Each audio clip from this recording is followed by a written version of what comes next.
Hello friends, I am Dr. P. K. Paul. Welcome to my channel. Let's think about life differently and change it. So friends, the book I will read today is called The Magic of Thinking Big. So let's begin. Dream big. No obstacle can stop you. The Magic of Big Thinking has been read by many readers of the world, and their profit has been incredible. The author of the prominent psychology expert of modern times, David J. This thoughtful book by Schwartz may help you in many ways. Learn how to shape yourself with the times, how to plan your actions that will show you the way to a bright future, and most importantly, how to find true happiness and peace of mind in life. Not for nothing, this book has a lot of practical tips. In this well-thought-out article, you'll learn how to find the logistics of living well in your everyday life. Because Schwartz believes that to be successful in life one does not need great education or knowledge, just need a little planned goal. That goal of yours can easily bring you to the door of a successful life. Take a look at yourself, and make yourself that way from today. Believe that you too can succeed. Don't be afraid of failure. Have complete confidence in yourself. Dream, then create your own path. Don't shy away from individuality. Your clear vision can make you successful. Learn how right attitude develops your personality.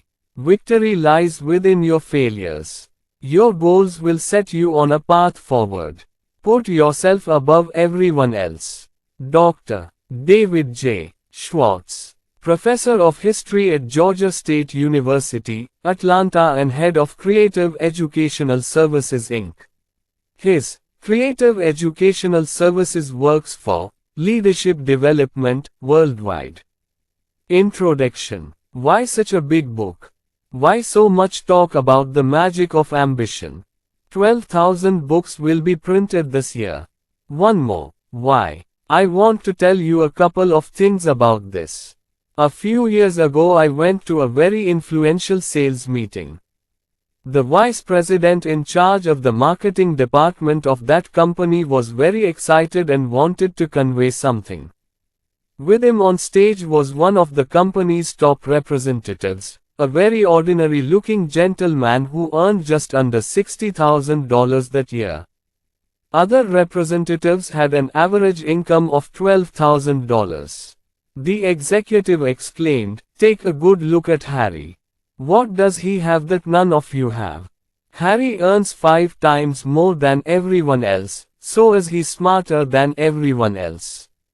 Our employee monitoring doesn't say that. I've seen it. It shows that he's as smart as the rest in that department. So Harry worked 5 times as hard as all of you. No, the report doesn't say that. In fact, he took more holidays than most of you. So, was his area more lucrative? Again, no, because everyone got roughly the same area. But was Harry more educated? Healthier? Again, not either. Harry was just a normal boy like the other 5, with only one difference. Only one. The difference is, said the vice president, Harry is 5 times more ambitious than the rest. Then the gentleman began to understand, the size of our brain does not determine our success. Success depends on the amount of our thoughts, ambitions. It is interesting, makes me think the more people I met, the more conversations I had, the more I thought about the real reason for success, the more clear the answer became. In the history of one case after another, I saw the repetition of the same story. The amount of money deposited in the bank, the amount of happiness, the amount of self-satisfaction all depend on the amount of one's thoughts and aspirations. That is the real magic of ambition. If ambition alone can achieve so much, why doesn't everyone think big? How many times have I been asked this question? I found an answer. We are all but a product of the thoughts of our surroundings, which we may not fully realize, and these thoughts are small, grand or grand. The environment around us only pulls back, tries to relegate us to the second class. Often heard, there are many leaders, there are no followers. That is, there is no opportunity to be a leader here, because everyone is a leader here, so it is better to stay behind. But the saying, everyone is leader, is far from reality. Mentors of various professions have told me, and will also tell you, there are so many people, where are the leaders who can lead the way? You will hear many more such comments in this deplorable environment. You might hear, whatever happens will happen. Fate cannot be changed, fate controls everything. So forget all those illusory dreams, forget the dream of a beautiful house, forget your children's education in a good college, dream of a better life. Stop it. Leave it to fate. Give up and sleep, wait for the last day. Many people may have heard that, success costs nothing, as if you have to sacrifice your soul, conscience, family life, and values to reach the top. The truth is, success costs nothing. There is only profit in every step. This environment often tries to convince us that there is a lot of competition to reach the top. So what? One hiring official told me he receives 50 to 250 times more applications for $10,000 a year jobs than he receives for $60,000 a year jobs. In other words, there is at least 50 times more competition for second-class jobs than there is for first-class jobs. This first-class avenue in USA is a narrow path. There are many job opportunities for all those who can think big like you.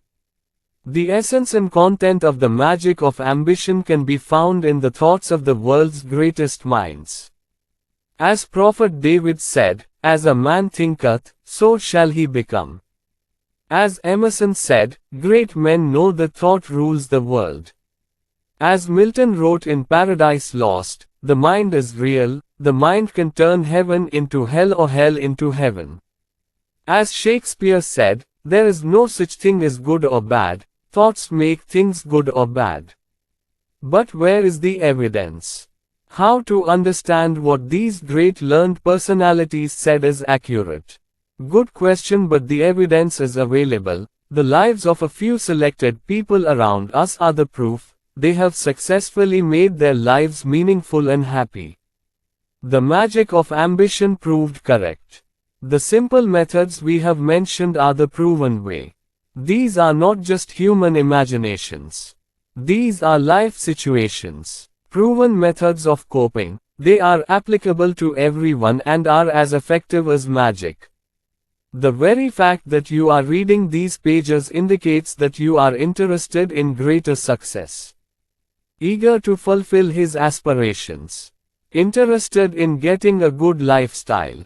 You want to enjoy all the pleasures that life deserves. Interest in success is also a peculiar quality. There is another quality inherent in you. The fact that you are holding this book in your hand indicates that you have the intelligence to explore the path to achieving your desired goals. Vehicles, bridges or missiles, anything requires crafting. Many in their search for success in life forget that there are a few sadhanas to help them. You haven't forgotten it. So you have two qualities to really benefit from this book: the desire for greater success, and the wisdom to choose the pursuits to fulfill that desire. Be ambitious, make your life bigger. Great in happiness, great in success and achievement. Earnings are huge. A large family of friends. Lots of respect. Lots of promises. Let's start now. Start thinking about how your thoughts can do magic. Let's start with the statement of the great philosopher Destrel: life is so short that it cannot be insignificant. How this book will help you. In each chapter of this book, you'll find dozens of great, practical meditation ideas, methods, and materials. Each method is accompanied by some real-life cases for clear explanation. You will know not only what to do, but also how to apply that method to real cases and problems. The book will teach you how to. The infinite power of belief will make you successful. If you believe in success, you will surely succeed. Unbelief and the non-religious born out of that unbelief. Eliminate thoughts. Believing in big will get big results. Create an optimistic mindset. Develop the power of faith. Create a strong program of success. Failure disorder excusitis. Protect yourself from. The secret of your attitude towards health. Find out. Take 4 protective steps against health emergencies. Learn why thinking power is more important than just growth. Make the mind not just a storehouse of information, use the mind to think. 3 simple ways to overcome intelligence exclusivity. Age problems, learn to overcome the too young or old excuses. Find a way to escape from the extremes of fate and gain good fortune. Apply strategies to overcome fear and build confidence. Improve self-confidence by managing memory correctly. Don't be afraid of others. Build self-confidence by awakening conscience. Build self-confidence by acting with conviction. Learn 5 constructive ways to build confidence and overcome fear. The shape of thinking, meditating ideas determines success. Find qualities by evaluating yourself. Think bigger than yourself. Build your vocabulary like a contemplative by following these 4 special paths. Think big about what to do in the future. Add value to people, things and yourself. Think big, at work. Ignore the small, trivial matters and focus on important matters. Check yourself, how much you think. Big will know that. Think creatively, invent new and better ways of doing things. It can be done, believe in this word and develop creative power. Are you against conventional thinking that leads to inertia? Do more, better work by developing creativity. Learn 3 ways to increase creativity by opening your eyes and ears, opening your mind. Stimulate the mind by expanding your thoughts. Your meditation ideas are the result of your thoughts, develop them. Present yourself as an important person. Think like an important person. Make your work important, you will become important. Create ads that sell yourself to yourself. Improve your thinking, think like an important person. Make use of the environment. Don't let insignificant people stand in the way of your progress. Learn to manage the workplace environment properly. Collect a lot of mind food at leisure. Keep your environment free of anxiety. You will become first class in all activities. Develop an attitude that will enable you to achieve what you desire in life. Become active, motivated. Develop genuine motivation. Develop a you matter attitude. Earn big with service first attitude. Be friendly towards others. Win their hearts. Make yourself popular. You take the first step in building a friendship. Think only good things about others. Develop attitudes. Show kindness of speech, i.e., talk to others. Increase friends by giving opportunities to talk. Do not lose ambition even if you lose or fall behind temporarily. Always be proactive, don't wait for the right situation. Resolve to turn your meditation ideas into action. Overcoming fear and self-confidence. Become active in building. Discover the secrets of how the mind works. Apply the magic of the moment 269. Make yourself stronger by practicing, talking. Develop the special quality of taking the first step. Remember that failure is only a state of mind. Learn from every failure.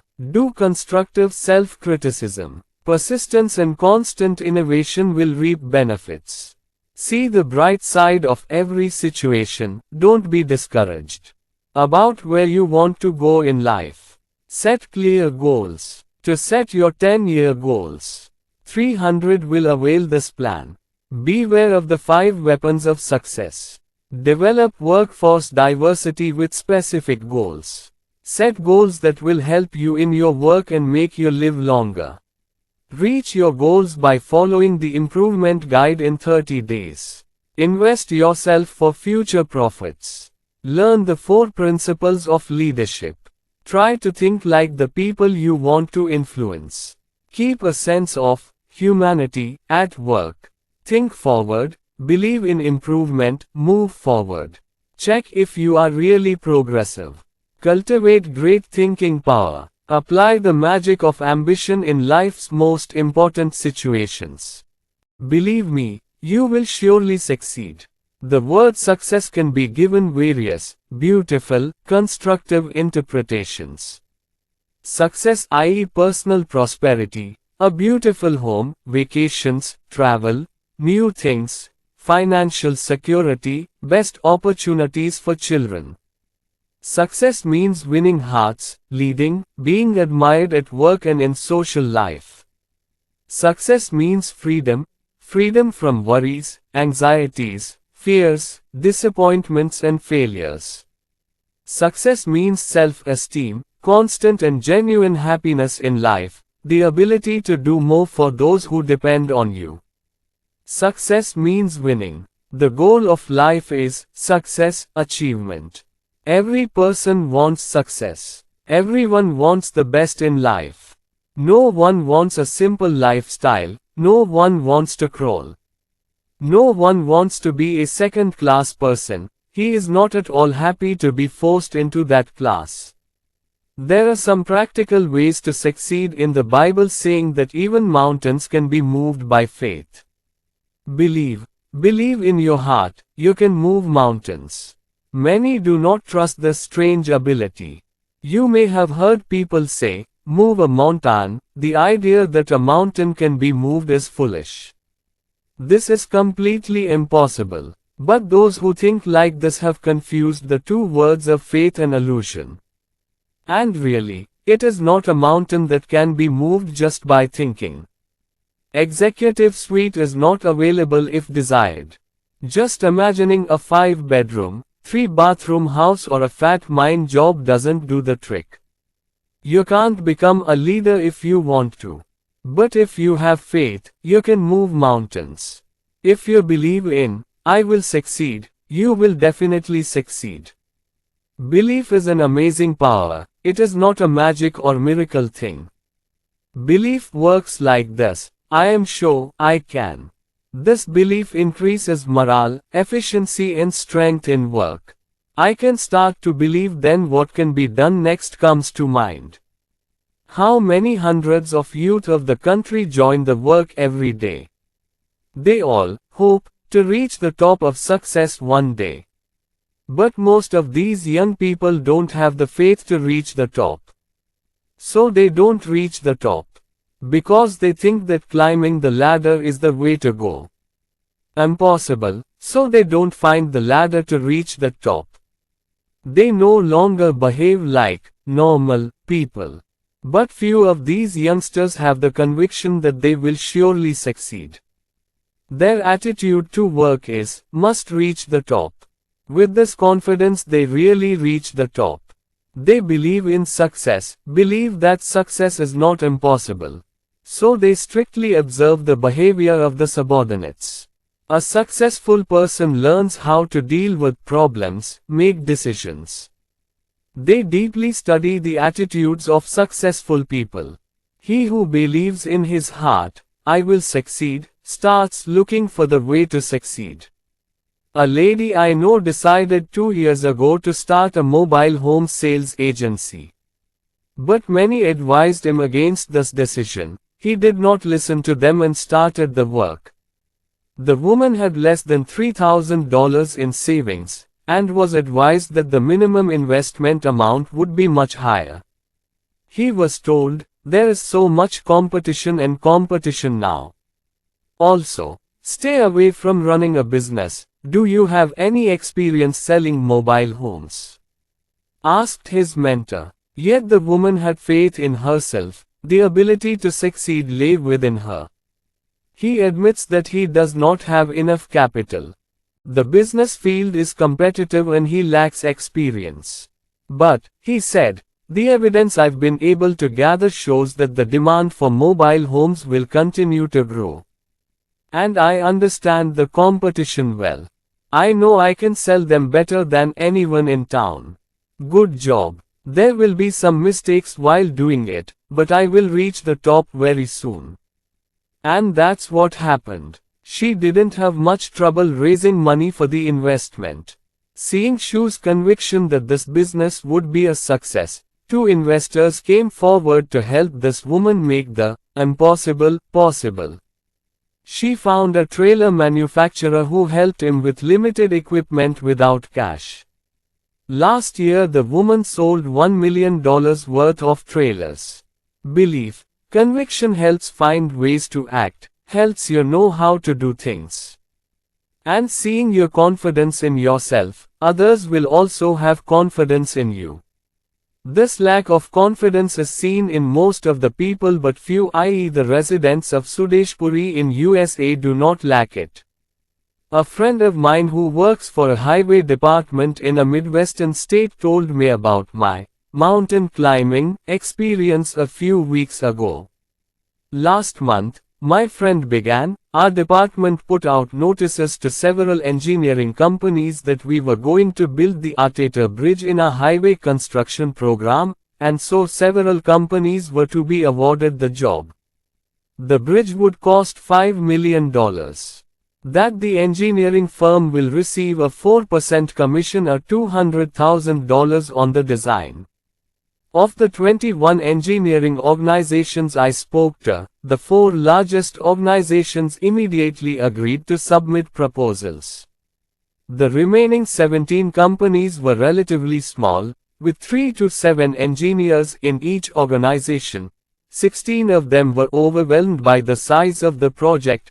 The project, it's too big for us, he said, nodding his head. If I could really handle it. But I know it's futile to try. But one of these smaller organizations, with only 3 engineers, saw the plan and said, we can do this. We'll submit a proposal. They really did that and got the job. Those who believe that mountains can be moved can actually do so. But those who do not have faith fail. It is this belief that creates the power of action. To be honest, today in the modern age, faith can do much more than just moving mountains. Our most important element in the space expedition, in fact the original element, was the belief that human conquest of space was possible. Space travel is possible without this unwavering belief. Our scientists did not have the enthusiasm and courage to move forward. Cancer can be cured. This belief will make the complete cure of cancer possible.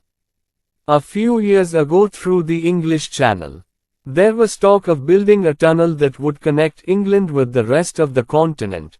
Can add now the tunnel exists because the people entrusted with the work had confidence in its management. The core force of any great book, play, theater, scientific discovery, belief in sublime consequences. Behind every successful business, church and political organization is faith in success.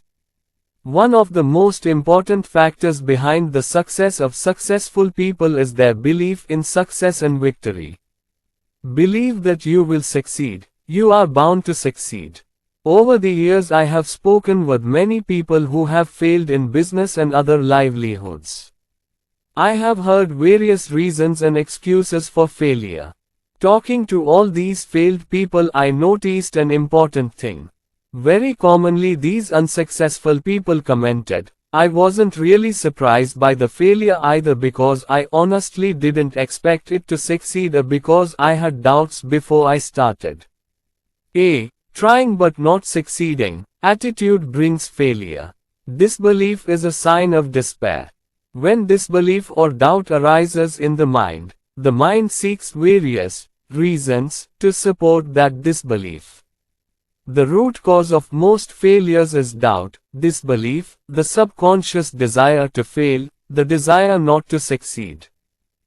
Failure is inevitable when there is doubt in the mind.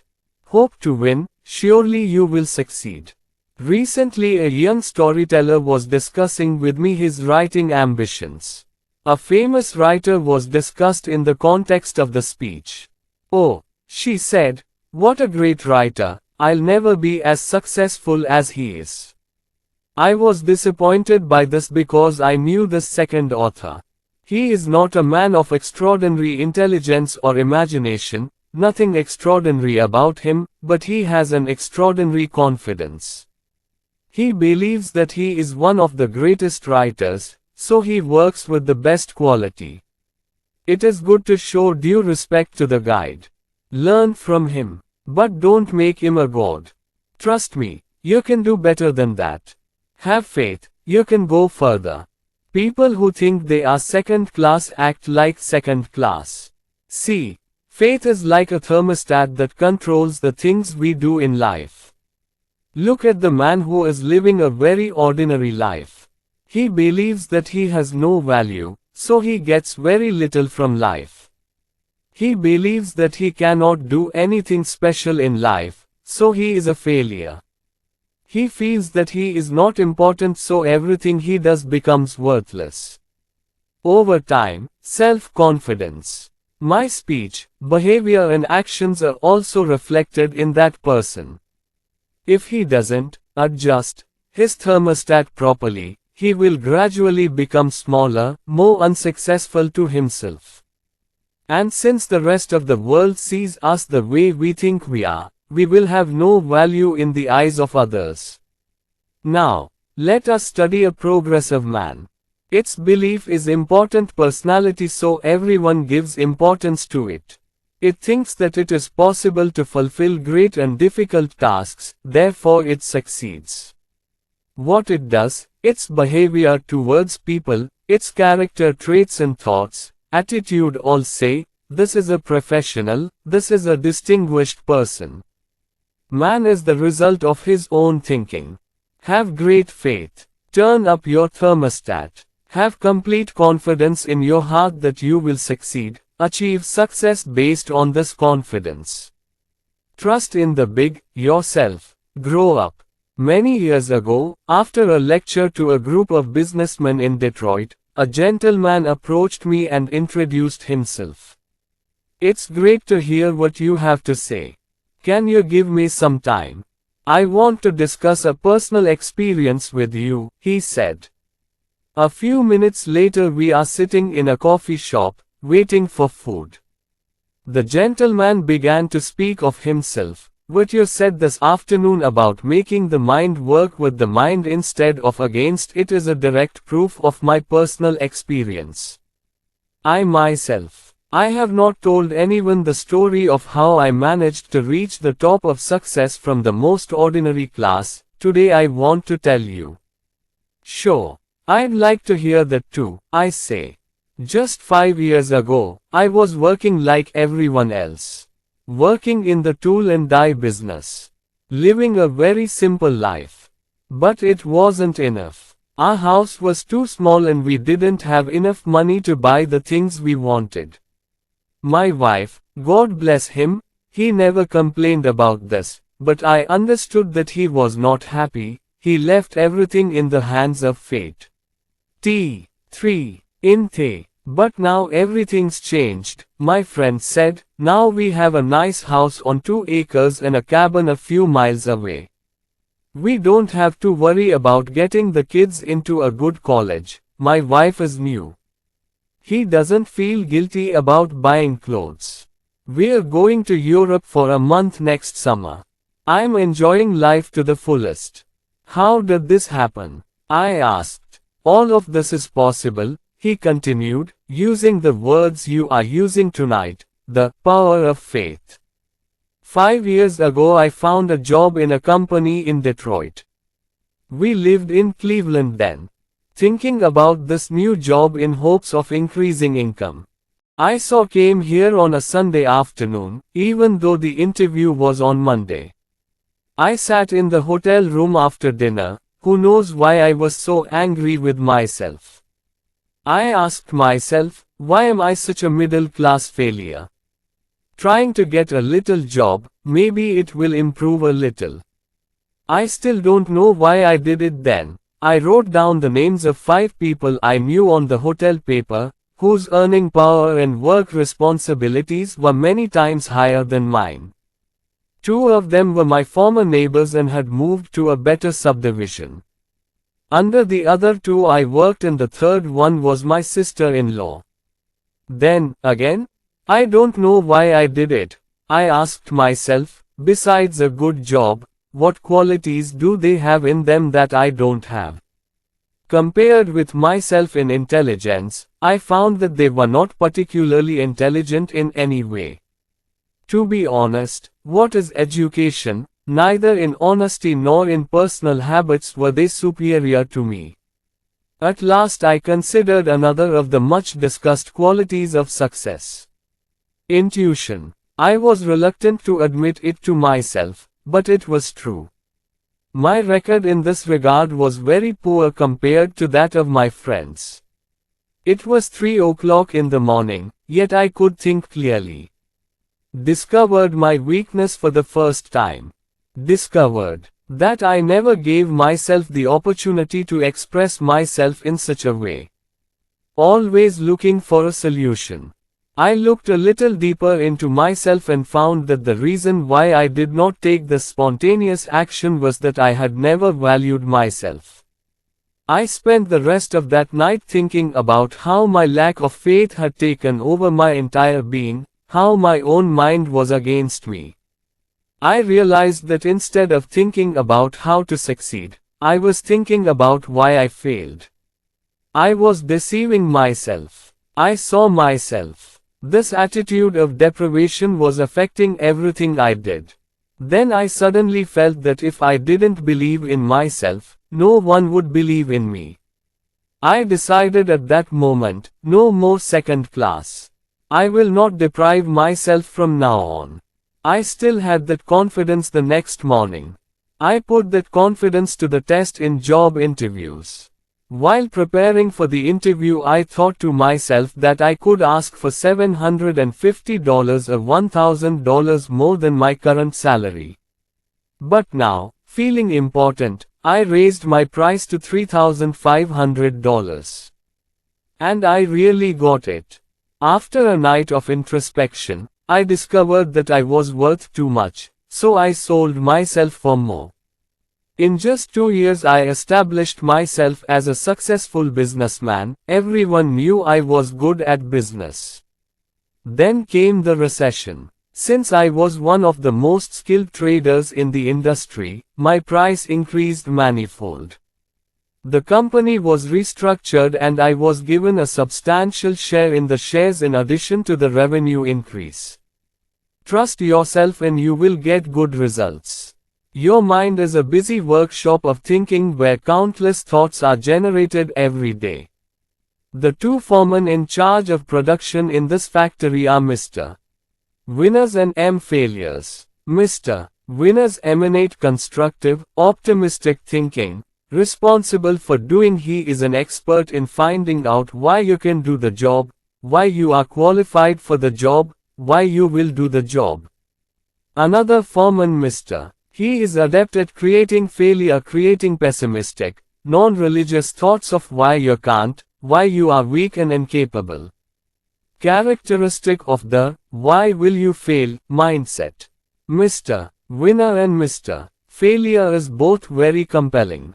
Get ready for your order in no time. Just waiting for any one of them to give the slightest hint to the foreman. Mr. Constructive Signal. The winner will start his work. In the same way, non-religious Mr. Failure will be immediate. Here's a way to find out how these 2 foremen are working for you. Say to yourself, today is really awkward. Immediately Mr. Failure will become alert, enough to prove the sincerity of your words. Will present some information. Say today is heavy winter or hot, business will not go well, sales will be low, everyone will be in a bad mood, you will feel sick, your wife will be nauseous. Mr. Failure is very effective. In no time he will prove to you that the day is indeed bad. Before you know it, you are having a bad day. But say to yourself, the day is beautiful. This time, Mr. The winner will rise. Say, what a beautiful day. The weather is great, it's great to be alive. I can get a lot of work done today. And the day will become really sweet. Thus, Mr. Failure will convince you that Mr. How difficult it is to sell to Smith, Mr. But the winner will say you can sell. Mr. Failure will tell you that you will surely fail, meanwhile Mr. Winner will tell you that you will definitely succeed. Mr. Failure will find many reasons to dislike Tom, while Mr. The winner will show several reasons to like Tom. The more workload you give these foremen, the stronger they become. If Failure is given more work, it will employ more workers and they will rule over your mind. Gradually this gentleman will take over the entire category of thought generators and all your thoughts will become non-religious. Mr. It would be wise to dismiss failure in this case, of. So there is no need. There is no need for people who say you can't, not ready, you will fail, etc. Mr. Failure will not help you reach your goal, so discard it. Mr. 100% time. Keep the winner busy. Any thought entering the mind is just Mr. Ask the winner to become active. This gentleman will tell you how to succeed. In the US market from now until this time tomorrow. Another 11,500 new customers will be added. Population is growing at a record rate.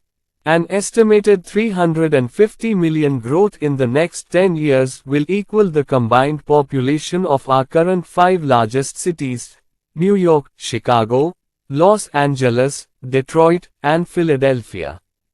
Think about it. New industries, new discoveries in science, growing markets are all opportunities.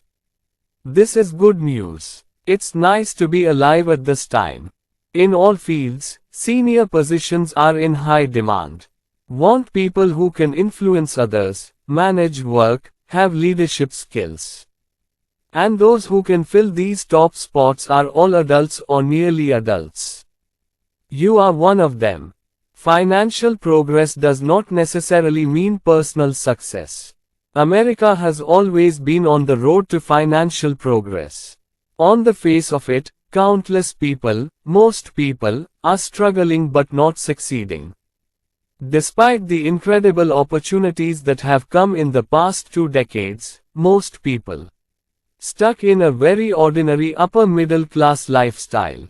Even during the financial progress of the coming days, most of the people will be anxious, afraid of arms, feeling inferior, unworthy, unable to do what they want to do in life. As a result, they will get little reward for work, little happiness.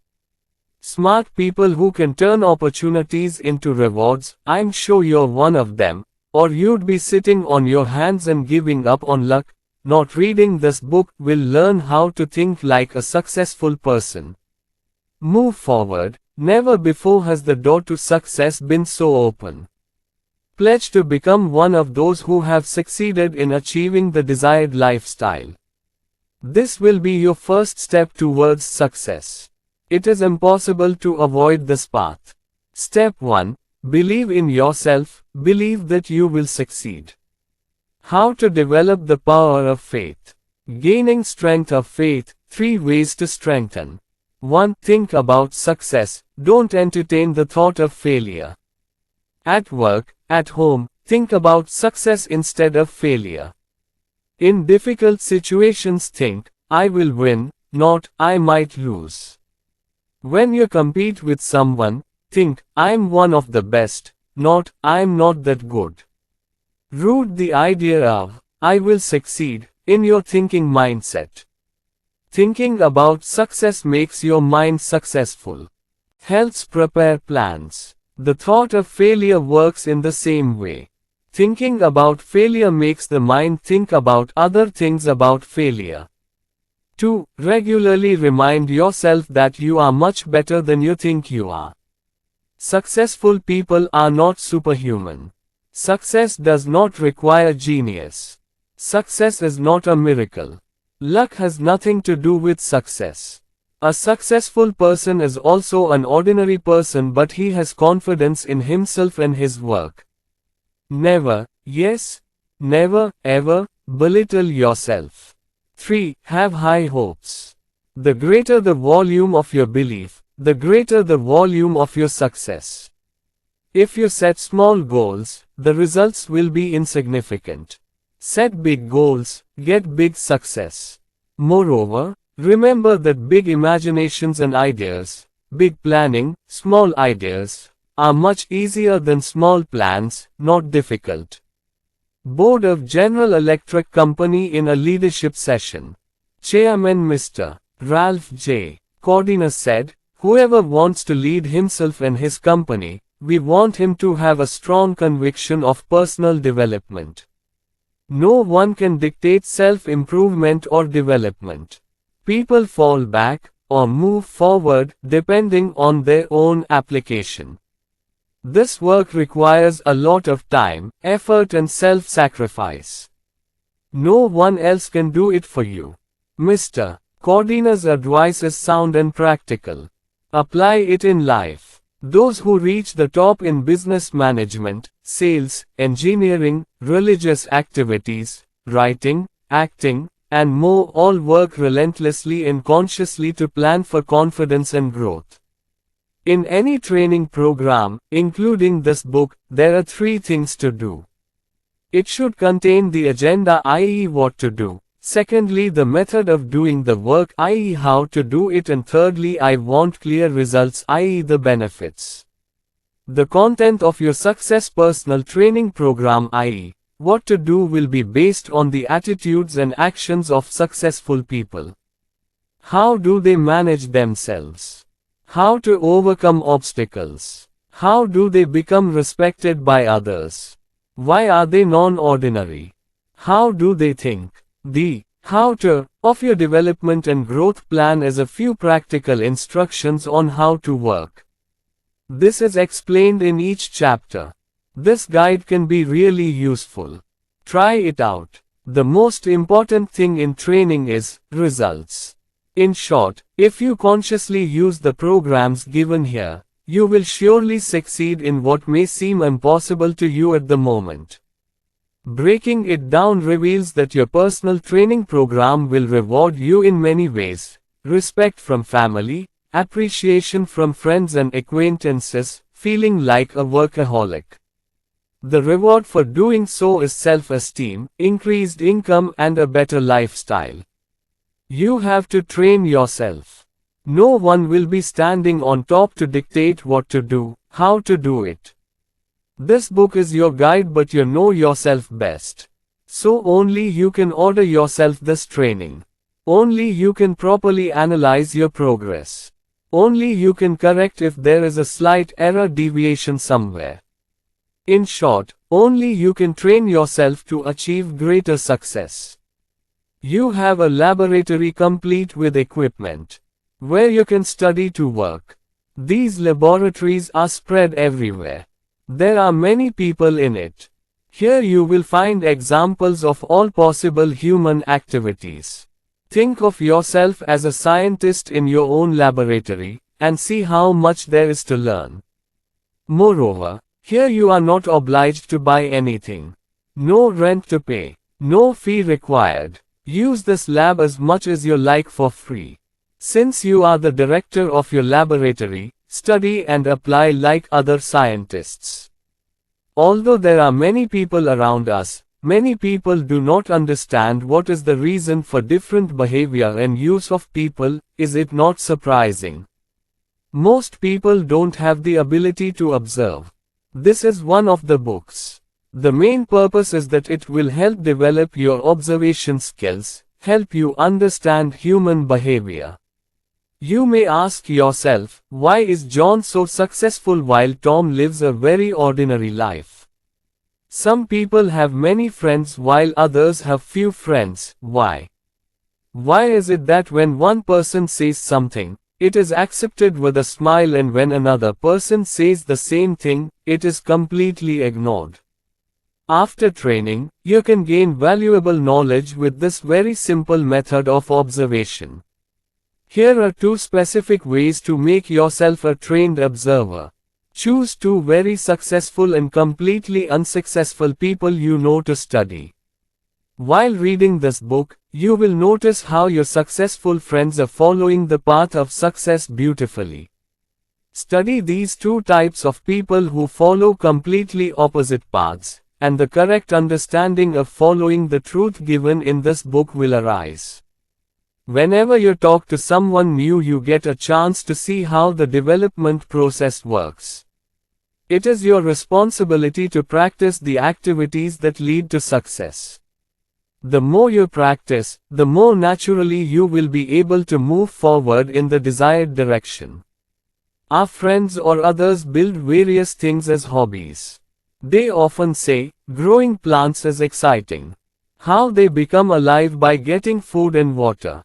How much bigger than last week has become. Indeed, studying the conscious cooperation of man and nature is a thrilling experience. But it is 10 times more exciting to study the program of consciously directing one's thoughts. It's an exhilarating feeling to see yourself becoming more confident, more productive and more successful every month than before. Nothing can be more satisfying than the realization that you are on the path to success and achievement. There is no greater challenge than fully developing one's qualities. Cure failure disorder, excusitis. When thinking about success, your main subject will be people. Study people. Discover the formula of success by studying people thoroughly. Apply it in real life. Start this work immediately. If you study people closely, you will find that failed people are suffering from a terrible disease. The name of that disorder is excusitis. And in most of the mango crowd, some symptoms of this disease must exist. Note, this exclusivity is the main difference between a successful person and a failed person. You will find that the more successful people are, the less they show excuses. A man who has never got anywhere, who has no plan to move forward in life, makes 1,000 excuses. Those who have not achieved anything in life explain to others why they didn't, why they don't, why they can't and why they aren't. If you study the life of a successful person, you will see, he could have made many excuses like the rest of the common people, but he didn't. I have never met or heard of a successful business executive, military officer, salesman, Sumida expert or leader in other fields who lacked excuses. Roosevelt could have excused his inaction, Truman could have called the lack of a college education the cause of failure, Kennedy could have said, "How can I be president so young?" Johnson and Eisenhower could make excuses for heart disease. Like any other disease, excusitis can become dangerous if not treated properly. The thinking of the sick person is something like this: I am not as successful as I should be. What is the excuse for my failure? Poor health, lack of education, old age, too young, bad luck, personal misfortune, wife not good, family fault. A failure with excuse disorder finds a good excuse and uses it as a weapon. Then he makes those excuses to himself and others to explain his inability. Every time the sick person makes an excuse, the excuse is deeply embedded in his subconscious mind. Any type of thought, constructive or depressing, repeated over and over has a profound effect on the mind. A patient with excusitis early on understands the reasons he is talking about. That excuse is not true at all. However, whenever he makes that excuse, the more it repeats, the more determined it becomes. The root cause of his failure. That excuse is true, that excuse. So the first step is to protect yourself from the failure syndrome to get your thinking right and on track for success. Although there are many types of excuses, some well-known excuses are health excuses, intellectual excuses, age excuses, and of course luck excuses.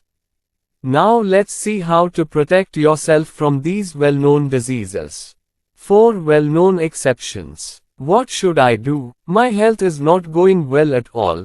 Health-related excuses include the ever-familiar, I'm not feeling well, or specifically, I have this physical problem. When a person does not want to do what he wants to do in life, does not want to take more responsibility, does not get success, the excuse, body is not good, is used as a weapon in many ways. Thousands of people suffer from health excuses, but, in most cases, is this the real cause? Think about it, even successful people can use health as an excuse, but they don't. My doctor friends say that adults are perfectly healthy people. Impossible to find. Everyone is suffering from some kind of disease. Many go partially, otherwise resort to this health excuse, full of people interested in success but never do it. Let me mention 2 incidents of an afternoon, which will make it clear what is the wrong and correct view of health. Just finished a speech in Cleveland. A gentleman of about 30 years came forward. He wanted to have a few words with me separately. But your words will not do for me, he said, praising my speech enthusiastically. He began to say, actually, I am a heart patient, I have to move with understanding.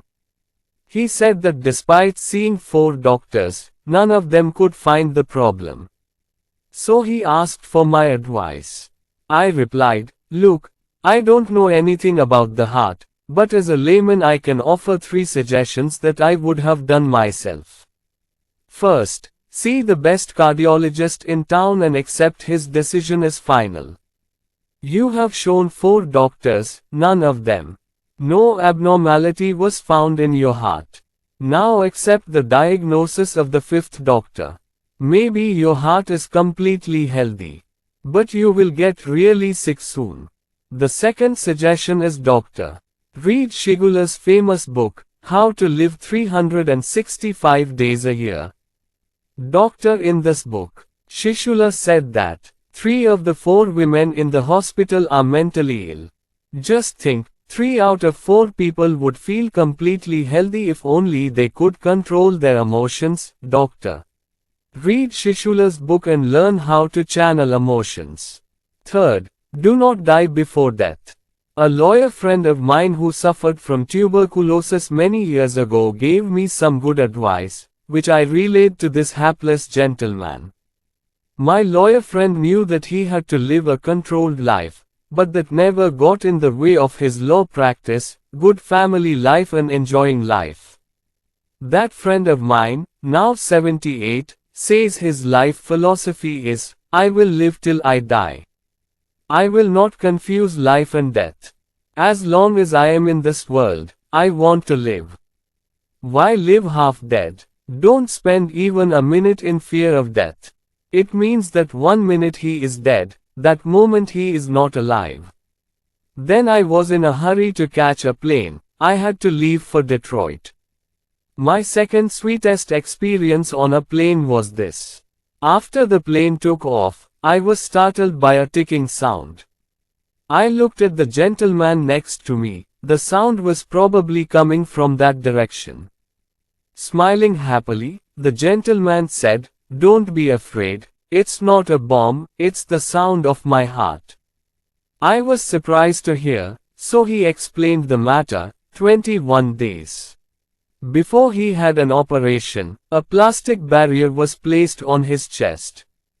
Until new cells are formed around this artificial womb, that is, the TT word will be heard, he said. I don't know what he's going to do. I want to join government job, doctor said I have to be careful for first few months, then I will be a whole new person. few months. So there are two ways to eliminate health problems. The first person is not sure about his disease, but he is hopelessly worried, trying to prove that life is going to fail, that it is impossible for him to progress. The second person is optimistic after a difficult operation, wants to do something in life. This is a big difference in their attitude towards health. I have had a lot of first-hand experience of health exclusivity.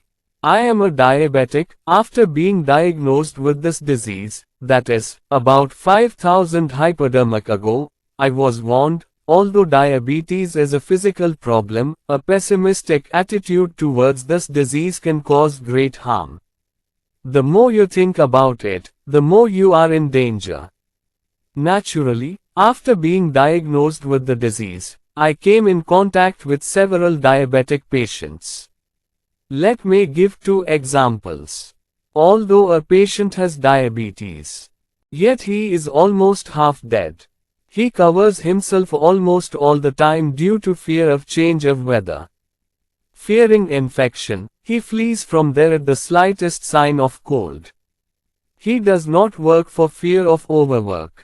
Worrying about what might happen wastes a lot of mental energy. His problem is horrible and makes others uncomfortable. This gentleman's real disease is not diabetes. He is suffering from excusitis. He has exhausted himself by regretting the disease. Another example is a department manager of a large publishing house. Its disease is really hard and incurable. Despite the fact that he takes 30 times more insulin than the above gentleman, the disease does not seize him. He lives to enjoy work, to enjoy. He said to me one day, "It's an inconvenience, shaving is annoying. So I'm not going to sit around and worry. Every time I take insulin, I thank the inventor of insulin." A dear friend of mine, a famous college professor, returned from Europe in 1945 with an amputated limb. Despite not having an arm, John is always smiling, philanthropic, as optimistic as any other optimist I know. We once had a long discussion about his physical disability. "It's only one hand," he said, "surely two are better than one." "Good, but they just cut off my hand. My stimulation is still 100%. So I am grateful." Enthusiasm. Another disabled friend of mine is a skilled golfer. One day I asked him how he plays so well with one hand. "Many golfers can't play that well with either hand." He replied, "In my experience, one hand and the right attitude can easily defeat any two-handed ground-minded man. Consider that even one hand can easily beat two hands and the wrong attitude. Not only on the golf course, but in real life as well." 4 ways to cure health excitatus. 4 optimal remedies to cure health excitatus are: 1. Never discuss your health. Regarding the disease, even if it is a small cold cough, the more you discuss it, the more serious it becomes. Talking about illness is like fertilizing weeds. Moreover, discussing one's health is a bad habit. People are upset about it. People seem self-centered, old-fashioned. Successful people naturally ignore and avoid their illnesses. Maybe, I use the word maybe, you'll get a little sympathy, but nobody respects someone who just complains all the time. 2. Do not indulge in health anxiety at all. Recently, the world-famous Mayo Clinic's Honorable Advisor Drive, Walter Alvarez writes, "I always tell anxious people to control their thoughts." For example, a gentleman came to see me. He was convinced that his testicles were diseased even though 8 different X-rays proved his conviction wrong. I asked him to not do any more X-rays of testicles. I forbid electrocardiograms for thousands of heart-conscious people. 3. Be sincerely grateful that you are fine as you are. An old saying came to mind, "It was a pity to see one's torn shoes." One day I saw a man with no feet. Stop complaining about feeling sick, be happy just the way you are. This good sense of your health will keep you safe from new aches and pains and true illness. 4. Remind yourself often, it is better to decay than to rust. Life is yours, don't waste it. Don't forget to live in a hospital bed. 5. But to be successful you need the wisdom. I'm stupid is a very common cause of failure. It is used to be that about 15% of us suffer in silence from more or less 5 virgins. Very few people admit in public that he has no intelligence, he is stupid. This feeling is hidden deep in the mind. There are 2 big mistakes most of us make when it comes to common sense. 1. We underestimate our intelligence. 2. But I value other people's intelligence more. Many people deceive themselves by this mistake. They are afraid to face difficult challenges, because, buddhi chai. Meanwhile, the man who doesn't care so much about his intelligence gets the job. It doesn't matter how much intelligence you have. What matters is how well you use your intuition. The way of thinking that governs your intelligence is more important than the amount of your intelligence. It is very important, so again, the thought that directs your intellect is more important than the amount of your intellect. A traditional scientist of the country, Edward Teller, was once asked, "Would your child be a scientist?" He replied, "It is not necessary for a child to be a scientist with lightning quick thinking, a miraculous memory, or top grades in school.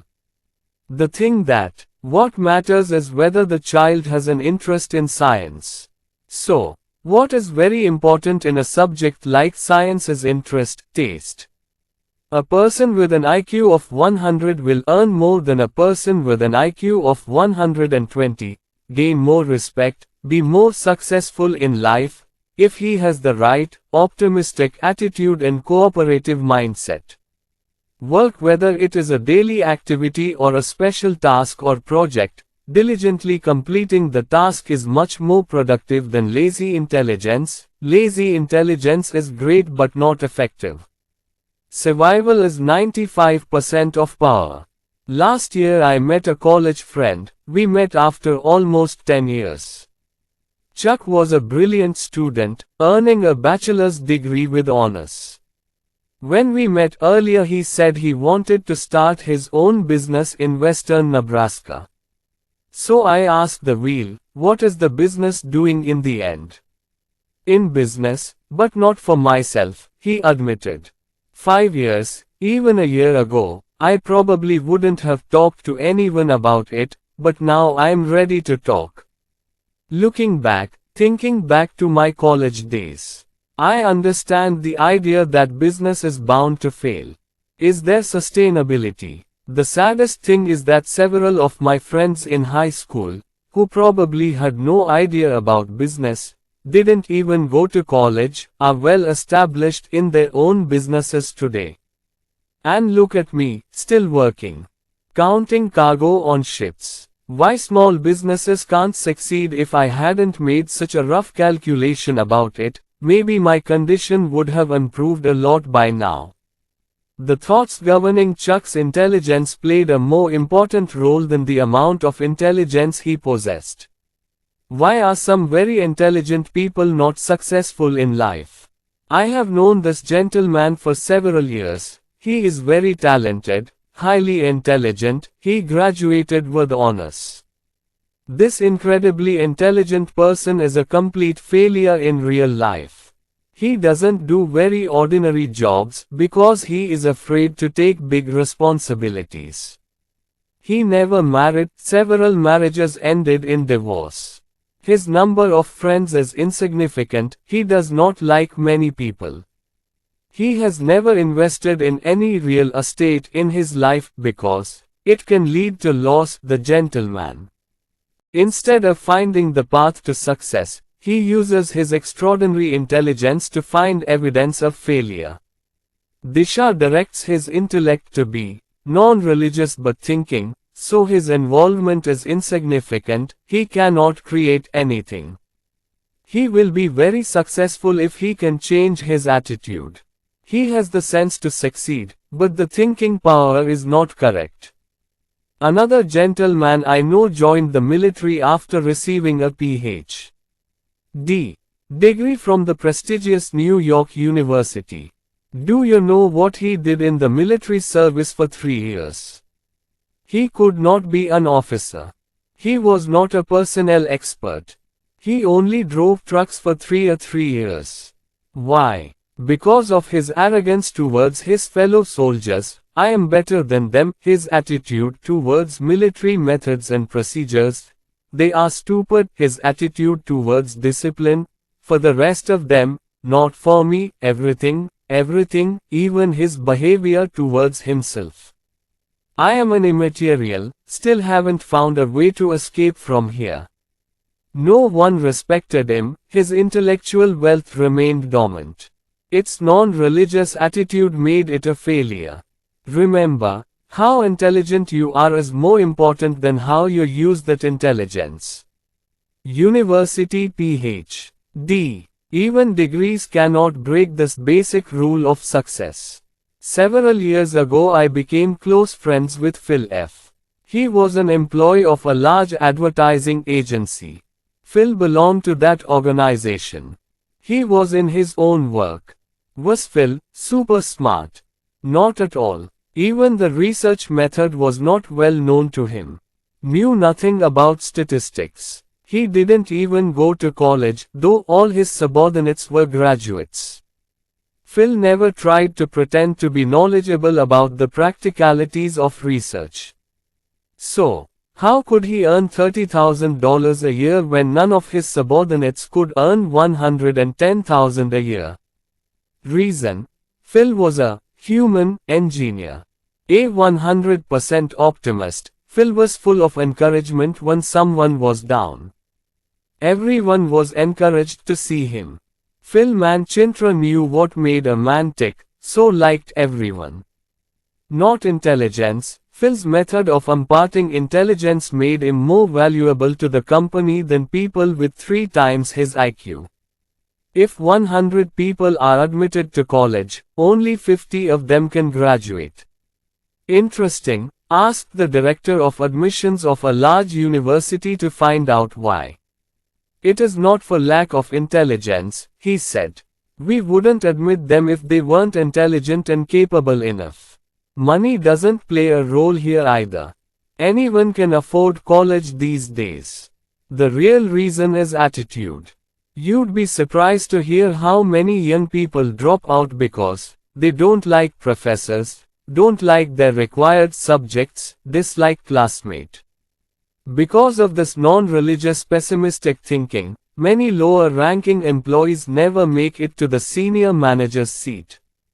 There are thousands of such young workers who are disaffected, disillusioned, hopeless, but not lacking in intelligence.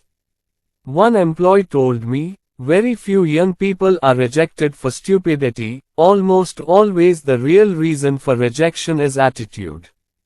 Once I worked with an insurance company. The top 25% of their agents were selling more than 75% of the insurance while the bottom 25% of agents were selling only 5% of the total sales. I was asked to find out why. Thousands of employee files are examined. The study found that there was no significant difference in their general intelligence. Differences in education also did not account for differences in achievement. The only difference between the two highly successful and unsuccessful teams was the difference in perspective. Superiors were less anxious, more enthusiastic and liked by the people. Changing the normal sense is not good, but how growth is applied can certainly be changed. Knowledge becomes power when properly applied. Some misconceptions about knowledge are associated with intellectual exclusivity. It is almost said that knowledge is power.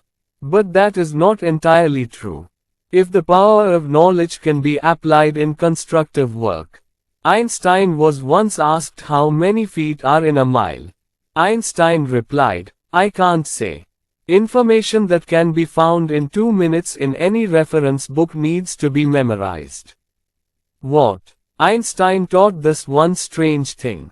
He thought it is preferable to apply the brain to thinking rather than storing information. Henry Ford once got into a legal battle with the Chicago Tribune. The Tribune called Ford an idiot. The Venerable Mr. Ford said, "Prove it." The Tribune asked him several simple questions, such as, when did the Revolutionary War take place? And others. Since Ford's philosophy was not that great to answer, most could not. At the end he got annoyed and said, "I don't know the answer to these questions, but I can produce a man in 5 minutes who all will be answered." Henry Ford had no interest in collecting unnecessary information. He knew what good action managers knew. It is important to master the ability to get information without cluttering the mind with information. What is the value of information-rich people? I recently spent an interesting evening with a friend, the president of a young but fast-growing manufacturing company. There was a very popular puzzle program on TV at that time. The gentleman in question had been participating in the program for several weeks. He continues to give answers to all kinds of issues, even to strange questions. As soon as he answered a strange question, probably about a mountain in Argentina, my friend suddenly asked me, "Can you tell me how much I would pay this man if I hired him?" "How much?" I asked. "Not 1 cent more than $300. That's not his weekly or monthly salary, it's his lifetime salary." Got this guy pretty well. Can only remember it. What else is a running encyclopedia? A good set of encyclopedias won't cost more than $300, no, probably more. 90% of the answers this guy gives are. Perhaps the information of 12 can be found in the calendar.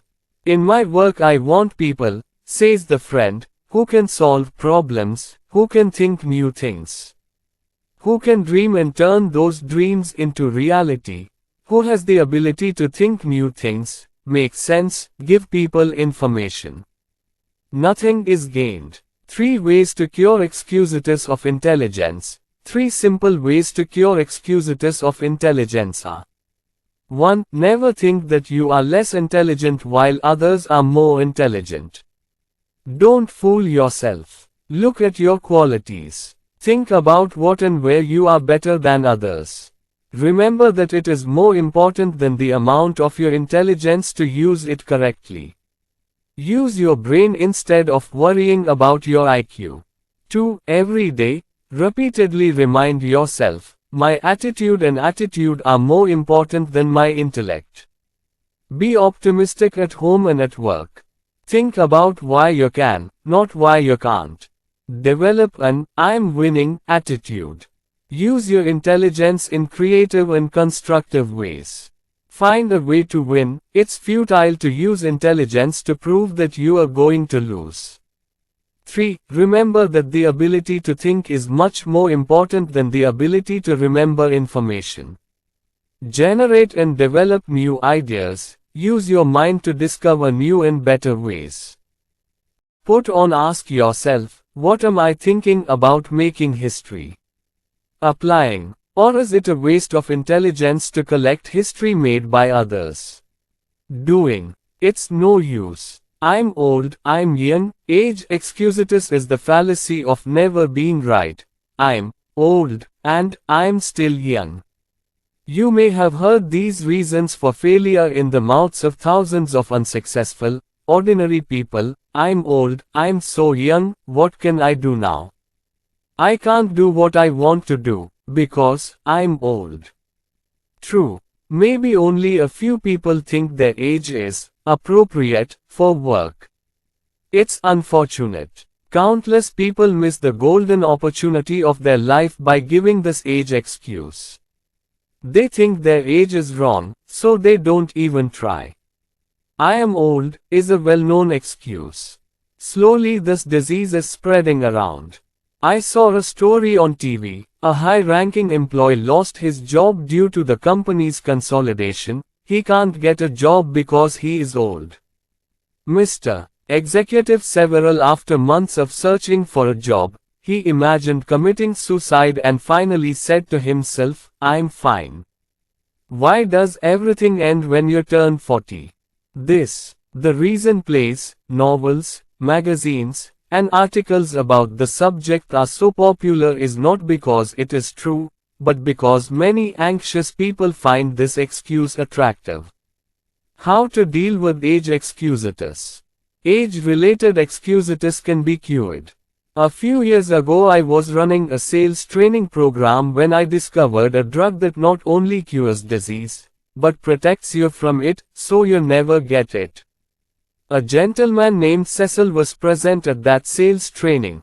40-year-old Cecil is interested in representing the producer, but one thing keeps repeating in his mind, he feels that he is not suitable for the job, he is too old. He said, I have to start all over again. I'm 40 years old. I'm old. I discussed with Cecil several times his problem of old age. The old medicine of, the older you feel, the older you get, has also been unsuccessful. Often the answer is, but I feel old. At last I found a perfect medicine. One day, I used the potion on Cecil after training.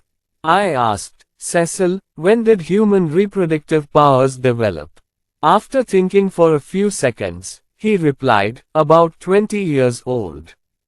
Well, I said, now tell me how many years this power lasts.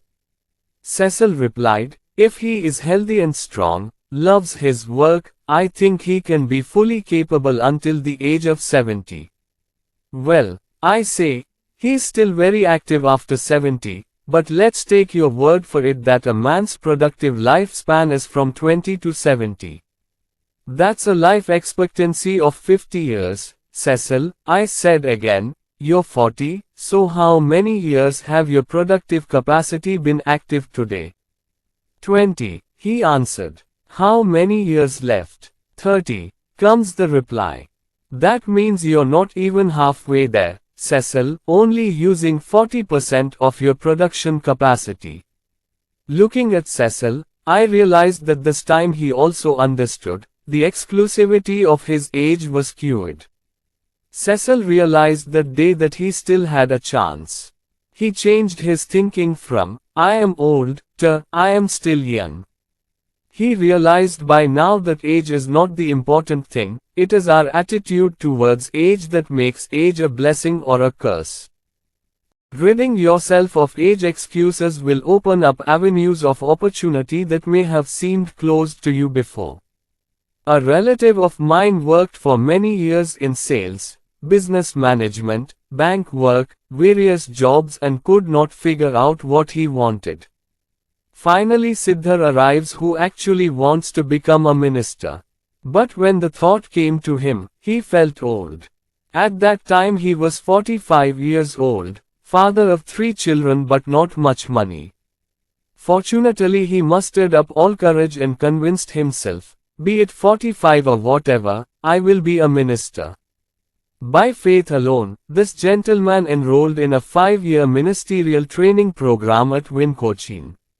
5 years later he was actually ordained as a minister and established himself in Illinois. Old? Not at all. Still capable, he still has 20 years of active life left. When I met him recently, he said to me, look, brother, if I hadn't made that final decision at 45, I would have regretted it for the rest of my life. Now I have my youth back, and I still feel like I was young 20 years ago. And he really looked young. If you ignore the excuse of age, you will get back all the hope, desire and feeling of youth. Moving beyond the age barrier not only stops your aging but also ensures success. A former university colleague of mine has discovered a novel way to get rid of Vyasa's excusitis. In the 1990s, Bill graduated from Harvard, 25 making good money in stockbroking, and decided to become a college professor. He had to work hard, but Bill, steadfast in his resolve, joined the University of Virginia at the age of 51. He received his degree at the age of 55. Bill is now chairman of the economics department at a prestigious liberal arts college. He is very happy now. Now he laughs, I still have a third of my life left. Old age is a failing disease. Don't let this disease get in your way, beat it. What does the age mean? This, I'm too young, age excuse is also very harmful. A year ago a 23-year-old man, his name was Jerry, came to me with a problem. Jerry is a very smart, good boy. First he was a paratrooper, then studied in college. While in college, Jerry worked in the sales department of a large transfer and storage company to raise his wife and son. Both the college and the company are successful. Now, however, Jerry looked worried. Drive.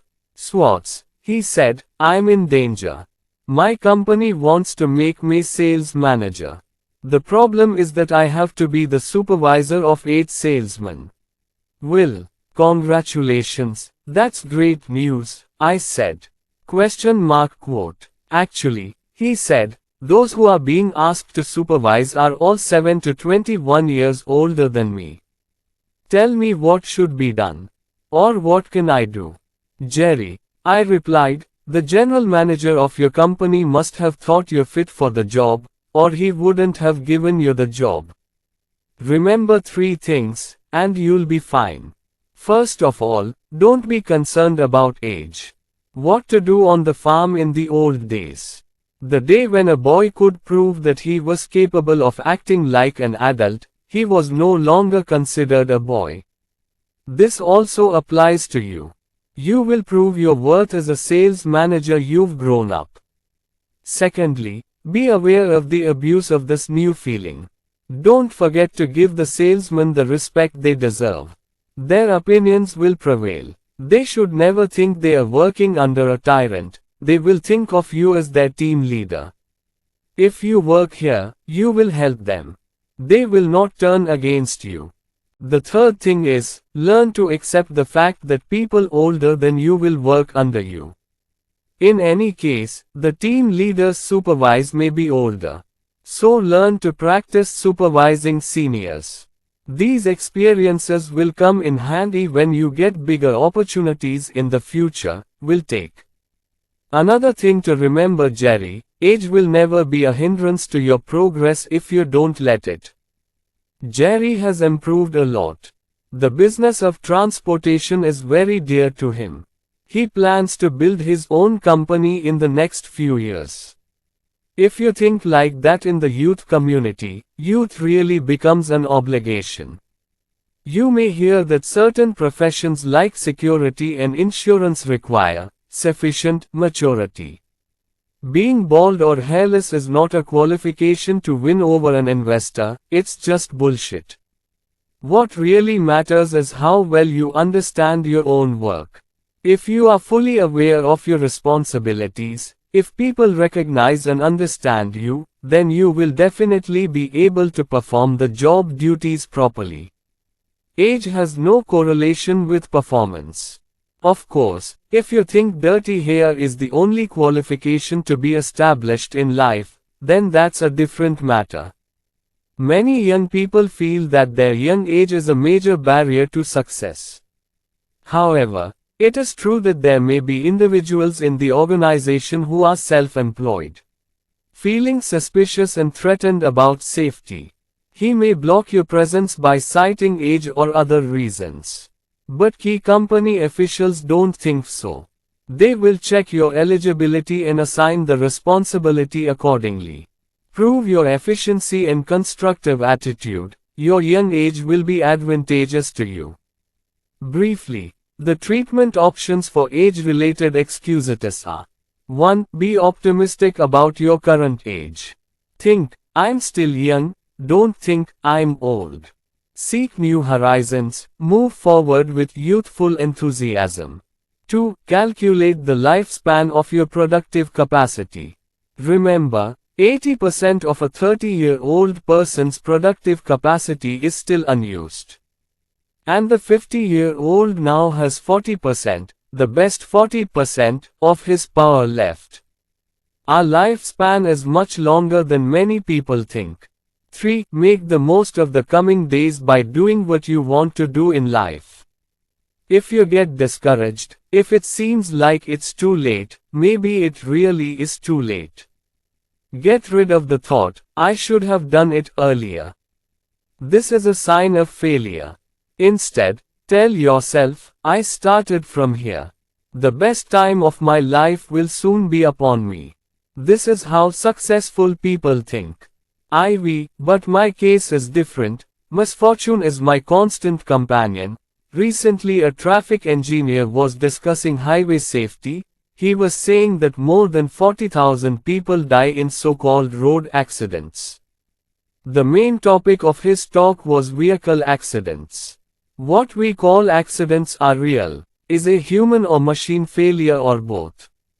This gentleman, who is an expert in vehicles, has said what wise men of wisdom have said over the ages: everything has a reason. Nothing happens without a cause. Today's weather is no accident. There are special reasons behind this too. What happens in human life is no exception. Yet perhaps not a day goes by when someone blames their bad luck. Days are not rare when successful people are called lucky. Let me give you an example of how people are affected by this fortune-telling exclusivity. Had lunch with 3 young employees recently. The topic of discussion that day was George. See, this gentleman named George was one of them. He was promoted yesterday. What is the reason for George's promotion? These 3 young people showed various reasons. Fate, favoritism, pleasure, George's wife who won the heart of Vastra, Mangar are many reasons. The truth was, George was an able worker, good at carrying out his duties. He is hard-working, his personality is attractive. Moreover, I knew that the top of the company had given a lot of thought as to which of the 4 should be promoted and then made that decision. My 3 disgruntled friends should have bossed that the company's higher-ups don't blindly appoint someone to an important position. Sally Bhagya's excuses were being discussed with an employee of a machine parts manufacturing company. He became very excited about the problem and spoke about his experience. It's a new name to hear, he said, but all employees associated with sales have to face this difficult problem. I had a shining example of this in your company yesterday. During the afternoon chat, a salesman came in with an order for $112,000 in machinery. Another gentleman was also in the office at the time. This second gentleman was selling nothing in particular. He seemed a little jealous at the news of the birth order, and congratulated him, saying, "John, the goddess of fortune is truly pleased with you." This poor salesman gentleman refuses to admit that John luck has nothing to do with this big order. John had been working with that customer for several months. He had to talk continuously with about half a dozen people there. John spent several nights thinking and working on what would be the best offer for them. Then our engineers prepared the basic design of the machine as per the requirement. If a well-planned action and the gradual implementation of that action plan is called luck, then perhaps Bhagyadevi was indeed pleased with John. Suppose, if luck were to restructure General Motors. If fate determines who will do what, where will work, then all the business of the country will go to the abyss. Let's say that with the help of fortune, General Motors has to be completely rebuilt. For this reorganization, the names of all the employees of the company were collected in a huge bucket. Then the first person to be named will be the president. The second person will be the executive vice president, and the others will be selected in this way. Tell me it will be like Kiboka. But that's how fate works, isn't it? Those who make it to the top in any profession, business management, sales, law, engineering, acting and all others, are rooted in the superior perspective, hard work and know how to use common sense. There are two ways to escape from the exclusivity of fate. 1. Accept the law of cause and effect. Behind what appears to be good fortune lies the attitude of preparation, management, success, which is called the luck of that good man. An unlucky man, have a good look, you will find a few special reasons. Successful people learn by losing and gain. The failed master learns nothing after losing in the same way. 2. Stop daydreaming. Don't waste your brains looking for effortless, easy ways to success. Luck alone does not make anyone successful. The things that can be done, the techniques that can be mastered, can only be learned and applied correctly, and the key to success is in hand. Promotion. Don't sit on luck for the best things in life. Rather than focusing on the virtues that are given to them by fate, develop them in the afternoon to become successful in life. Build confidence, remove fear. When friends say, "You're scared," there's no reason to worry. It's just your wildest imagination, remember that they wish you well. But I know, as you know, that such fear drugs are not very beneficial. These mind-blowing words may take away the fear for a few minutes or a few hours, if not more. It's just your imagination. Therapy can't build confidence, it can't eliminate fear. Yes, fear is a real and genuine feeling. It is also undeniable that fear is embedded in our mind before it can be overcome. Most fear these days has become a disease of the mind. Misdirected pessimistic thoughts lead to worry, anxiety, shame, fear. But recognizing what is at the root of fear does not eliminate fear. When the doctor discovers that there is an infection somewhere in your body, he will not stop the treatment there, he will apply the right medicine to eliminate the infection. The fear of your mind, treatment system of yesteryear is scary. Does not want to acknowledge the presence. But the fear is real. Fear is the first and foremost enemy of success. Fear makes people lose opportunities, fear reduces physical ability, fear makes people sick, causes various problems in the body, shortens life. When speaking should be closed, this country is afraid. Fear, uncertainty, lack of self-confidence. We still have to face recession, financial relaxation. Thousands of people can't do anything special in life, enjoy life because of fear. Fear is really a powerful force, it stands in the way of people getting what they want in life. Fear of all kinds and forms is an infection of the mind. As with body infections, there are a few ways to get rid of mind infections, specifically, treatment methods. First, memorize this information as a preparation for treatment. Take. Self-confidence is something to build. Nicker with self-confidence. Not born people you know who are full of confidence, who are insecure. Conquered. Those who are always comfortable everywhere are the words of their self-righteousness. Collected. Stored also increased. You can do it too. How? You will know in this chapter. During World War II, the Navy was recruiting new recruits. Makes learning to swim compulsory. The intention is clear, cyan. Knowing that the sailor in the middle of the sea will at least survive, not die. Those who did not know how to swim were admitted to swimming classes. I myself have watched several training sessions. It seemed comical to see a group of apparently healthy young people getting scared by falling into water only a foot deep. Recalling one practice session, new sailors were asked to jump off a foot-high board into water 8 feet or slightly deeper, with a half-dozen swimming experts standing by and watching. On reflection, it was truly sad. The gurus were truly a formidable weapon. But to overcome the fear in their minds, it was only necessary to jump into the water once. In several cases I saw the youth being pushed off the board with a sudden push.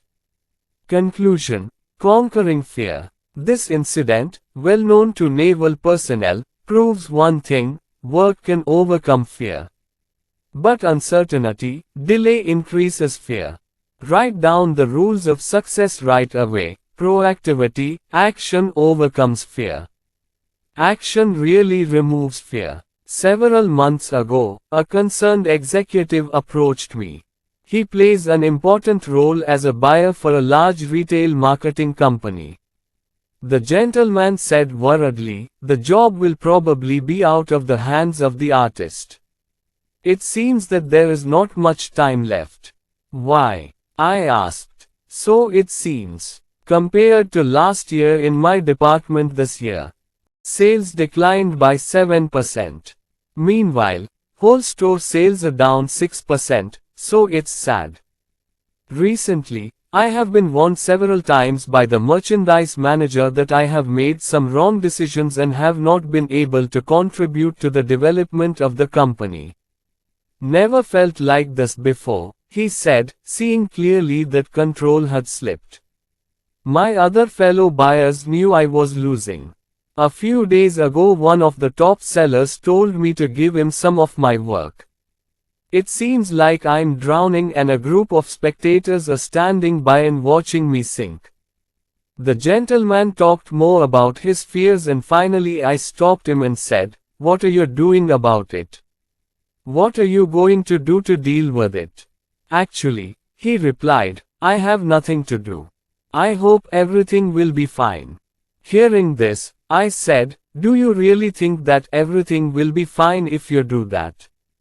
After a while, without waiting for an answer, I asked him, "Do you want something to turn hope into reality?"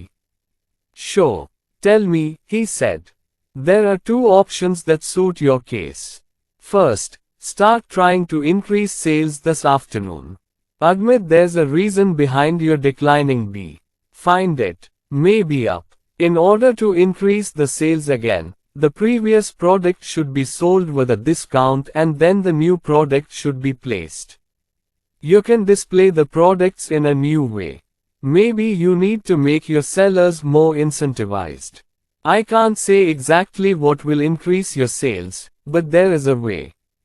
So it would be wise to talk to your merchandise manager. Maybe he is really thinking of firing you. If you discuss the problems with him, seek his advice, then surely he will give you a chance to make amends. If officials think you can find a solution, don't want to take on the expense or hassle of removing you." I added, "Then tell your fellow sellers to be proactive. Don't act like a loser. Let everyone around you know that you're not lost yet." Courage returned to his eyes. He asked, "You said there are two ways. What is the second way?" "Secondly, you can tell your insurance policy. Tell 2 or 3 close friends in your business that you are looking for a job at a better store than the one here. I don't think you'll have to fear losing your job even after making adjustments to increase sales. Still, it's good to have a couple of backups on hand. Remember that finding another job while employed is 10 times easier than finding a job while unemployed." The gentleman called me 2 days ago. "After talking to you, I started trying hard.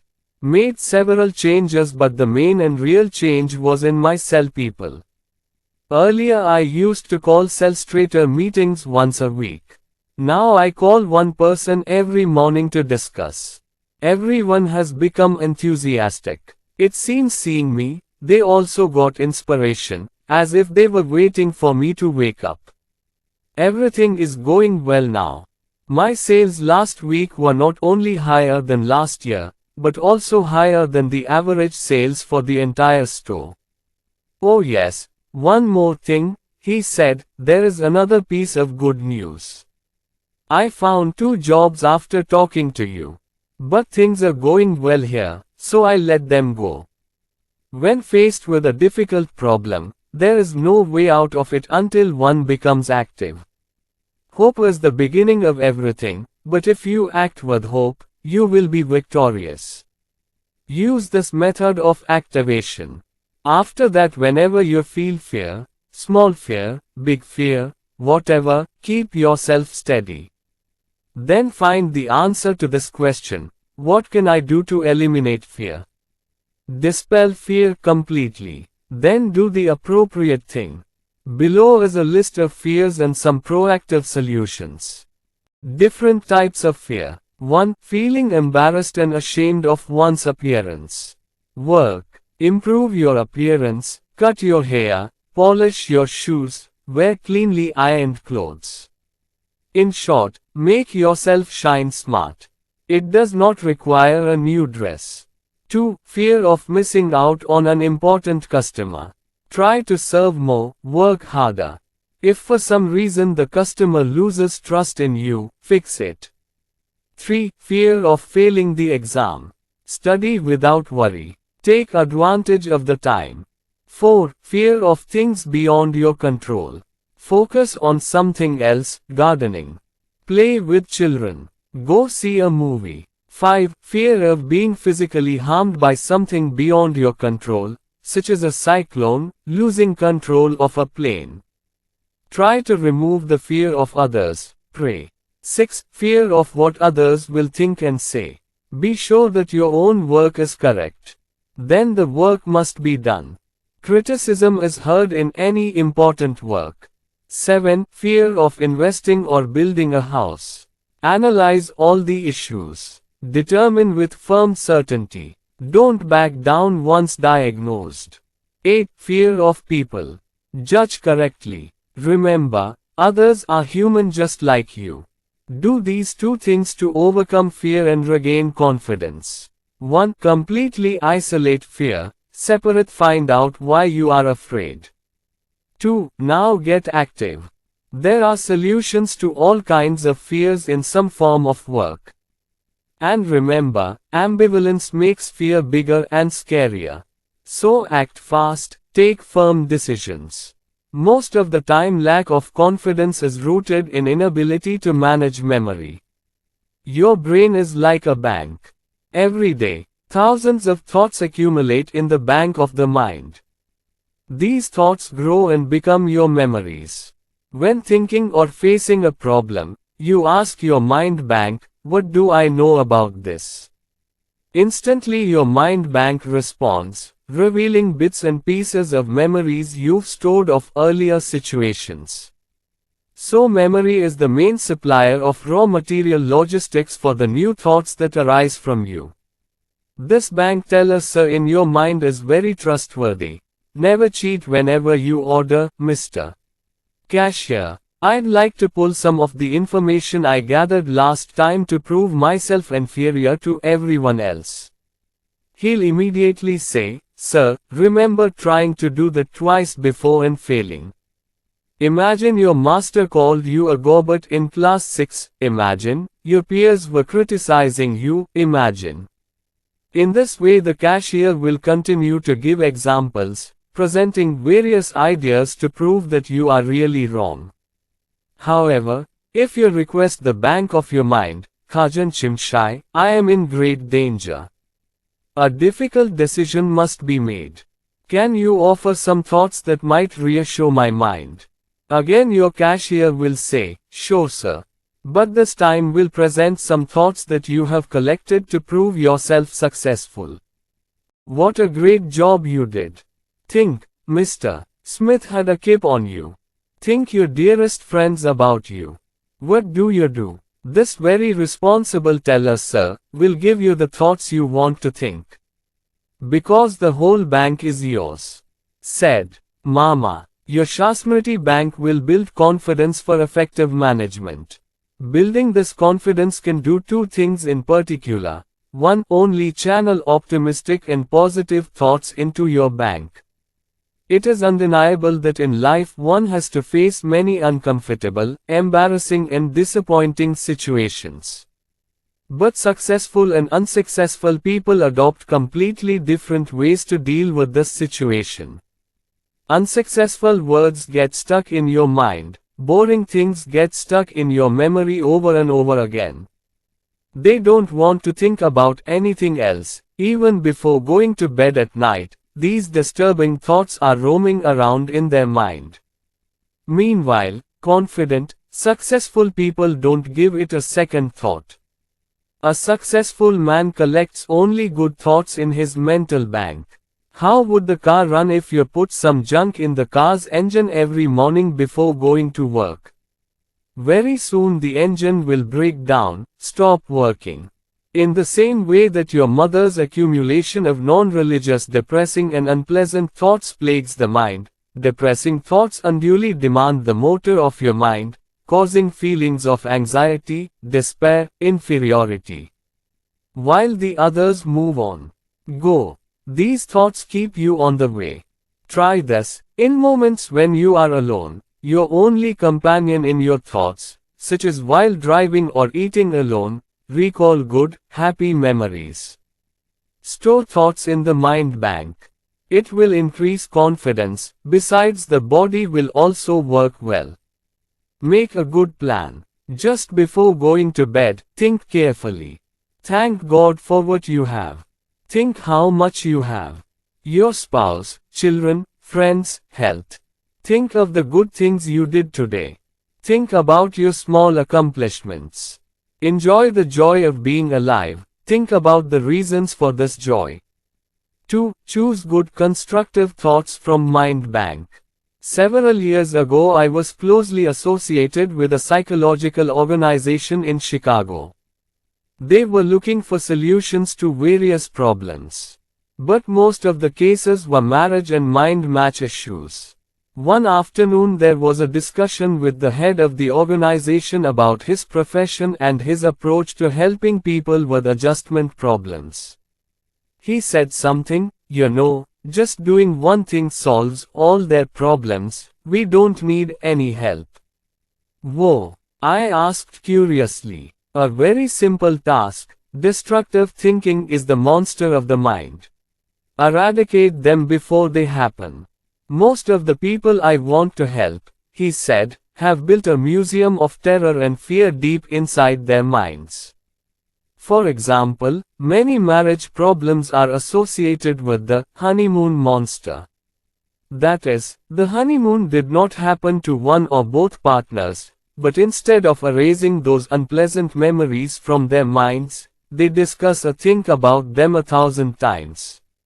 In the end, those thoughts stand in the way of a monster in the form of a monster came to me. Iman, put, usually my clients don't understand what the problem is. My job is to find the source of the problem, to show them that the problem is trivial. People can demonize any uncomfortable situation, says my psychologist friend, failures at work, rejections in love, bad investments, despair at the behavior of teenage children. I help release these well-known demonic thoughts. It is clear that repeated destructive thoughts become monsters, which shatter self-confidence, leading to serious mental problems. In a recent article in Cosmopolitan magazine, The Drive Towards Self-Destruction, Alice Mulcahy reports that more than 30,000 Americans commit suicide each year, and another 100,000 attempt suicide. There is also painful evidence that millions of men are slowly degrading themselves in their wives. There are those who, instead of physical suicide, are constantly finding ways to humiliate, punish and, in general, kill themselves in order to end themselves spiritually rather than physically. Going. The aforementioned psychiatrist friend told me how he saved one of his patients from mind and body manipulation. He said, "This patient is in her 30s, she is a mother of 2 children. In general terms, this woman was suffering from severe depression, that is, embarrassment, She felt that all her past life experiences were painful. Her school life, marriage, birth, residence, everything. It became a cause of despair for him. He felt that he would never be happy in his life. As the memories of the past affect the present days, he saw only despair and darkness. When I showed the woman a picture and asked what it meant, she said, "It looks like there's going to be a storm tonight." His words were the most depressing interpretation of the film. The sun was slightly visible in the sunset picture. It was accompanied by a rocky beach. The sunrise or sunset of this well-drawn picture can be interpreted in any way. The psychologist said that the person who interprets the picture will be a reflection of his character. Most people in the picture see the sunrise. But the mind-dead Vishnu people almost always see the sunset in it.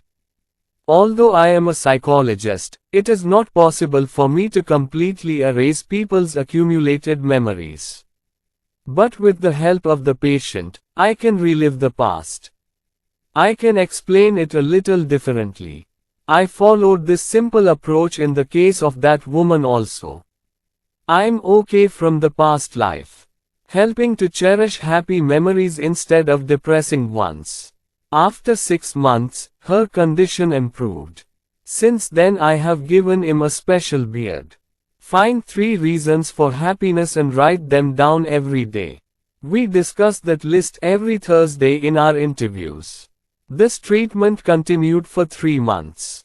Satisfactory improvement seen. Now that woman has adjusted herself nicely to the situation of life. Now he is optimistic, always smiling. The day the lady stopped the pessimistic ruminations in her mind's bank, she recovered completely. No matter the problem of the mind is small or big, there is only one way to solve that problem. One should start thinking constructively instead of looking for depression and despair in the bank of the mind. Do not indulge the demons of the mind.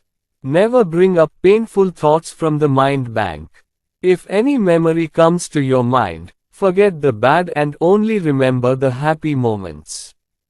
Remove evil from mother. However, if you find that worry is coming to your mind, stop worrying.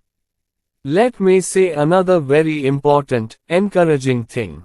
Your mind doesn't want anything you think of depressing words. If one cooperates, the unpleasant memories will be washed away. The cashier in the bank of your mind will gradually cancel those painful memories. The traditional psychologist of the advertising world, Melvin S. Hatwick, says about recall, ads are more likely to be remembered if they feel good. If they feel unpleasant, the reader or listener forgets the message of the ad. We want to remember the unpleasant ad. In short, unpleasant depressing thoughts are easily forgotten if we don't give them space. From the bank of mind, bring only good, beautiful thoughts, forget the rest. It will strengthen your confidence, the feeling of being first. You can easily overcome fear if you don't feel hopeless self-pity and sadness. Why are people afraid of each other? Why do some become self-conscious before others? What is the root cause of shame? What can be done about it? Fear of others is a terrible disease. But there are ways to overcome that fear. If you try to understand others, you will overcome your shyness or fear of them. A successful lumber merchant friend told me how he learned to judge people. The example is interesting.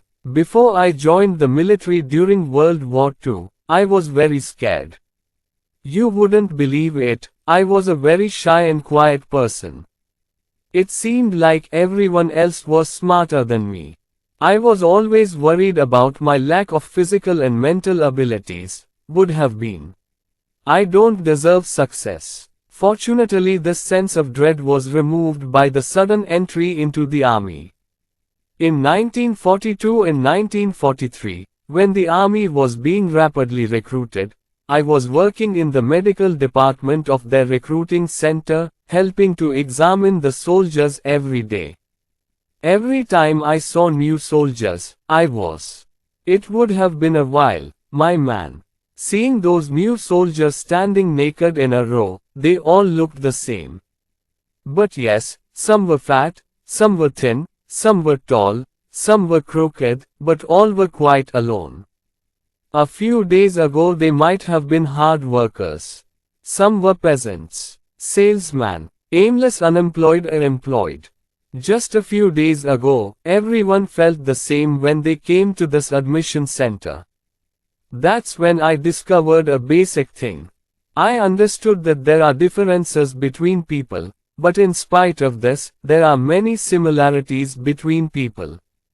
I understood that the rest are like me. Everyone loves good food, wants to be close to friends, relatives and family. Wants to move forward in life. The problem is, he likes to relax. If others are like me, then they have no reason to be afraid.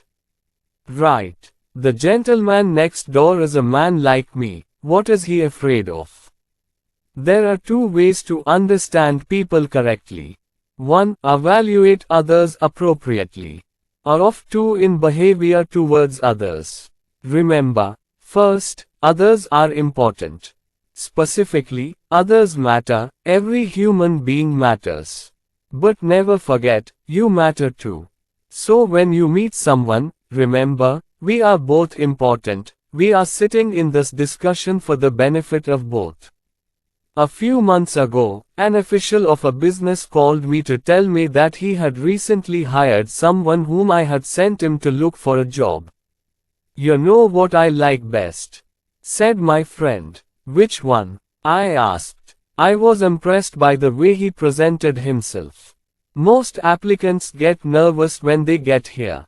They answer the way they think I expect them to. Most of the applicants are like beggars, willing to take whatever is given, not asking for anything in particular. This, gentleman was completely different. He showed me due respect but never condescended to himself. He also asked me as many questions as I asked. Not at all timid, he will improve in life. Due to such mutual consideration, a balance is brought to the situation. No one else becomes more important than you in thinking, intelligence. Others may seem very important. However, remember that he is also human. Like you, he has hobbies, interests, hopes and problems. 22. Try to understand others. Who will always swallow you? Prepared for, it is not uncommon for people to yell at you, come to fight in a rage. If you are not prepared to deal with them, they can seriously damage your confidence and leave you completely broken. I want to know the way to escape from such oppressive people. A few months ago I discovered the right way to deal with such people when I made a hotel reservation in Memphis. It was 6 p.m., the hotel staff was busy registering the names of new guests. The gentleman standing in front of me said his name to the hotel clerk as if the clerk had spoken to his purchased slave clerk. Yes, Mr. A very nice single room has been reserved for you. Single. I wanted the dock room, cried the gentleman. I see, sir, replied the clerk very politely. Opening the guest book from the file, he said, excuse me, sir. But your telegram asked to book a single room. If we had a double room available at the moment, we would have given you one, but we don't have one. I don't care what that piece of paper says. I want a double room, the exasperated customer yelled obscenities. Then he, threatening the you don't know me crowd, said, I can fire you, mind you. The fearless young clerk, standing before the shout, repeated, Sir, we are sorry but this action has been taken as per your instructions. At the end, the customer became very angry and said, I understand how this non-hotel works. Even if I give the best suite here, I will not stay here for a moment, and walked away. I walked towards the desk, thinking to myself that the clerk must be very angry after hearing such abuse. But he greeted me with a smile saying, "Good evening, sir." Arranged the room for me. I asked him, "The way you handled the situation a little while ago is really admirable. You have great composure." "Sir," said the boy, "say kilav in anger at such people. Look, maybe he's not over me. He hurt me a bit. In fact, maybe the lum is somewhere else. Maybe his wife is the root cause of the problem, or the business is not going well, or he is suffering from inferiority complex, so he is trying to prove his superiority by using this. I was just a medium to vent his anger, sir." The clerk added, "Maybe the man is really good, most of them are." As I walked up the stairs, I repeated the words to myself, "Maybe the man is good, most of them are." Then remember these two things: if someone misbehaves with you, don't get angry. In such a situation, the only thing you can do is let the other person talk, then forget the whole thing. Many years ago, I was very disappointed in an incident while looking at the students' examination papers. One of these students had shown very good results in the classroom and in the previous tests, but I saw him deteriorate significantly in the tests. The boy is brilliant, expected to be the first in the class. But he got the lowest marks in this exam. Or, as per my rules, I asked the boy to meet me immediately through the secretary. After a while Paul W. arrives. He seemed to be very relieved. I asked him to sit down, then asked, "What's the matter, Paul? I didn't expect that from you." Paul lowered his eyes as if arguing with himself for a moment. He replied, "Sir, the day you caught me cheating, I broke down. I can't concentrate on anything. I tried cheating for the first time in university. I want my grade A, so I have stepped on this path without hope. I know you will probably appeal my dismissal. According to university rules, a copycat is dismissed forever."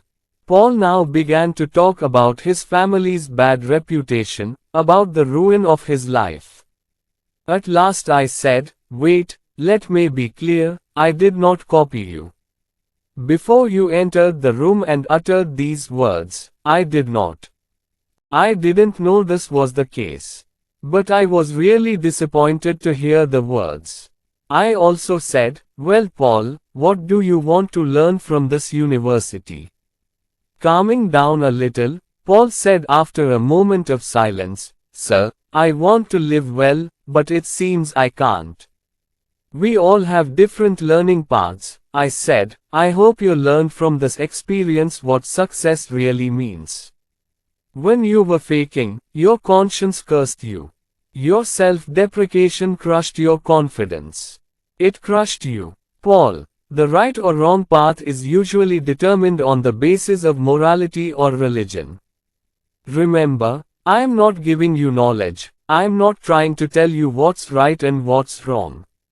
But in real life, if you act against your conscience, you are bound to suffer from a sense of injustice, and this sense of injustice will affect all your thoughts.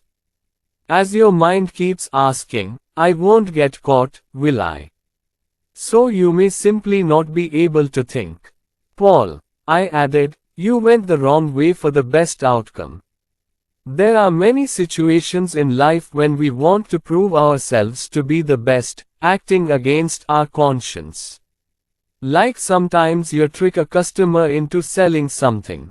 You will agree, maybe it will be successful. But the problem is, you will look at the customer again.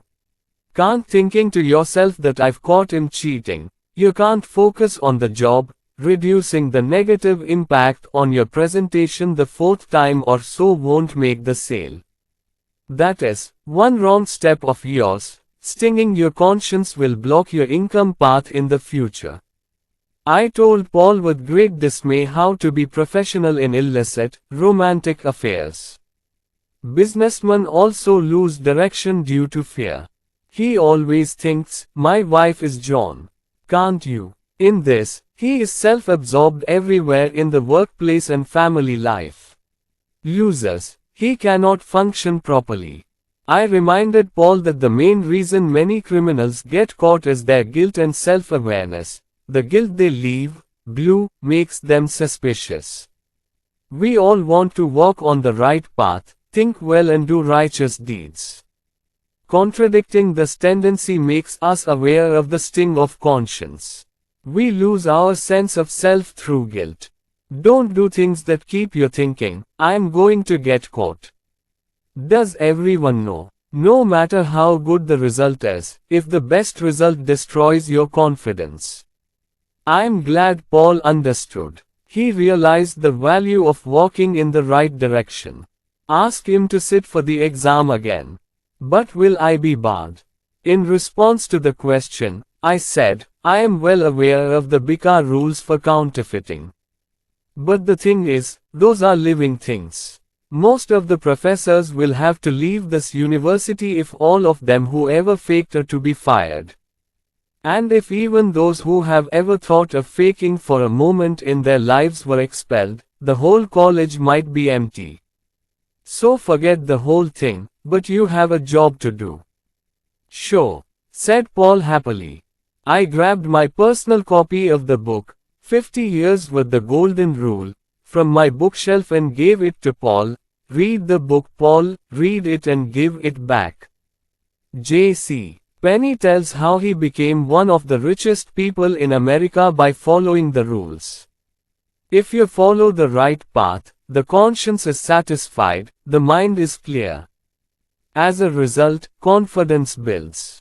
A deliberate mistake has two negative consequences. 1. We suffer from guilt which affects our confidence. 2.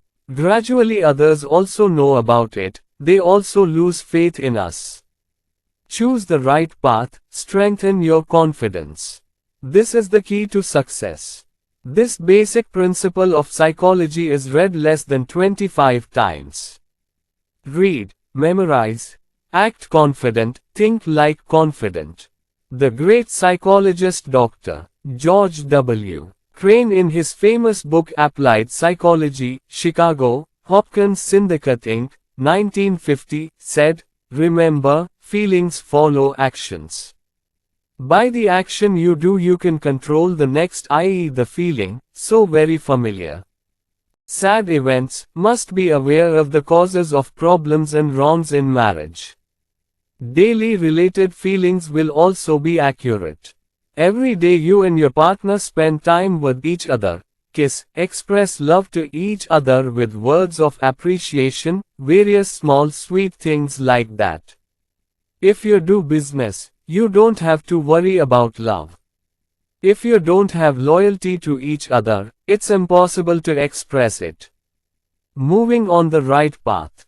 Manastavidra says that if we can change our actions, we can also change our attitude.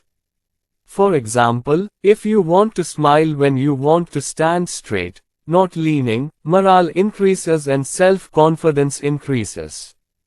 If you frown, you will see that the mood also deteriorates. It's easy to prove that well-managed activities can change feelings. People who are shy and embarrassed to stand in front of others can overcome their shyness and become confident if they follow these 3 simple steps. First, greet the gentleman in front of you. Second, look her directly in the eye and talk. Third, say, it was nice talking to you. These 3 simple actions can automatically remove shyness. Acting with conviction will restore confidence in thinking. To build self-confidence, act as you want to feel.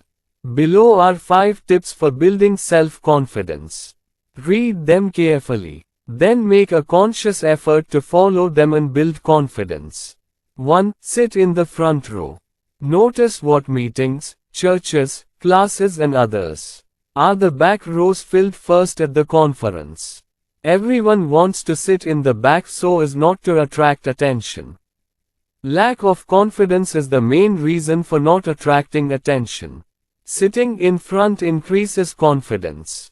Practice sitting forward. Try to sit as close to the front row as possible from now on. Maybe you will attract attention if you sit in front, but success also attracts attention. 2. Practice eye contact. How a person uses his eyes tells a lot about a person. When you talk to someone who doesn't make eye contact, the first thing you think is, what is the person trying to hide? What is he afraid of? Are you trying to hide something? Are you hiding something? Usually one of two reasons for not making eye contact is that it might be saying, I feel vulnerable around you. I feel small, I fear you, or I am guilty. I've done something or had a thought that I don't want to tell you. I'm afraid you'll recognize me by looking into your eyes. Without eye-to-eye contact, you won't get a good impression of yourself. You'll convey, I'm scared. I don't have confidence. To overcome this fear, look others in the eye and talk. To look someone in the eye means, I am an honest, good person. I have complete confidence in what I am telling you. I am a coward. I have faith in myself. Eye contact will benefit you, that in front. Look straight into his eyes and talk. It will increase your confidence. Others will trust you. 3. Increase walking speed by 25%. Going to the county seat was a thrill for me as a child. When I would sit in the car after all the work, my mother would say, David, let's sit here and watch the people come and go. Mom was good at a fun game. He used to say to me, see that man. Tell me why he is worried. Or tell me that lady is going to do B now. Or look at that man. It seems that he does not understand anything. It is interesting to see people walking around. This pastime is cheaper than going to the movies, that's probably why Mom invented it, and there's a lot to learn. I still play the game. Study the behavior of people in corridors, meeting rooms, pavements. According to psychologists, clutter and laziness in walking are signs of bad behavior towards oneself, work and surrounding people. But psychologists also say that we can change our attitudes and behaviors by changing our posture and movement. Notice, the state of mind is a reflection of our physical actions. Desperate losers only stumble. They have no self-confidence. The walk of ordinary people is also very ordinary. Their walking speed is also normal. Their body language says, I lack self-esteem. There are also other types of people. They are overconfident. They walk faster than normal. You will find a strange vitality in their steps. Their walk seems to say, I have to reach a place, I have to do urgent work, and not only that, I will be successful in the work that I will do after 15 minutes. Try walking 25% faster to build confidence. Keep your head up, keep your shoulders straight and walk a little faster, you will feel a strange confidence. 4. Participate in the conversation. Working with various groups, I have come in contact with many people who, despite their extraordinary intelligence and abilities, cannot participate in discussions. It's not that they don't want to talk to others. Due to lack of self-confidence among them, they cannot mix with everyone. The mute participant in the session thinks to himself, my opinion may be completely meaningless. It is better to remain silent than to say something and reveal my own stupidity. Besides, others may know more than I do. I don't want to prove my ignorance in front of everyone. Every time this mute person fails to speak, he feels more incomplete, more inferior. Sometimes trying unsuccessfully to convince himself, even though he knows he never will, to participate next time. This is very important, as each time this mute participant fails to participate in the conversation, the lack of confidence makes him more fearful. Makes he loses confidence in himself. The more discussions you take, the more confident you become, the easier it will be to take part next time. Speak up. It's a confidence-boosting vitamin. Put this confidence-building method to work. Participate in all and more discussions. Voluntarily participate in business sessions, committee meetings, social gatherings everywhere. Don't make exceptions. Comment, give feedback, ask questions. And don't be the last to speak. First of all, try to be the first speaker in the discussion. Never think that speaking up is proof of stupidity. Believe if someone disagrees with your comment, maybe someone else will. Stop asking yourself, is it okay to talk? Instead, draw attention to the leaders in the discussion so that your participation is easy. You can join the Toastmasters Club for special training and experience in speaking. Many self-aware people have regained their confidence by following a well-planned program to overcome shyness when speaking to others. 5. Open your heart and smile. Many people may have heard that the heart is filled with a hearty smile. It is said that laughter is the best cure for lack of confidence, but many people do not believe the saying because they have not tried to smile when they are afraid. Try it. Think you are a loser. Try to laugh at the same time, you can't. If you open your heart and smile, you will regain confidence. Will get lively. Laughter dispels fear, dispels worry, arrests despair. A cheeky smile heals many things apart from removing anxiety. A genuine smile instantly washes away depression. If you can smile genuinely at people who are in a lot of trouble, you can't be angry anymore. An incident a few days ago is proof of this. Waiting for the traffic light to change at the intersection, suddenly smoke. The driver of the car behind me took his foot off the brake and hit my car. In the mirror I saw the gentleman getting out of the car. I also came down. I am ready for the war of words, forgetting all the principles. I won't deny, I was very angry with the gentleman. But, fortunately, before anything like that happened, the gentleman came forward and smiled a little and said very politely, I really didn't want to do that, I was overwhelmed by that smile, that behavior. I said, okay. That's what happens. In an instant my enemy became a friend. Open your heart and laugh, you will see how beautiful the world is. But you have to laugh heartily. A little smile is no guarantee. I can't laugh. I can guarantee just such a smile. I've heard many times, I agree, but I can't smile when I'm scared or angry. Surely you can't, no one can.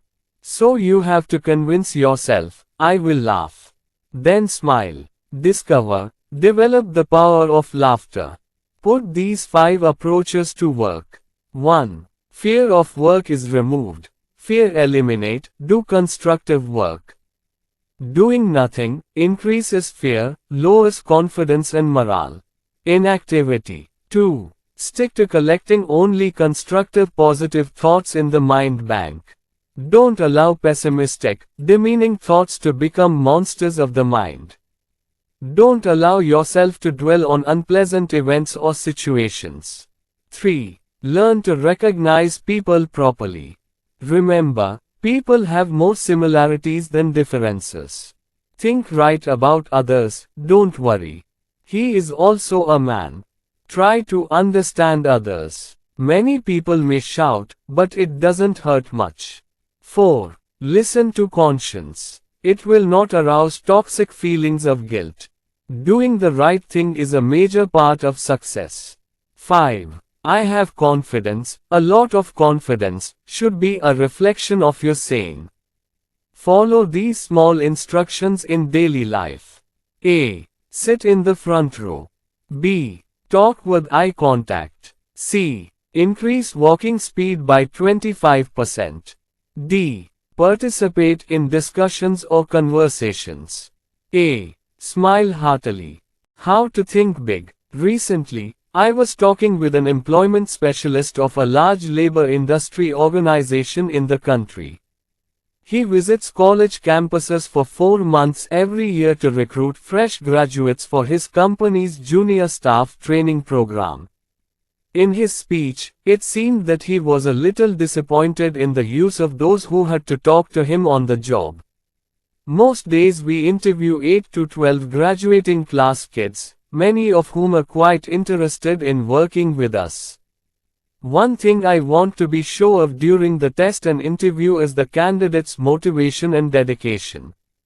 We want to know, do those students have the ability to manage major projects, take charge of branch offices or organizations, or join important positions in companies in the next few years.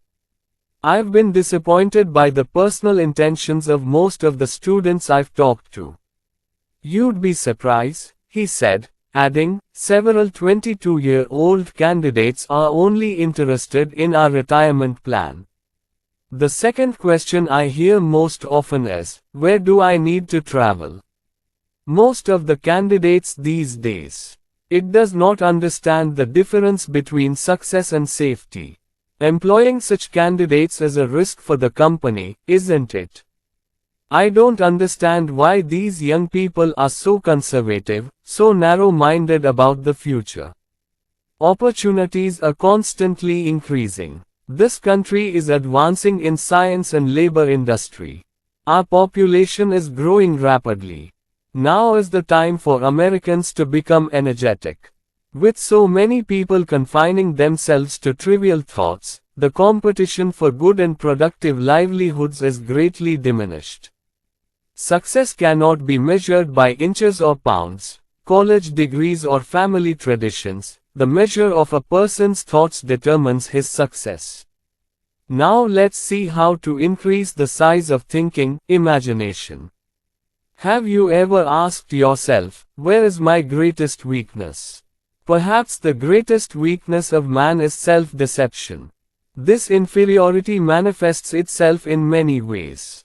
John may have seen a job ad in the newspaper, but he doesn't apply because he thinks, I deserve it. No, what about that? Or Jim wants to be friends with John but doesn't call John for fear of rejection.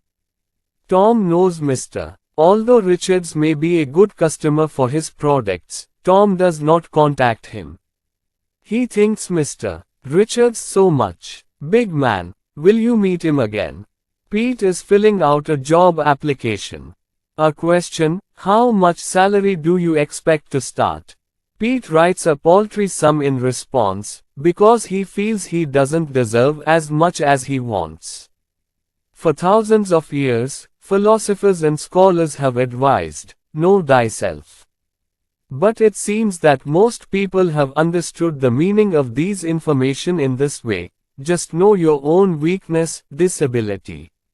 Most self-analysis only reveals a long list of faults, disabilities, and weaknesses. It is good to be aware of your disabilities, they can be corrected.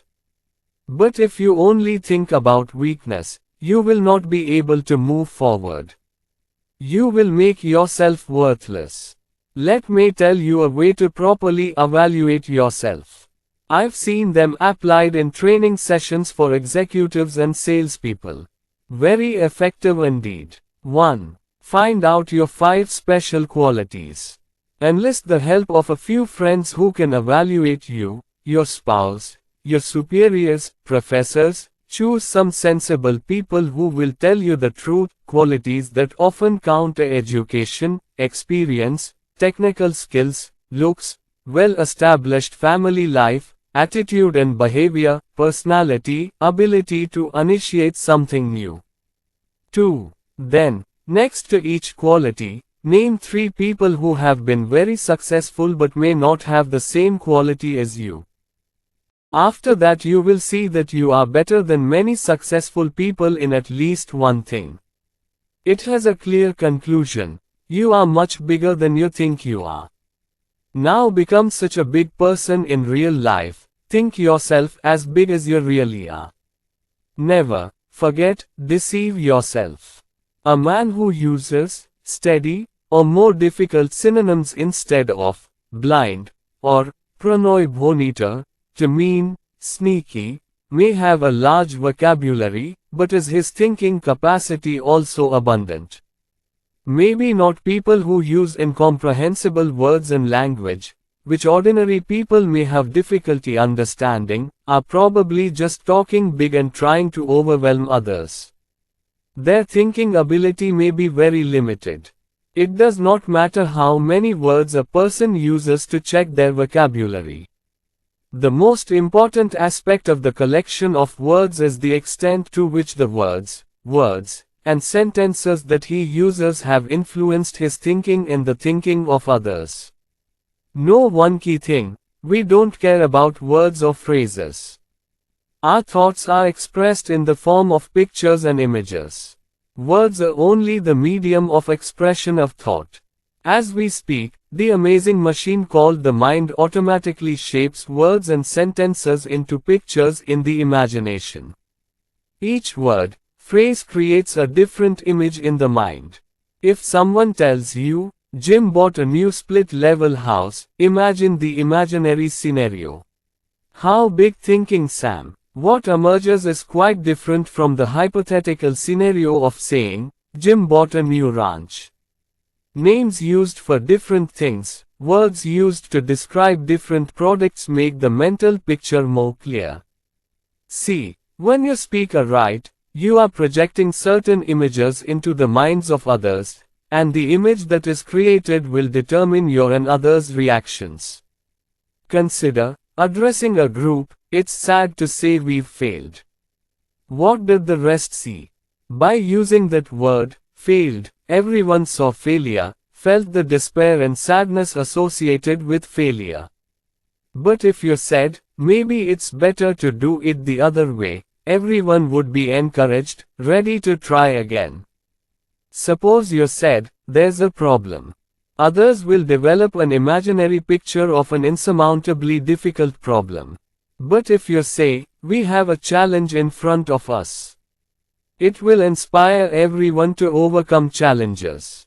Or say to a group of people, a lot has been spent, and people will think that a lot of money has been spent that cannot be compensated, whereas if you say, we have invested a lot of money, people will think that the investment will pay off later, which is a sweet scene.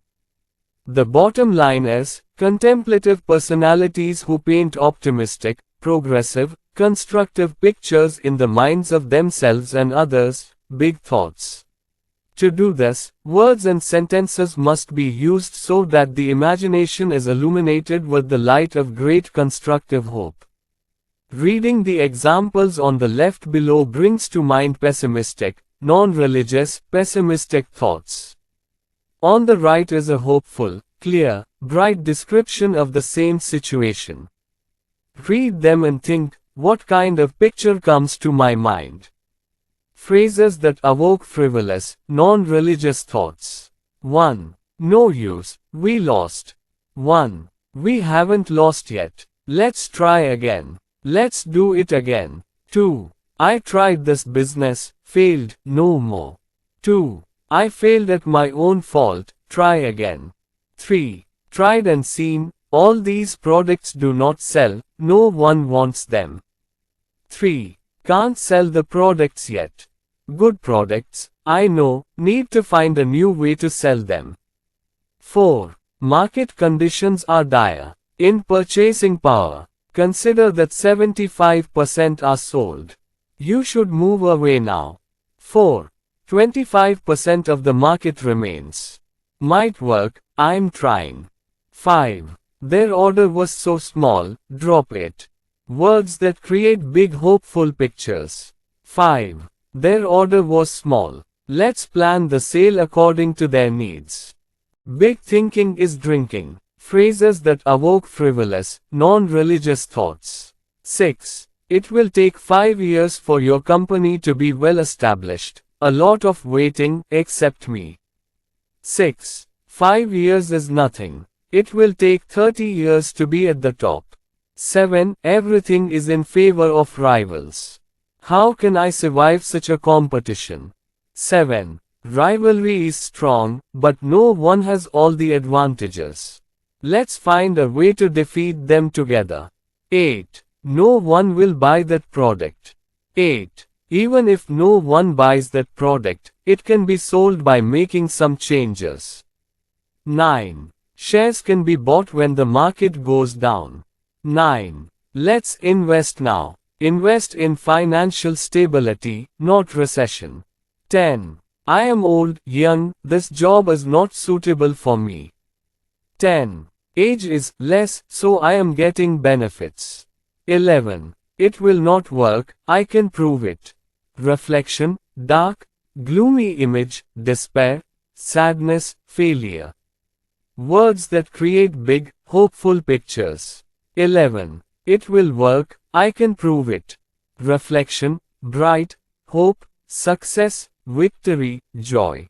4 ways to learn ambitious vocabulary. 4 ways to build ambitious vocabulary are: 1. Use big, hopeful, happy sentences and words to express your feelings.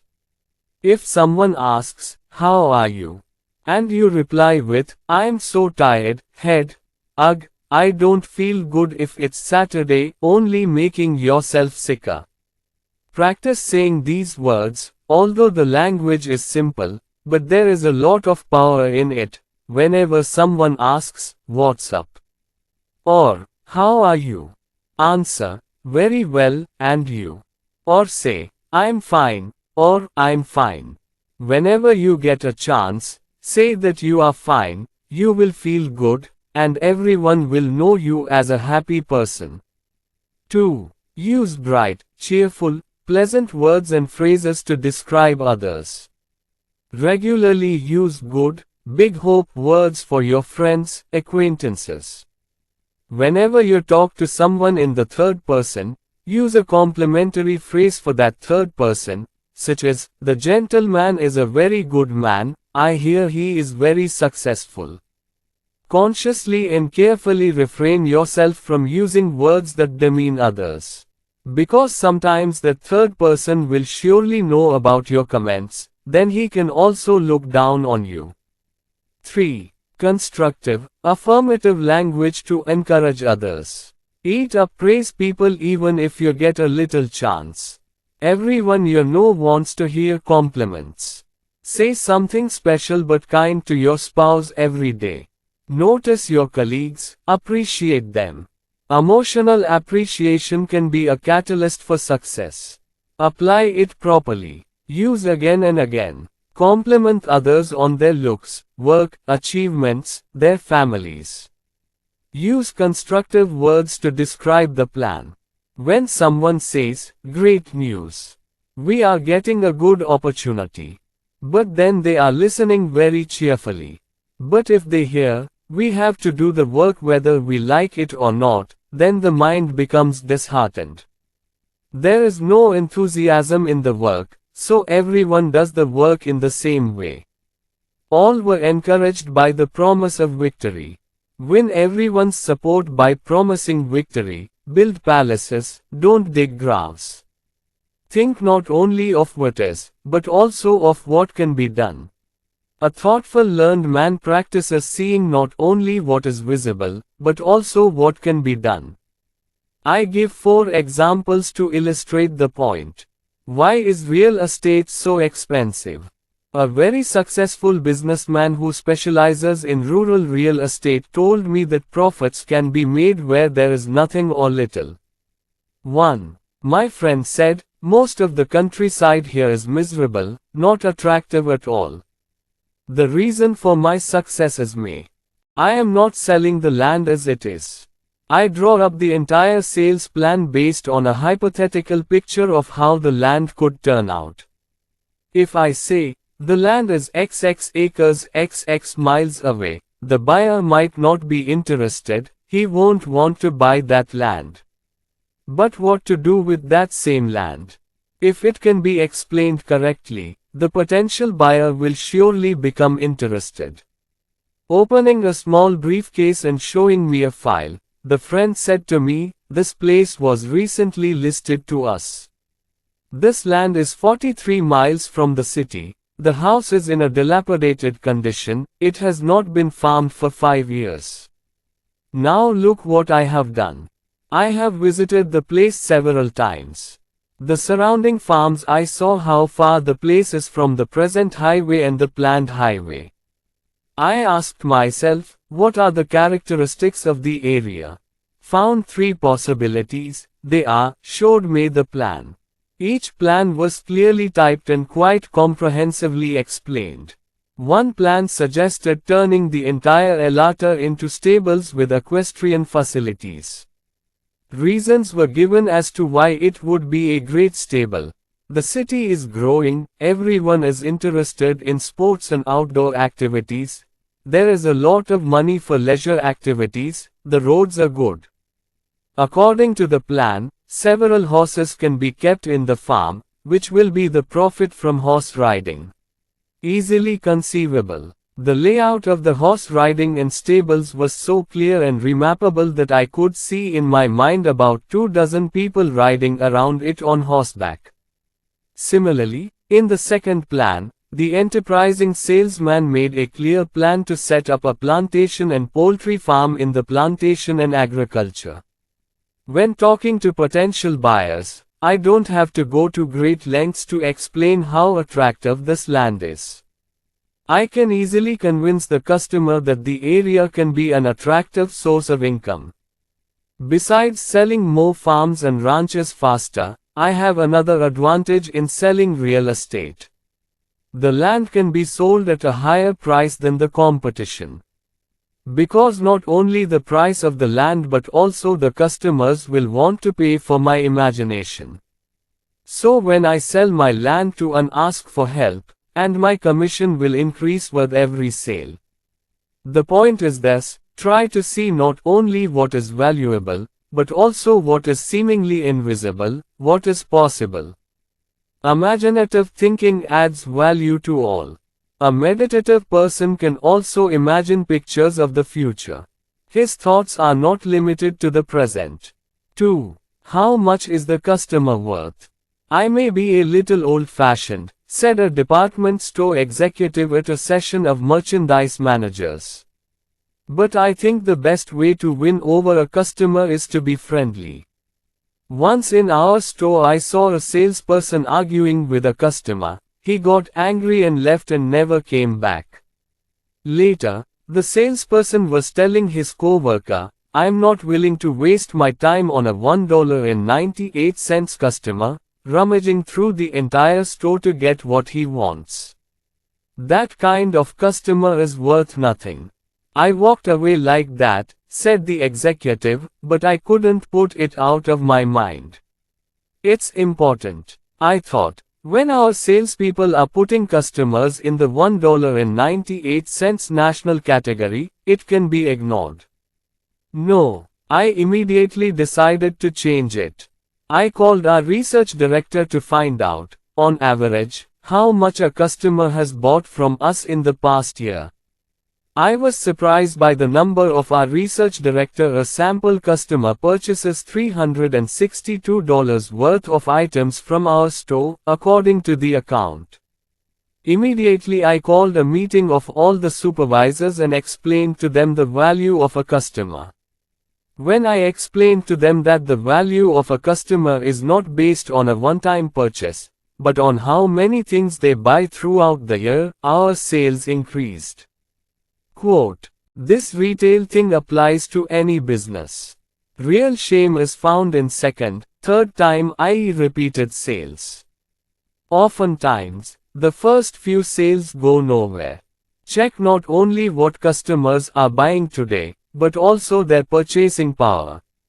If you give proper respect to the customer, he will become a regular and good customer. If he is disappointed, he will go elsewhere and buy things." A student told me an incident. He explained why he would never go back to a specialty food store. The student said, "A new food shop opened a few weeks ago. One day I thought, let's eat there for lunch. Now I have to count my money, check the price of things before buying. The shop where non-vegetarian food is available with several tempting dressings. I saw the turkey. The price is also very affordable, only 38 cents. When I got to the cash register, the checker looked at my tray and said, 1.09. He wanted 49 cents instead of 39 cents.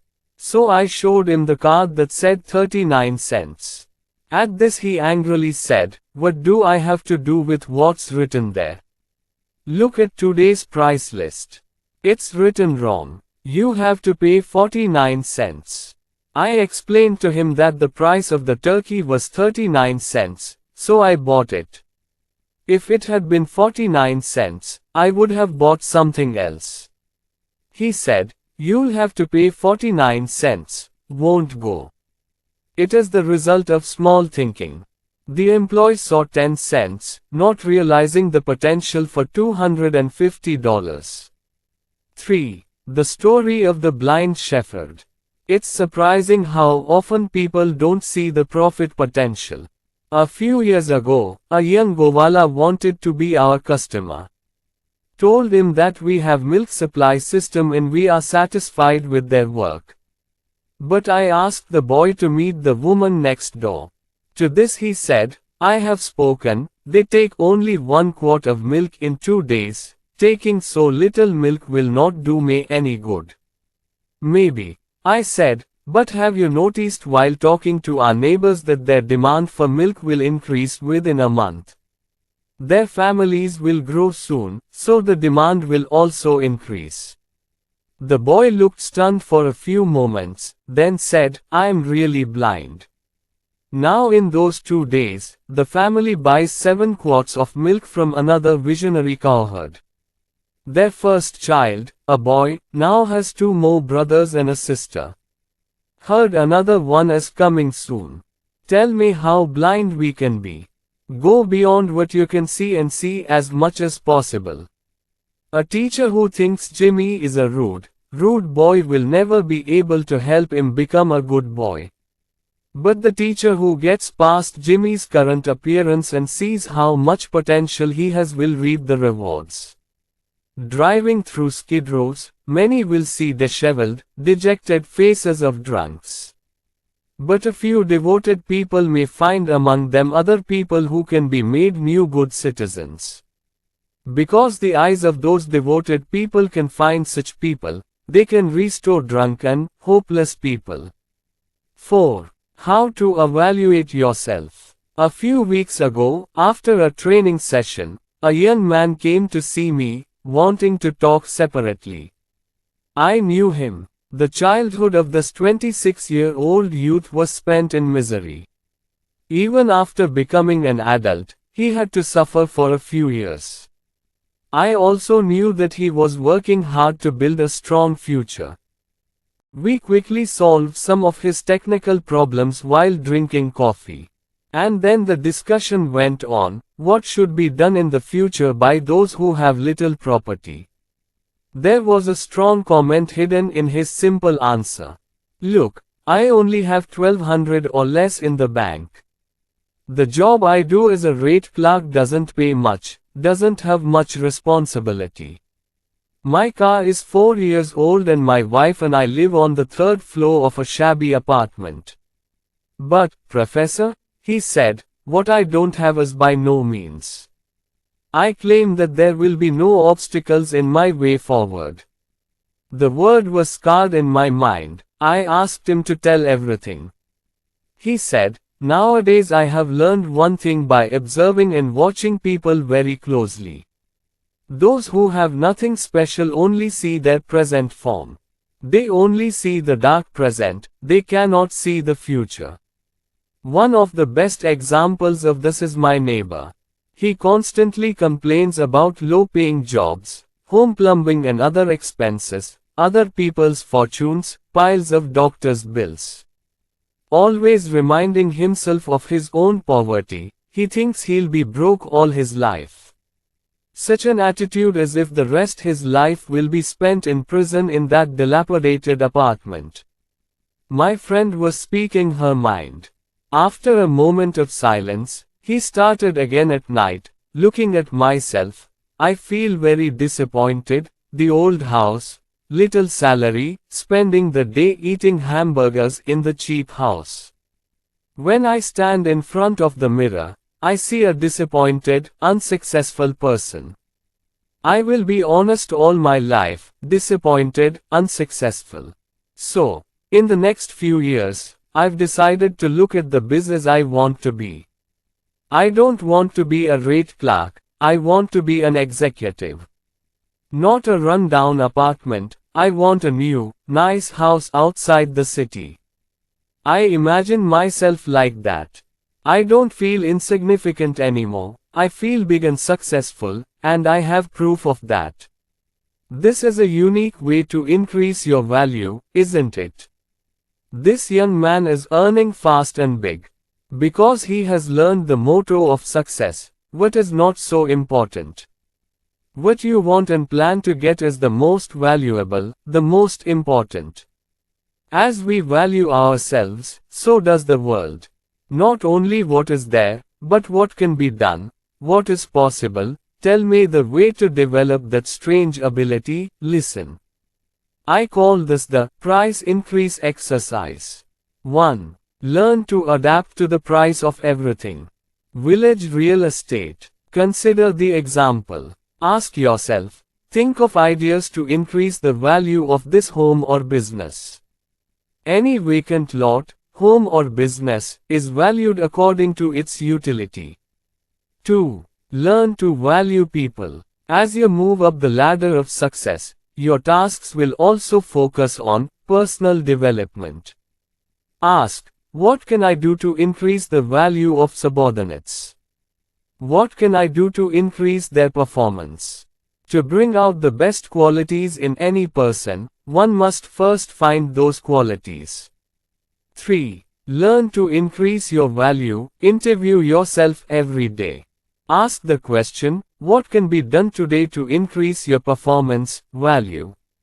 Imagine what you can become than what you are now. Then automatically, find ways to develop those potential abilities. Give it a try. A retired owner-manager of a medium-sized printing press with 60 employees told me a novel way to find his successor. 5 years ago, said my friend, I needed an accountant for my bookkeeping and routine office work. The one hired was Harry, aged 26. Although he knew nothing about printing or printing, according to his records he was a skilled accountant. A year and a half ago, we appointed him as the company's president and general manager when I retired. Looking back on those days now, Harry's made that show the best of them all. Not just writing checks or keeping records, the employee took a real active interest in the work of the entire company.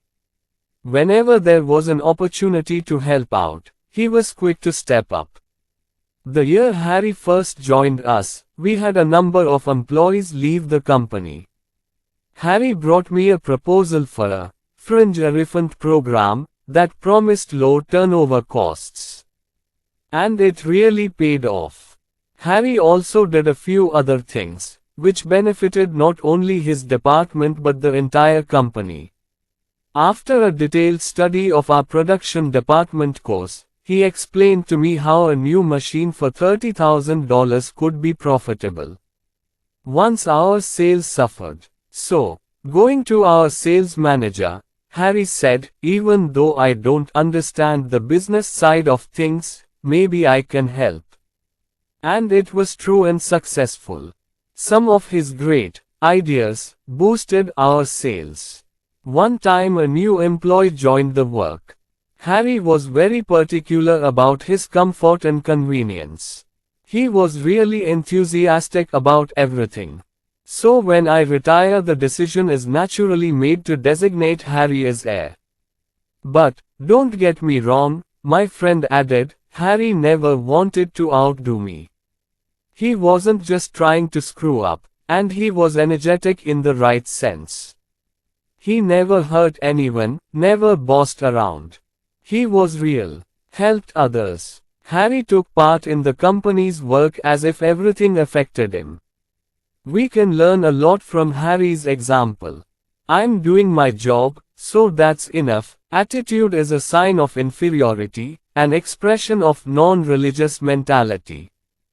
Big thinking people consider themselves a part of the team. The team's win or loss is not separate from their own win or loss.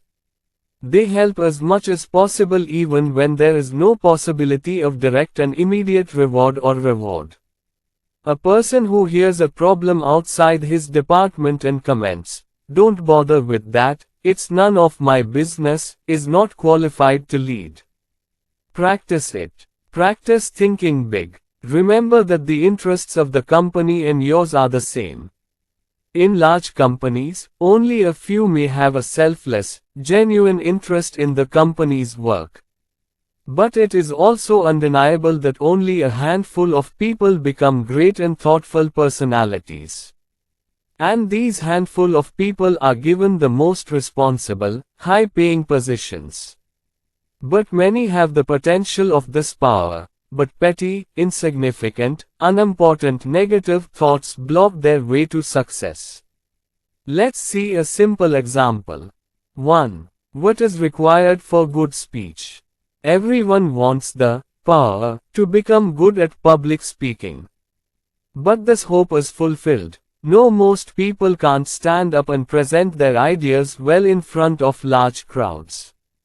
Why? The reason is very simple. Most people tend to talk about small, insignificant things instead of big, important things.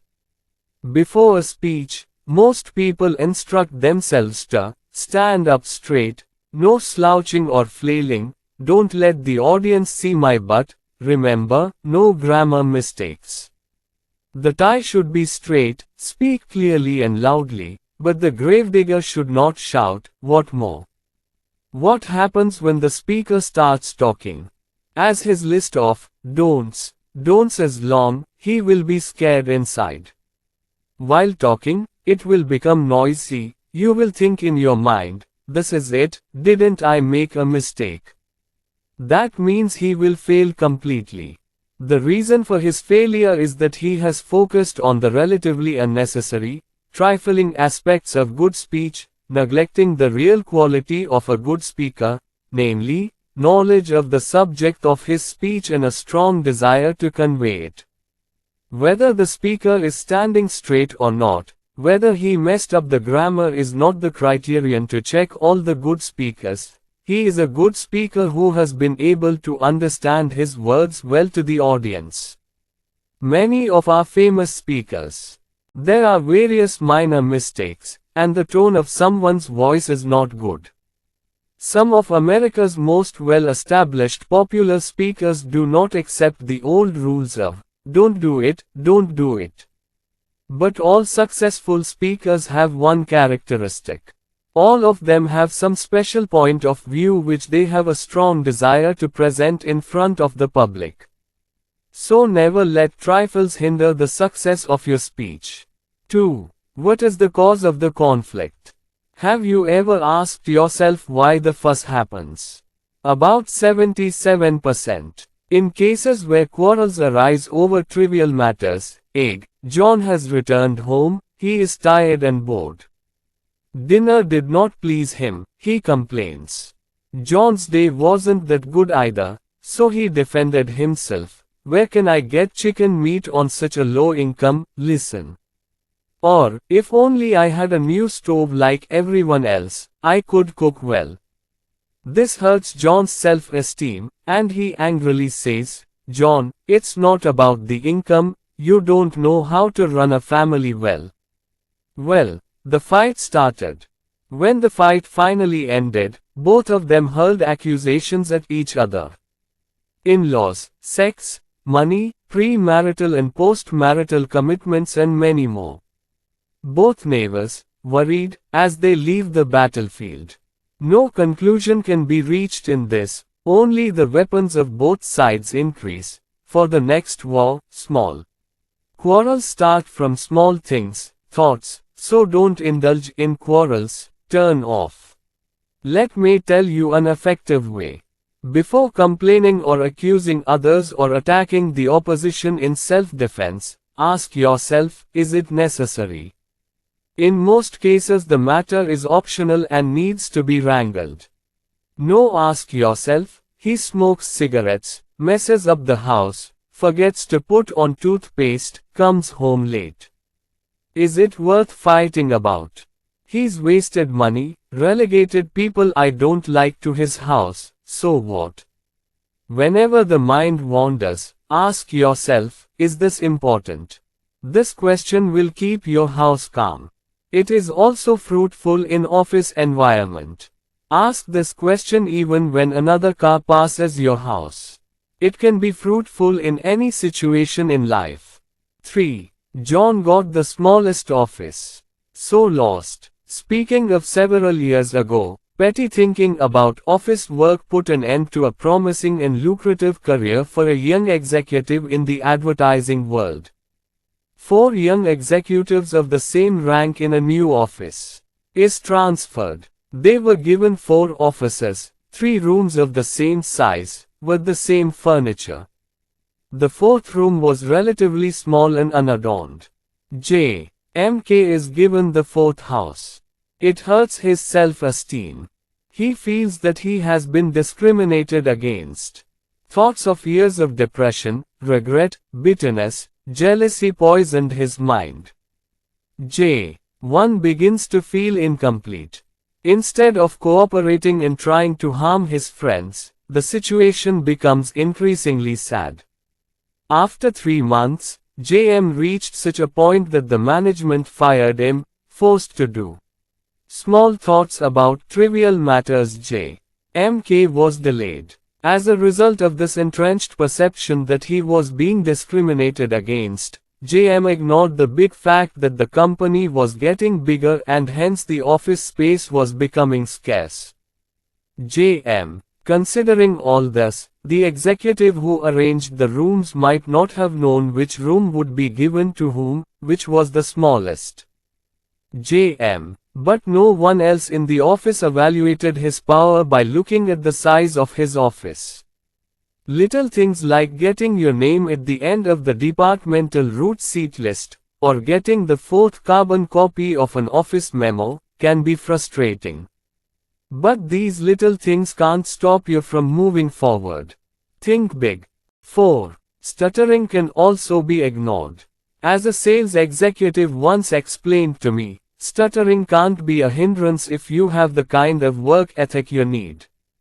A friend of mine, also a sales executive, likes to joke a lot, although sometimes he doesn't know how to joke anymore. A few months ago, a young man called this friend of mine and applied for a job. The applicant had a stuttering problem, and my friend thought it was my fault. He told the stuttering applicant that he didn't need an employee at that moment, so he could apply to me. I said, send the boy to me. Within half an hour he appeared before me. After 2 words I understood why my joker friend had sent this applicant to me. My name is JJJK. And, she said, Mr. X asked to see you the meet. He was struggling to pronounce every word. I thought to myself, that wouldn't even sell for 90 cents on the dollar on Wall Street.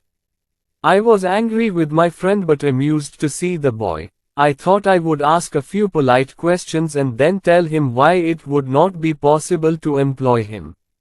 While talking, I realized that the boy is not stupid at all. Very smart boy. The boy is good but I don't care about his stuttering. I could not accept it. I asked one last question, what makes you think that you can sell? That means I'm learning new things very soon. I like people. I think your company is good and I want to make PP money. 2. I know it's hard for me to speak, but it doesn't bother me, so why should it bother everyone else? After listening to his answer I realized that he has all the qualities of a good salesman.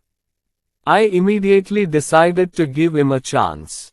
Now the boy is doing very well. A person whose profession is speaking cannot be hindered by stuttering or any other difficulty if he possesses the qualities of a good speaker. Follow these 3 ways to ignore the trivial. 1. Focus on the real purpose, the bigger goal. We often behave like the failed salesman who tries to convince the manager after failing to sell, "But I proved the customer wrong, sir." The purpose of selling is not to become argumentative. The objective is to sell, get customers. Similarly, the purpose of marriage is happiness, peace and joy, not to win the marital battle, not to say, "I just said it will happen." While working with the employees, the objective should be to find their performance, not their minor faults, fully developed. The main purpose of living with neighbors is to build a mutual love and amicable relationship, because their dog sometimes barks at night, so don't tie him up. In military parlance, even if a battle is lost, the war must not be lost, that is, the noble purpose must be remembered. Do not deviate from the main objective. To ask the question, is it really important? When a destructive thought arises, first ask yourself, is there a need to get so excited about it? It's a great antidote to anger, frustration, resentment.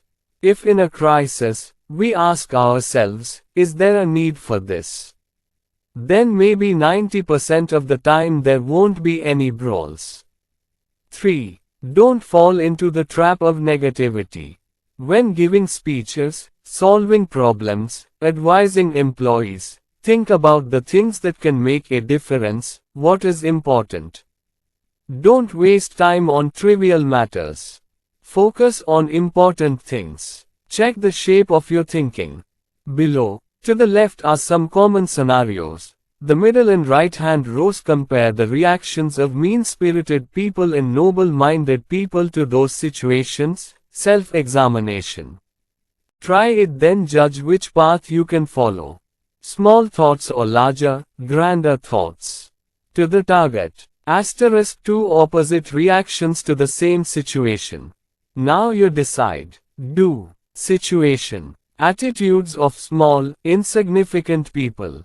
Thoughtful. The person's attitude. Expense sheet. 1. Find ways to increase income by reducing costs. 1. Choose to increase income by selling more products. Talking. 2. Criticizes friends, economic systems, companies, rivals. 2. Speaks well of friends, company, rivals. The progress. 3. Believing in downsizing or keeping the situation unchanged. 3. Interested in expansion and growth. The future. 4. Think. Future possibilities are limited. 4. The future feels like infinite possibilities. Work. 5. Wants to avoid work. 5. Always looking for new ways of working, always wanting to help others. Competition. 6. Competes with the commoners. 6. Compete with the best. Thoughtful. Attitudes of small, insignificant people. The person's attitude. Budget problem. 7. Minimizes the essentials. Find ways to save money. 7. Looking for ways to increase income, buy more essentials. Aim. 8. By targeting small. 8. Set big goals. Do without plan. 9. Make short-term plans. 9. Prepares visionary, long-term plans. Safety. 10. Concerned about security. 10. Considers safety a companion to success. Companionship. 11. Spends time in the company of insignificant people. 11. Seeks the companionship of ambitious, progressive, discerning companions. Wrong error. 12. Exaggerating even the slightest error, adds to the problem unnecessarily. 12. Ignores unnecessary errors. Remember, thinking big definitely pays off. 1. Don't fool yourself. Don't belittle yourself. Find your qualities. You are a much bigger person than you think you are. Use the vocabulary of thoughtful people. Use big, bright, happy words. Use words that promise victory, hope, joy, happiness. Avoid words that evoke feelings of disappointment, failure, sadness. 3. Expand your vision. See not only what is, but also what can be, what is possible. Adaptation to content, people, and even self-worth. Do. 8. Know the larger purpose of your work. Believe me, your current job is very important. Your attitude towards this current job will affect your promotion. 5. Learn to ignore pettiness. Stay focused on the big goal. Before getting caught up in trivial matters, ask yourself, is this really important? Think big to become a big person. How to think creatively and imagine. First, it is necessary to dispel a common misconception about the true meaning of creative thinking. For some odd reason, only science, engineering, fine arts and writing are considered creative activities. For most people, this creative thinking means inventing electricity or inventing the polio vaccine or writing a novel or inventing color television. These works are undoubtedly creative. Every step of the space mission was the pinnacle of creativity. But creativity is not the exclusive right of a few professions or brilliant individuals with sharp minds. So what is creative genius? A lower-class family prepares plans to send their son to study in a famous university. It is also an indicator of creativity. A family transforms the city's ugliest street into the neighborhood's most eye-catching environment, also a creative genius. A pastor devised a plan that doubled Sunday evening meeting attendance. He is also a creative genius. Symptoms: inventing simpler ways of keeping records and documents, attracting, impossible, workers to work or preventing conflict. These are but examples of applied creativity in everyday life. Creativity is a new, better way of doing anything. Pathfinder. At home, at work, in society, any kind of success is rooted in inventing better ways of doing things. Now let's see how we can develop this creative talent. Step 1. Believe it can be done. The bottom line is this: when undertaking any task, believe that it is not impossible. The belief that it is possible to do the work helps to find the way to do it. I often give an example to illustrate this point of creative thinking in training sessions. I ask the group, how many of you believe that in the next 30 years, the prison system will be completely abolished? Everyone is surprised by the question, thinking they have heard it wrong, thinking I am asking a strange question. So after a few seconds I asked the question again, how many of you believe that prisons can be completely eliminated in the next 30 years? When the audience realizes that I'm not joking, someone might ask, you mean, you are all killers? Thieves want to release oppressive criminals. Do you understand what will happen? We will lose security. Jail is very important. Well, now the others also join. All rules will fall. What if there is no prison? Some are born criminals. More prison would have been better, sir. You didn't read the murder in the paper this morning. The whole party began to give me 1,000 reasons why prison should be useful. One even says that because of the prison, the police and prison workers have got jobs. After the group explained the need for jail for 10 minutes, I said, now tell me why I brought up the subject of jail. Each of you has given reasons why the prison system is necessary. Now do one thing. Can you believe for a second that prisons can really be abolished? It's as if everyone has a new game. Everyone says with encouragement, okay, I agree. Then I ask, well, what can be done first to completely eliminate the prison system? A couple suggested, Increasing the number of youth centers might reduce crime, said one skeptic. In no time the group that had been advocating for the prison system became vocal against it. Poverty has to be eradicated, especially from certain income groups. More people enter the world of crime, the most research can be done to find potential perpetrators before a crime or accident occurs. In the case of some criminals, treatment can be used to overcome criminal tendencies. Those charged with maintaining law and order must be taught constructive corrections. At least 78 innovative methods have been developed to remove gels. The above are just a few of them. If you have faith, the mind will find a way to work. The only purpose of this test, whenever you think a task is impossible, your mind will look for reasons to prove why it is impossible. Again, if you believe that the work can be done, your mind will also find various ways to do the work in favor of your opinion. Creative ways emerge from the belief that it can be done. The work is impossible, such thinking is non-religious. This truth applies to all situations big and small. A political leader who does not believe in eternal world peace is bound to fail, because his mind is blocked. His mind does not want to creatively find a way to peace. An economist who thinks recessions are inevitable does not try to find creative ways to overcome business cycle downturns. Similarly, if you think you like someone, you can find many reasons to like them.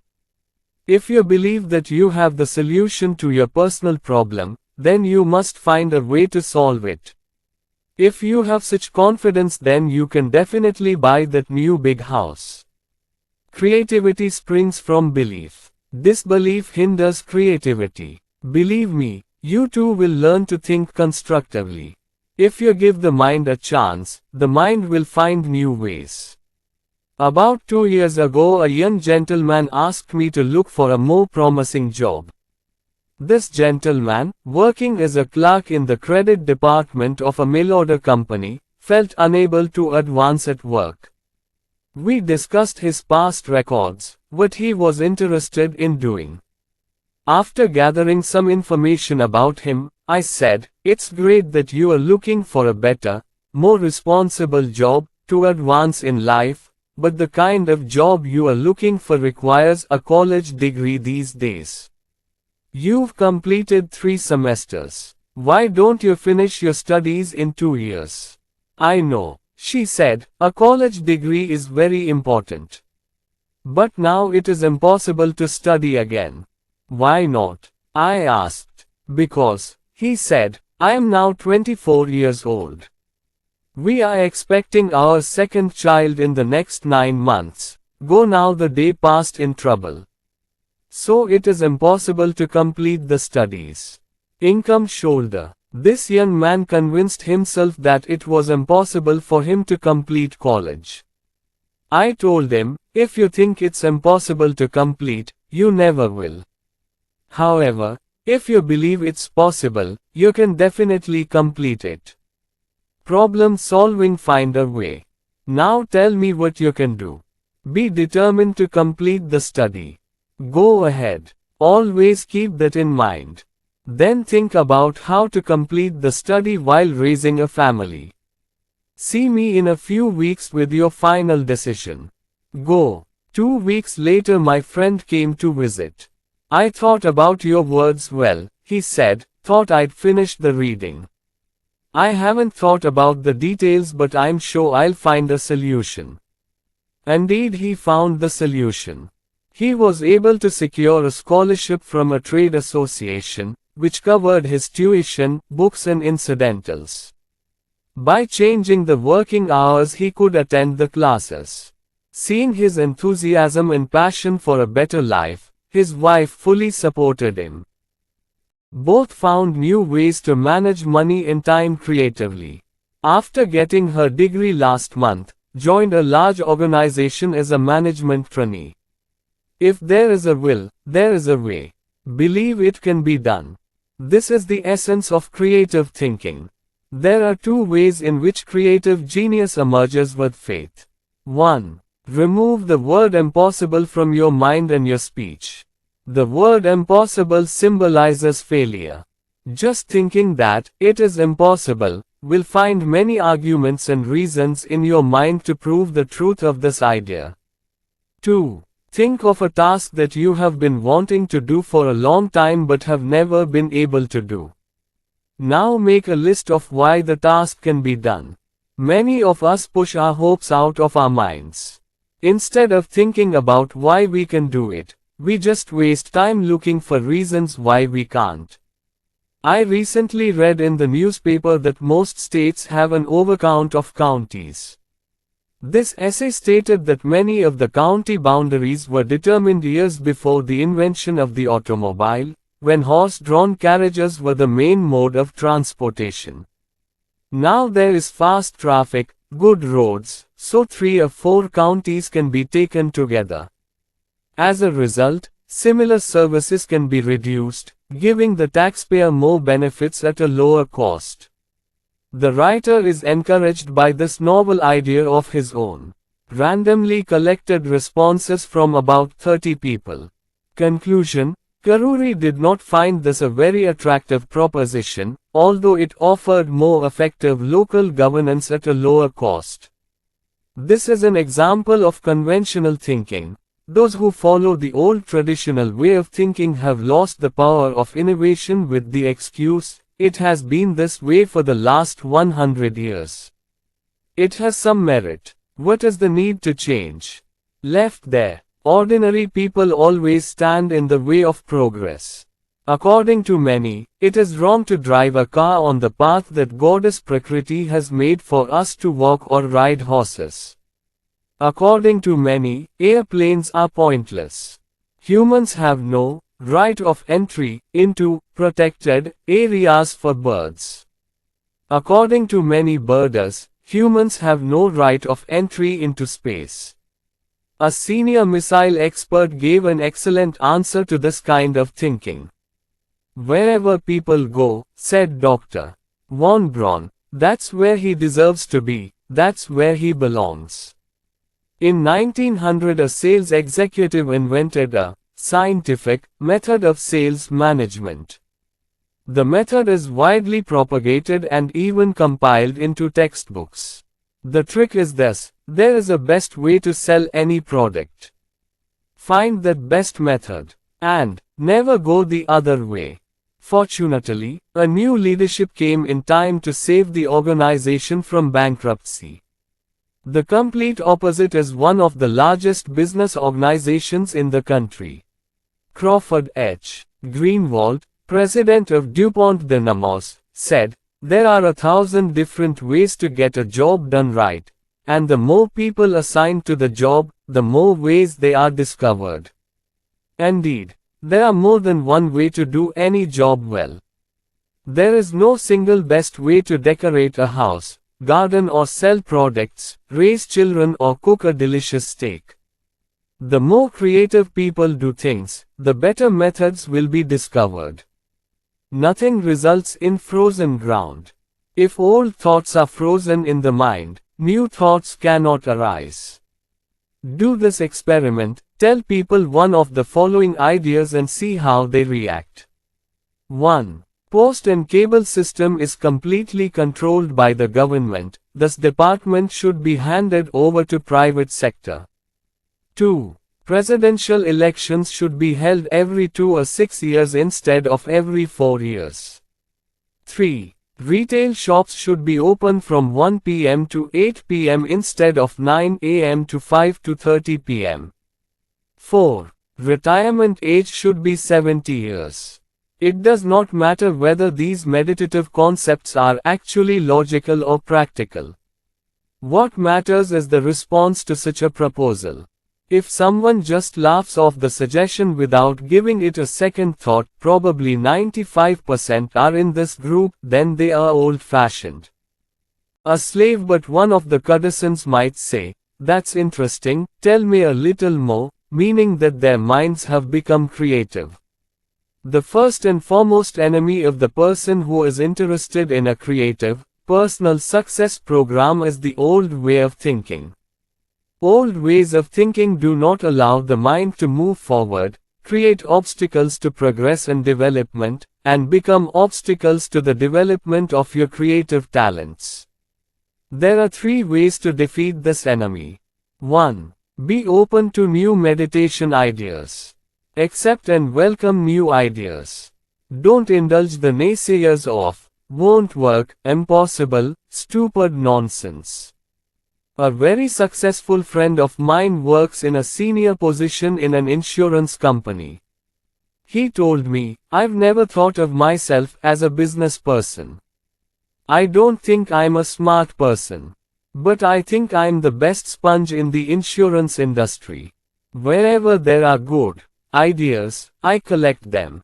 I take them. 2. Check it out. Discover new restaurants, new books, theaters, movies, new friends without sticking to a rigid routine. Leave the familiar route to work and try a different route. Do something different this holiday, something new, try something different this weekend. If the distribution department is your field of work, learn about production, accounting, finance and other aspects of business. It will expand your mind, you will learn to take more responsibility. Be progressive, not retrograde. Instead of, this is how it was done when I worked, so this is how it should be done, think about, what could be a different, better way of doing things than when I worked. Think forward, not backward. Just because you had to get up at 5:30 in the morning to deliver newspapers or milk doesn't mean your children have to. Imagine if the management of Ford Motor Company thought, this year we made the best car ever. It couldn't be better, so all engineering and design research will be shut down forever. What would the company do? Had such an attitude, the huge Ford company would have been wiped out in an instant. Like successful businesses, successful people think, how can I improve my work? How to do better? From missile building to child rearing, any task, it is impossible to find a complete, accurate, perfect approach. That is, there are various ways of improvement. Successful people know this, so they always look for ways to improve. Note, a successful person never says, can it be done better? Because he knows he can do it better. So he asks, how can it be done better? A few months ago, a former student of mine, who has only been in business for 4 years, opened her 4th hardware store. In the beginning, this young lady's capital was only 13,500, difficult for other shops. And that's despite being in the business world for a very short time. Running a shop is really admirable. Compete. Shortly after the opening of his new shop, I went to meet him to congratulate him on his success. Indirectly asked him how he managed 3 Sundarbhas and started a 4th while others could not run a single store well. I got Nakur's simple answer, I've been working hard, and that doesn't mean working non-stop from dawn to dusk. And in business, everyone works hard. I attribute my success to my weekly improvement program. Weekly improvement program. Wow, pretty fancy. What's that all about? I asked the question. Nothing in detail, he said, a plan to improve work every week, what else? In order to properly manage future plans, I divide my work into 4 areas: customers, employees, product sales and improvement. Throughout the week I write down ways to improve the business. Then, every Monday afternoon, I sit down for 4 hours and write down those new ideas. I think about what I can use in my business. In these 4 hours, I evaluate my work. I don't just sit and hope to increase the number of customers. I ask myself, what can be done to increase more customers? What can be done to create regular loyal customers?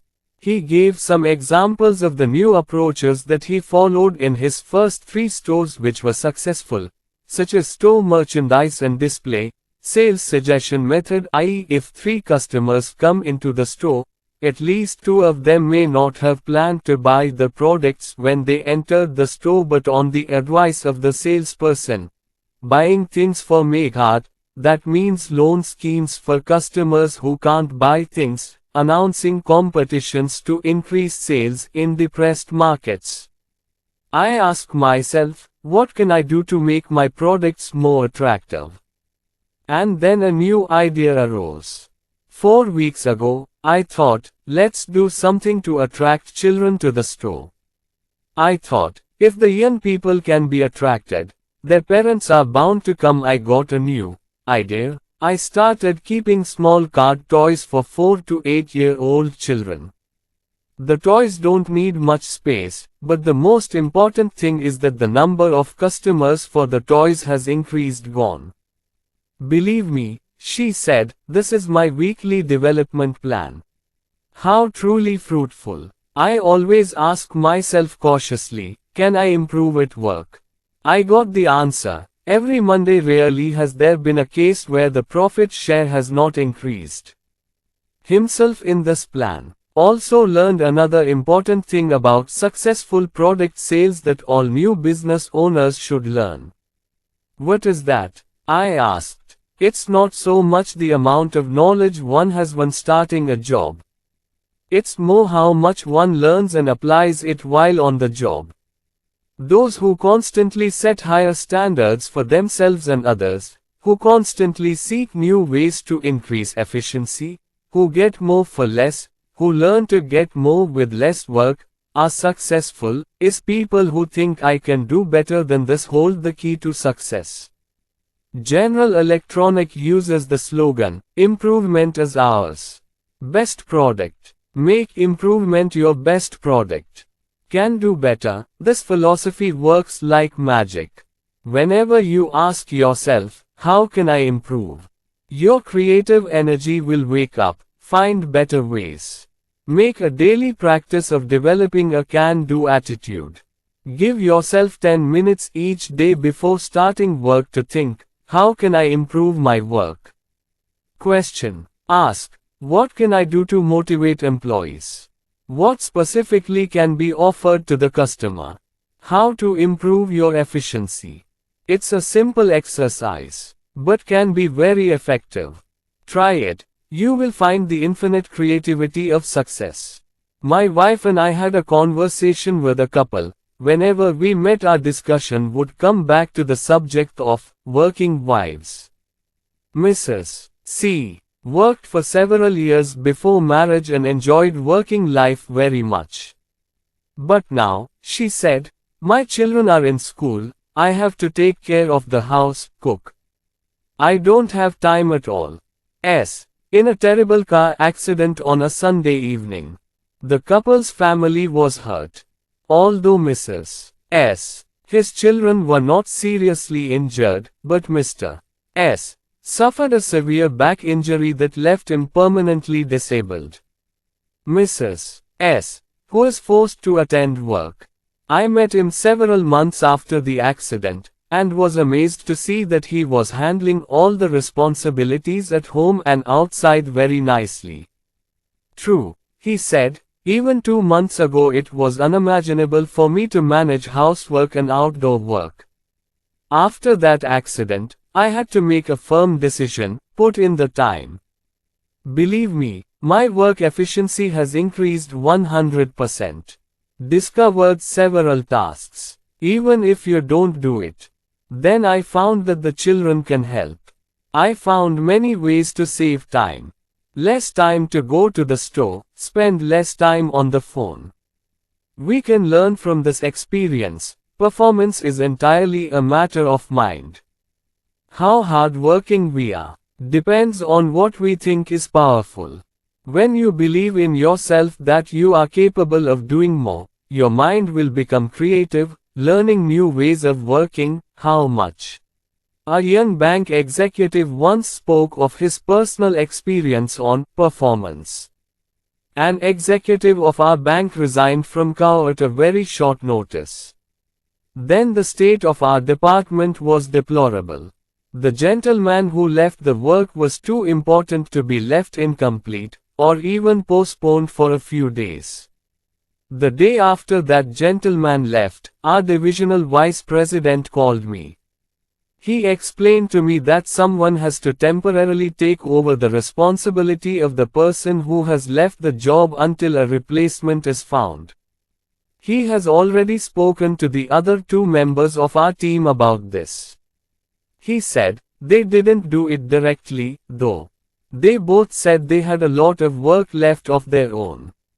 So I was wondering if you could take over some work for a few days. What? One thing I have learned from my career is to never miss an opportunity. So I agreed. I promised to do my job as well as others as well as possible. The vice president was happy to hear. When I left his office, I realized that I had a huge responsibility. Like the other two in my department, I also had a heavy workload, but none of them wanted to take on additional responsibility. I was determined to fulfill this double duty. I started thinking about how to improve my performance. I started writing down my ideas with a pencil and paper. And really, I got some good ideas.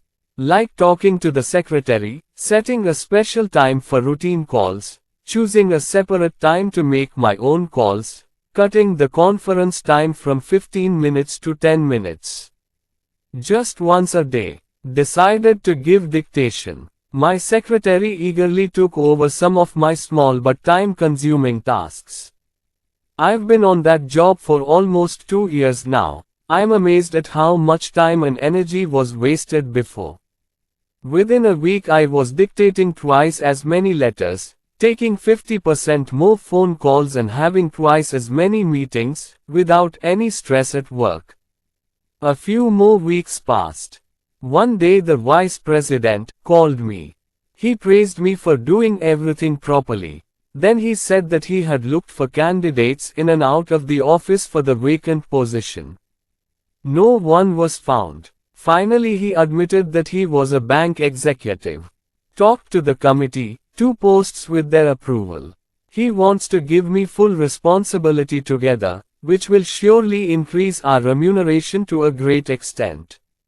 I proved to myself that I am as capable as I think I am. Power is entirely a matter of the mind. In the fast-paced business world, it seems like every day the boss calls and assigns a special task and says, I know you are under a lot of work, can you do this? Often employees say, I'm sorry, I have a lot of work right now, I'd love to do it, but I can't take it, is to the employee. In such situations the officials do not hold the workers guilty in any way, as the work is excessive. However, since the work is urgent, he looks for an employee who may be just as busy but doesn't mind taking on more responsibility. But this employee moves on. In business, in family, in society everywhere, those who can get things done better, increase in quality of work, and get more done. Increase in workload. Do you believe that more work, if you do a good job, the benefits are guaranteed? Then follow this 2-step procedure. 1. Eagerly accept opportunities to do more. Giving new responsibilities means recognizing your performance. Taking extra responsibility at work makes you non-ordinary, more valuable than others. Your neighbor is also willing to give you the burden of civic duty. Beaker. You will easily become a leader in the society. Now, think about how to do more. Creative ways. Some of these works are current works. Find well thought out shortcuts for organizing, or routine monotony. Finding or completely eliminating unnecessary tasks. But, again, you will find the right way to do more. I personally follow a policy. If you want a job done right, give the job to the busiest person. I myself never give an urgent project to someone who has endless time. Painful, costly experience has taught me that someone with a lot of free time does not make an efficient colleague at work. All the successful people I know are always busy. If I start any work or project with them, I am sure that the work will be done well. I have learned from dozens of experiences that busy people tend to do well. The actions of those who have plenty of time frustrates me. A question often asked in progressive business management is, what can we do to increase efficiency? Ask yourself, what can I do to improve my performance? Your creative mind will guide you. After meeting thousands of people of all walks of life, I have come to the conclusion that the bigger the person, the more talkative they are. Gives opportunity, the more insignificant he gives, the more knowledge. Great men mainly listen. Small insignificant people mainly talk. Also, remember, respectable people in all walks of life listen to other people's opinions, don't go around giving advice. Before any decision is made, this leader may ask, what's your opinion on this? What do you say? What would you do in a situation like this? What do you think? What about you? Let's look at it this way. The leader is a special human machine that makes decisions. Raw materials are needed to produce any product. New meditation ideas and suggestions from others are raw materials for arriving at creative conclusions. But never expect ready-made solutions from others. That is not the main purpose of questioning and listening. Listening to others' meditation ideas will develop your own meditation practice. Your mind will become creative. Recently I was nominated as a staff mentor at an executive management session. There were a total of 12 sessions in that session. At each meeting, one executive was given 15 minutes to discuss a topic, the topic of which was, how did I solve my most recent management problem? In the 9th session, it was the vice president of a large dairy processing company's turn to speak, and he sat down to a novel task. Without talking about the solution to his problem, he declared, I need your help in solving a difficult management problem. He quickly explained his problem to the team and asked a stenographer to write down everything in a cover to remember every idea. Later I spoke to the gentleman and congratulated him on his innovation. In reply he said, there were several sharp and intelligent speakers in that group. I thought some new solutions could be found from them. I will definitely find a way to solve my problem from what he said in that session. Note, this executive gentleman sought the opinions of others by presenting his problem. Raw materials are collected before making a decision. Moreover, the rest of the executives were happy to participate in this discussion. Successful businesses invest heavily in customer research. They ask the public questions about the product's taste, quality, size and appearance. By listening to public opinion, various ideas can be found to make the product more attractive and saleable. Moreover, the idea of what to tell the customer about the manufacturer's product through advertisement also becomes clear. The key to successful product development is to gather as much feedback as possible, listen to the product buyer's opinions, and then design and sell the product to satisfy them. An office sign read recently, selling John Brown the stuff John Brown likes with John Brown's eyes. Must see. And to catch John Brown's eye is to listen attentively to John Broden's Barad. Your ears are the receiving instruments. They provide your mind with a supply of raw materials, which can be turned into creativity. Cannot be learned in English, what can be learned by asking and listening is immense. Asking and listening follow these three methods of building empathy. C. 1. Encourage others to speak up. Discussion in team meetings, Ask the question, hear your experience. Or, do you think? Tell me the main thing. Encourage others to speak up, thus earning your double. Your mind will have plenty of raw material with which to think creatively, and your circle of friends will grow. Encouraging others to speak up will increase your popularity. 2. Ask questions, check your opinion. Enlist the help of others in refining your ideas. Keep your attitude about it. Don't pretend to be yourself. Don't be blind. Do a little research before offering an opinion. Know your partner's reaction. Doing so might give you more great ideas. 3. Listen carefully to what others have to say. Just keeping your mouth shut is not listening. Listening means taking the other's words into your heart. People often pretend to listen, not listen. They are just opportunities to speak from others. It waits. Listen carefully to others. Try to avoid taking it away. Gather the resources of the mind in this way. Several renowned universities are offering advanced management training programs for business executives these days. The biggest benefit of this curriculum is not that executives will get a ready-made formula for running a business. Rather, through this curriculum, they will benefit by discussing and exchanging ideas on new ideas. Several of these programs require executives to live together, allowing for more discussion opportunities. In a word, the enthusiasm and stimulation of this trend increases the creativity of executives. A year ago I conducted 2 sessions of a 1-week sales management school in Atlanta sponsored by National Sales Executives Inc. A few weeks later I met a salesman friend who worked for a sales executive who attended the school. I see at that school you taught my sales manager a lot about how to run a company better, said my young friend. Intrigued, I asked him what changes he had noticed.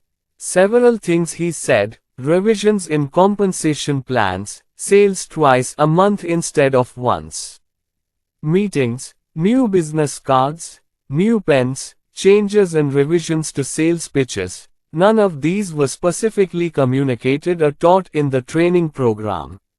A more valuable thing is the inspiration to develop a suitable mindset for his organization. A young accountant at a paint manufacturing company told me about his success in business, his success stemming from other people's innovative ideas. I never had a particular interest in real estate. For several years I was working as a professional accountant, content with my work. Once a real estate agent friend of mine took me as a guest to a lunch meeting of real estate firms in town. The speaker that day was an elderly gentleman who had seen the city develop before his own eyes. His topic of discussion was the next 20 years. He predicted that the city would gradually spread over the surrounding farming areas.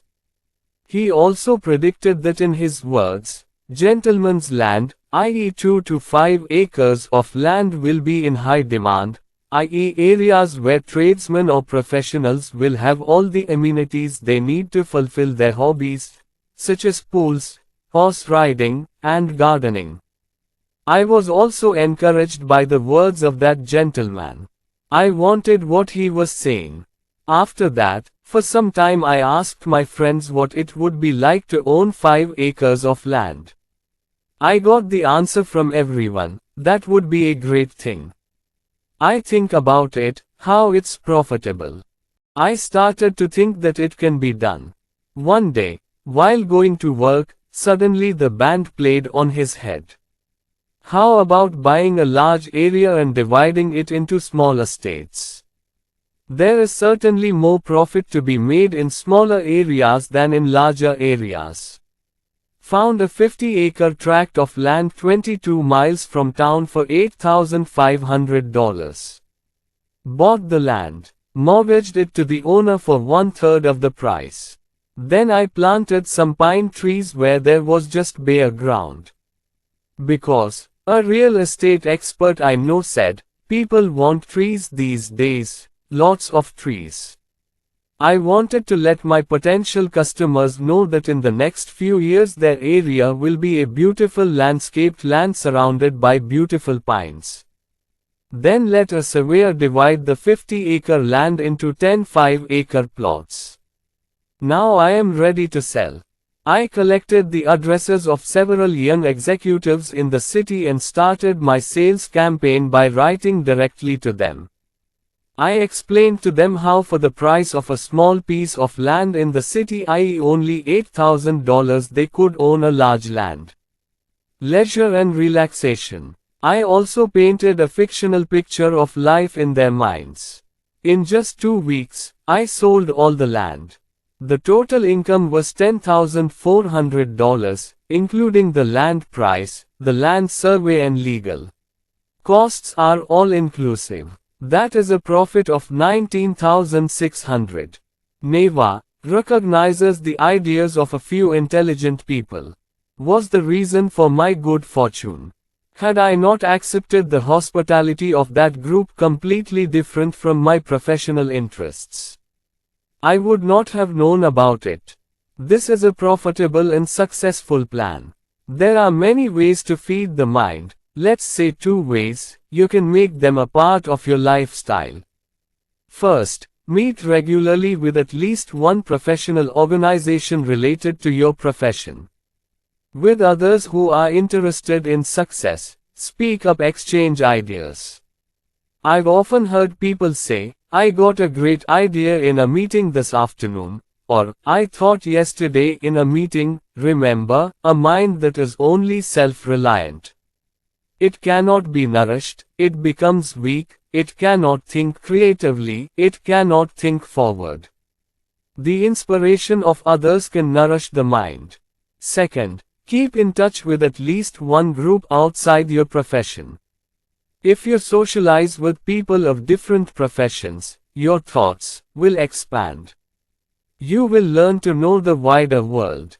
Meeting people from other professions on a regular basis is incredible, you might surprise yourself. New ideas are the fruit of your imagination. It has to be irrigated, taken care of, only then the fruit will become expensive and delicious. Each year an oak tree bears a large fruit. A corn can be created. Even so, so many fruit seeds may produce a plant or two. Most of the fruits are eaten by squirrels and the hard soil under the tree does not allow a few seeds to survive. New ideas are much like that. Only a few fruits are available. Moreover, ideas are short-lived. Squirrels, pessimists, will destroy them if not careful. From the generation of ideas to their proper implementation in practice, special care is required. These are essential to develop ideas. 1. Don't let the idea get lost. Thousands of ideas are quickly lost every day, because they are not written down on paper. Ancora memory is not so quick to store new ideas carefully in the mind's eye. Keep a notebook or small card with you. Write down ideas as soon as they come to mind. A friend of mine has to travel a lot for work. He always keeps a clipboard with him, and jots down ideas as soon as he gets them. Those with fertile and creative minds know that new ideas can come anytime, anywhere. Don't let the idea run away. Keep it prisoner. 2. Check out those ideas again. Store all those ideas in a file. This file can be a large cabinet or a desk drawer. Not even a shoebox is bad. But make sure to create the file. And regularly store those ideas. Check it out. Maybe while checking, you will see that some ideas are invalid, discard them. But never discard ideas that hold future promise. 3. Ideas must be cultivated. Ideas should be developed. Think about it. Add more ideas. Study other subjects related to your idea. Think about it all, then apply it in time to your work, your workplace, and your future. When an architect gets an idea to build a new space, he first prepares a plan. When creative people in the advertising world get an idea for a new TV ad, they develop it into a story, a sequence of images, creating an idea of what the whole idea will look like. When a writer has an idea to write something new, he first prepares a draft. Note: write down ideas on paper. There are two main reasons for this. As the idea takes shape, revise and refine it. Then sell that idea to a customer, employee, boss, friend, club member or investor. The idea has no value if no one buys it. Once in the summer, two life insurance salesmen approached me. Both were interested in my insurance program. Both promised to bring back the plan with the necessary changes. The first salesman gives an oral presentation. He explained to me about my needs. But soon I am confused. Because he started explaining the technical aspects of insurance like tax, development, social security etc. Not understanding the matter, I rejected his offer. The second salesman, however, followed a completely different path, writing his own statement. The details were clearly defined in the drawings. So I could easily understand his proposal. I accepted his offer. Make an active effort to make your ideas believable. Rather than presenting ideas verbally. An easy to understand, easy to sell presentation made in pictures or drawings. In short, apply these sadhanas, think creatively. 1. Believe it can be done. If there is faith and trust, the mind will find a way to work. Remember, one solution leads to another solution. Completely remove impossible, won't work, can't, futile effort from your thoughts and words. 2. Don't let traditional old ways of thinking hinder your mind. Eagerly embrace new ideas. Learn to study and research. New approaches follow. Keep a progressive attitude towards work.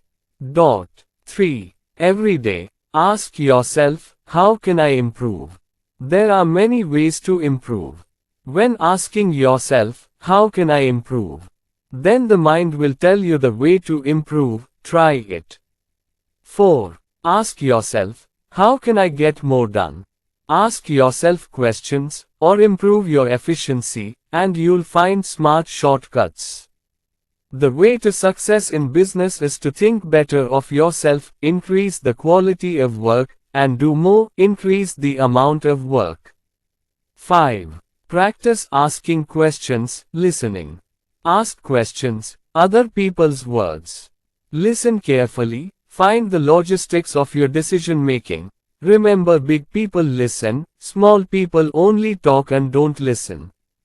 6. Expand your mind. Make yourself motivated. Such people find resources who can teach new ideas, ways of doing things. Socialize with people who have different professions and different hobbies. You become what you think you are.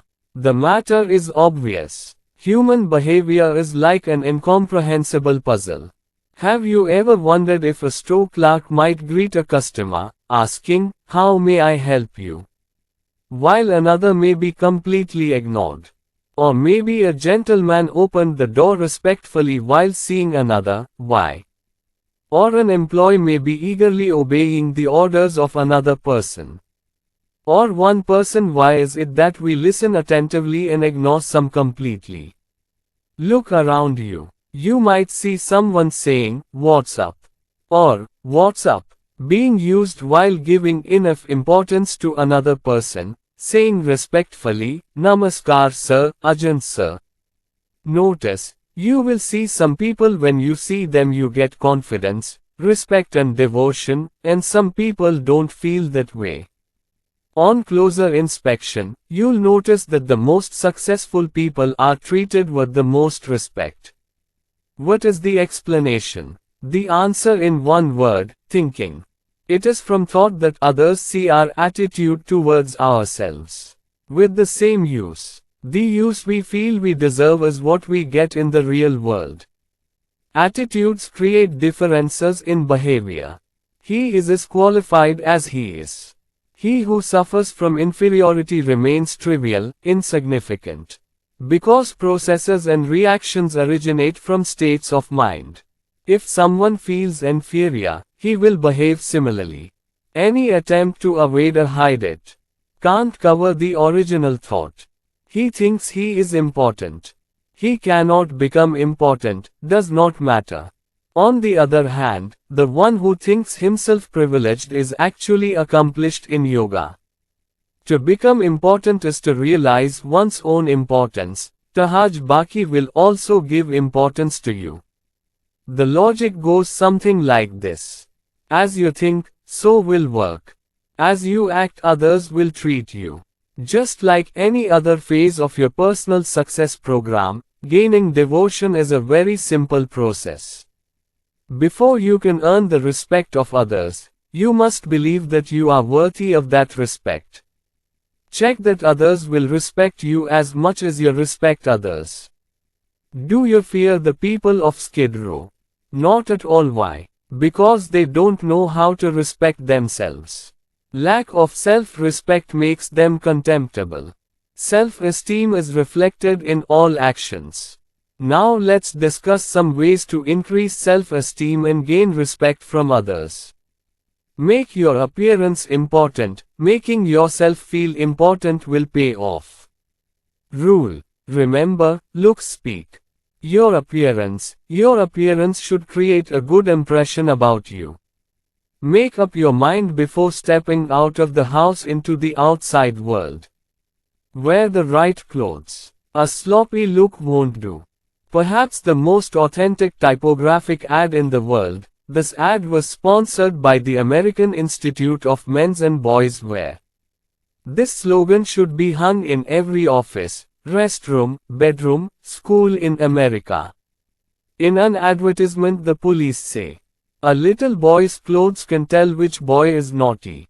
It may be unfair to judge this way, but it is a fact. Young people are judged by their looks these days. After judging a boy in this way, it is difficult to change his attitude and attitude towards him. Take a good look at your son, through the eyes of his teacher, through the eyes of your neighbors. Is there anything in his appearance, clothing that could lead to misconceptions? Do you know for sure that your child looks like a good boy wherever he goes, wearing the perfect outfit? This ad was created especially for young children. But the same applies to adults. Read the ad again. Read again using the words "just you" instead of "your son", "your officer" instead of his teacher, and "colleagues" instead of neighbors. Above your workplace, see yourself through the eyes of your colleagues. A clean look doesn't have to be expensive. Think of the slogan literally. The meaning will be like this: you will get good results. Remember that your self-importance will make you feel important. Wear proper clothing. If you think, use clothing as a weapon to build confidence to improve mood. An elderly psychology professor of mine used to give advice to students preparing for final exams. Be prepared for this urgent exam by dressing properly. New tie, ironed suit, polished shoes. If you look smart, you'll think like a growing man can. Professor Sir understood his subject very well. Your outward appearance affects the appearance of your mind. There's no denying it. How you look on the outside will affect how you think and feel. I heard that in the life of all small boys there is a hat party, i.e. with the help of hat they feel oneness with their favorite personality. I remember an experience my son David had during this hat episode. Suddenly one day he announced that he would become the Lone Ranger. The problem was, he didn't have a Lone Ranger hat. I explained to him in various ways, asked him to wear a different hat. He protested, "Dad, how am I supposed to think like the Lone Ranger without the Lone Ranger hat?" In the end, I was forced to buy him a hat. After getting that hat, he became a true Lone Ranger. Often this incident reminds us of the light of appearance in our thinking. Read this incident as proof of his brilliance. Anyone who has served in the military knows that wearing a uniform makes you feel like a brave soldier. When a woman wears a party dress, she really wants to party. Similarly, if an executive wears appropriate clothes, he feels like an executive. A salesman expressed this in his own words: "If you want to sell big, it's very important to look rich, and if you don't look rich, I can't feel rich in my heart." Your outer appearance speaks to you. Talk to others. Guess what others think of you. In theory, it may be said that people should look at their intelligence, not their appearance. But don't misunderstand. People judge you by your outward appearance. The first basis of evaluation is your appearance. And of all the time it takes to develop an idea, the idea created at first glance lasts the longest. One day I saw seedless grapes in the supermarket for 15 cents a pound. On the next table were the same grapes packed in beautiful polythene bags, priced at 35 cents per pound. I asked the boy who was weighing the goods what is the difference between 15 cents for 1 pound and 35 cents for 2 pounds of grapes. "Arjun," said the boy, "grapes packed in polythene look good and are selling double." Remember the example of the grape when selling yourself. The right package increases your chances of selling, again at a higher price. That is, the better your cover, the more recognition you will get. Tomorrow you will notice who gets more respect and priority in restaurants, buses, crowded streets, shops and offices. When people look at each other, perhaps immediately, perhaps subconsciously, they make a value judgment on the other.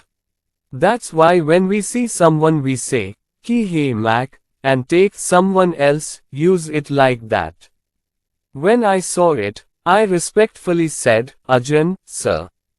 Yes, outward appearance is very important. Seeing well-dressed people is a good idea. The look says, "He is an important personage. I am smart, wealthy and trustworthy.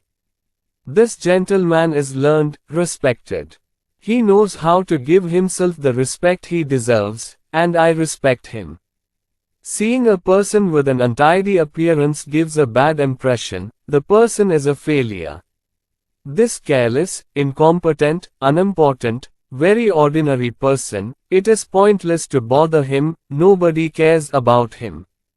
Whenever I preach, don't neglect your appearance. In training programs, I am often asked, looks are important, but where do I get the clothes I need to look important, to gain the respect of others? This is a complex puzzle indeed.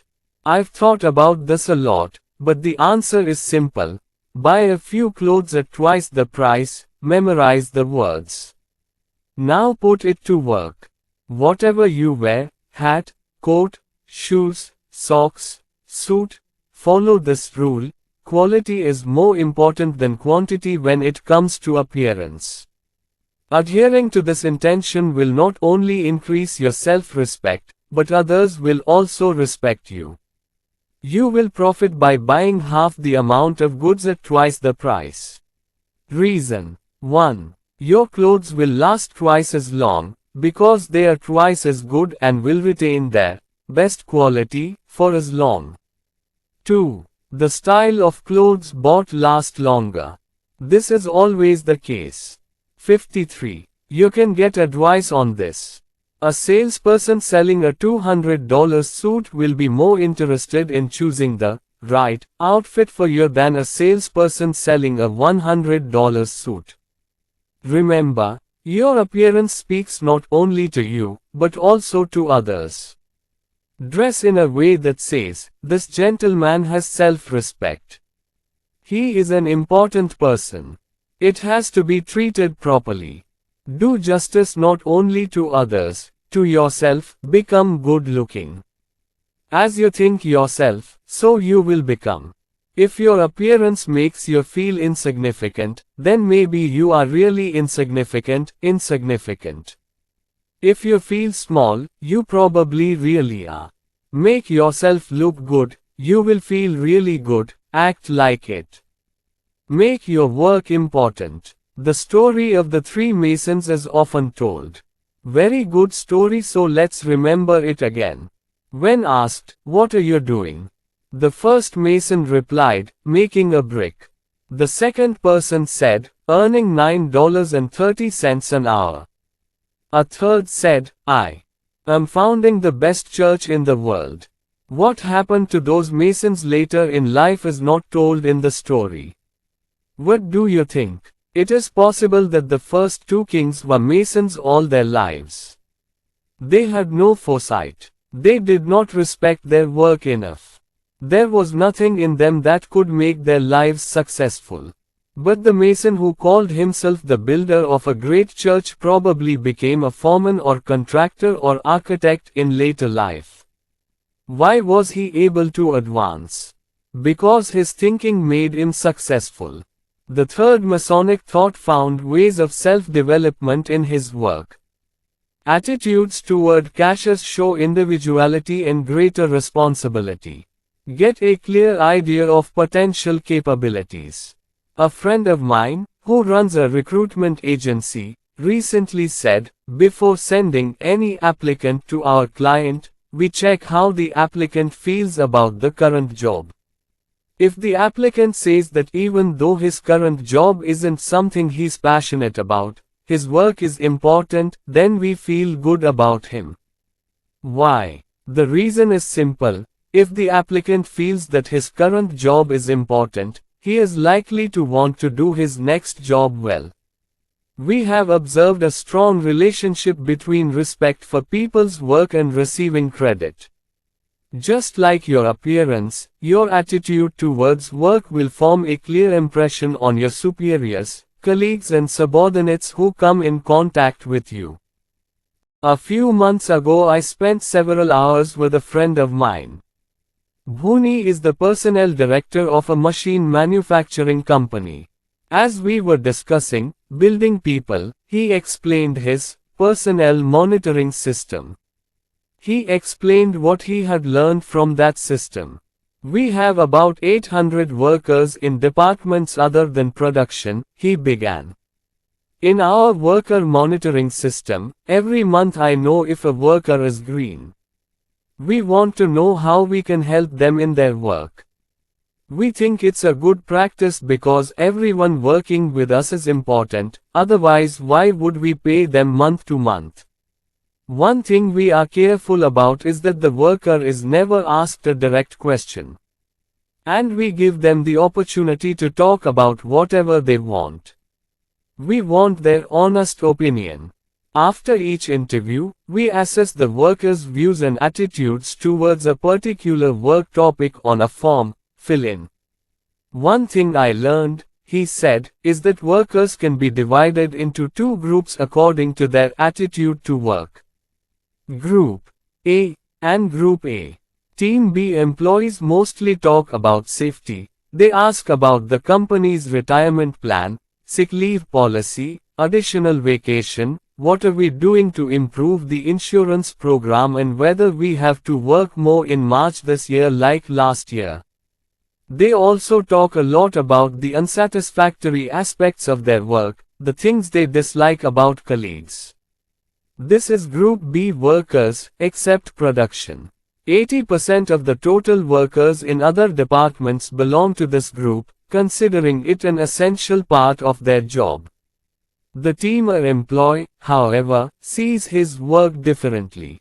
He is curious about the future and wants to know the way forward.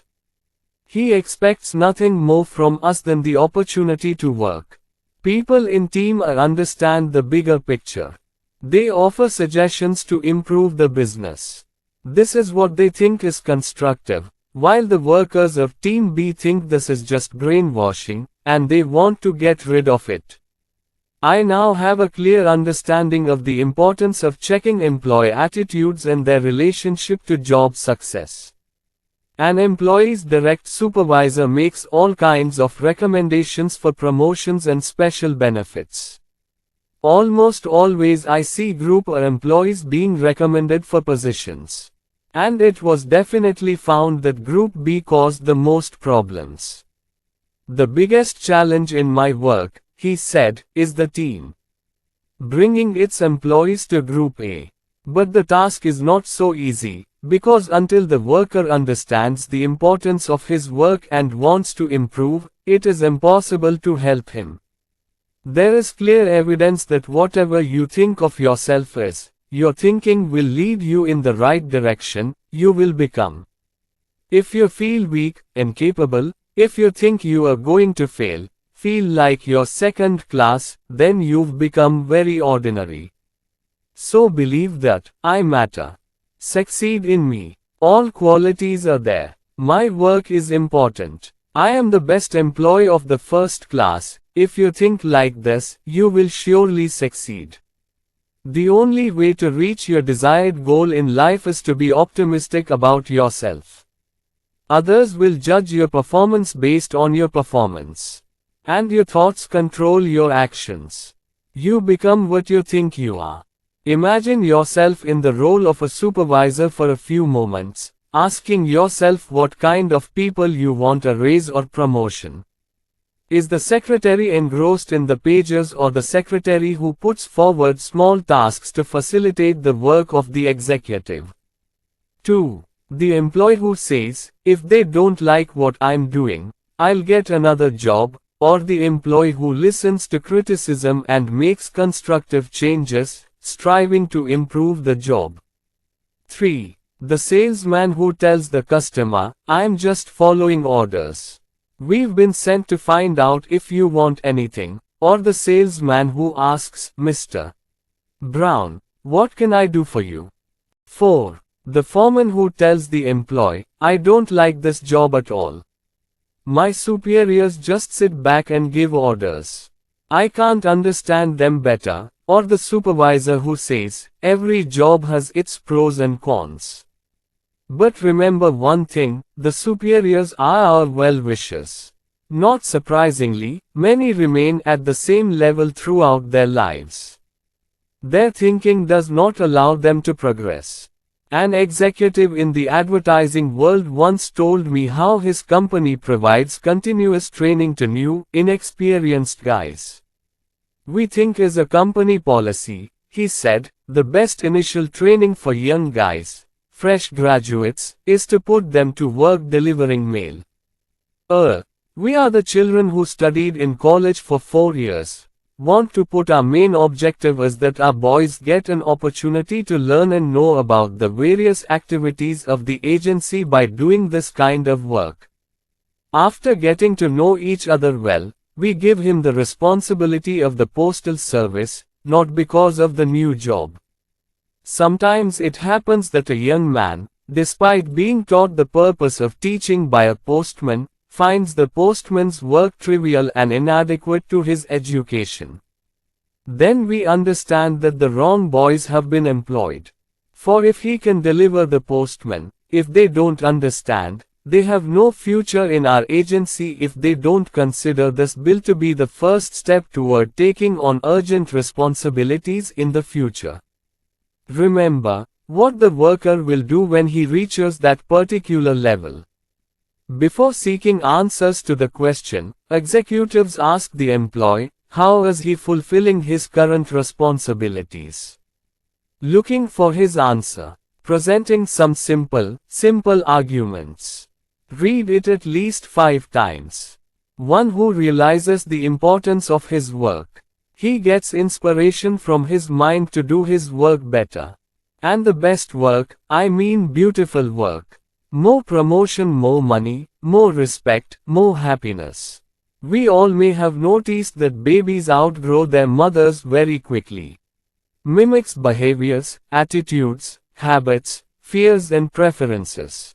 Likes and dislikes in food, habits or behavior, opinions on religion and politics or on other subjects, Children become living reflections of their parents, guardians' thoughts. By imitating and following them, the child learns about the world at any time. But so do adults. People imitate others all their lives. They follow their group leader or supervisor, having a clear influence on their thinking and actions. This is easily verified. The compatibility of thought and action of any of your friends and their officials is particularly noticeable. Your friend may imitate his boss or other peers in these matters: speech and word choice, cigarette smoking habit, facial expression and mannerisms, clothing and car preferences, and many more. Another way to check for imitation is to compare the behavior of the employee with the behavior of the boss. If the employee is nervous or worried, his close colleagues will also be similar. In other words, our attitude towards work also affects the attitude of our subordinates. Our subordinates' attitude towards work is a direct reflection of our own attitude towards work. It must be remembered that just as the behavior of the parents affects the behavior of the child, so our qualities and weaknesses are reflected in the behavior of our subordinates. Enthusiasm. A typical characteristic of successful people is, did the store's enthusiastic salesperson talk you into making the customer interested in the product? Or the audience of a yajna or any other speaker full of enthusiasm is aware and enthusiastic like him? If you are full of enthusiasm, your surroundings, it will be so encouraging, is active people too. But how to stimulate this enthusiasm? Bonyari is very simple: to stimulate thinking. Make yourself optimistic, progressive, think, feels great, I'm 100% ready. You become what you think you are. Feeling motivated will make you really motivated. Must have enthusiasm and interest to perform best quality work. Others will be inspired by your enthusiasm, you will get excellent work. But what will your subordinates do if you go wrong, cheat the company in money, product supply, time and other minor matters? Will the rest of the team learn from the habit of coming to work late every day and leaving early? Our subordinates will also be devoted to their work if they see our devotion to work. It has a huge advantage. Our superiors judge us by the quantity and quality of work we can procure from our subordinates. Think of it this way: who would you nominate as a divisional sales manager? The branch sales manager whose salesmen are doing a great job, or the branch sales manager whose employees are doing mediocre work? Or who would you nominate as a production manager? The supervisor's department that achieves goals, or the supervisor's department that falls behind? 2 ways to make others work harder for you. 1. Have a healthy, optimistic attitude towards work, and your subordinates will have a similar attitude. Every day, while working, ask yourself, am I worthy of imitation?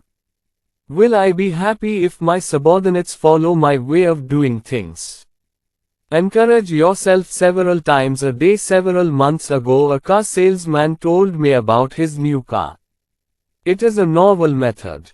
Read on. 2 hours a day, said the salesman, that is, the bulk of my career is spent making appointments to show the product to potential customers. When I first started selling cars 3 years ago, this was my biggest problem. I was a little scared, hesitant.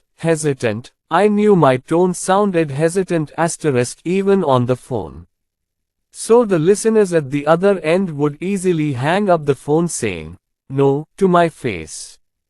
At that time, every Monday our sales manager would call a meeting.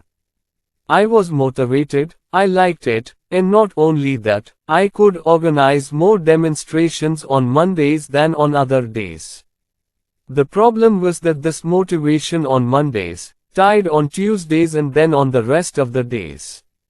Reaching would run out of reach. Then I got an idea. If the sales manager me Why I can't motivate myself. 49 Don't motivate yourself before making urgent phone calls. I thought, let's try. Without saying anything to anyone, I went to where the car was parked, found an empty car, and talked to myself for several minutes. I said to myself, I'm good at cars, I'm going to be the best. I sell well, the customer makes a profit. I'll call anyone who needs a car, I'll sell them. From the first day, that motivation with me. It was visible. I felt so good, I shook all the hesitation from my mind when I called. I was eager to call, and now, like that day, I sat in an empty car to motivate myself. But that's the method I still use today. I still remind myself when I call, I'm a great salesman, I'll be honest, and I will. The tone of the conversation. Good idea, right? To reach the top is to realize the feeling of reaching the top. Encourage yourself, you will see how much stronger you will feel. Was conducting a training session recently. A beginner gave such an awkward presentation that he was asked to discuss for 10 minutes about everyone becoming a demonstrator. His hands and feet were shaking. He forgot the content of his speech. After 5-6 minutes, he sat down in despair. At the end of the session, I called him and said only one thing. I asked him to come 15 minutes before the session. He kept his promise, came 15 minutes early for the next session. We both sat down and discussed the awkwardness of the previous day. I asked him to remember what he was thinking just 5 minutes before presenting his speech in the discussion of the last session. I was probably thinking that was too scary. I knew there would be a mess. I knew I wouldn't be able to speak properly. I kept thinking, who am I to talk about leadership? I can't. Well, I said, that's the solution to your problem. You were breaking your own spirit right up until the moment before you presented your speech. Convincing yourself that you will fail. Is it any wonder that filled square you have failed? Instead of building courage and morale, you were indulging fear. Now listen, I said, in 4 minutes today's meeting starts. I want you to increase your enthusiasm for the next few minutes. Go to the room next to the hall and say to yourself, I will give a good speech. I have something to tell the audience about an important matter. Say these words repeatedly with complete devotion. Then the conference. Come into the room and make your point. If you had been there that day, you might have realized the impact of those words. As a result of that small, self-motivated speech, he gave a wonderful speech that day. Advice. Practice uplifting self-praise. To punish oneself by convicting oneself, to prove oneself inferior. Don't make a habit of doing it. You are what you think you are. If you have a good opinion about yourself, you can reach the top. Create ads that sell yourself to yourself. I will come. Let's think for a moment about America's most popular product, Coca-Cola. Every day your eyes or ears see or hear good news about Coke. The manufacturer of Coca-Cola is selling you Coke over and over again. There is a reason for that. If they buck this upsell, you may become indifferent to Coke, which will reduce sales. But Coca-Cola Company will not let that happen. They will sell you Coke again and again. Every day we come in contact with many people who are half-lives who have not been able to sell themselves to themselves. It does not respect its own most important product, its own existence. Apathetic to this, they feel insignificant. Because they think themselves insignificant, they become insignificant in reality. These half-dead people must learn to sell and resell themselves to themselves. He must consider himself a first-class man. He must have genuine, sincere confidence in himself. A young boy named Tom Staley is making rapid progress. Tom regularly sells himself to himself 3 times a day. Named the Tom Stollo 60-second ad. This ad is specially made for him and he always keeps it with him. It contains, "This is Tom Staley, a very important figure. Tom, you are ambitious, big ass. Do think big about everything. You have the ability to perform at your best, so do your best. Tom, you believe in joy, progress, prosperity. So, speak only pleasant words. Just talk about progress. Just talk about prosperity. You can do a lot. Tom, you can do a lot. Use your infinite power. Nothing can stand in your way. Nothing can get in the way. Tom, you are enthusiastic, bring that enthusiasm to your work. You are handsome, Tom has an attractive personality, you are happy. Stay like this. Tom Staley, you were great yesterday, be better today. Be the best Tom. Wake up, move on." According to Tom, he credits advertising for becoming more successful and efficient. "Before I started selling myself," says Tom, "I used to think I was inferior. Now I know I have the winning qualities, so I'm winning. I always will." The way to create an ad to sell yourself is to first find your special qualities. What qualities make me the best? Don't hesitate to describe yourself. Now make up your own ad. Talk to Tom directly. Just speak to yourself, don't worry about anyone else when you advertise yourself.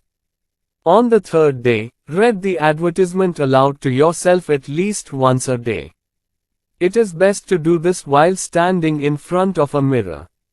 Bring that excitement to the body. Strong show, emphasis. Read again, you will feel the speed of the blood pulse. Self-stimulating with very advertising. Pick up fourth, read the ad in your mind several times a day. Read this before facing a difficult situation. Always keep the ad handy and use it. Now one thing. Many, perhaps most people, will laugh at this art of success. Because they do not believe that success lies in the correct management of thoughts. But don't listen to the words of those ordinary people.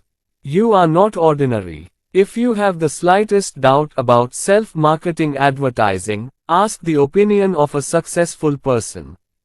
Ask him, understand the merits and then sell yourself to him. Improve your thinking, think like important people. Improving your thinking will improve your work, you will be successful. A few simple ways to think like important people can make you successful too. Use the form below as a guide.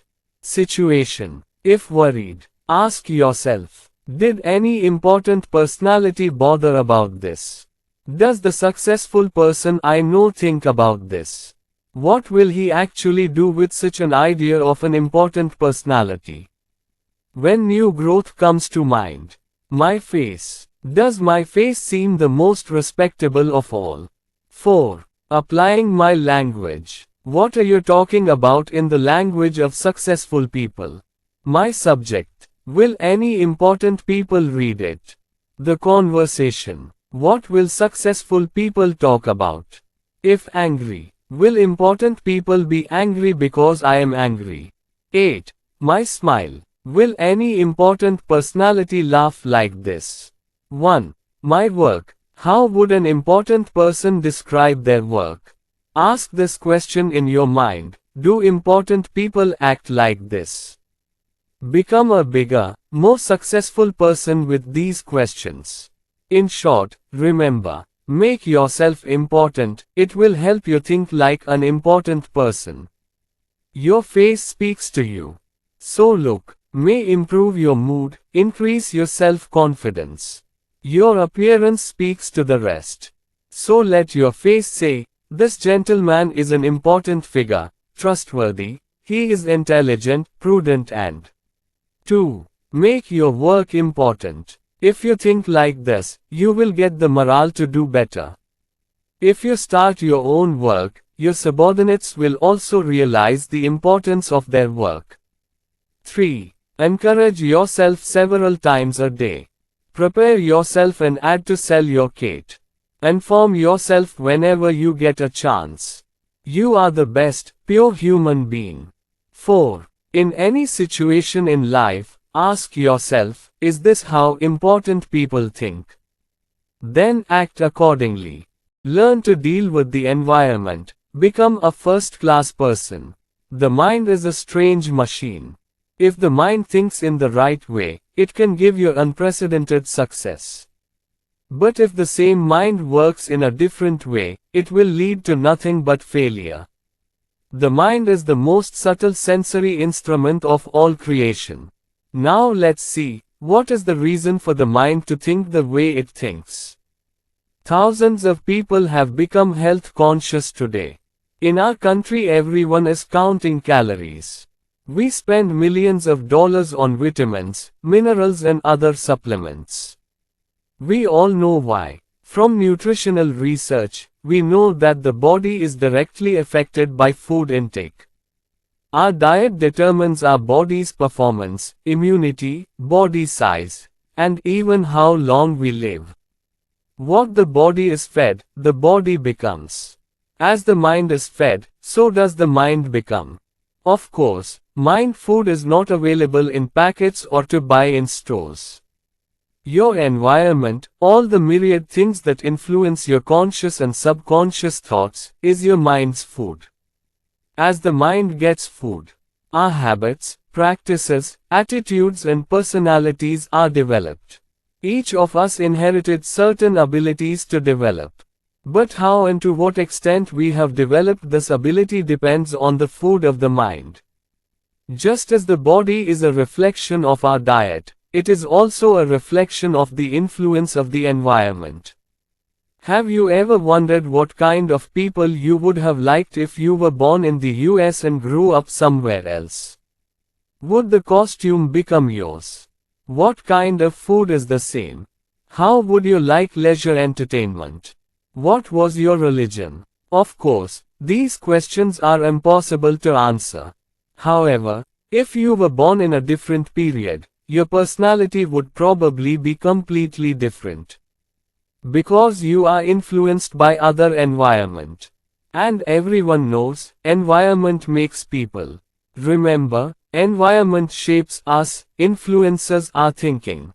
Give an example of a habit or practice or behavior that you did not learn from someone else. Small things like, the way we talk, cough, hold a cup, music, literature, leisure, clothing, our likes and dislikes are largely influenced by the environment. More importantly, the environment plays a major role in shaping your thoughts, your outlook on life's purpose, your entire personality. If we associate with pessimistic people for a long time, we will think the same. Associating with ordinary people, in our work, that triviality will manifest itself in practice. Again, if we socialize with people who can think big, we will become in our thinking. There will be improvement. We are also ambitious with ambitious people. Experts believe that the way you are today, your personality, aspirations, current situation in life is mainly a result of your mental environment. Experts also know that your future environment will play an important role in what you will become 50 to 20 years from now. You too will change in a few months or years. We all know this. But how, in which way you change will determine your future environment. The food of your mind will change it. Now let's see how to get satisfaction and growth from the future environment. Step 1. Set yourself up for success. Big and big, the main obstacle to success is the feeling of, I can't achieve anything big.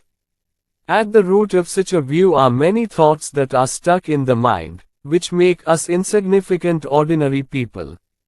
We have to go back to our childhood days to properly understand and recognize these forces buried in the mind. As a child, everyone has lofty goals, great goals. From a very young age, we dream of conquering the unknown, of leading, of working in important positions, of exciting jobs, of becoming very famous and rich, in short, of becoming the first, the biggest, the best. And the way to reach the goal is sitting in the happiness of our ignorance. But what happens in reality? A variety of inhibitory influences become active before attempting to reach the goal. Can see. Everywhere we hear, dreaming is foolish. Our thoughts are illusory, improbable, absurd, or ridiculous. We hear, we need money to be very successful in life, or fate controls our future, or you are too old. B. Absolutely raw age. After hearing the trying no gains, succeeding is not so straightforward propaganda over and over again, most people become one of the following. The first group, those who give up completely. Most people begin to believe in themselves that they do not have that power. True success and achievement only come to lucky people. People belonging to this group are easy to identify. They are quick to explain their status and to show that they are happy. A very intelligent gentleman, aged 32, was recently explaining to me why he was in crisis in his hopelessly menial yet secure job. He explained very well, but he himself knew that he was trying to deceive himself and me. He wanted a job where he could develop himself. But numerous dampening influences had convinced him that he was unfit for greatness. The truth is, this group is disaffected, job-seeking. The application is completely different from people looking for it. Their livelihood is like an open grave with no future prospects. Their lives are as futile as wandering around aimlessly hoping that fate will ever be good. Second group, those who have given up a bit. The second, relatively small group hopes that someday he will succeed as he steps into adulthood. They prepare themselves, plans hard. But 10 years later, when the road to Nirsha became impassable with obstacles and competition all around, the team decided that it was foolish to wish for more success. They explained themselves, I am serving more than the common people, I am more comfortable than the rest. And what's the use of increasing the competition? In fact, fear arises in the minds of this group. Fear of failure, social disapproval, fear of losing security, fear of losing what they have. They are not satisfied, because in their hearts they know that they have surrendered. In this group you will find many talented, intelligent people who have learned to crawl but are afraid to run. Third group, those who don't surrender at all. This group is probably only 2 to 3%. They do not entertain pessimistic thoughts, do not succumb to repressive forces, do not like to creep.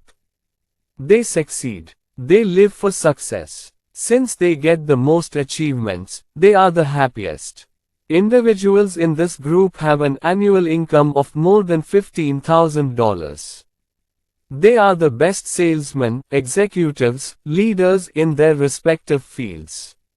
Get Up Life encourages them and rewards them, so this is the value of life, realizes for them, every day is new, the opportunity to socialize with new people is exciting and enjoyable for them.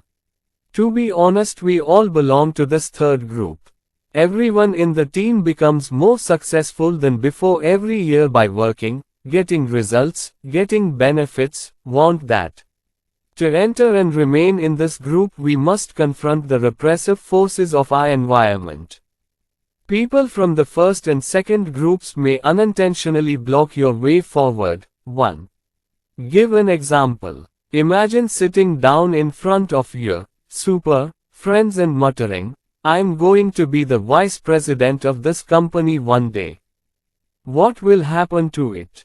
Your friends may think you are joking, and if someone believes you, they'll say, you poor thing, you still have so much to learn. They may laugh at you in your absence and think that you have lost your mental balance. Now, suppose the same statement is said with the same sincerity to the president of your company, how would he react? One thing is certain, he will not laugh. Will observe you well. Think to yourself, is this really what it wants to be? Again, he will not laugh. Because great people, big people have big thoughts. Never bursts out laughing. Or imagine telling the average person that you want to buy a $50,000 house one day. They might laugh, think it's impossible. But tell the same thing to someone who doesn't make $50,000, because he made it possible. Remember, those who say the work is impossible are almost inevitable book failures. They have not achieved anything in their work, so they are small, insignificant. Their opinions are as harmful as poison. Resist those who try to prove to you that success is impossible. Challenge their pessimism and prove them wrong. Another thing to be very careful about, thus, don't let the pessimists derail your success plan. These pessimists or not, complainers are everywhere. They take pleasure in obstructing the progress of others. WW was my classmate and friend for few sessions in college. W's JBL friend was good. He was free to help out when money was tight or other small help. Despite all these virtues, WWE was 100% critical of life and future. He was a true naysayer. At that time I used to read the writings of a newspaper writer in Sotsa. It is hope, ambition, constructive thoughts and opportunities in life etc. Specially wrote on the subject. Whenever WW saw me reading or heard the author's writings, she would say, "Oh God, Dave Kagche read the first page and there you will find the pure truth of life. This author is trying to win the hearts of weak people by writing sweet words." Whenever we discussed improving in life, W would come up with his fancy formula for making money. In his own words, there are only 3 ways to make money these days. Bitch some rich woman, or learn to cheat legally or associate with the right people who can do things for you. WW always had an arsenal of examples to support its formula. Showing the example of the front page of the newspaper, it said that a leader of thousands of workers ran away with the money of the labor union. He was looking for such rare news, like the millionaire woman with the fruit. Got married. He knew someone whose acquaintances were more wealthy gentlemen, so this first gentleman got a golden opportunity and became a big man. WW was older than me in age and scored well in engineering. He was like my elder brother. Listening to her, I myself lost my basic belief in success and was influenced by her no dahi philosophy. Fortunately, a long discussion with WW one evening brought me back to life. I felt like I was hearing the language of failure. I realized that WW wasn't trying to convince me, it was trying to convince itself. From then on I began to observe WW with a new perspective. Instead of accepting words, I observed him thoroughly, by thinking, what is the result of these pessimistic thoughts? I tried this non-plaintive friend of mine as the subject of my personal research. Became 11 long years of no meeting with WW. Just a few months ago she met a third friend of both of us. WW is hiring a low-paying draftsman in Washington. I asked my friend if he saw any change in your W. No. The only change that is noticeable is that he has become more pessimistic than before. He has to cope with adverse circumstances. He has 4 children, living on a meager salary has become difficult. While W can earn 5 times more with his education, but unable to use his intellect. Such non-religious people exist everywhere. Some non-religious people are big-hearted, like my friend WW, who want to help others. But some non-religious people are selfish, vindictive. Since they couldn't move forward in life, so they don't want to let you move forward too. Since they feel themselves unworthy, they want to make you unworthy and worthless. Be careful, observe these non-believers. They should not disrupt your success plan in any way. Once a young worker said he changed his carpool.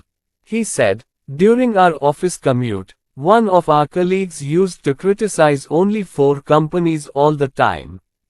He used to find fault with everything the management did. From the supervisor to the manager, everyone worked. Or was there an error? According to him, something is wrong, he found fault. Our products were useless to him.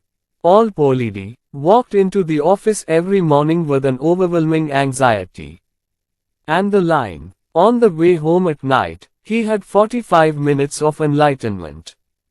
After listening to the account, I entered the house with a sad heart. Finally I started commuting to office with another Doshburi pool. I see a lot of difference in this. Now those who I travel with can judge both our workplace Dobganj equally. This young man changed his environment. Smart, isn't it? Undoubtedly, your personality can be judged by your friends. Like-minded people stick together. Colleagues don't have different mindsets and types. Some are optimistic, some are not religious, pessimistic, many work because they have to work, many are ambitious, they want to advance in life, so they work. Some associates are bossy and find fault with everything, while others are focused, matter of fact, who know that they need to become good followers before they can become good at taking. Aman's thoughts are directly influenced by the people we associate with. So choose the right partner. There are a few things to be aware of at work. In all groups there are people who are conscious of their own inadequacies and want to become obstacles to your progress. Satirizes, even intimidates, the efforts of many ambitious people to become active and powerful. It is undeniable that some jealous people try to humiliate you in the hope of improving you. This is often seen in factories, where workers focused on increasing productivity are disliked by others. When a young soldier in military service desperately tries to get into the school, the pessimists make fun of him to the officers. This is also the case in business, when a few incompetent people hinder the success of others. 2. Maybe you have seen the boy in high school who takes advantage of the opportunity to get good grades. His stupid classmate tease him, etc. Sometimes, sadly, so often the brilliant student is abused in such a way that he begins to think that studying, being an intelligent good boy, is stupid. Ignore these destructive people completely. Because it is often seen that people making such comments against you are not so much personal attacks. These comments only reflect the failure of the speaker and Tosha's own feelings. Don't let these non-religious pessimists drag you down to their level. Don't be swayed by their words, just like a duck's back doesn't fry even when it's in water. Stay in touch with the progressives. Go ahead with them. If you think in the right way, you can definitely do the job. A special warning: be careful about the source of advice. In most organizations you will find some dedicated consultants, the everyman, independent consultant to advise a smart new employee about the office and is eager to give advice. I was one myself once. Heard, it's wise to keep to yourself and not socialize too much here. People here will get to know you and put all the work on you, especially be careful about Mr. G, the Vivan manager. If he thinks if you don't have much money, I will do everything with you. This self-employed consultant gentleman has been with the company for 30 years and has not improved. An ideal mentor for energetic young workers. Take advice from those who are real scholars. The idea that this proximity is difficult to achieve in a successful manner is wrong. Talking to them is not difficult at all. Rather, it appears that successful people are more humble, ready to testify. Since they are devoted to their work and success, they want to keep the work alive, they want the right successor to take the work forward after their retirement. Possible people are weird and arrogant. $140 an hour executive put it bluntly, "I'm always busy at work, but I don't hang, do not disturb, cards on my office door. One of my public responsibilities is to give people the right advice. We provide various types of training to all companies but personal advice. In my language, education is available if you want it. Anyone who may come up here with company or personal problems, I am ready to help them, especially those who are eager and willing to do their work and other related work, I want to help them. However," he said, "I do not agree to waste time on those who are worthy of advice and are not devoted to the Hajj. If you have questions or queries, ask the subject matter expert. Seeking the advice of unsuccessful people is as dangerous as trying to cure cancer with a hammer."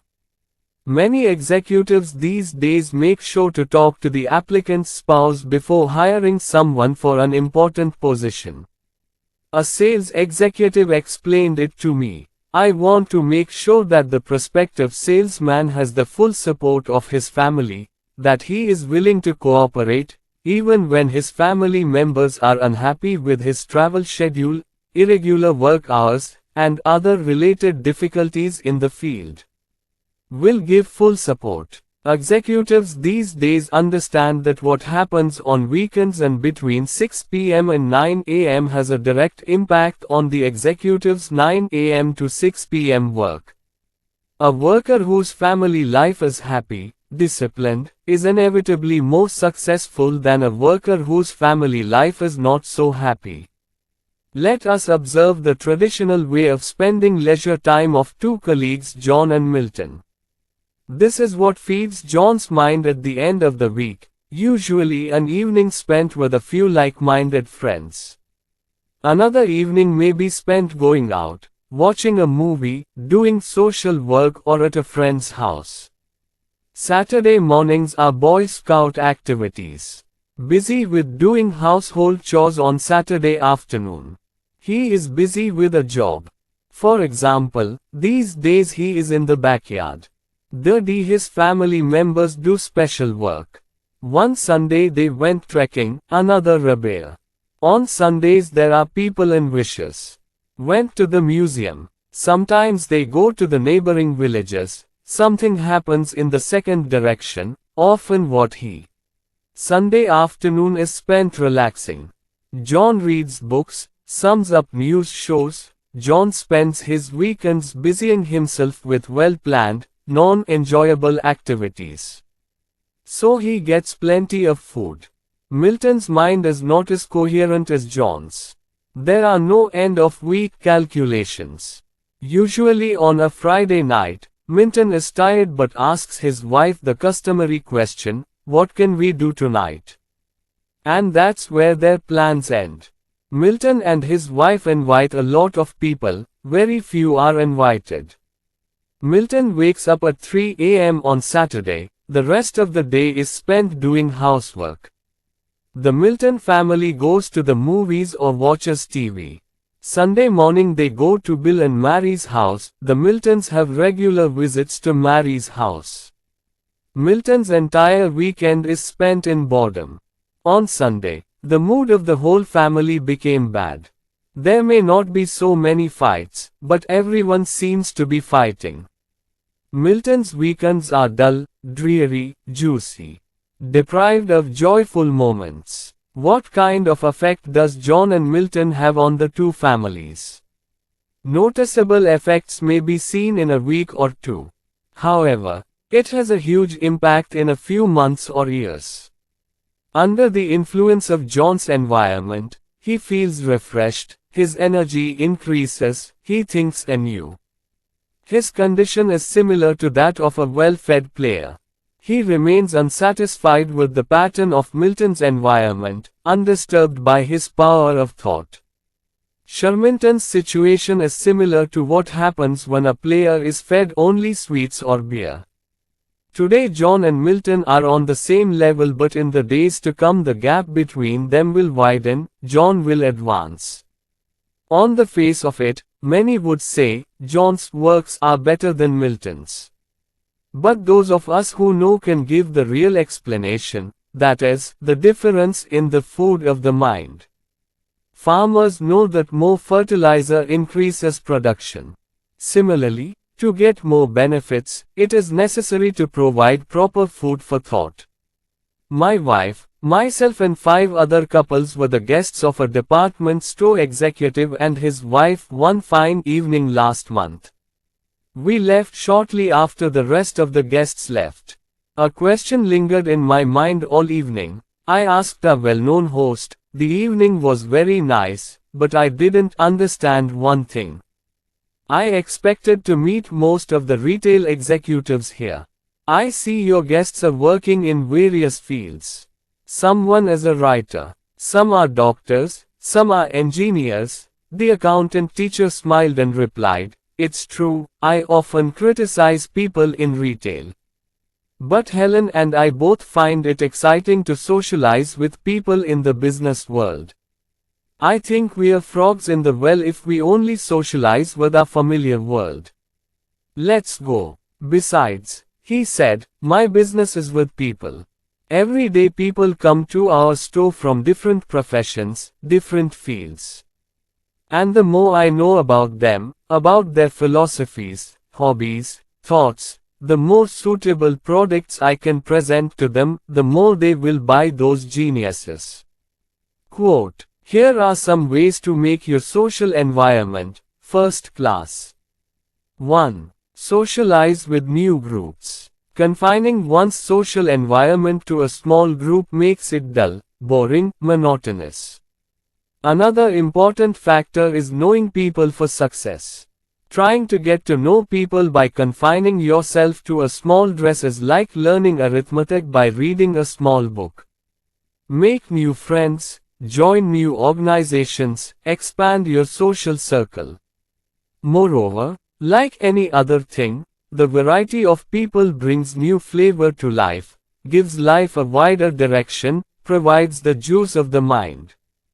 2. Make friends whose opinions are completely different from yours. In today's world, narrow-minded people have a bleak future. And the rank and file can judge all aspects of that job. If you support the Republican Party, you have some Democrats. Thus the reverse also applies. Associate with people of different faiths. Talk to introverts. But let X alone, they are all potential sane.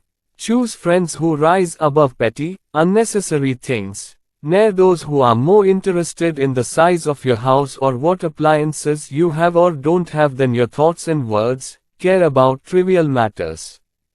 Keep your mind clear. Find friends who are interested in constructive work, who see your true success. May your friends breathe life into your plans, your thoughts, your thoughts.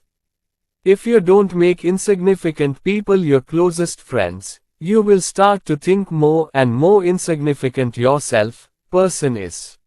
We are poison conscious, body poison conscious, race. Every restaurant owner is vigilant about food contamination.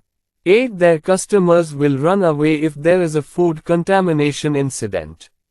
There are thousands of laws and regulations to protect the public from all kinds of pollution and poisoning. Poisonous items are always or should be kept out of the reach of small children. We make every effort to keep the body safe from toxins. This is very good. However, there is another, more terrible poisoning, poisoning of the mind. That is, the well-known gossip. This poison of the mind is a little different from the poison of the body. That affects the mind and the effect is mild. The poisoned man is many times may not know about poisoning. Although the effect is very slow, the marriage of the mind is damaged to a great extent. This narrows our thinking and we give undue importance to these matters. It creates a distorted idea about people. Because they are not factual, they distort the facts. Meet the person who is the subject of our condemnation in tuberculosis. Either we get infected, the poison of the mind contains 0% right thoughts, 100% wrong thoughts, will be guilty. Only women gossip, this is well known, baseless every day. Many men live in a partially toxic environment. Many men's daily rants include bosses changing life problems or financial problems, possibility of John's replacement, special bias toward Tom, and real motive for hiring new people. Goshandrika of gossip is like this. I heard that, nothing to be surprised about. It must have been, oh, it's an insider's talk. The concept is close. Conversation is a big part of our mental environment. Conversation is healthy, pleasant, and motivating. The light of spring is like going for a walk in the morning. After listening to a few conversations, the mother won herself over. Again, some of the conversations seem toxic. Radio Aki is walking the path. People become suffocated and feel hopeless.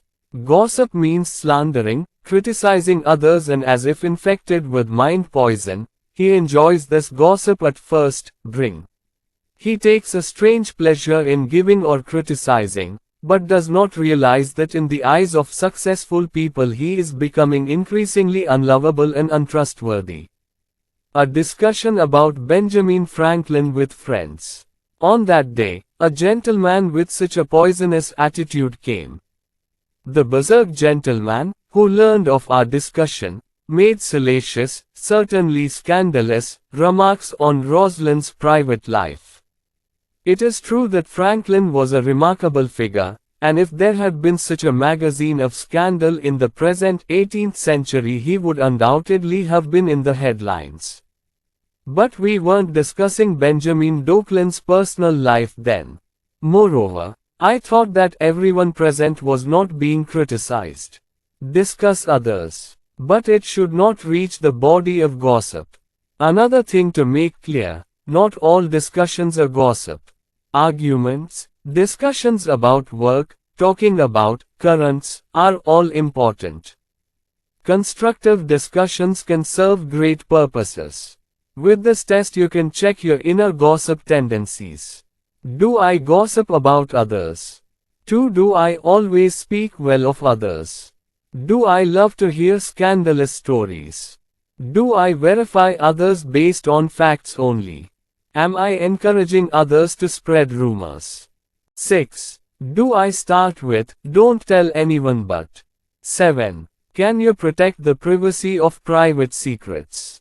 8. Everyone knows that I am the right answer for my comments about others, in guilt. Think about it this way. Would your furniture look better if you could take an axe and smash all of your neighbor's furniture? Not at all. Similarly, you cannot prove yourself great by criticizing others. Become first class. I once asked a group of students to give personal biographical examples to illustrate the absolute utility of thinking like a first-class person, not just choosing the best way to do everything, but also the best product or service to use. I bowed a few times. I bought a cheap suit from an unknown shop. Bhavla made a great profit, but the suit was not good at all. My car needed a new automatic transmission. A small unauthorized garage agreed to fix it for $25 less than the authorized dealer. But the new transmission didn't last 1,800 miles. And the garage refused to fix it again. For several months I was eating at this cheap hotel to save a couple of paise. The place is not clean, the food is expensive. Hospitality, if it can be called hospitality, and customer are two people. One day a friend took me to lunch at one of the best restaurants in town. I saw him ordering businessman lunch and asked him to give it to. To my surprise, I got delicious food, nice hospitality, nice atmosphere for the price I eat for a little more. A good lesson was learned that day.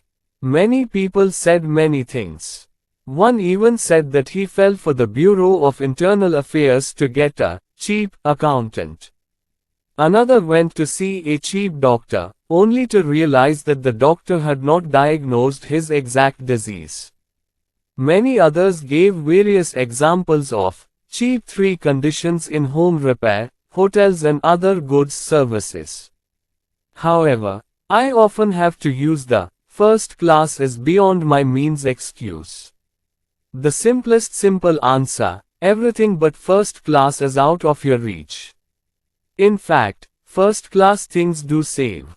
It's better to keep a few of the best things instead of buying a lot of crap. How 1 pair of good shoes will be more profitable than 3 pairs of shoes. People judge each other by quality, sometimes subconsciously. So look at the qualities of things. Profitable groom. Moreover, it is often more economical than the cheaper ones. 1. Create the environment that makes you successful. Become eco-conscious. For the mind is for the body. 2. Won't let the environment work in your favor, not against you. That is, pessimistic people should not defeat you. Suppressive century. 3. Don't let mean-spirited people get in your way. Don't allow selfish, jealous people to enjoy the joy of seeing you stumble. 4. Take advice from successful people. Your future is very important, nor indulge self-appointed public knowledge givers. 5. There should be no shortage of mental resources. A large amount of mind logistics is required. Nudge team meet new people. Take part in new incentives. 6. Do not allow the mind to be poisoned. Do not indulge in blasphemy. Talk about honor, but only say good things. 7. Be first class in all work. Everything else is beyond your control. Make your vision your partner. Can you understand the thoughts of others? It is very easy to have other people's thoughts. Maybe you didn't think about it this way, but you are trying to read other people's minds every day. Others are also trying to understand your thoughts. How does that happen? This happens automatically by understanding the perspective. Do you remember Bing Crosby's famous song, "You Don't Know the Language to Say You Are in Long," a few years ago? The simple language of that song hides the secrets of the soul. Love has no language. Anyone who has ever been in love knows this. Similarly, I like you very much, or I don't like you at all, or I think you are an important person, or I'm jealous of you, doesn't need language. It is not necessary to know or use language to express, I like my own work, or I am bored, or I am hungry. It needs no words. Our thoughts are clearly captured in our actions, postures. Attitudes are mirrors of the mind. The reflection of thought is remarkable. Looking at the gentleman sitting at the desk, you can understand his mind. His attitude towards work is understood by his posture and behavior. Salesmen, students, husbands and wives, it is possible to understand the attitude of all, and only possible, you can understand why. Talented actors who remain popular and in demand in TV movies year after year are not really actors.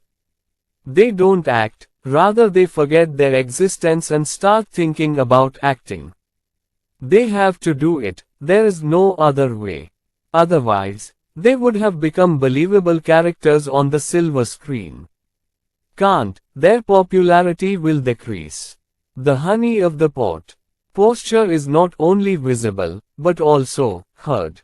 When a secretary says, "Good morning," from Mr. Summika's office, he's not just identifying that office, he's saying, "I'm glad to talk to you." I like you, you are an important person, I love my job. But another secretary says the same thing, but it seems. Dur chai. Burned and killed. Why did you call? My work is very annoying and you are more annoying. By listening to facial expression, voice and tone, the mood is easily revealed. Because the discovery of speech and spoken language is a recent phenomenon in the long history of human beings. So recent that if you look at the giant clock of time, it would say that language was invented this morning. Prior to that, for thousands of years man had only expressed his feelings through gestures, facial expressions, moans, growls or pent-up anger. So for thousands of years, people have been part and parcel with each other. He talked to things with my own sounds, not words. Still in the same way I express my own attitude, addiction to others. Apart from direct, physical touch, body language, facial expressions, we talk to the baby through the voice. Even small children quickly learn those gestures. Professor Mohan H. Skell, an eminent American figure on leadership, said, in addition to advantage and ability, another thing plays an important role in achievement. Another supporting word for this other thing, this catalyst, is attitude. If we have the right attitude, our shortcomings become most productive, the benefits are inevitable, either. There is a really big change in attitude. With right attitude, salesman can sell more than the prescribed level. A person with right attitude gets best marks, married life becomes happy if attitude is right. A rocky attitude allows you to treat others right, so you can lead effectively. Right behavior, right attitude helps you in all situations. Develop these three types of attitudes and attitudes. 1. Have a, you are active, attitude. 2. You have the attitude of, person of importance. 3. Have a, work first, attitude. How to do it, I say. Many years ago, when I was a sophomore in college, I took an American history class. I still remember the class vividly, not that I wanted to know much about American history. The reason is that, strangely enough, I learned at that time. I learned the principle of success, that is, to make others active and active, you must first become active yourself. The history class was fan-sized, a huge hall of. There was class. Our professor was a middle-aged, seemingly well-educated gentleman, but the man was a very dull, drab type. Instead of presenting history as a thrilling affair, this professor merely presented one fact after another. It was amazing how he made such a fun topic so incredibly pointless. But he did. Intriguing. Surely you can understand the effect of such a useless professor on the students. Sleep and good stories, these two things were beyond measure, and the professor's two assistants roamed the hall to get rid of these things. Their job was to stop the chatter of the students and wake them up. Occasionally, however, this professor raised his fingers and threatened with angry eyes, "Careful, it will not be good if you don't listen to me. Stop talking." However, this would not have been of much benefit as several Janu students were already writing history themselves. Watching the thrilling history reading turn into a harrowing experience, I often thought, why are the students so dismissive of the professor? Answer found. The real reason for the students' lack of enthusiasm was the professor's own lack of enthusiasm. He himself became bored with history. Whose people were studying in the class? So get motivated by getting others motivated. I have tested this principle in many ways over the years. It is true, he who lacks enthusiasm in himself, will be able to instill enthusiasm in the hearts of others when he wins. No, however, one is encouraged. And enthusiastic salesmen never have to worry about reluctant buyers. An interested, motivated teacher does not worry about unmotivated students. An active, enthusiastic pastor does not have to worry about a nearly asleep audience. 1100% more successful and efficient if you have enthusiasm. Up until 2 years ago, a colleague who worked at a business I knew donated $94.35. This year the employees have donated around 11,100, that is, 1,100% more, without any salary increase. The captain, who collected $94.35 in donations, showed no signs of encouragement. His comment was something like, "The establishment looks good, they have never been contacted directly, their organization is huge, they collect a lot of money from the rich, so your donation is not that important, contact us if you want to donate." The gentleman did not inspire anyone to donate heavily to the Red Cross. The captain of this expedition was a little different. This very enthusiastic gentleman gave various examples from history to explain how the red fruit helps those in danger. He explained that the Red Cross depends on everyone's donations. He asked each worker how much financial assistance they would give if they were so endangered. He said, "Look at the work of the Red Army." Notice, he didn't beg for mercy. Nor does it say that everyone has to pay something mandatory. Me only showed enthusiasm for the necessity of Red Cross, followed him. Naturally, any fast-paced club or social. Think about it. Perhaps inspiration will arise. And if they are encouraged, they are again a lively organization.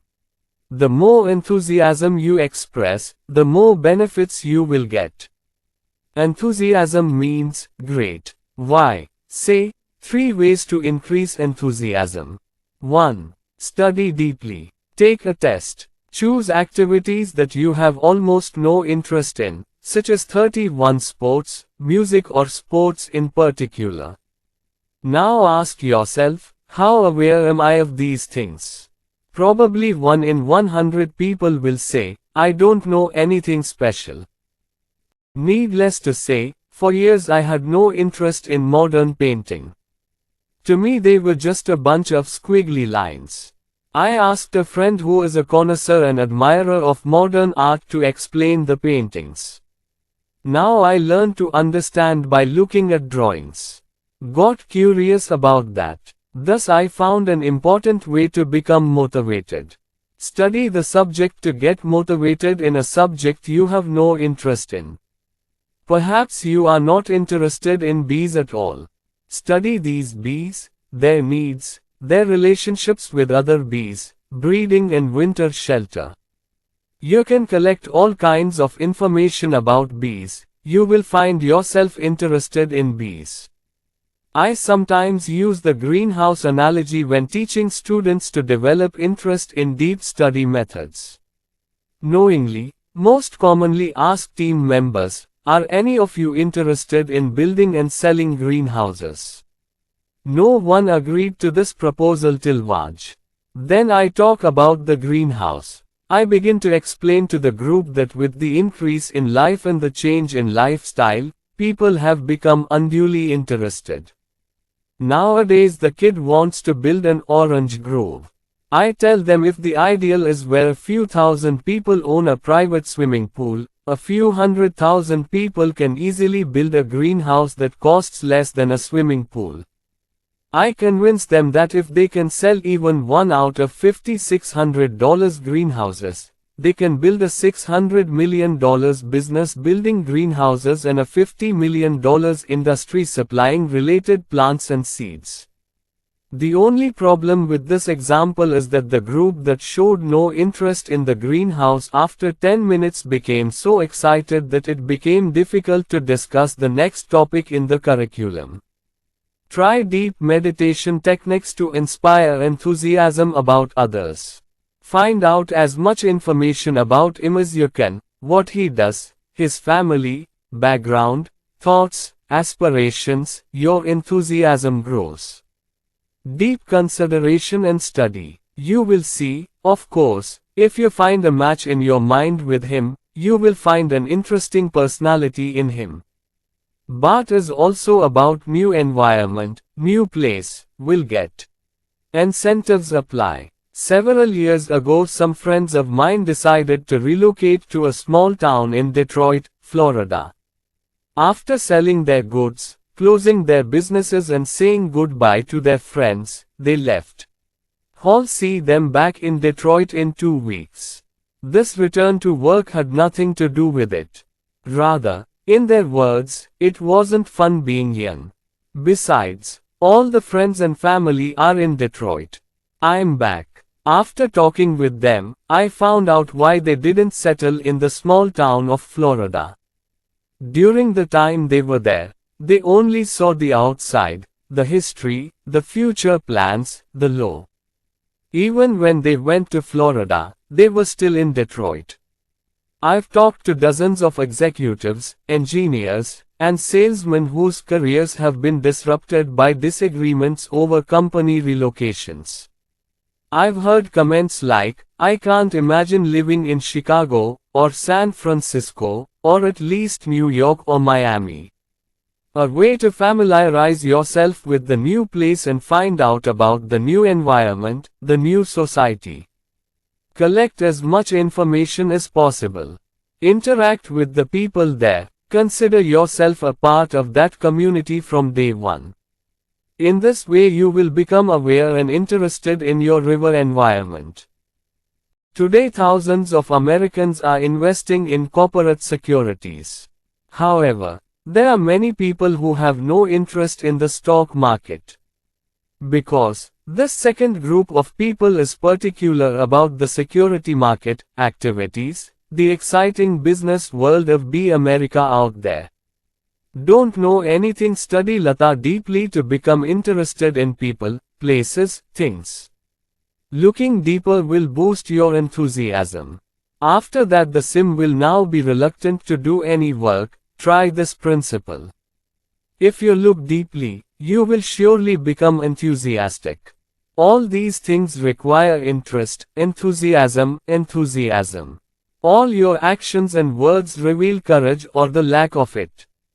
When shaking hands, lean forward and shake hands vigorously. As if your touch says, "I'm glad I'm not delirious with you. I'm glad to meet you again." Better no handshake at all than a half-hearted handshake. Thus, touching the keys of the arrest seems to say, "Is the man alive?" You will never see a successful man shaking hands like this. Bring your smile to life. Not only the face, not even the eyes, as if smiling. Nobody likes a toothy smile. When you smile, smile with heart. Open your heart and smile. Maybe your teeth aren't that attractive, but it is not important. People will see your smile, not your teeth. In their eyes it's a lively, attractive, enthusiastic person. They will like that lively person. Thank you. Should have the pulse of life. Routine. Machine dogmatism is meaningless. It's just a pose, so that no results available. Let your thank you become a genuine thank you. Make your speech come alive. Dr. James F. Bender, in his excellent book How to Talk Well, New Year, Max Hill Book County 1949, says, "Is your good morning strong enough? Is your manner of greeting full of enthusiasm? Is how are you a genuine polite question?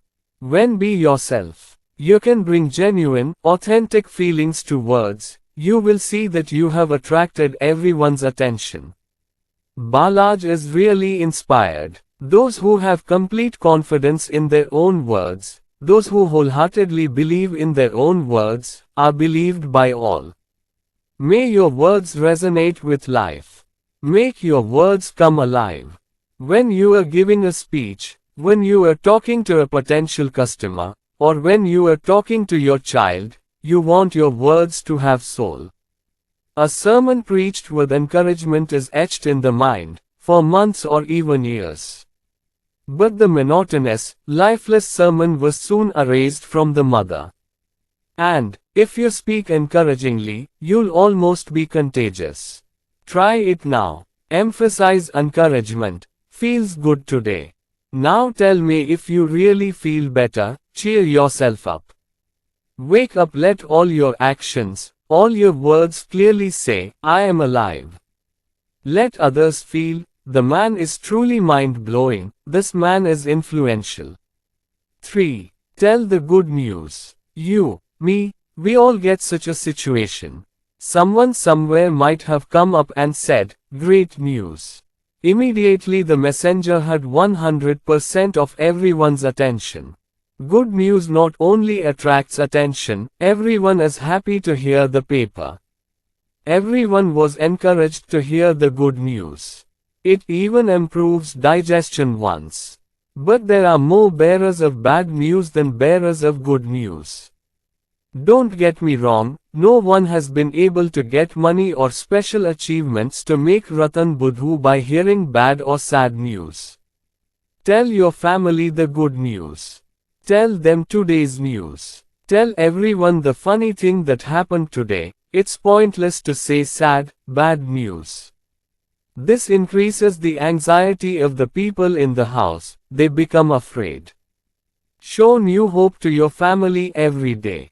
Ever notice how little kids complain about the weather? They bear the extreme heat with pleasure, until despondent thoughts make them aware of the intolerable weather. Whatever the weather outside, always say good things about it. By complaining about the weather, you will increase the annoyance and dissatisfaction of not only you but everyone. Just tell him how you feel. Always be engrossed in joy. Say, I feel so good, whenever you get a chance, and you'll find your heart filled with real joy. But if you're constantly telling everyone, I feel bad, I don't like it, your frustration and discomfort will increase. You'll lose focus on how we want to feel. We are our feelings. And so on. Keep in mind that others also want the company of lively, enthusiastic people. Living with people who complain, who die in life is a mixed feeling. Share the good news with colleagues at work. Encourage them, praise their work when you get a chance. Inform about the company's hiring activities. Listen to their problems and try to solve them. Gather support by encouraging them. Encourage them in their work, praise them and light the light of hope in their hearts. Reassure them that they will succeed, that you have complete confidence in them. Practice the elimination of evil. Do this test regularly to keep yourself on track. Whenever you say goodbye to someone, ask yourself, is he happy and encouraged to talk to me? This method of self-control training can be very effective. Try this method with employees, friends and family, customers, and even small acquaintances. A salesman friend of mine is always the bearer of good news, every month who calls his customers at least one good news. Example, it's met your friend. Greetings. It's a big deal since you came here. 350,000 Shiites were born last month, so more business opportunities for you, self. A bank president usually refers to a serious, empathetic personality who is not at all gregarious. A bank president is a completely different person. When you call him, you hear his sweet greeting, good morning. Today is a good day. Can I sell you some money? How? Inappropriate language for a banker. Many would say so. Let me tell you, the banker who uttered those words is Mills Lane Jr., president of Citizens and Southern Bank, the largest bank in the entire Southeast. You will get benefits if you give good news. So tell the good news. Recently the president of a brush manufacturing company had this quote framed in his living room, facing the guest chair, if you have something nice to say it or not. I congratulated him. That quote has the power to make people hopeful. It's an effective way of reminding people. Especially for me, it's very important, he said with a laugh. Turning the frame, he drew my attention to the writing on his side, which read, "If you have a good word to say, I'll say it, or not." Good news makes people active. The mind becomes full of happiness. Good news makes others happy too. Develop a "you matter" attitude. This is a very important fact. Every man, whether he lives in India or in Indianapolis, whether he is stupid or intelligent, civilized or uncivilized, young or old, all want to feel important. Think about it, everyone, your neighbor, your wife, your boss, all have a strong and natural desire to think of themselves as someone. The second strongest desire after organic hunger is probably the intense feeling of being important. Successful advertisers are well aware of the importance of reputation and recognition. Advertisements that boost sales go something like this: for the smart, young, homely woman, whose choices are the best. The best for you, rise everyone, woman who is the envy of other women and the envy of men who use to rise for them. These headlines actually mean, buying this product will make you important. Be jealous. This desire, this strong desire to be important, can make you successful. This is a key to success. Even so, read this line again, even though the benefits of having a "you matter" attitude are show, it is not worth the cost. Yet very few people use it. Why ask? If you consider it philosophically, you will see that our religion, law, society, culture depends on the importance of individual. For example, you are piloting your plane, maybe you are forced to land the plane in a secluded mountain area. Report this accident. A large-scale search for you has begun. No one will raise the question, is the gentleman an important figure? A man, that is, a man's life to be saved, without knowing anything else. Helicopters, other aircraft, infantry searchers will go out looking for you, at great expense, until you are found. All hope of power turns to despair, until you are sought.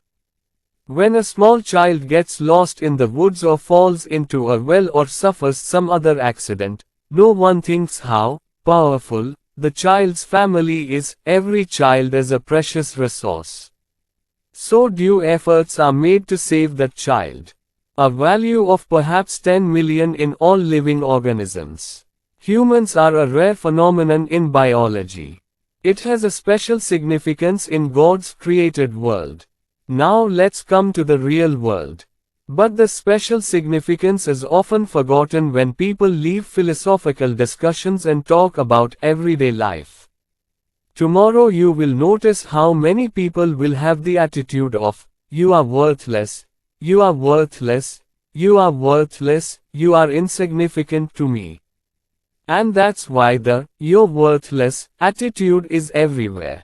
Most people look at others and say, "It can't do anything for me. So it's meaningless, worthless." But that's where they make a mistake. Regardless of the other person's rank or income, they are an important figure to you for two main reasons.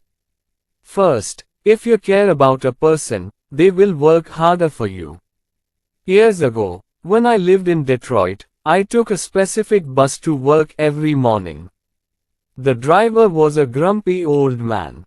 There have been dozens of maybe several nights where passengers have shouted, waved and run to get the driver's attention, but the driver has quietly driven the bus away. After observing for a few months, I saw a passenger who gave special respect to the driver. Saw the driver waiting for that passenger more than once. Why? Because that passenger gave due respect to the driver. Every morning he especially said, "Good morning," to that driver. Sometimes sitting in the driver's seat would tell the story of How urgent you are allowed to be, driving through so much traffic every day. It's easy to take, you go right by the clock, sir. The passenger spoke as if the bus driver was the pilot of a 180-passenger jet plane. So the driver also treated him with special courtesy. Paying attention to little, ordinary, people will pay off. Now, the sales profit or loss of salesmen in thousands of offices in America depends on the behavior and attitude of the secretaries of those offices. If you can make a man feel important, he will notice you, reflect on your strengths and weaknesses. And, if he pays attention to you, if he cares for you, he will do more for you. Customers will buy more from you, employees for you. Work harder, partners eager to work with you, will rise, and if you can make them feel important, your content will help you. Giving importance to big people will make them bigger. These large-scale people easily recognize the best qualities in others, amplifying those qualities. Emphasis also gets the best out of yourself. Another great reason to care about others is that caring about others makes you feel important. For several months I had been watching one of our elevator operators, a very ordinary, plain-looking, impassive woman in her 50s who seemed to have never been of any importance to anyone. He is like those thousands of people who are alive but nobody acknowledges their existence, ignores them completely. I regularly go up and down the elevator. One day I saw a woman with a new hair tie. Nothing special, just a normal job but a different, and better looking one. So I said to her, Miss S. Note. I knew her name right away, your new outfit suits you very well. Unprepared, he said, thank you sir, not knowing what to do out of shame. But that compliment left a mark on his mind. Getting in the elevator the next morning, I was surprised to hear him say, Good morning, Dr. Schwartz. I have never heard him greet anyone by name. I have not addressed anyone by name for the few months I have been in that office. As I valued him, he valued me in return. It is not a matter of neglect that one who does not realize his own importance can never rise above the ordinary and become extraordinary. Again, it is very important to realize your own importance to be successful. You will benefit by helping others feel important, realizing your own importance. Give it a try. I am telling you how to do it. Learn to appreciate others. When someone does something for you, be sure to thank them for their contribution. Don't belittle or ignore people. Smile. Express genuine gratitude. Power is recognized in hasi. Due importance is given to him. Ambivalence towards either is revealed. State how dependent you are on others. Authentic. Jim, what would have happened to me without you? People realize their importance and do well when they realize it. When you give praise, it should be genuine praise. Either aimed at one in particular. Everyone loves praise. 2 years or 20 years, or 9 years or 90 years, people of any age want to hear praise. He wants to be reassured that he has done well, that he has special needs. It is not something that can only be admired in great achievements. Appreciate the little things, appearance, well-rounded routine. Doing things, thinking people, dedication and effort, anything can be appreciated. Congratulate your acquaintances by personally noting their achievements. Especially call or visit them. Don't waste time classifying people as very important people, or generally overlooked. There should be no exceptions. Everyone is important to you, whether it's the CEO or the vice president of the company. You're never the first to look down on someone. Can't become a class person. 2. Practice calling people by name. Everyday savvy manufacturers sell more and more briefcases, notebooks, pencils, Bibles and other items by listing customers on the product. Calling by name makes everyone happy, gets new enthusiasm. Pay special attention to two things: pronounce the name correctly and say it clearly. Pronouncing the wrong name will make the other person think that you are not paying attention to them. Let me remind you of another special thing: those who are not familiar with them must be addressed as Mr. Miss or Mrs. before their name. Will do. A peon who works in an office will prefer to be addressed as Mr. Jones rather than Jones. Every level of yourself loves it. In these small things, the importance of others increases to a great extent. 3. Don't take all the praise, share it with others. Recently I was a guest at a day-long sales conference. After dinner in the evening, the vice president in charge of the sales department of the company, 2 district managers awarded a lady and a gentleman. They sold more this year than last year. The vice president then asked the 2 district managers to explain how they had done the extraordinary work, for which each of them was given 15 minutes. The first district manager, later I heard he had been nominated only 3 months earlier and had only partial involvement in his organization's achievement, got up and told everyone how he had sold such a record. This gentleman's words seemed to have increased sales with a single effort. After I took over, I did this, I did that, the whole thing was an awkward mess, I fixed everything. What trouble? I didn't give up despite that, was the subject of his speech. I could see the displeasure on the faces of the salesmen on his team as this gentleman was making his presentation. The district manager, being preoccupied with self-aggrandizement, completely ignored their contribution. The real reason for the increase in sales, their hard work, was ignored. Then, the second district manager got up, saying only a few words in his speech. This lady's speech is completely opposite. Was first, he said that the entire credit for the success of his company goes to its dedicated employees. He then asked each of them to stand up and congratulated each employee individually. The difference is striking. The first manager took full credit for the vice president's praise, and the workforce became more motivated, more efficient, as his colleagues angrily blamed him.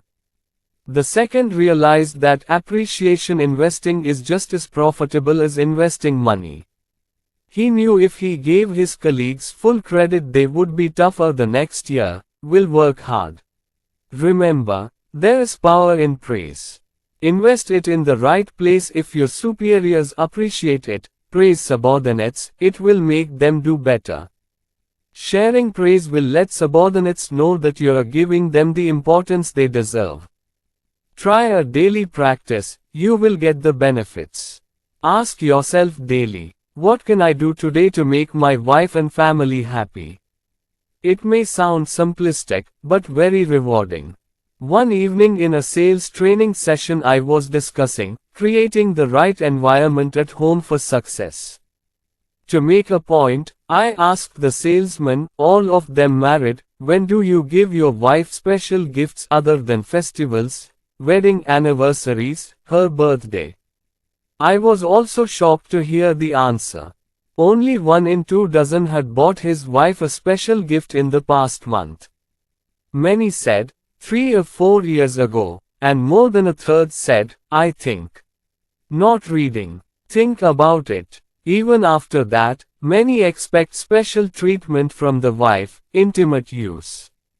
I wanted to convince those salesmen about the importance of well thought out gifts. I took a florist with me before the next day's session ended.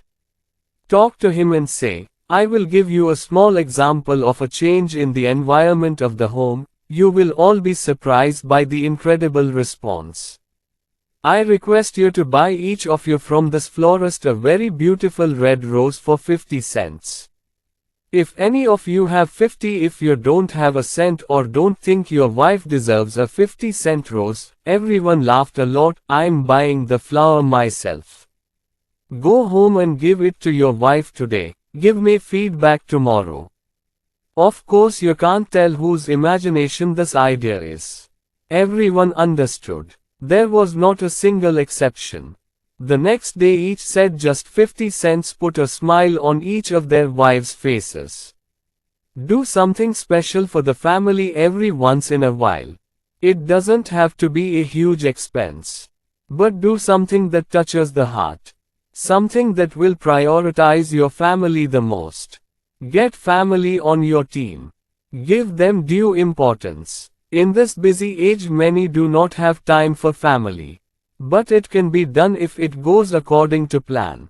A vice president of a company reported that this method has been very effective for him. I have a lot of responsibilities in my work, so I have to bring home a lot every day.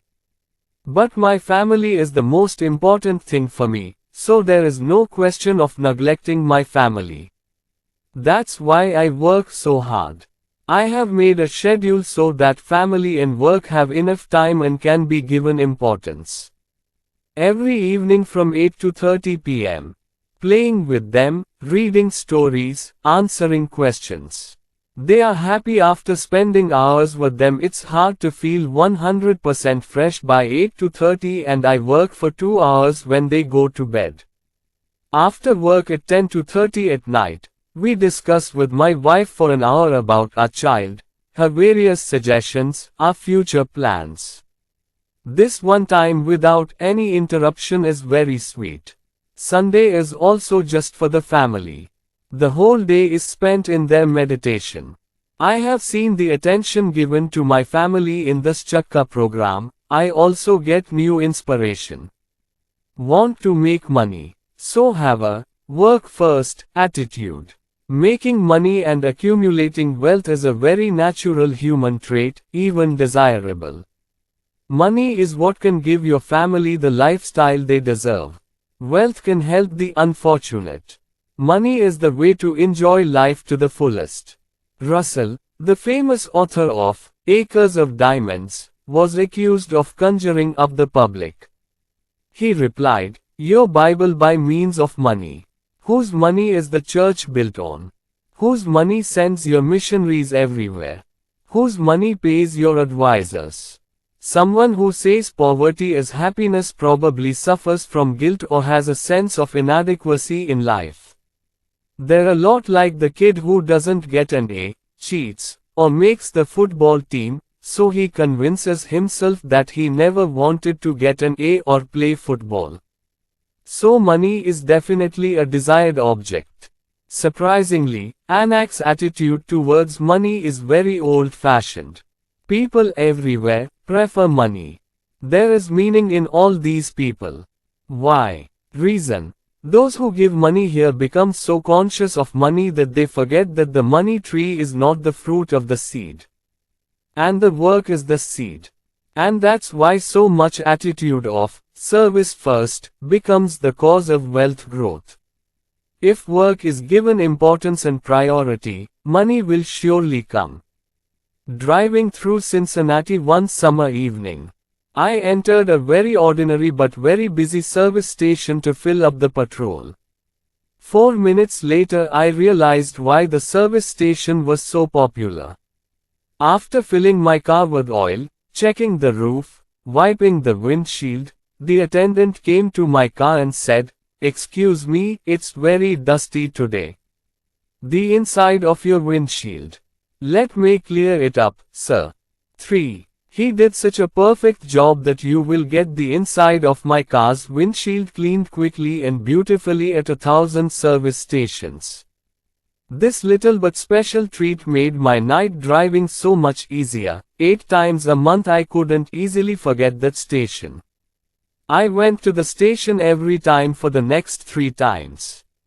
And every time I received unexpected help. What surprised me more is that every time I went there, once at 4 a.m., I saw many more cars coming to fill up. I probably bought a total of 100 gallons of oil from that station. The first time I went to that station and parked the car, the attendant could have thought, this gentleman is not a resident of this place. Maybe will not come back here. What is the need to do anything other than routine tasks? This is a one-time customer. But the service station attendant didn't think like that. All of them prioritized work, so when the rest of the stations were deserted, they were busy filling up the fuel. I can't say for sure if their oil was better than the dozen or so other brands, but their oil prices were competitive. The difference was in the work. Their good work attitude was the reason for their profit growth.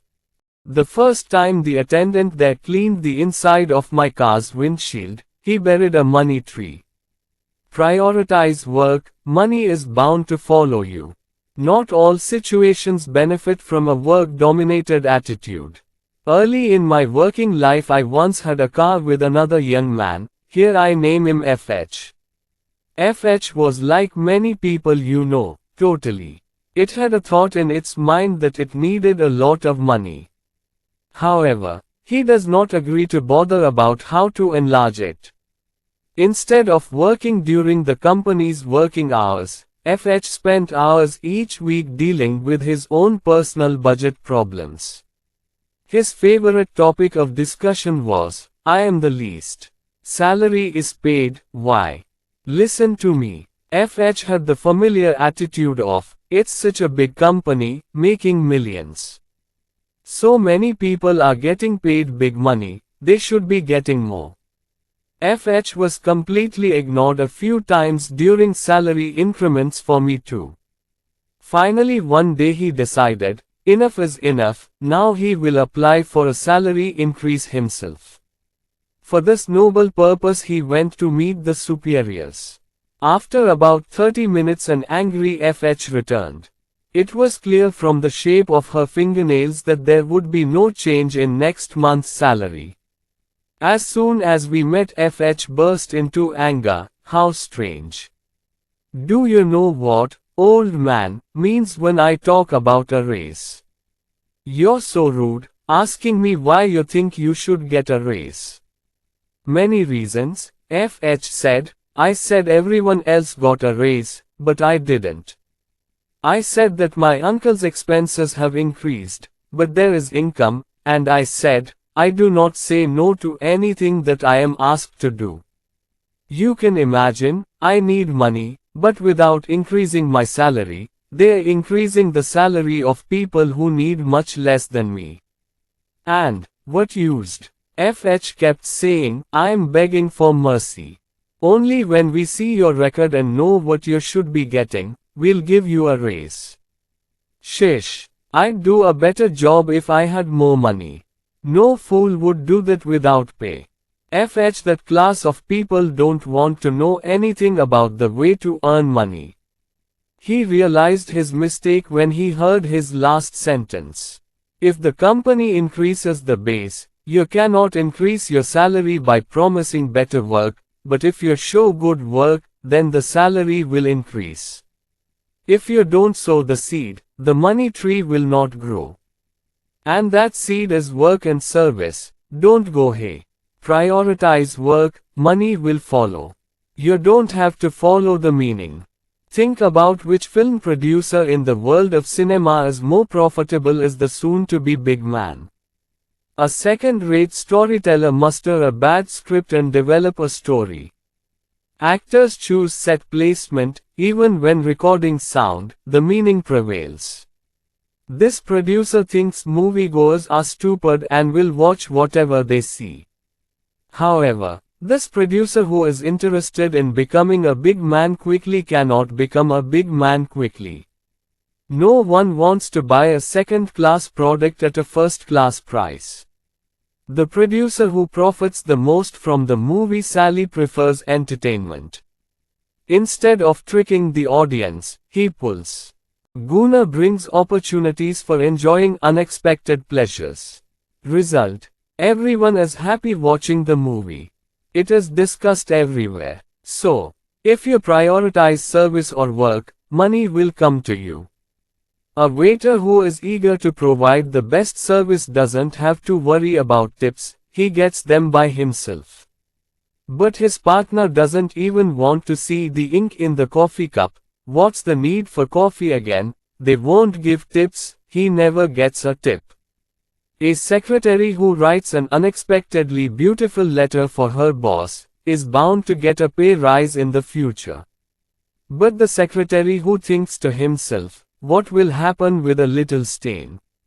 How can you expect a better job at $65 a week?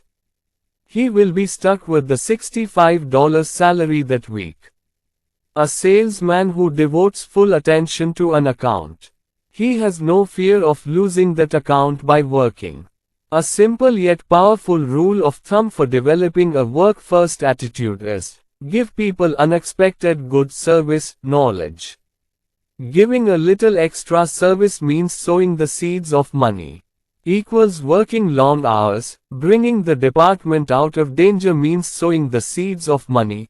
Giving some extra service to the customer means the seeds of money, Reena, because that customer will come back to you again and again.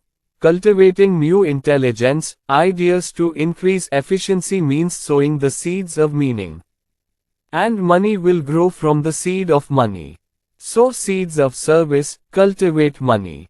Every day, take a moment to answer the question, how can I deliver more than what is expected of me?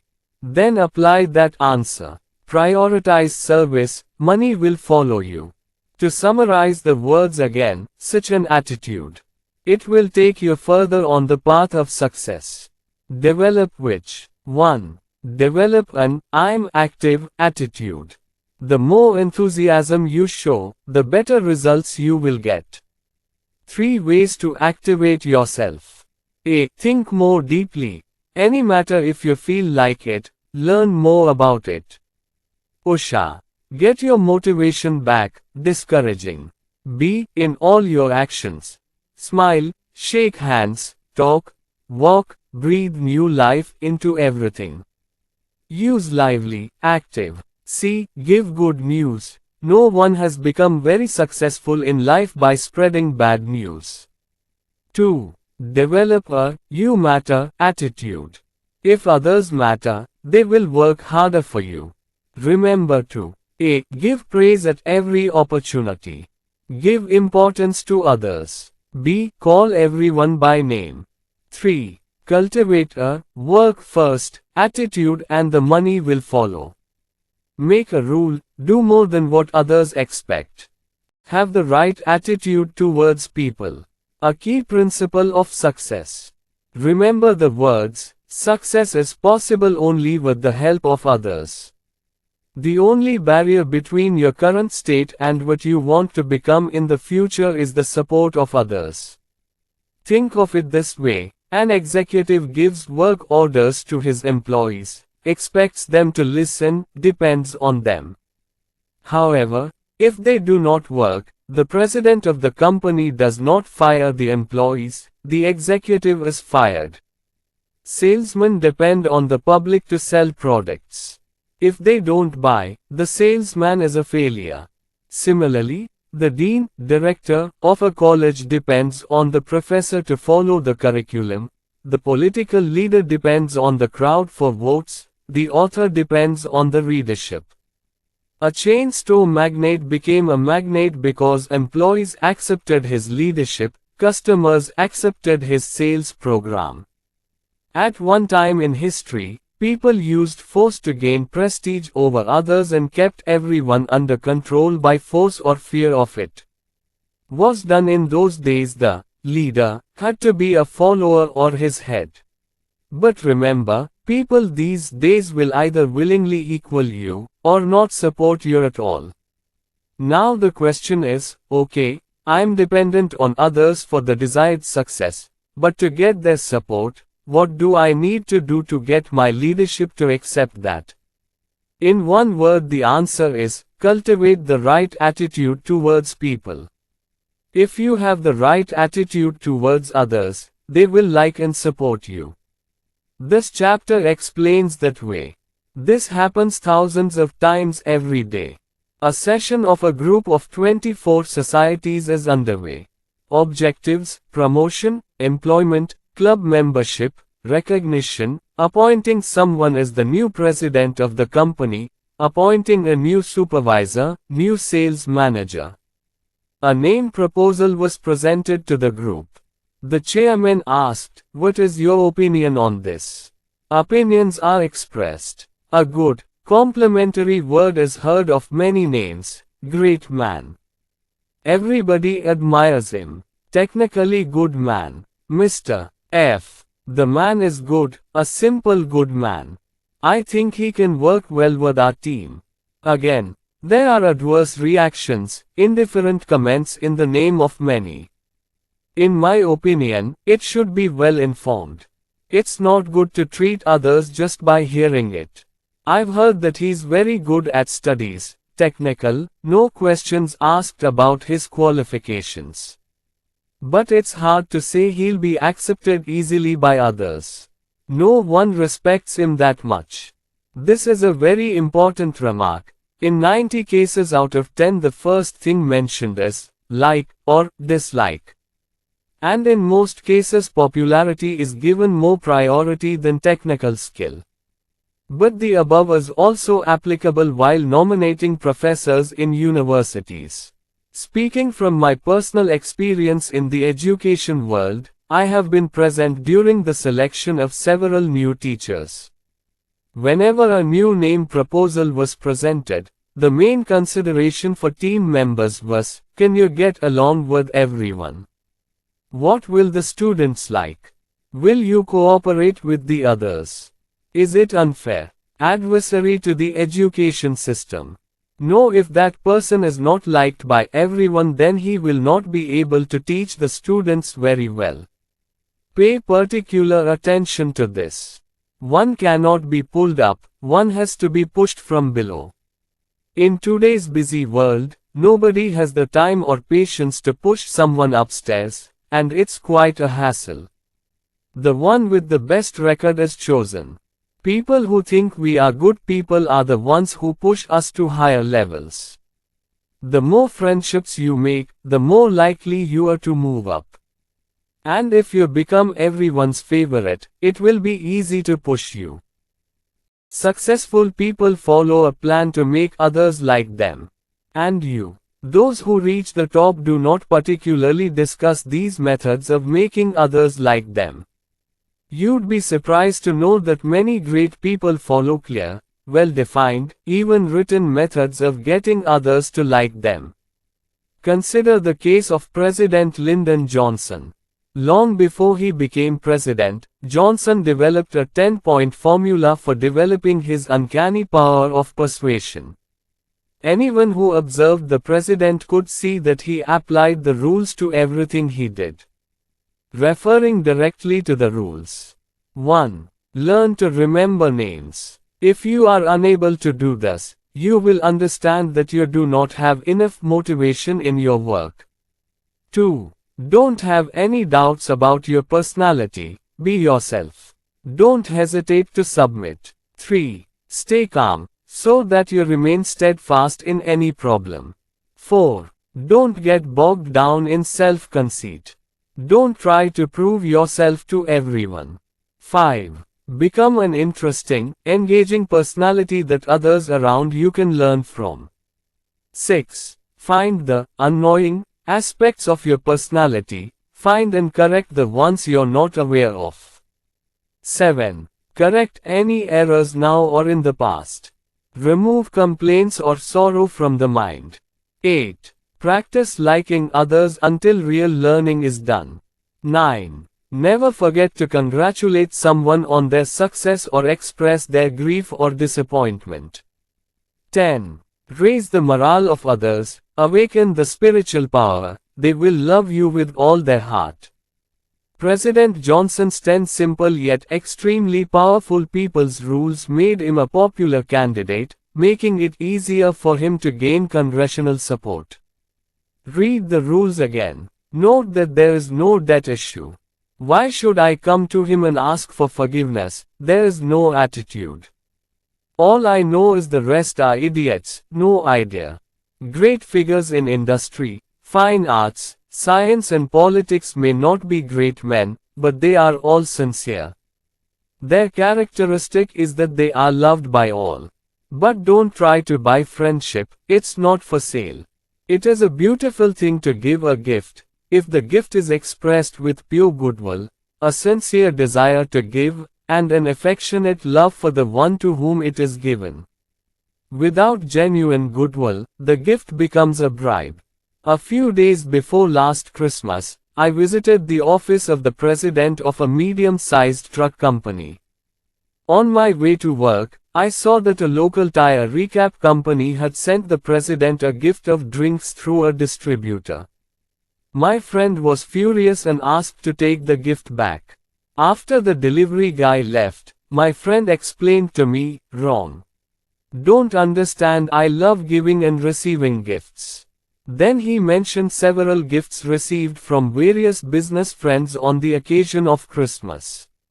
"But," said he, "when the gift is merely a bribe, a ploy to trade, I refuse to accept that gift. I stopped working with that company 3 months ago because they didn't do good work. I didn't like the employees at all. But their salesman kept calling me. The most angry, he said, was that salesman came here again last week. So bold, told me, I want to do business with you again. This year I will tell Santa to be a little kinder to you. If you didn't send those bottles of wine back, would you have said, 'How did you like our gift?' Friendship cannot be bought. If you try to buy it, you will suffer a double loss. 1. How much money is lost? 2. Others become hostile to us. Take the first step in building friendships, leaders do. It is very easy to say, let him not come forward first, look, let them call, I will tell him if he speaks first. It is also very easy to ignore others. Yes, simple and very natural, but the behavior is wrong. If you put the onus on making friends, you probably won't make many friends. In fact, talking to others, coming forward on your own is also a sign of leadership. Then when meeting with a group, notice one important thing. The most important person comes forward to talk to the others first. Bigger people will walk up to you and start a conversation with you. Hello, my name is Jack, and note, you will see that personality is really important, because he can build friendships. Be kind to others. As a friend of mine said, I may not be that important to him, but he is important to me, so he needs to be talked to. Have you ever noticed how people are waiting for the elevator? It's different if you're with someone you know, or no one talks to the person next to you. One day I sat for a test. I decided to talk to the gentleman standing next to me. I have seen talking to strangers like this 25 times in a row, 25 times, but received sweet, friendly treatment. Talking to strangers may not be the most urbane, fashionable thing to do, but everyone enjoys it. And the biggest gain is, he is happy to say 2 kind words to a stranger. Be happy and rest assured. So every time you talk to a stranger, you will find yourself enjoying it. Much like warming up the car on a cold winter morning. Bowling balls. 6 ways to make new friends with little effort. 1. Party, meeting, plane, workplace, anywhere, anytime. 1. Talk to new people whenever you get a chance. 2. Make sure that the other person hears and understands your name clearly. Can. 3. Make sure you pronounce the other person's name the same way. 4. Write down the name and make sure to pronounce the name correctly. Many people don't like to pronounce their name wrong. Ask for his address and phone number if possible. 5. If you want to get to know someone better, write them a note or call them. It's important. Most successful people get back in touch with that new friend later by letter or phone. 6. Finally, say nice words, sweet words to strangers. You will also feel comfortable, you will be able to do the next thing properly. If you apply these 6 rules, you will understand that you have the right behavior and attitude towards people. But ordinary people do not think like this. Mr. Ordinary people will never go ahead and talk to anyone. He will wait for someone else to come forward. You take the first step. Act like a successful person. Come forward to meet people. Don't hesitate to be a little different from others. Get to know others and introduce yourself. Recently my partner and I were asked to test an entry-level application for an industrial sales job. I saw that the applicant, let's call him Ted, has enough qualifications. Smart boy, good-looking and ambitious. But seeing one thing, at least temporarily, we are forced to rule him out. Ted's greatest weakness was, he expected perfect behavior from everyone. Ted used to get irritated by little things like mistakes in grammar, someone not lighting a cigarette properly, someone wearing awkward clothes, and so on. Ted himself was surprised to learn of his own flaw-seeking addiction. But he wanted a bigger mind job, so he asked us how to overcome that weakness. We made 3 suggestions. 1. Admit it, no one in the world is perfect. Many may make fewer mistakes than others, but no one is perfect. It is human nature to make mistakes. 2. Accept that others may be a little different. Do not accept yourself as God. Don't hate or dislike others just because they behave differently from you or because they dress differently, like different religions, parties or cars. You don't need to agree with what others are doing, but that's no reason not to like them. 3. Don't be a fixer. Adhere to the life philosophy of tolerate and tolerate, expect to do. Most people are wrong. Don't like the phrase done at all. Sometimes it's best to keep your own opinions to yourself. Consciously Ted heeded these suggestions. After a few months he had a whole new perspective. Now he accepts people as they are, not 100% good or bad. Besides, he said, things that used to make me angry now make me laugh. Now I realize that if everyone were the same, if everyone were perfectly honest, life would be very dull. Notice the simple yet important truth. No one is completely good or completely evil. There is no such thing as a perfect person. But if we can't control our thoughts, then almost we will find reasons for dislike in everyone. Likewise, if we think in the right way, if we behave rightly towards others, then it is the same. There are many qualities in people that are desirable and even admirable. We'll find. Look at it this way. Your mind is the center of the mental radio. This radio station carries messages on 2 equally strong channels. Channel P, positive, and Channel N, negative. Now let's see how your wireless center works. Let's say today your business manager, we named him Jacob, calls you into his office and asks you to review your work. Appreciate your work and give some special suggestions for further improvement in your work. You must think about this incident tonight.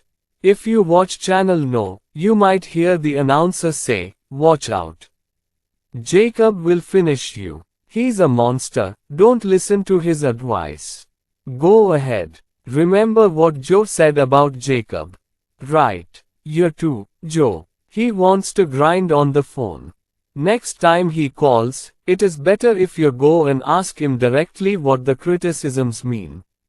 Watch Channel P and hear the announcer say, "Mr. Jacob is a good man. The advice is right. I'll probably learn to do a better job, maybe even get a promotion. The old man did me a big favor. thanking him tomorrow for his constructive help. Come on, Bill's right, working with Jacob is a joy too. Especially in this case if you listen to channel No, then your relationship with your superior may be damaged or even endangered. However, if you watch channel P, you can benefit from the advice of the above. You will get a chance to become close with him. He too will be happy to see your behavior. Give it a try. Remember that the longer you watch channel P or N, the more motivated you will be and the harder it will be to switch channels. Because a thought, be it positive i.e. yes religious or negative i.e. no religious, the mind is influenced by it and creates a whole series of similar thoughts. For example, you might not like someone's accent. After a while you will see that man's political or religious beliefs, his car is private. You don't like the habits, the relationship with the wife and even combing her hair. And if you think like this, you will never reach your goal. Your wireless medium is completely in your control, so control your wireless center thoughts. When thinking of others, activate the channel PO. If channel N enters in between, stop. Change the channel again, just think of one quality of that person. Get from one thought to another in a truly disciplined response. And you will be happy. When you are alone, don't listen to channel N, channel P, only you have the right to make that decision. But when talking to someone else, they will have some control over your thoughts. We have to remember that many people do not understand how to think properly about others. So it's natural for someone to come forward and start slandering a third person you both know. For example, an employee wants to tell you about the reprehensible faults of another employee. A colleague, a neighbor wants to tell you about another neighbor's family problems, or a client lists the faults of his rival. Sounds good, because then you might go to his rival. From such thoughts arise many such thoughts. If you listen to someone's criticism, there is a fear that your mind will also become angry with him. To be honest, if you're not careful, maybe you're careless, yeah, it's just that comments will only fuel the fire of condemnation. These things come back like a boomerang. There are two ways to prevent going from channel to no. 1. Change the subject as quickly and politely as possible, like, sorry, John, I really meant to say. 2. Move away from it, like, sorry bro, I'm running late, or I have to finish work. Come on, how about? Make a commitment to yourself. Don't be swayed by other people's biases. Stay tuned to channel P. You will be more successful if you master the technique of thinking only good, complimentary things about others. Let me tell you the story of an extraordinarily successful insurance salesman, how he profited by thinking good of others. When I first got into the insurance business, he said, it was hard work, believe me. At first it seemed that there were as many potential clients as there were competing agents. Then I learned something that all insurance agents know, which is that 9 out of 10 people think they don't need insurance. I'm doing a good job. It's not because I understand all the technicalities of insurance. They're also very important, don't get me wrong. But it's also true that there are a number of people trying to sell insurance who understand policies and contracts better than I do. Do I know someone like that? Wrote a book on insurance but couldn't sell insurance to a man with only 5 days of income left. My success, he says, has been built on one thing. I really like the people I sell insurance to. Again, I like them.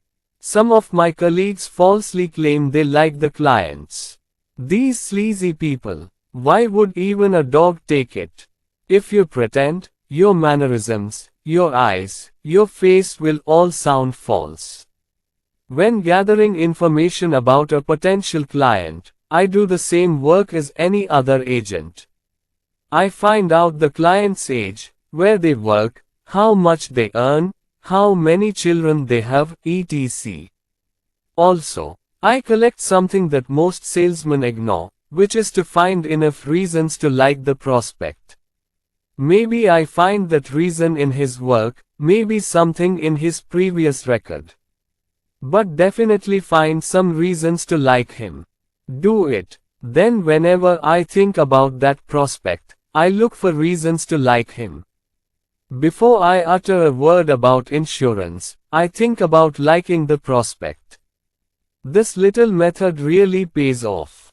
As I like him, he will start liking me. After a while, instead of sitting on opposite sides of the table, we worked out his insurance plan together. As I became his friend, he considered me. Remains completely confident. But people don't accept me at first sight, but I see that if I like him, he accepts me, we can do business together. About last week, she said, went to meet with a very difficult prospect for the third time. Met at Dogara. Before I could say, good evening, to him, he started abusing in a furious rage. He went on and on, finally saying tiredly, the informer will not come to me again. After listening to all of his words, I stood in silence for a second, looking into his eyes, then said softly with true sincerity, Mr. Come today, but I have come to meet you as a friend. Just yesterday he bought a $10,000 endowment policy from me. Solpork is known as the king of Chicago's equipment market. Starting the business 21 years ago with bare hands, today he sells more than 160 million devices a year in metropolitan Chicago. Solpork believes its success lies in its attitude towards customers. The customer, says Mr. Pork, should be treated like a house guest. Right attitude towards people, right? And that is the simplest formula for success. Treat the customer like a house guest. This method is effective not only in the store but also outside. Use the word employee instead of customer or client and it sounds more like, treat employees like guests. Treating employees first class will result in first class cooperation and productivity. Among those who revised an early version of this book was a close personal friend. His own business was a management consultancy firm. After reading the above example, he commented, "This is one of the benefits of liking and respecting others." Now listen to a case of the consequences of disliking, disrespecting others. This was a personal experience of a friend of mine. The experience is quite significant. Say, listen. We got a contract to provide consulting services to a relatively small soft drink bottling company. The contract was quite large, about $9,500. The client didn't have much institutional knowledge. In addition to the business crisis, it had also made some mistakes in recent years, which he has to pay a lot for that. 3 days after getting the contract, my partner and I went to his company. His office is a 45-minute drive from our office. I can't remember now where it all started, but we started criticizing our client. But before we were aware of the whole thing, we started discussing. We were talking about how he was. Because of his stupidity, his condition has become so miserable, but we were not discussing the solution of that problem. I remember a very clever comment, saying, "The only reason Mr. F is still standing is because of his huge grandson." My partner laughed. And his son, although 35 years old, his only qualification for sitting in the chair he occupies is his English ability to speak. We did it all the way through the customer's slander. The afternoon session was cold, lifeless. Now that I think about it, it seems that our client probably understood our words. They must have thought that they think I am a fool, that if I explain something about my money, it will probably work. 2 days later, I received a 2-line letter from the client. It said, "We have decided to cancel your consultancy service contract. If there is anything owed for your work so far, please let me know." Just 40 minutes of criticism and negative thinking cost us a $9,500 contract. Even more sad was when we later found out our former client had contracted with an out-of-town firm. If we had seen his qualities, perhaps the work would not have been missed. And it is not that he did not have qualities. Almost everyone has some qualities. The key to success is to discover and enjoy success. Let me tell you a way. Attend as many discussions as possible over the next 2 days. Notice 2 things: who is participating the most in the conversation and who is the most successful.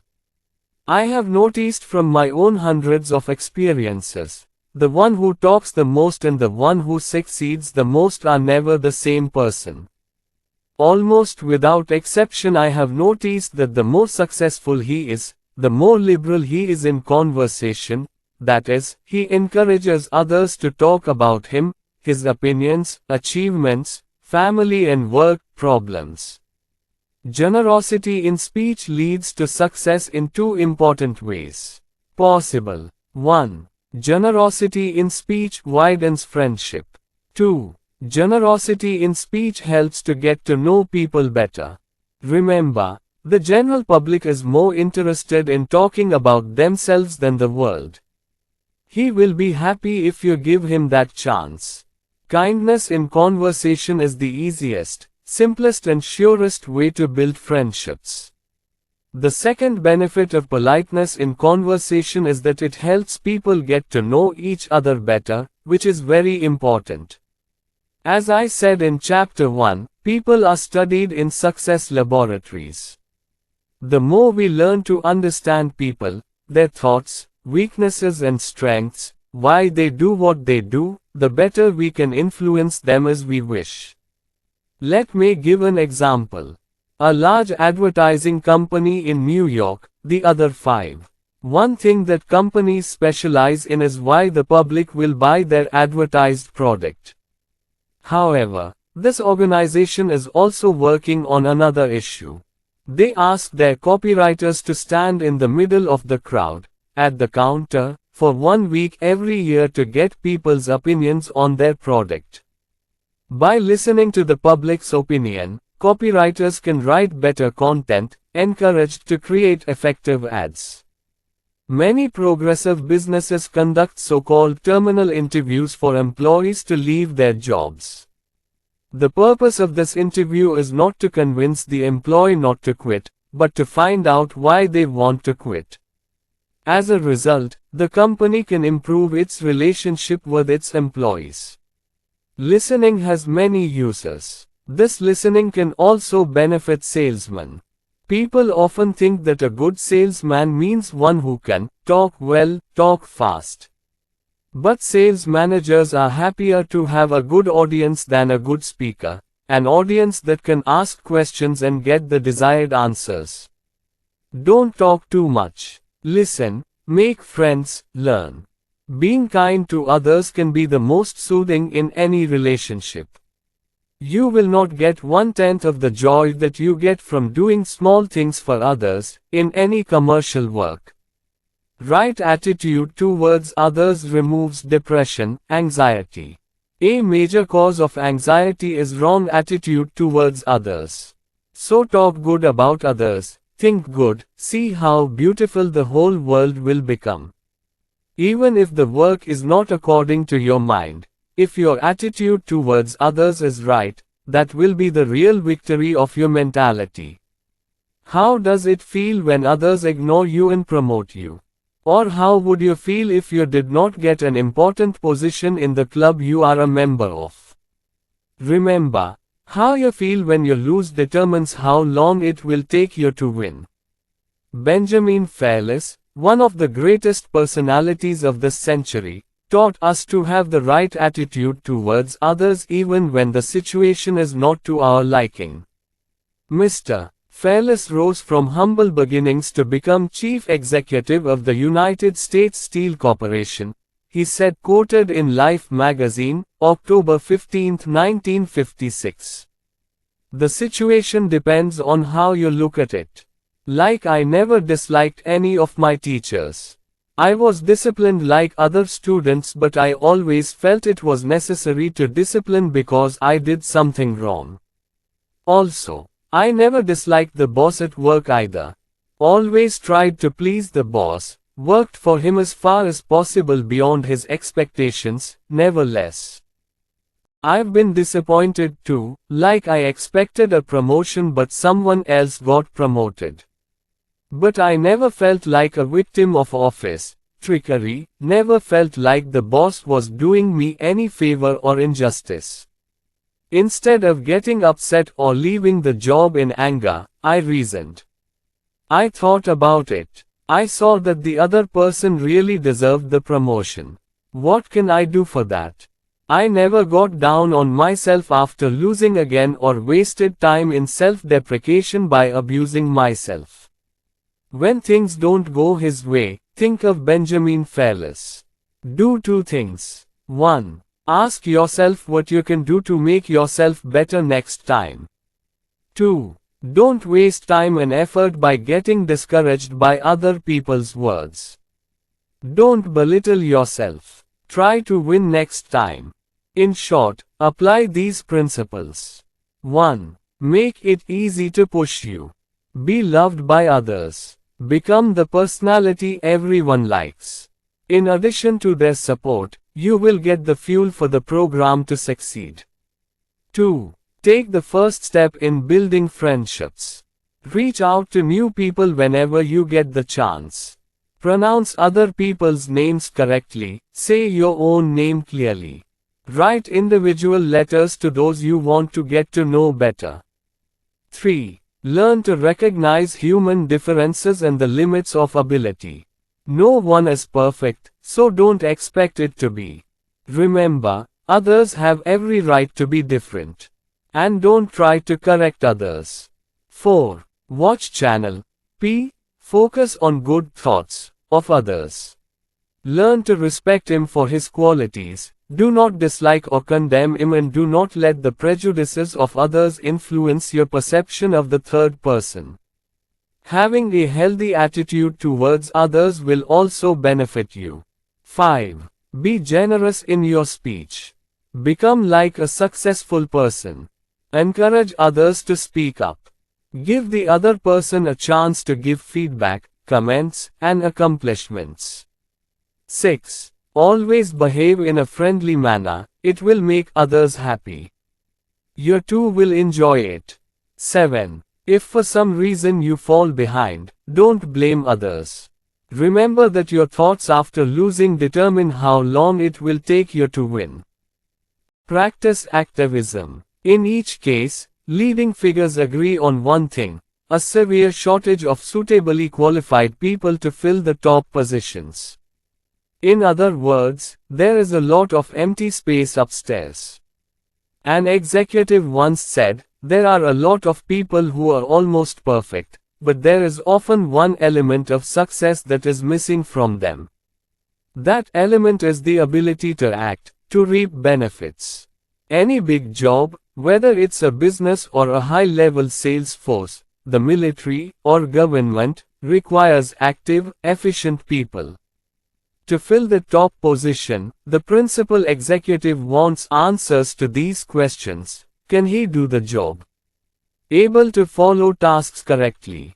Can it work automatically? You can show results, or you are just a master of giving lectures. These questions have only one purpose: whether the person is active. The best idea is not enough. An idea that is followed is 100% better than an idea that is not implemented. The well-known self-made entrepreneur, John Wanamaker, often said, "Nothing gets done by just sitting and thinking." Think about it, everything in this world, from satellites to buildings to baby food, has been discovered by applying new ideas. And if you study people, successful people and ordinary people, you will see that they belong to two categories. Successful people work proactively, we will call them active. And very ordinary people, who are unsuccessful and not active, we will call inactive. Studying the two groups reveals a principle of success. Mr. Believing in active work, he is active, able to work with new ideas and plans. Mr. Inactive is the non-believer, who constantly postpones his work, so as to prove that it is too late or that his work should not be done or that it cannot be done. Mr. Active and Mr. The difference between passives is noticeable in many ways. Mr. Prepare working holiday plans. Enjoy the vacation. She also plans inactive. However, he postponed taking leave till next year. Mr. The activist decided to go to church regularly and work accordingly. Mr. Inactive thinks going to church regularly is a good habit but gradually postpones starting this habit. Mr. The worker thinks that his acquaintance will congratulate him on his success. He writes notes. Mr. He finds excuses not to write inactive notes. He is no longer congratulated. This difference in large works is noticeable. Mr. Active people want to start their own business and succeed. Mr. Inactives also want to do business for themselves, but at the last minute find good reasons not to do so, i.e. do at the age of 40. Mr. Activists decide to do a new type of work, and perform the work. Mr. Asakrio thinks the same way, but in the end his reasoning convinces him that doing nothing is preferable. Differences between active and inactive people can be observed in all kinds of behavior. Mr. The worker becomes active and works, as a result of which his self-confidence develops, a sense of security arises in his mind, he becomes self-reliant and his income increases. Mr. Inactive Rotu is not interested in work, so nothing works for him. As a result he loses self-confidence, loses self-reliance and leads a moderately monotonous life. Mr. Active work. Mr. Passive, do but do no more. Everyone wants to be active. So let's practice being active. The main reason many people become inactive is because they wait until everything is 100% optimal to act. Perfect work is definitely desirable. But nothing man-made or man-made is perfect. So waiting for the perfect, favorable situation means waiting a lifetime. Below are the reactions of 3 people in different situations, in 3 case histories. Case number 1, G. Why is N still single? Mr. G. N is 40, well educated, works as an accountant and lives alone in Chicago. G. N's wish to marry. He wants love in life, partner, house, children and many more things. G. N. He was close to marriage, once for a whole day. There was a gap. But every time he got closer to the wedding date, he found some flaw in the bride-to-be, just in time, before making the mistake. One event is unforgettable. 2 years ago G. N. It seemed to him that this was the girl he was looking for. Attractive personality, good nature, intelligence. Meanwhile, GN wants to be sure if it would be a good idea to marry her. One evening the two were discussing marriage plans, the future Mrs. G. N. He made some remarks which made Mr. G.S. hesitate. So John G. to know for sure whether this girl is suitable for him or not. N. He wrote a 4-page document, asked the girl's consent to the terms of the document before getting married. The document was neatly typed, looking like a legal draft, in which G.S. mentioned all the departments of life. There was a section on religion, how often they would go to a church, how much they would donate. Another section was about children, how many and when. G.N. He mentioned in detail how they would be friends, his future wife's job, where they would live, how they would spend the money earned. At the end of the document, G.N. he wrote that the girl should give up any special habits or bad habits or learn anew. It included smoking, drinking, makeup, leisure activities, hey what. These terms read G.N. You can imagine how his future wife reacted. In reply he wrote, Bihe purane. Reparichitra general terms, good or bad in any case, etc., are sufficient for me as for the rest. Let's end the whole matter here. G.N. he told me about his experience, worried and asked, well tell me, is it wrong to write a contract? After all, marriage is not child's play. You have to be careful. G.N. made a mistake not only about marriage, but about any work in the world. Be more careful. If you are more careful, it is difficult. It makes the standard too high, out of reach. G.N.'s attitude towards marriage was similar to his attitude towards work, savings, friendship and the other 5 things. Successful people are those who do not try to solve problems before they are faced, but solve them as they arise. One has to make some compromises with the correct work method considering the intelligence, otherwise the whole life is spent waiting for the right opportunity. The proper approach is to understand the situation. Case number 2, J.M. Why stay in the new house?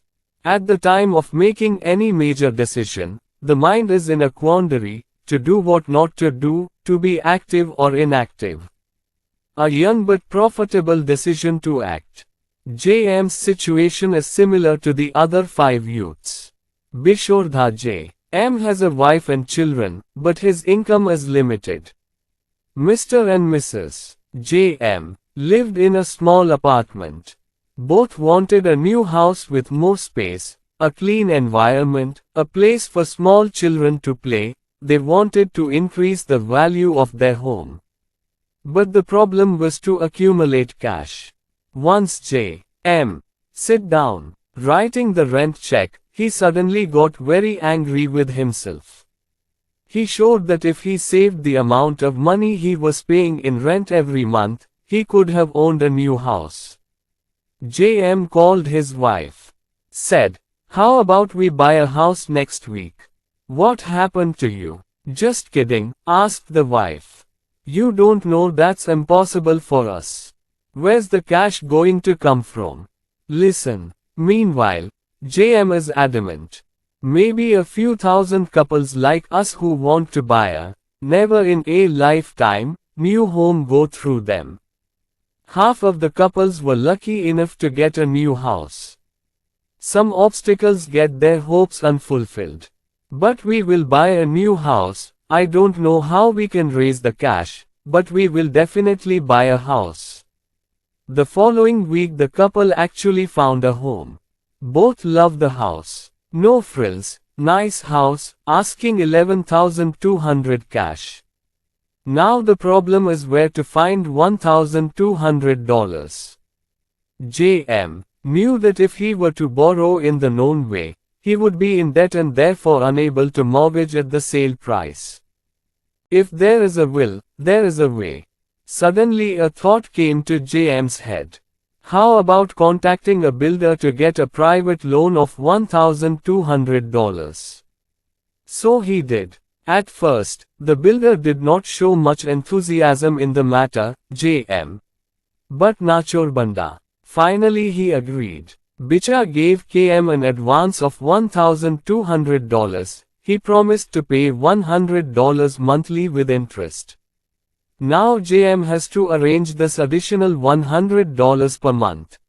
Aces and Mr. J.M. hard to find ways to save just $25 a month. That means JM will have to raise $75 more per month. An idea struck JM again. The next morning he told his boss about himself. The boss was happy to hear that JM want to buy a new house. This time JM said, "Look, Mr. T, I'm going to have to make at least $75 more per month for this. I know you'll give me a raise when you get the hang of it. Now I want you to make more money at it. Here are some jobs that will work. Can be done by the end of the week. Will you give me a chance to do those things?" JM's devotion and ambition pleased his owner. He made JM work an extra 10 hours at the end of the week. Allowed to do, meanwhile Mr. and Mrs. JM moved home. One active action decision JM is the way to reach the goal. Inspired to seek, JM gains in new self-confidence. From now on he can take active steps in any other big problem. JM gave his wife and children the lifestyle they deserved. If he had waited until the situation was right, if he had made the decision to buy a house so early, it is very likely that they would never have bought their own house. Per case NO3, CD wanted to start his own business, but what are the consequences of big ideas being put on hold waiting for conditions to improve? Maybe a strange example of Mr. C. The case of D. Shortly after World War II, CD found employment in the Customs Department of the United States Department of Agriculture. Although he liked his work at first, after 5 years the monotony, restrictive working hours, brick pay and little opportunity for advancement or promotion rules became unbearable. Then he got an increase. He knew many things about being successful in the import business. How about importing low-cost gifts and toys? He had met several successful importers, but they were not as knowledgeable about the business as he was. It has been almost 10 years since he decided to start CD business, but he still works at the same customs office. Why? Because every time a CD thinks of resigning from his job and starting his own business, he faces some obstacles like lack of money, market downturn, birth of children, need for temporary security, control of sand and many other excuses cause him to postpone starting his business. The truth is, CD has disabled himself. He wanted a suitable environment before actively joining. Due to lack of suitable environment, CD could never do his desired work. There are two ways to correct the costly mistake of waiting until the environment is right. 1. Accept that there will be obstacles and difficulties in the future, to anyone. There is fear of danger, problems, uncertainty. Suppose you want to drive from Chicago to Los Angeles. If you think you'll wait for an empty road, or if you don't have to take a detour, no motor problems, good weather, no drunk drivers to deal with. Then and only then will you leave. In that case, tell me when you will leave. Never. You can make a plan before going to Los Angeles, choose the easiest route, check the car well, i.e. reduce the risk of danger as much as possible before departure. However, even then, it is impossible to promise complete freedom from all dangers. 2. When such problems arise, take such measures. The real power of successful people is not to eliminate all problems before work, but to take appropriate measures as they arise. In business, marriage, any work, take action by understanding the situation. It is impossible to get an insurance policy for all problems. Make a firm decision to put your ideas into action. 6 years ago, an astute professor announced plans to write a book, a biography of a controversial figure from decades past. He had a very interesting plan. The subject was lively and interesting. He had a clear idea of what the professor wanted to say, and he had the skill and enthusiasm to write. The project could have given him a lot of success and money besides self-satisfaction. I met that friend last spring, innocently asking about his book. He's a scammer, recalling old pain. What else is given? No. His book has not been written yet. He was silent for a few moments after hearing my question. Perhaps he was conflicted in his mind whether to tell me the reason or not. At the end he said, he was very busy, the book was not written due to increased responsibilities. To be honest, the professor buried his fantasy in the back of his mind. He started thinking non-religious thoughts in his mind. Work pressure will increase and sacrifices will be required, he thought. He found various reasons why the project failed. New ideas are very important, no doubt about that. Things can be created and improved only with new ideas.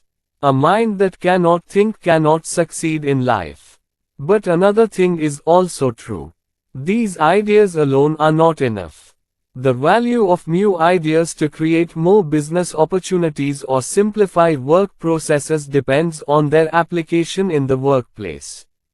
Every day thousands of people's brain-sparked ideas die an untimely death because they are afraid to put them into action. Eventually the ghosts of those ideas drive them away. Remember these two things. First, give due importance to your meditation, use it. No matter how fancy the concept or imaginative idea is, it is completely worthless if it is not used in the workplace. Second, put the ideas into action, feel satisfied. As someone once said, the most painful words are, if only it were. Every day you may hear someone say something like this, if only I had started this in 1952, I would be king by now. Or, if only I knew it would get this big. Something should have been done. There is no peace of mind if a good idea is not put into action. Have any ideas? Use it immediately. Work to overcome fear and build confidence. Remember, active action builds confidence, inaction or laziness creates fear. Get active to overcome fear. Want to increase fear? So wait, suspend work, be inactive. I once heard a young paratrooper instructor explain, jumping is not that difficult. The moment before the jump is the hardest. So I want to get through the moment of standing at the jump point as quickly as possible. There have been several times that the trainee has become restless with fear. Next time if he is afraid to jump, he will not be able to become a paratrooper. It will not increase confidence or morale, but delaying the jump will increase his fear. When asked to wait, even the vast majority of experts became anxious. A report in Time magazine stated that Edward R. Murrow, the country's best news anchor, gets very excited, sweating just before the broadcast. But once he started reading the news, all his fears disappeared. Several veteran actors and actresses have felt the same way. All of them agree that the only cure for the disease of fainting in front of an audience is activeness. Fear, panic, worry, everything. The cure is to stand in front of an audience. Work removes fear. One evening we visited a friend's house. Just 30 minutes before they had put their 5-year-old son to sleep, the boy suddenly started crying. Overwhelmed by science fiction, this little boy thinks that the little green monster is going to come into his house and take him away. I was shocked to see how the boy's father calmed him down. But he did not say anything like, "Don't be afraid. No one is coming to catch you. Go to sleep." Instead, he did some quick work and slept. Showing the little boy, he checked that the windows were properly boarded up. Then with the boy's toy gun, placing it on the bedside table, he said, "Billy, keep it handy in case you need it," and the little boy seemed very relieved and at ease. 4 minutes later, he was fast asleep. Doctors often prescribe inactive, innocuous drugs to many patients to meet their drug claims for insomnia. Although there is nothing in the medicine, but they don't know it, many people benefit from taking it. It is a very normal feeling to be afraid in many ways. However, traditional methods of dealing with fear are not always effective. I've come across many salesmen who, despite their experience, get anxious before making the sale, walking around the block or downing a few more cups of coffee. Of course, it doesn't work. The only answer to such fear, any kind of fear, is activism. Afraid to call someone special? Check the phone. No. All fear will vanish. Leave it until later, it will become more difficult. Afraid to go to the doctor for a checkup? Don't come away once, all your fears will be erased from your mind. Maybe nothing serious happened. And if it happens, you can know about your situation. If you don't check up, the fear will increase and may actually appear in the form of a disease. Afraid to discuss a problem with your superiors? Start the discussion, you will see that fear has fled. Build confidence. Eliminate fear by being active, proactive. Mechanically start the engine of the mind. A young aspiring writer, deprived of success, admitted, "My problem is, day after day, week after week, I write nothing." Actually, he said, writing is creative.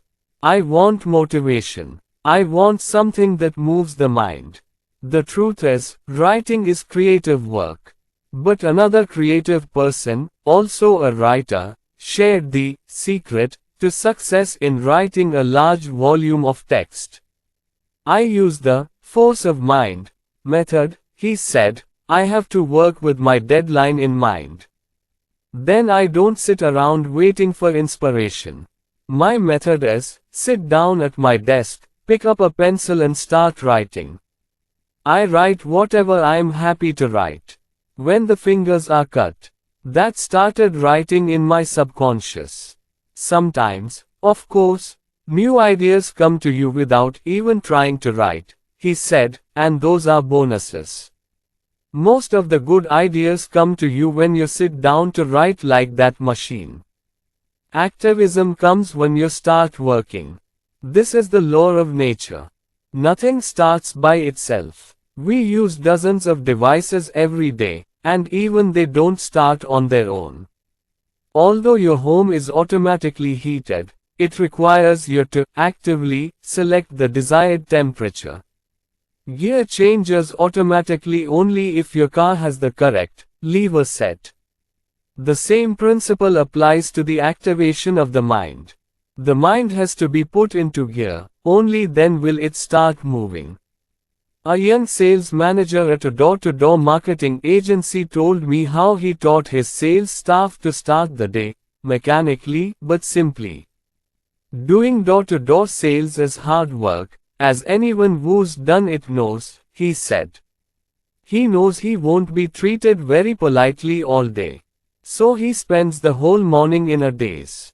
After a couple of cups of coffee, maybe wander around the neighborhood alleys for a while or start working until 5 o'clock, putting off the real work as much as possible. This is how I train every new boy.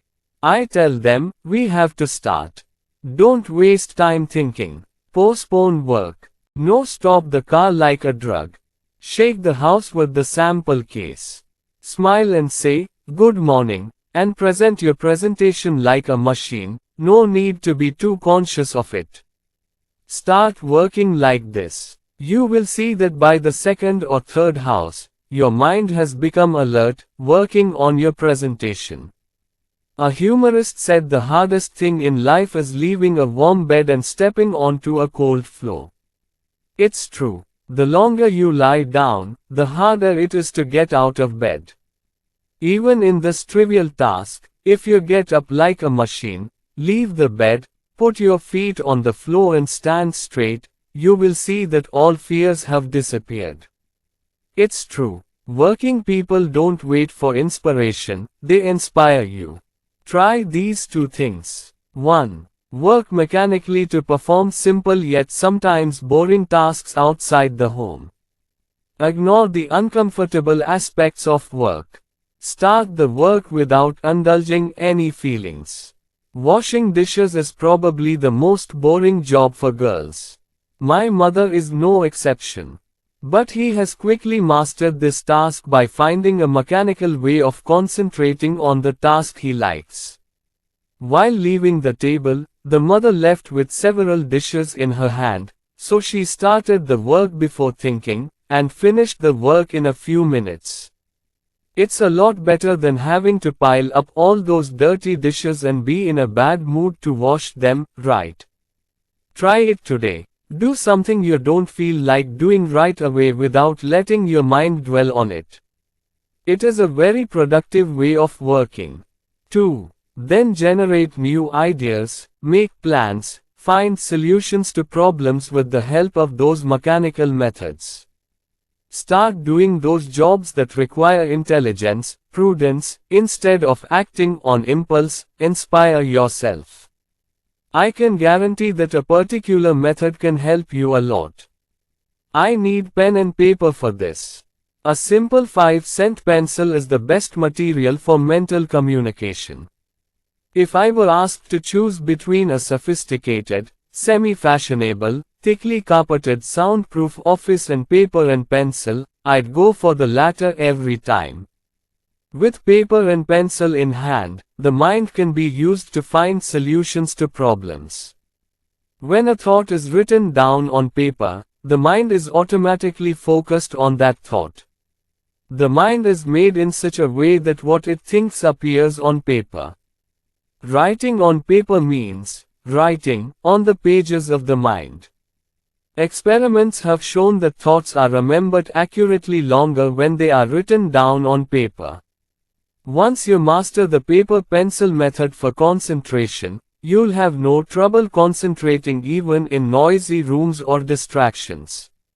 Whenever you feel the urge to think of something, start writing it down or sketch it out for yourself. This is a wonderful way to motivate. Now let me tell you where the key to success is. Tomorrow, next week, later, sometimes, someday are all synonyms for failure, i.e. never. How many dreams are lost in the rush of words, I will do it someday, so it is necessary to say, I will start right now. For example, saving money. Saving money is good, almost everyone agrees. However, although this is good advice, it does not mean that everyone regularly saves money and follows an investment program. Many people want to save. Yes, but very few people apply it in life. Let's talk about how a young couple got involved in a regular savings program.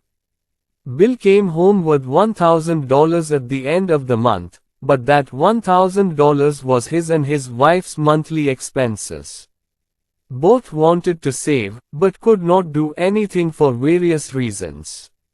Years after years they told themselves, I will start saving when the salary increases. I'll start the fleet a little lower, next month, coming year. Eventually Janet grew fed up with this failure to save. Do we really want to save anything? He asked Bill. Bill replied, I'd like to, but we both know it's impossible to save money now. But this time Janet is determined. We have been saying for the last few years to save, to start saving. We think it is impossible for us to save, so we cannot save at all. From now on, let us think that it is possible for us to save. I saw an ad today for only $100 a month deposit. Doing so will save us $18,000 in 15 years plus $6,000 in interest. It is easy to spend the rest after putting away. It is difficult to save the rest after spending. If you agree, 10% of your salary can be saved in advance. If at the end of the month you have to spend only on pulses and bread, then you have to save. Bill and Janet struggled for the first few months but soon adjusted to the new budget. Now they know how to spend. Saving is also a fun hobby. Want to write a letter to a friend? Write immediately. Have an idea come to mind that could be profitable for business? Present it immediately. Remember Benjamin Franklin's advice: do not put off until tomorrow what you can do today. Remember, immediate success is achieved at this moment. If you put off work to wait for someday, nothing but failure will come. One day I went to meet an old business friend. He has just returned from a session with his executive team. He seemed to want to say something. I saw a clear disappointment in his face. You know, he said, I called the session this morning to help with the proposed change in policy. What help did you get? Only 1 in 6 worked. The other 2 repeated my words as if they were silly idlers. I was talking with what they were thinking is beyond my understanding. True, he said. I thought their clear opinion would be known, for they would all but be directly affected by the policy. No, my friend did not get any help in that session. But if you were in the hall at the end of the meeting, you would have heard the comments of his subordinates. I wanted to. Why no one said this? I don't think. It's okay for us to be vocal about this. Often these stupid people sit in the session as if there is nothing to say, commenting after the meeting, although it is of no use. By the time they wake up, it's too late. Business executives want feedback. He who is so modest about his merits does himself a disservice. Practice becoming a speaker. Every time you speak, you increase your power. Put together your creative ideas. We all know how college students memorize. Fortunately, Joe College has set aside an entire evening for focused study. Here is a general description of how he often spends the evening. At 7 to 12 p.m. Joe sits down to read, but dinner is a bit late. So I thought I'd watch some TV. Because the program was so good, it stopped in just over an hour. At 8 a.m., I remembered to call my girlfriend while reading. It took another 40 minutes, the whole day she didn't talk to him. Had to pick up a phone, wasted another 20 minutes. While sitting at the reading desk, I saw the game of ping pong. Another hour of playing went by. He got sweaty playing ping pong, so he went into the bath. Then you need to eat. Because the combined effects of ping pong and bathing have triggered hunger. Thus ended the well-planned evening. At the end of the night, when he opens the book at 1 o'clock, he is very tired. He surrendered. The next morning told the professor, I'm very tired, I want to rest. I studied for the exam until 2 in the morning. Joe didn't go to college because he wasted too much time preparing. Joe College isn't the only victim of over-preparation. Joe the salesman, Joe the executive, Joe the professional, Josephine the homemaker, they all often find ways to escape before work to gather energy, such as office chats, coffee chats, pencil sharpening, reading, personal chores, clearing the desk, even the TV, see. But there is a way to get rid of this bad habit. Say to yourself, I'm ready to start right away. There's no use in delaying. Let's make the most of the preparation time. An executive at a machine tool company told a group of sales executives, we want people in our business who have the ability to think in addition to the ability to apply it. This will make all of our manufacturing and marketing work better. I'm not saying it's better now. It's not working, it's still working. But like any progressive company, we need new products, new and more productive ways of doing things. Those are the people who lead our team. Taking the first step is a special ability, like doing the right thing on your own without waiting for orders. There are always open doors to higher income businesses and professions for those who know how to take the first step. The director of the market research department of a medium-sized pharmaceutical company told me how he got appointed to the position of director of that department. This is a lesson in taking the first step. The idea came to me about 5 years ago, he said, while I was working as a missionary salesman. There was contact with Nikari sellers. I noticed that one thing we lacked was that we didn't know anything special about the people we wanted to sell drugs to. I told everyone here about the market research. At first the management ignored the whole thing as there was no need for this research. But I'm determined to test the market for our company, so I thought I'd give it a try. With permission to prepare a monthly report on pharmaceutical marketing specialties, from where I collected the possible information. Seeing me, within a few days the management and the rest of the salesmen also became enthusiastic about my work. Within a year of starting the research, I was relieved of my burdensome duties and told to concentrate on developing my own ideas.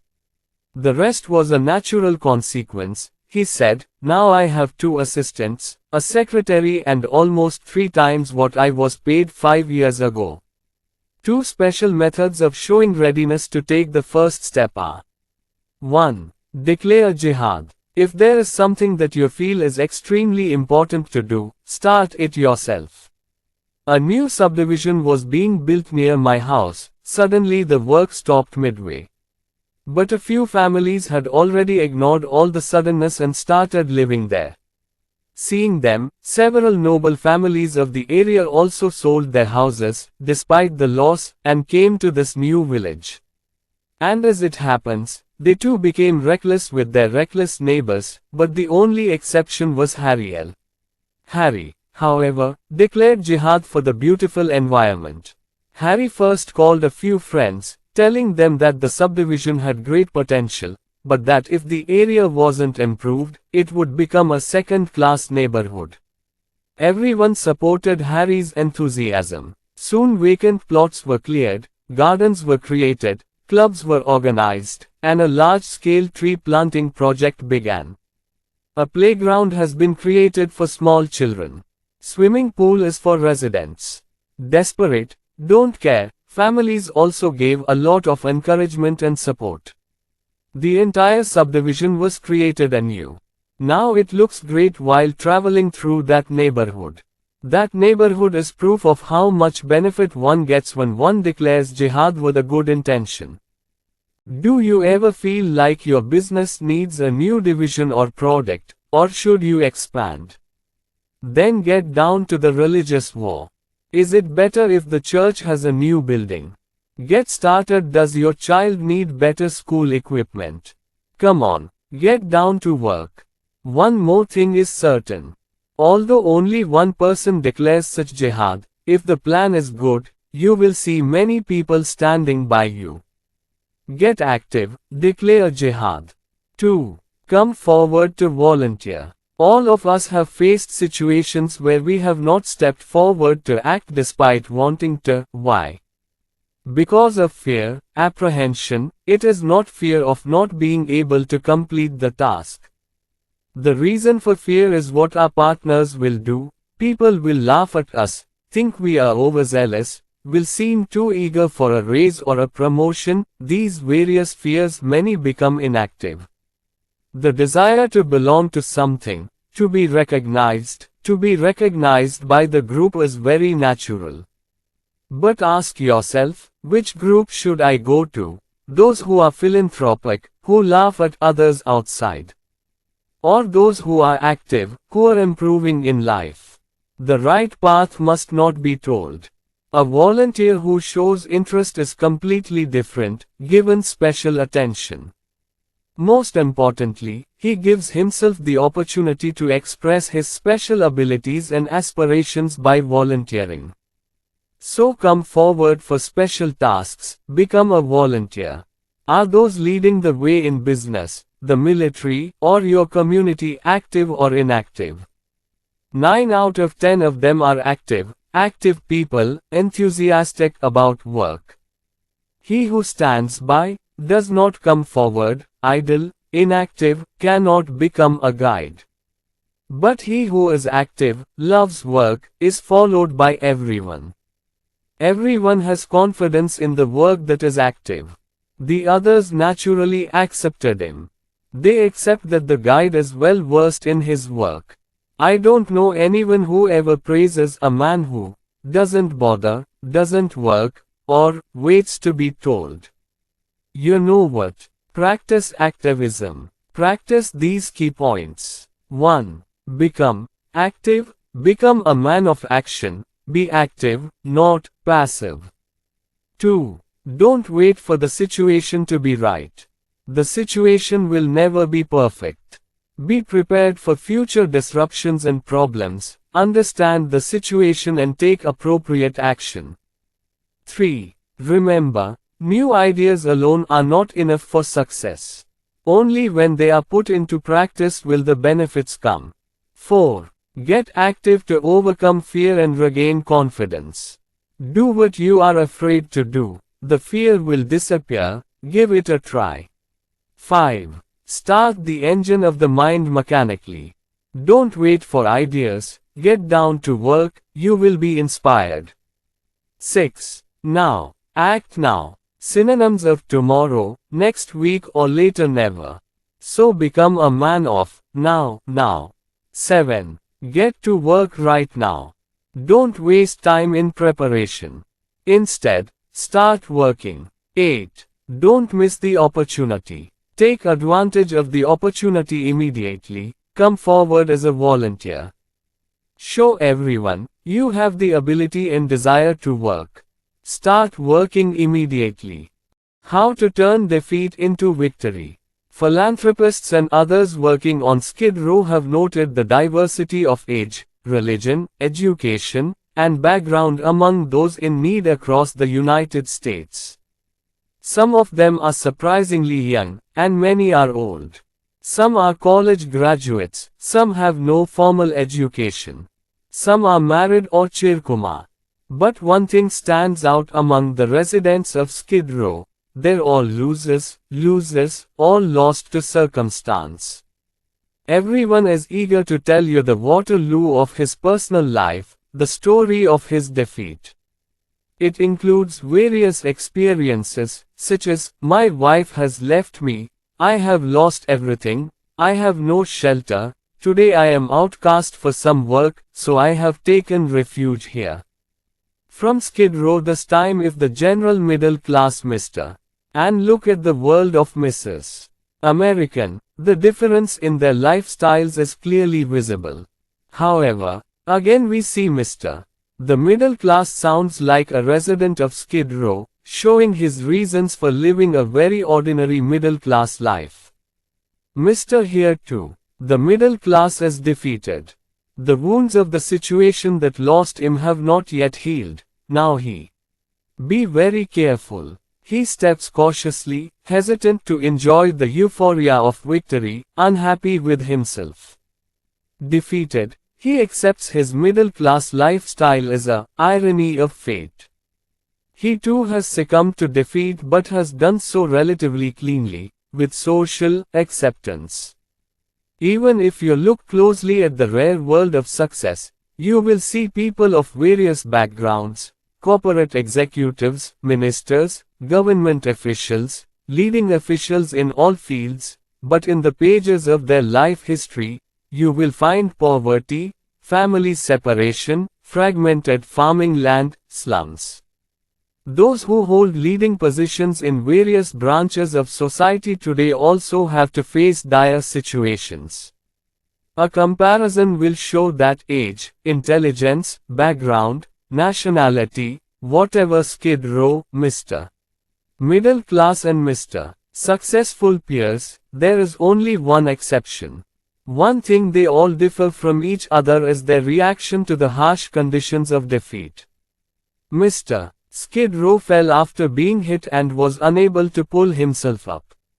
It was lying there, lying scattered. Mr. The middle class was hurt but could not stand, crawled away. When he reached safety, he ran so fast that he was not seen for a second time at the three borders of the potential area of injury. But Mr. The response to success was quite different. Despite being hurt, he stands up, learns, forgets defeat, and moves forward. A close friend of mine is a successful management consultant by profession. I felt like a king when I entered his office. Perfectly beautiful furniture, carpets, busy people, special customers. It is clear that his company is on the way to success. A cynic might say, such an act is only possible for a blind man. But this idea is completely wrong. It is not necessary for a person to be smart to be successful. It is only necessary, I use the word with hesitation, to be a stubborn person, never feel defeated. Behind that rich and respected organization was the story of a man's struggle, his struggle to move forward, losing 10 years of savings in the first 6 months of starting a business, spending nights sleeping in the office space for months due to lack of rent, several top job offers cancelled because he wanted to implement his idea, receiving 100 times more rejections than positive responses from potential users of his service. For 7 years he has toiled excruciatingly for success, but I have never heard a complaint from him. He always said, "Dave, I'm learning. The competition in this business is so high, and because it's untouchable, it's hard to sell. But I'm also learning to sell." And indeed he learned. Once I asked a friend that the whole experience must be his. Annoyed, he replied, "No, there's no loss, but the profit is increasing in my savings account." If you study the lives of America's legendary figures, you will see that all those who achieved enormous success had to face difficult situations in life. Everyone on the list of successful people has had to face obstacles, disappointments, losses, personal grief and anger. Read the biographies and autobiographies of great men and noble women. All of them could have surrendered to repeated obstacles. Or do it. Find out what was the background of the president of your company, the mayor of your city, or any truly successful person in your opinion. If you look carefully, you will see that each of them had to overcome huge and real obstacles.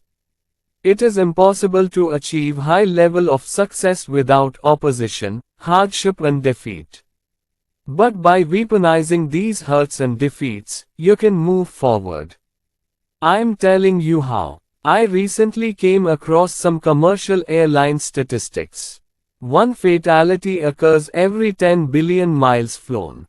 Air travel is very safe these days. Nevertheless, unfortunately, accidents happen. When something like that happens, the Aeronautics Administration rushes in and investigates the cause of the disaster. Scattered pieces of metal within a radius of several miles are collected. Some experts try to represent the phenomenon. Witnesses and survivors are asked the question, what caused the accident? It would take weeks, even months, until he got the right answer. Is searched. After receiving the CAA's reply, appropriate measures are taken to prevent recurrence of the accident. If the accident is due to a structural fault, suitable modifications are made to the rest of the aircraft of this type. Or if a mistake is found in a mantrapati, it is corrected. There are literally hundreds of safety devices built into modern airplanes because of the car's investigation.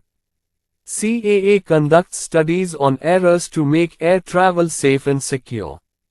Naturally, their efforts yield good results. As the body health deteriorates, doctors look for ways to live a healthier, longer life. If the patient dies due to unknown cause, the doctor conducts an autopsy to find the cause. In this way they can learn about the workings of the human body and save the lives of others. A sales executive friend of mine, when his salesman failed to make an urgent sale in a month, only finds the reasons in one meeting a month to find out why they failed. A thorough examination is conducted to determine the cause of loss in sales. Thus, the salesman is protected from similar losses in the future. If the football coach wins more and loses less, he always discusses the details of each game with everyone in the team to find mistakes. Some coaches prepare film of every game so that mistakes can be clearly seen. The goal is to make the next game better. CAA workers, successful sales executives, doctors, football coaches and professionals all follow the success principle: take something back from every defeat. As soon as we get some kind of personal injury, we become so emotionally disturbed that nothing is learned. College professors know that a student's reaction to a failing test can predict his or her chances of success. A few years ago, when I was a professor at Wayne State University in Detroit, I was forced to fail a student. The student it hurt a lot. In the meantime, he plans to graduate. Had done, so it's a shame to let it all go down like this. Got up, he had two options. Next time, retake the exam and get a bachelor's degree, or drop out. I expected the boy to be disappointed, maybe even angry, knowing his failure. I thought rightly. I explained to him that he hadn't studied enough to pass, and he admitted that he hadn't studied the course by heart. But, he said, my previous records are good. Won't you consider them? I explained to him that it is not possible because we give marks separately on a course-by-course basis. Moreover, the professor himself did not commit any wrongdoing. After honestly admitting it, only then grades according to the strict rules of education can be changed. When the student realized that nothing could change the grade, Reggae angrily said, "Professor, I can name at least 50 very successful people in this city who have not taken this course. Many have not even heard of this course. Why is this course so important? Fortunately," he added, "the outside world doesn't think like your professors." I was silent for about 45 seconds after listening to the boy. I know that staying silent for a while when a fight starts is the best way to prevent it. Then I said to my student friend, "What you are saying is probably true. There are many successful people who know nothing about this course. And one can be successful without learning this science. The course may not be useful in the overall scheme of life, but the attitude you take towards the course is bound to affect the rest of your life." "What do you mean?" said the boy. "It's just that, in the outside world, like us, marks are given or graded. It's very important to work fairly there, as here, if the work is not of the best quality, the outside world won't promote you or raise your salary." I gave time to understand it well. I kept quiet for a while. Then I said, "Will you listen to a suggestion? Now your mind, not in a good mood. I understand your state of mind. And it's normal that you are obsessed with me. But look at the bright side of this experience. An important lesson is this: you cannot be successful in life if you do not work with your mind. If you learn it, 5 years from now, you'll realize it was the most rewarding lesson you've ever spent here." A few days later, I was happy to know that the student was readmitted to the course. This time he passed with very good marks. Later called me specifically to say that we had benefited greatly from our earlier discussion. "One thing I learned after failing your course the first time," she said, "you may find it strange, Professor, but I think it's good that I didn't fail.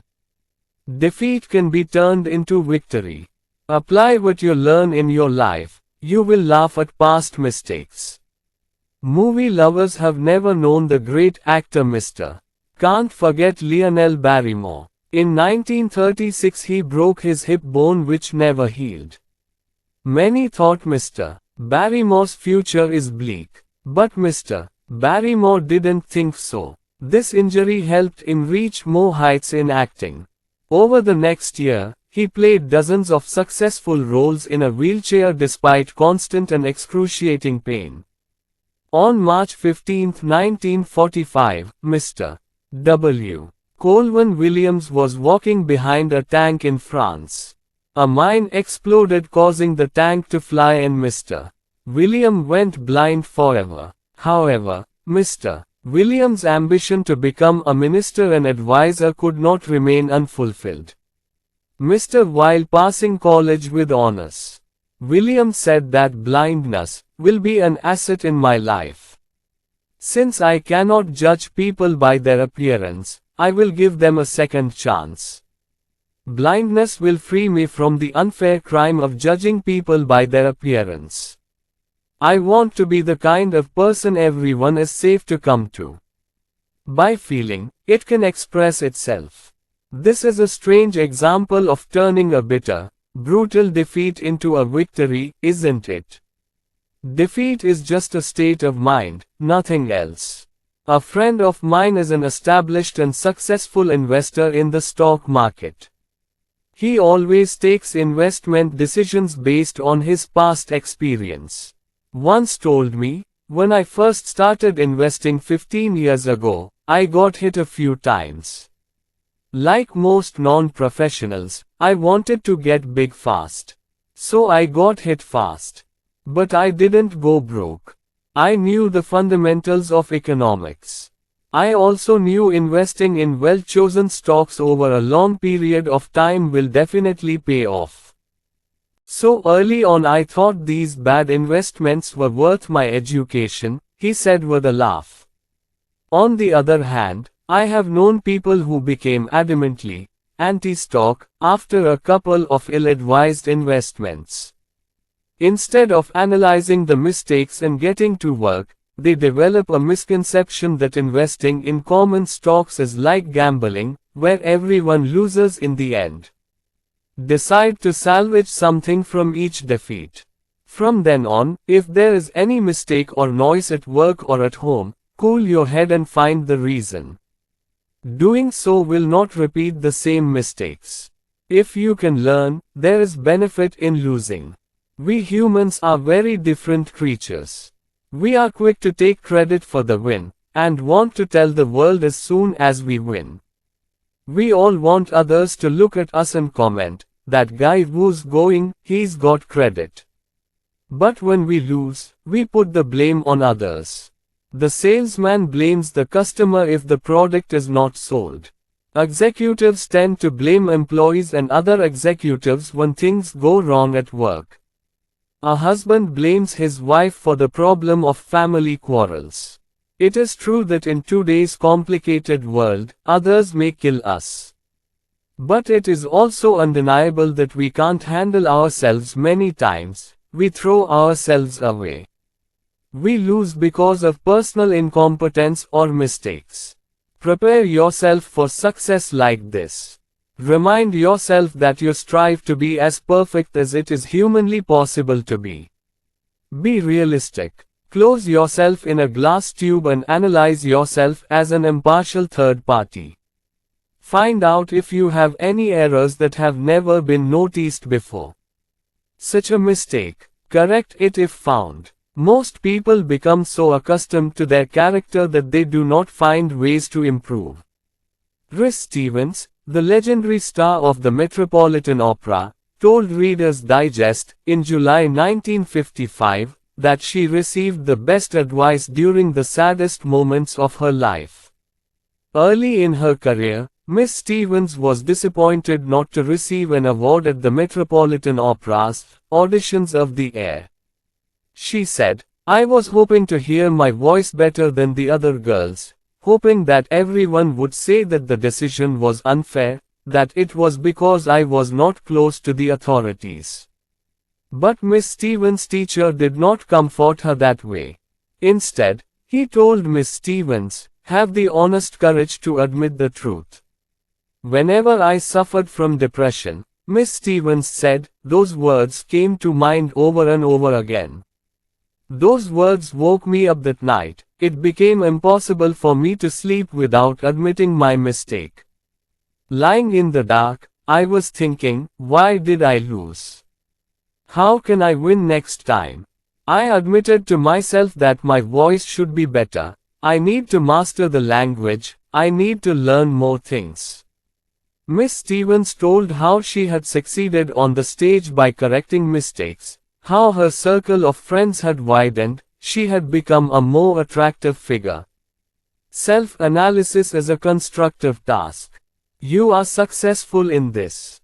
Learn to gain the personal power and efficiency necessary for blaming others as a destructive attitude. Nothing is gained by proving others wrong. Analyze yourself constructively. Don't run away from disabilities. Become like a true professional. They find and correct their mistakes and weaknesses. So they become professionals and experts. But don't always guilt yourself into saying, "That's why I lose," to prove yourself a loser. Instead, think of your mistakes as another way to improve, to be more successful. The great Albert Hubbard once said, "He who makes mistakes and does not learn from them fails in life." Often we blame fate for failure. Say, "That's how the ball bounces back," and accept luck. Think about why the ball doesn't bounce back one way. 3 things affect bounce: the ball, the way it's thrown, and where the ball hits. Obvious physics. According to the rules, the ball goes straight, luck has no role in it. Suppose if the CAA had said in their report, "Sorry, we apologize for the accident, but this is luck, this is how the ball falls." After hearing this, you must say that new CA is needed. Or, imagine the doctor telling the patient's relative, "I'm so sorry, what? Can't say what else is a game of fortune. If you or a relative is sick, you must take him to another doctor. That's the way it goes, or that's how fate is." Nothing can be achieved without attitude. The next time the hare is faced with a similar situation, there is a possibility of repeating the mistake, but there will be no way to eliminate it. If a football coach tells his team after losing a Saturday game, "That's luck, that's how the ball goes," he's not going to help the team prevent the same mistake from happening the following Saturday. Orville Hubbard was the mayor of Dearborn, Michigan for 17 years. He was the most brilliant and respected officer of the civil administration of the country. For 10 long years before becoming mayor of Dearborn, Mr. Hubbard could have retired from politics, citing bad luck. Orville Hubbard proved thrice unlucky in his mayoral bids before becoming a near-perpetual winner. He unsuccessfully attempted to be elected to the state senate 3 times, once losing a race for the congressional nomination. But Orville Hubbard studied those defeats well. According to him, they were lessons in politics. Now he is a very shrewd, almost unbeatable political leader in local government. Thoroughly considers mistakes without blaming fate. See, learn when you lose. Many seek explanations for their middle class lives in the excuses of bad luck, unlucky, unlucky. They are like naive children who only seek sympathy. They don't recognize opportunities to be agile, more self-reliant, so miss those opportunities. Don't blame fate. No one could fulfill his purpose by blaming fate. A literary scholar, mentor, writer and critic friend of mine recently discussed with me what it takes to be a successful writer. Many would-be writers, he said, don't care about writing at all. Gives up after a little effort when he sees that there is a lot of work to be done. I lose patience working with them because they always look for shortcuts. There are no shortcuts on this path. Of course, I am not saying that persistence alone is enough. He said, persistence alone is often not enough. The guy I'm working with these days has written 62 short stories, but not one has sold. He's obviously very passionate about being a writer, he's got persistence. But the problem with this gentleman is that he follows the same approach to everything he writes. He creates a rigid pattern of stories. I don't make any research changes to my client's writing style, such as story drafts and characters. I ask to adopt a new strategy. He has the ability to write a new kind of test. I swear he will succeed. But until he changes, he will only get rejection. The suggestion of Sahitya Adveshta sir is good. Perseverance is very important, but perseverance alone is not enough to win. We will try and fail again and again until we learn to do something new. That is, it is important to persevere and try new things. Edison was one of America's most stubborn scientists. He did thousands of researches before he invented the electric bulb. But note, Edison did many experiments in research. His tireless work was behind the invention of the light bulb. He succeeded by diligently adopting innovative methods of research. Similarly, hard work does not guarantee success. Again, experimentation and hard work are the sure result of success. I recently read an article about the endless exploration of oil. It states that before drilling an oil well, the oil company carefully observes the formation of the rock. Despite that is, even after that scientific analysis, oil may not be found in 7 out of 8 wells. Oil companies, however, continued to search for oil. Not only is drilling incredibly deep wells, but testing new wells when they find that the first well won't produce oil.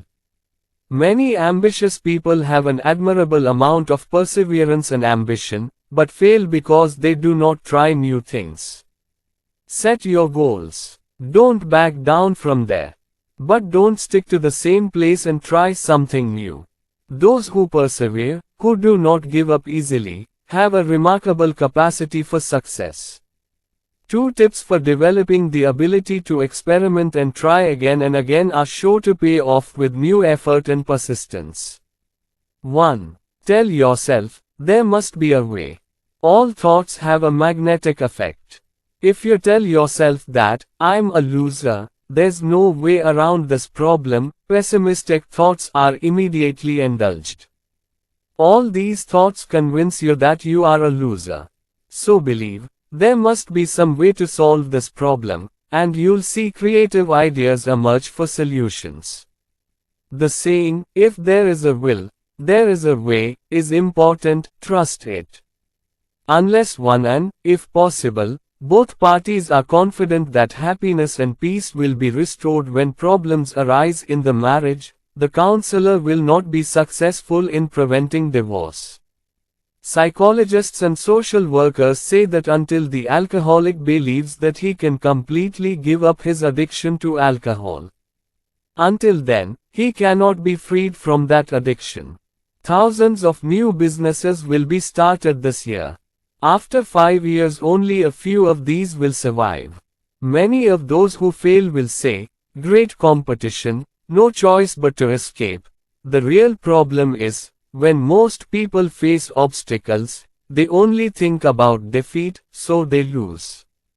If you believe with all your heart that there must be a way, you transform the no, give up, let's go, mindset into the constructive yes, let's try, move on, mindset. A problem becomes intractable only when it is thought to have no solution. Believe me, solutions are possible. Do not believe that the solution is impossible. 2. Step back and try again with renewed enthusiasm. Often we become so closely involved with the problem that new solutions or paths are not in sight.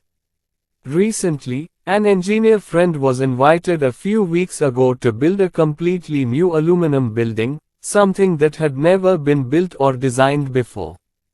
Having met him a few days ago, I asked him how the work of his new building was going. Not so good, he said, I guess I haven't spent much time in the garden this summer. To think more about difficult design problems, I have to step away from the problem and think anew. You'd be surprised, he said, how many new engineering ideas come to me while I'm standing in the garden watering the trees. President Eisenhower was once asked at a press conference why he took so many weekends off. His answer is applicable to anyone who wants to increase their productivity. Mr. Eisenhower said, "I don't think any man, whether he's the director of General Motors or the United States, can become a very good director sitting at his desk with his face buried in a pile of papers. Thinking about the president's basic policies and issues without getting bogged down in unnecessary details. Need to make clear and sound decisions. Once a month my ex-business partner regularly takes a 72-hour out-of-town vacation. According to him, stepping away from work and returning to it increases his performance, making him more available to clients. Don't abandon the whole project when you get stuck, instead take a step away to stimulate your mind, do something simple, like listening to music, going for a walk or taking a nap. When you sit down with the previous work, you will see that you have found the solution. If you look for the light of hope in difficult situations, you will be pampered." A young man told me how he saw the bright side after losing his job. She said, "At the time I was working for a large credit reporting company. One day I suddenly got a notice to quit my job. Was handed over. When the market is depressed, employees who are less important to the company are being laid off. Although the pay wasn't very good at the job, it wasn't bad as I grew up. I lost my job and was devastated for a few hours. Then I thought it was a blessing in disguise. To be honest, I didn't like the job that much. I couldn't get far in the job. Now I got the chance to do my favorite job. Soon I got the job I wanted with a bigger salary. Getting fired from that credit company was the best experience of my life." Remember, in any situation what you want to see will be visible. Look on the bright side, defeat the defeat. Learning to see clearly will see the good side of everything. Quick review. Obstacles, disabilities, discouragements and other discouraging circumstances separate success and failure. 5 tips to turn failure into success. 1. Study your mistakes to find the path to success. When you lose, learn from that experience so you can win next time. 2. Have the honest courage to criticize yourself constructively. Find and correct your own mistakes. It will make you professional. 3. Don't blame fate. Thoroughly examine each defeat. Find out where things went wrong. Remember, one cannot reach the greater goals of life by blaming fate. 4. Not only persevere, but also experiment anew. Be persistent in the goal, but there is no point in digging your head in the same rock. Try something new, try something new. 5. Remember, there is a good side to every situation. Find it. Look on the bright side, don't give in to depression and despair in any way. Set goals to build yourself up. Every human advance was imagined before it became reality. Our little inventions, medical breakthroughs, engineering triumphs, business successes, were all imagination before they became reality. Small man-made moons are orbiting the Earth today, not as a result of accidental discoveries, but also as a result of scientists' objective to conquer space. Target means target. Goals are not just dreams, they are dreams that come true. Goals are much bigger than the vague notion of, if I could. Goals are clear objectives, for which I am actively working. Nothing can be done until the goal is fixed, even the first step is impossible to take. An aimless person is confused, he goes astray in life. He stumbles forward, but as he has no destination, he gets nowhere. As life needs air, success needs goals. No one suddenly succeeds without a goal, just as it is impossible to survive without wind. You want to have a clear idea of where you want to reach. Dave Mahoney went from a $25 a week job in the mailroom of an advertising agency to vice president of an organization at age 27 and 33. At the age of 10, he became the president of Good Humor Company. Her comment on goals: "It doesn't matter where you have been or what matters is where you want to be. It doesn't matter where you were or what matters is where you want to reach." Progressive organizations target them 10 to 15 years in advance. Executives who run thriving businesses should ask the question, where do we want to see the company in 10 years? And then they have to try accordingly. New plant capacity is developed not to meet today's needs, but to meet future needs, 5 to 10 years from now. Research begins now for all products that may be introduced in the next decade or even beyond. Modern organizations rely on future prospects, nor should you wait with that hope. We can all learn some valuable lessons from pioneering businesses. We can prepare a plan for the next 10 years, so it should be done. If you want to become a prominent figure in 10 years, you need to become his image now. It is very important. A business that ignores future planning, if it survives, is like the other 5 businesses. Similarly, a person who is short-sighted, unable to set long-term goals, will remain on the path of life like the other 5. It is impossible to move forward without a goal. Here's an example of why setting long-term goals is essential for true success. Last week a young man, his name was Afan B, came to me with problems in his work life. FB, who looked discreet, intelligent and polite, elegant. The unmarried youngster completed college 4 years ago. We chatted for a while about his current work, education, hobbies and natural inclinations and general background. Then I said, "You are asking for my help in changing jobs. What kind of job do you like?" "Actually," he said, "that's why I came to you. I can't figure out what to do." His problem was well known. But I realized that just arranging her interviews with a few potential employers might not be enough. It is not advisable to make a mistake in choosing a livelihood and see which one to choose. Since there are dozens of ways to make a living, maybe one of the dozen will suit him. I understand that Facebook needs to help him determine his goals before finding a job. So I said, let's check your livelihood plan from here. Where do you want to see yourself 40 years from now? FB. I think I want what everyone else wants. A well-paying job, a nice house, he replied thoughtfully. To be honest, he said, I haven't given it much thought. I said it's very normal. I explained to him that his attitude towards livelihood is like standing at the ticket counter of a plane and saying, "Give me a ticket." Airline staff cannot help unless told what the destination is. So I said, "What is your goal? If you don't, I won't be able to help you, and only the land itself can tell." At this Facebook, got worried and after 2 hours we discussed the goal-setting approach rather than discussing the merits of various livelihoods. It seems Facebook, his career planning taught him the most important thing: decide where you are going before you start. Plan ahead like a progressive corporation.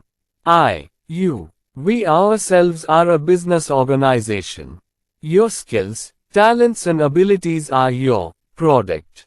You develop your own products, so it deserves maximum value. It will be useful in future planning. 2 steps that may be helpful to you. First, think about your future in 3 parts: work, family and social life. If you divide life like this, there will be no chaos, no fights, you will see the whole picture. Second, tell yourself the right and clear answers to these questions. What do I want to achieve in life? How to satisfy yourself? Use the planning guide below for help. 10 years later, myself, a 10-year planning guide. A workplace, 10 years from today. 1. What income bracket do I want to reach? 2. What level of responsibility would you like to take on? 3. How powerful do you want to become? 4. How much respect do you want to get from work? Family life, 10 years from now. 1. What kind of living standards do you want to give yourself and your family? 2. How would you like to live at home? 3. How do you want to spend a vacation? 4. What kind of financial support do I want to give my children early in their adult life? Groom social life, 10 years from today. 1. What kind of friends do I want to have? 2. What kind of social group do I want to belong to? 3. What responsibility am I interested in leading the society? 4. What noble purpose do I want to achieve? A few years ago my youngest son requested that we build a dog house for his pride and joy, the apple of our eye, our uncertain bred but intelligent puppy, Peanut. Seeing his perseverance and enthusiasm, we started to build a nest for the peanuts. The sum total of our collective skill at Shrutagiri was 0, which was clearly reflected in the material we created.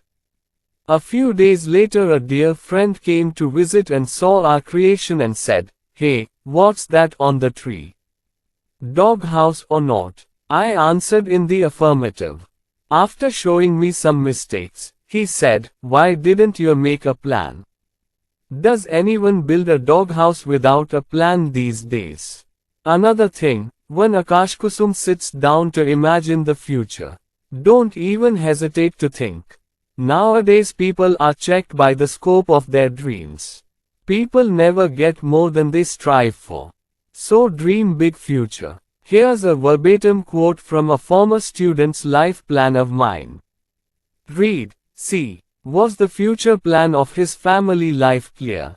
While writing it, he seemed to see himself in future days. My dream is to buy a huge property in the village. As Southern mansions are double-story, white picket fence, the whole place will be fenced. There will be a pond or two because my wife and I both love to fish. At the back of the house, there will be our Doberman's home. Another long-time hobby is the long gravel road. But a residence is not a house. I will build my house in such a way that it will be more than just a place to eat and sleep. God will not be left out of our plans. I will work for the church for some time throughout the year. 10 years from now I want to be in a financial position where I can take my family around the world.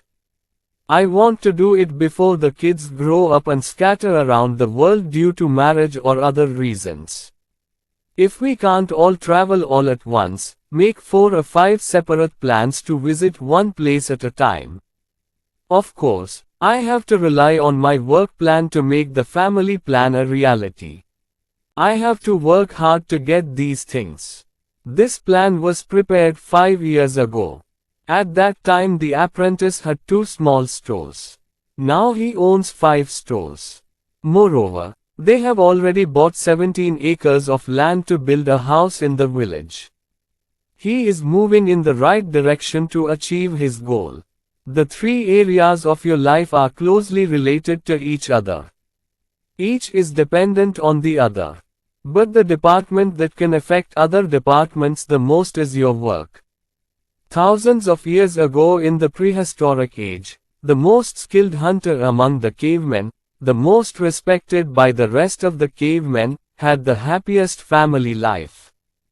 Generally speaking, those rules still apply today. The quality of our family's life and respect in society depend on our success at work. A few years ago, the Mannix Foundation for Management Research conducted a comprehensive study to determine what qualities make an executive. Guides are asked questions about business, government, science, and religion. Many times, in different ways, researchers get the same answer. The most important quality to be an executive is an indomitable desire to move forward. Remember John Wanamaker's adage, if a man does not exercise all the qualities he is working for, he is doing nothing special. Desire takes the form of power when properly directed.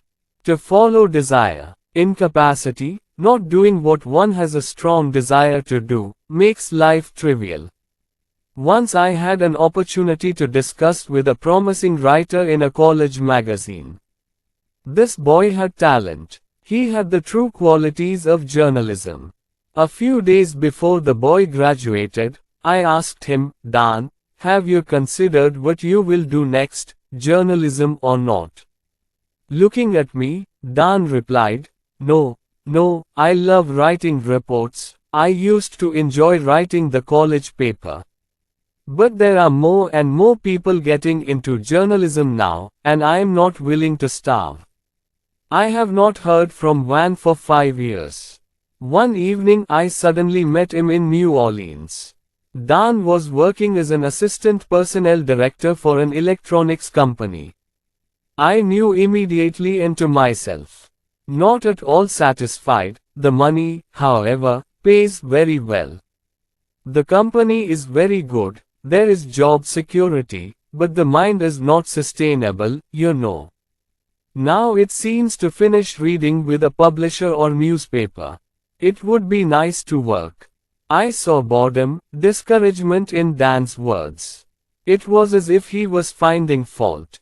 If he does not resign from his current job and join journalism, he will never succeed. For success you have to strive wholeheartedly, and if something is in your heart then you can work wholeheartedly in it. Dan would have reached the top of the network today if he had followed his ambitions. And in several years in the salary of the present work. Satisfied to make much more money than ever. Could and would get the individual self. Putting aside what you don't like and focusing on what you do like is like putting 500 horsepower into a 40-year-old car. We all have hopes and aspirations. We all dream of doing what we want. But only a few follow this wish. We kill our desires instead of fulfilling them. 5 weapons are used for success. Smash these weapons. They are deadly. 1. Depreciate yourself. You've probably heard dozens of people say, I want to be a doctor, or executive or commercial artist or big businessman, but it's impossible. I don't have the brains. I fail if I try. I don't have the knowledge, experience. Many young people suffocate desire by following the old rules of self-depreciation. 2. The securitists of security workers, those who say, I have security in my work, weaponize that security to kill desire. 3. Competition, there are already too many people in that job, there's no room to step in, comments easily kill desire. 4. Rule of guardians. I have heard thousands of young people comment on their career choices. I want to do something else, but my parents want it. I believe that most parents do not voluntarily dictate their children's livelihood. In fact, all parents want their children to succeed in life. One can patiently explain the matter of livelihood to the parents, and if the parents listen attentively, there will be no problem. Because parents and young people have the same goal in choosing a young person's livelihood, success. 5. Family responsibilities. 5 years ago it would have been great if you had changed your livelihood. Now you have a family, responsibilities have increased. Now it is not possible, desire is another weapon to kill. Throw away these deadly weapons. Remember, the only way to harness your full potential, to harness all of your energy, is to work with your mind. Surrender to desire. You will get enthusiasm, energy, morale, even good health. And there is no age limit to surrender to desire. Most of the truly successful people work more than 40 hours a week. Work hard, but you will never hear complaints of work pressure in their mouths. No successful people are focused on their goals, and that's where they find strength and motivation. The point is, if you set a goal in your mind and strive to achieve that goal, your strength and performance will increase manifold. Thousands of people are targeted. When they have worked hard, they are looking for great performance. Received targets eliminate boredom. Goals and objectives can cure many chronic diseases. Let's discuss the strange power of goals and intentions in a little more detail. Surrender to desire, the goal of life. If you can take the meditation knowledge, wow, you need to achieve that goal. Find an endless source of physical strength, energy, enthusiasm. Besides, you will get another thing, which is more valuable. You will find the automata of determination to achieve goals. The most amazing thing about the indomitable deep desire to achieve a goal is that it shows you the right path to reach the goal, gives you the motivation to go on that path. It is not an exception. It actually happens like this. As soon as you surrender to a desire, it becomes embedded in your subconscious mind. Your subconscious mind always maintains a balance. If your conscious mind does not understand the train of thought of the subconscious mind, cannot move in the same rhythm, then concentration is lost. Without the full cooperation of the subconscious mind, our mind becomes a restless, uncertain mess. If your life goals are firmly embedded in your subconscious mind, you will automatically move in the right direction. The conscious mind will also have the opportunity to think clearly and straightly. Let me give an example of two imaginary persons. If you read it, you will find their similarities with the people of your familiar world. They are named Tom and Jack. Both are identical except for one thing. Tom has specific goals. Jack has no goals in life. Tom sees in his mind's eye a crystal clear image of what he wants to be in life. 10 years later he found himself holding the position of vice president of a company. As Tom surrenders to the target, his target subconsciously signals to him, do this, or, don't do that, you won't get it done. The goal continues to say, I am the reflection of who you want to be. I must act like this to see me in reality. Tom's goal is not to let him get lost in the vague general path. Gives clear direction in all work. Even when buying a suit, that goal commands him to choose like a prudent man. This goal teaches him what to do for the next promotion, what to say in the business session, what to do in case of conflict, what to read, what approach to adopt. When Tom strays even slightly, his subconscious automaton alerts him, telling him to get back on track. Tom's goal makes him highly sensitive and alert to the forces that affect him. Jack, on the other hand, has no goal or purpose in life, so there is no automaton to guide him. So, he easily gets confused. He has no trace of a personal agenda. Jack gets lost, changes direction, doesn't know what to do. No firmness of purpose. Because of this, Jack becomes very ordinary, insignificant. I request you to reread the above matter immediately, understand it well. Now look around you. Study those who are at the top of the list of successful people. You will see, without any exception, they are all dedicated to their own goals. Notice that very successful people have a purpose at the center of their lifestyle. Surrender to purpose. True, unconditional surrender. It is for that purpose that the meditation, knowledge, vows of your life become the automatic machine to reach the goal. Sometimes it happens to many of us. Saturday morning sleep. To build yourself up. Got up. No plan, no proper mental or written process of what to do. Almost nothing is done on such days. The whole day passes in a dull, aimless idleness, at the end of which we breathe a sigh of relief that the day is over. But starting the day with a plan can get a lot done. An important lesson can be learned from this common experience. Some tasks require planning in advance. Before World War II, our scientists discovered the potential of energy contained in atoms. But no one had any special knowledge about how to break the atom and release the immense energy.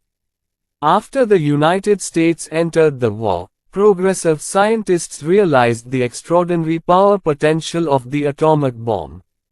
A fast and laborious program was developed to achieve a single goal, the creation of the atomic bomb. The result is history. A concerted effort paid off in just a few years. The war ended after the bombing. Without a fast-track program designed for that purpose, the atomic bomb campaign would have been delayed by a decade, perhaps more. Set goals to work towards. Our massive manufacturing system would fail completely if the production executives stopped working without setting the date and production schedule. Sales executives know that asking salesmen to sell specific parts leads to higher sales. Professors know that students submit papers on time if they set deadlines. So, the goal is certain when you are on the path to success. Do. Deadline, target date, self-defined. You can only do what you plan to achieve. Expert on human longevity, Tulane.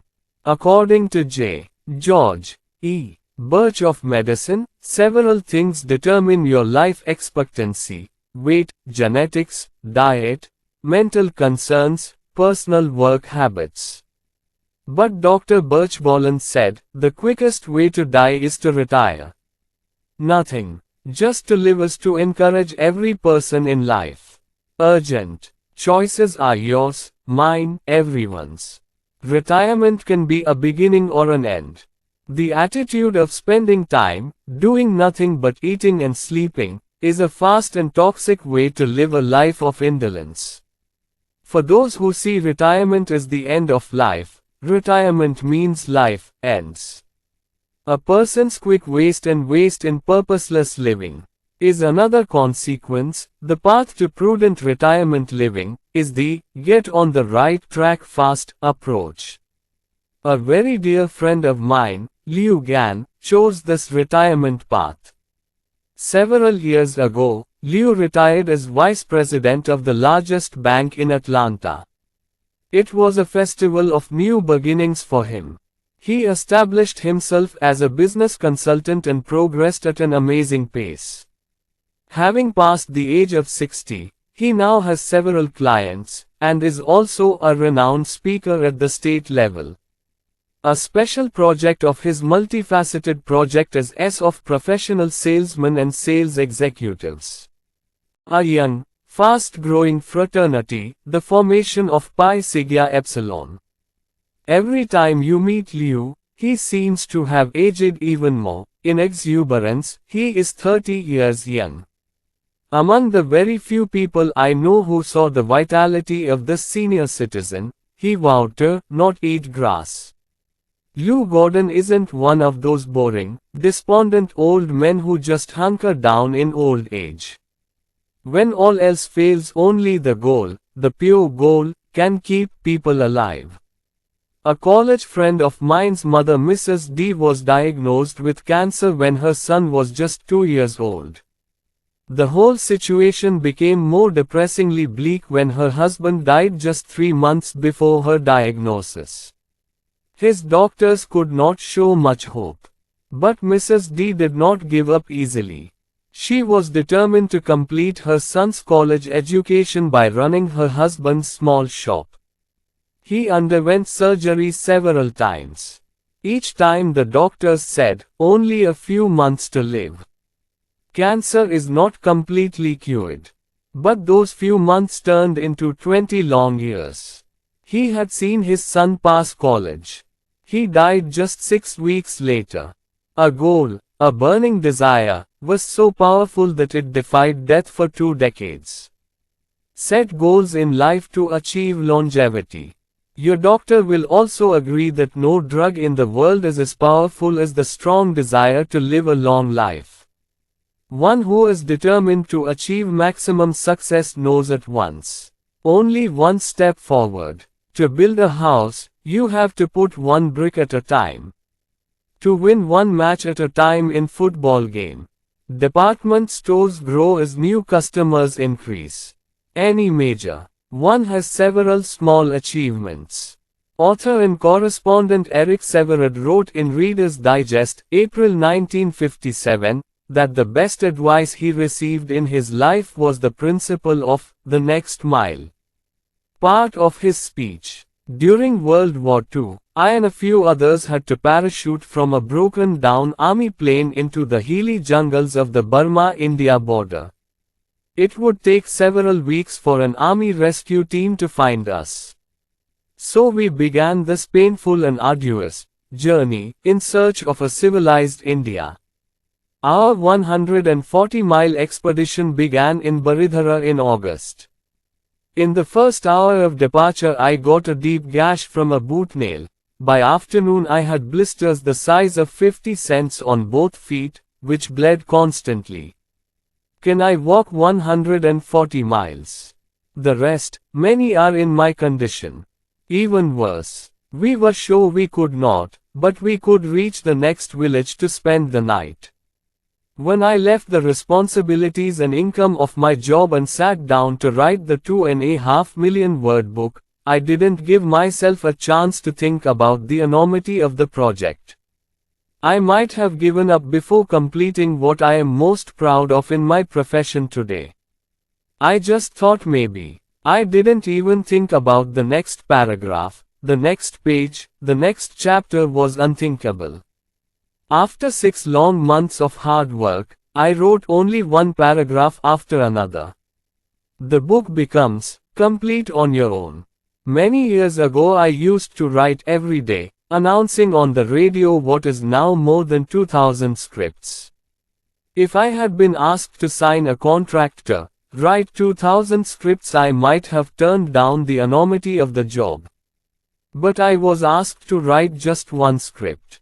It happened, then one, then another, that's what I did.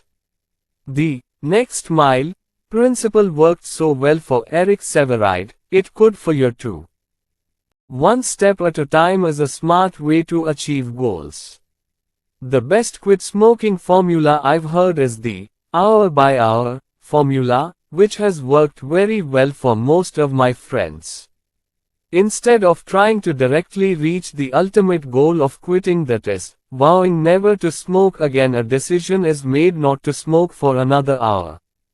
After that 1 hour the smoker decides to stop smoking for another hour.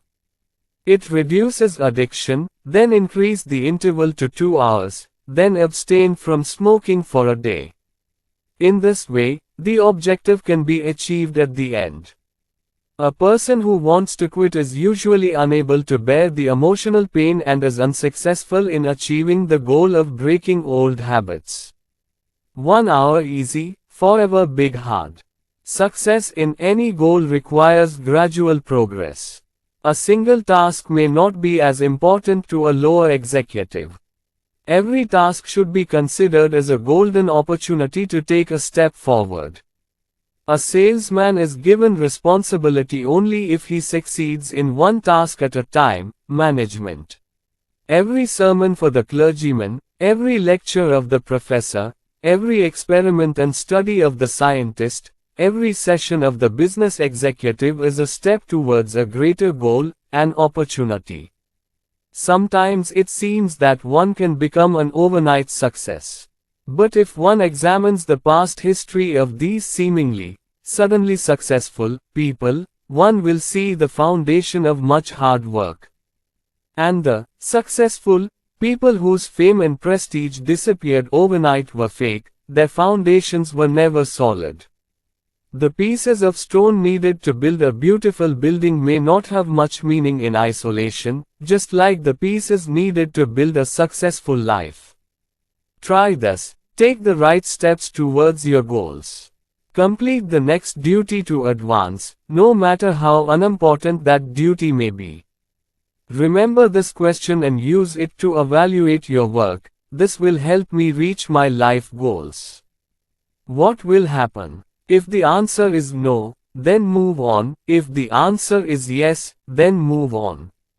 The matter is obvious. One cannot reach the peak of success in one leap. One has to proceed one step at a time. Setting goals together each month is a great plan to achieve. Check yourself. What tasks do you do? Make sure you get the performance done.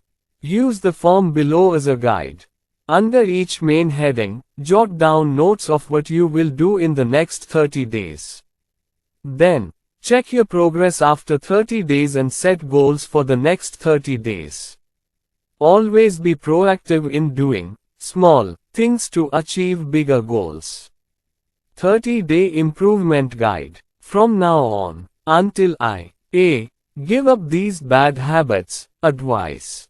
1. Suspension of work. 2. No nonsense, depressing talk.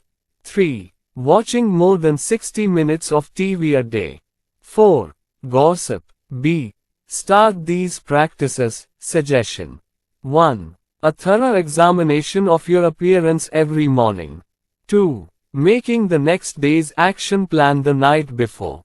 3. Appreciate others whenever you get the chance. C. Increase my usefulness in the eyes of my employer by doing these things. Suggestion. 1. I will give my subordinates more opportunities to develop. 2. Learn more about my company's operations and customers. 3. I will give 3 specific tips to make the company more effective. D. Do these at home to increase my utility.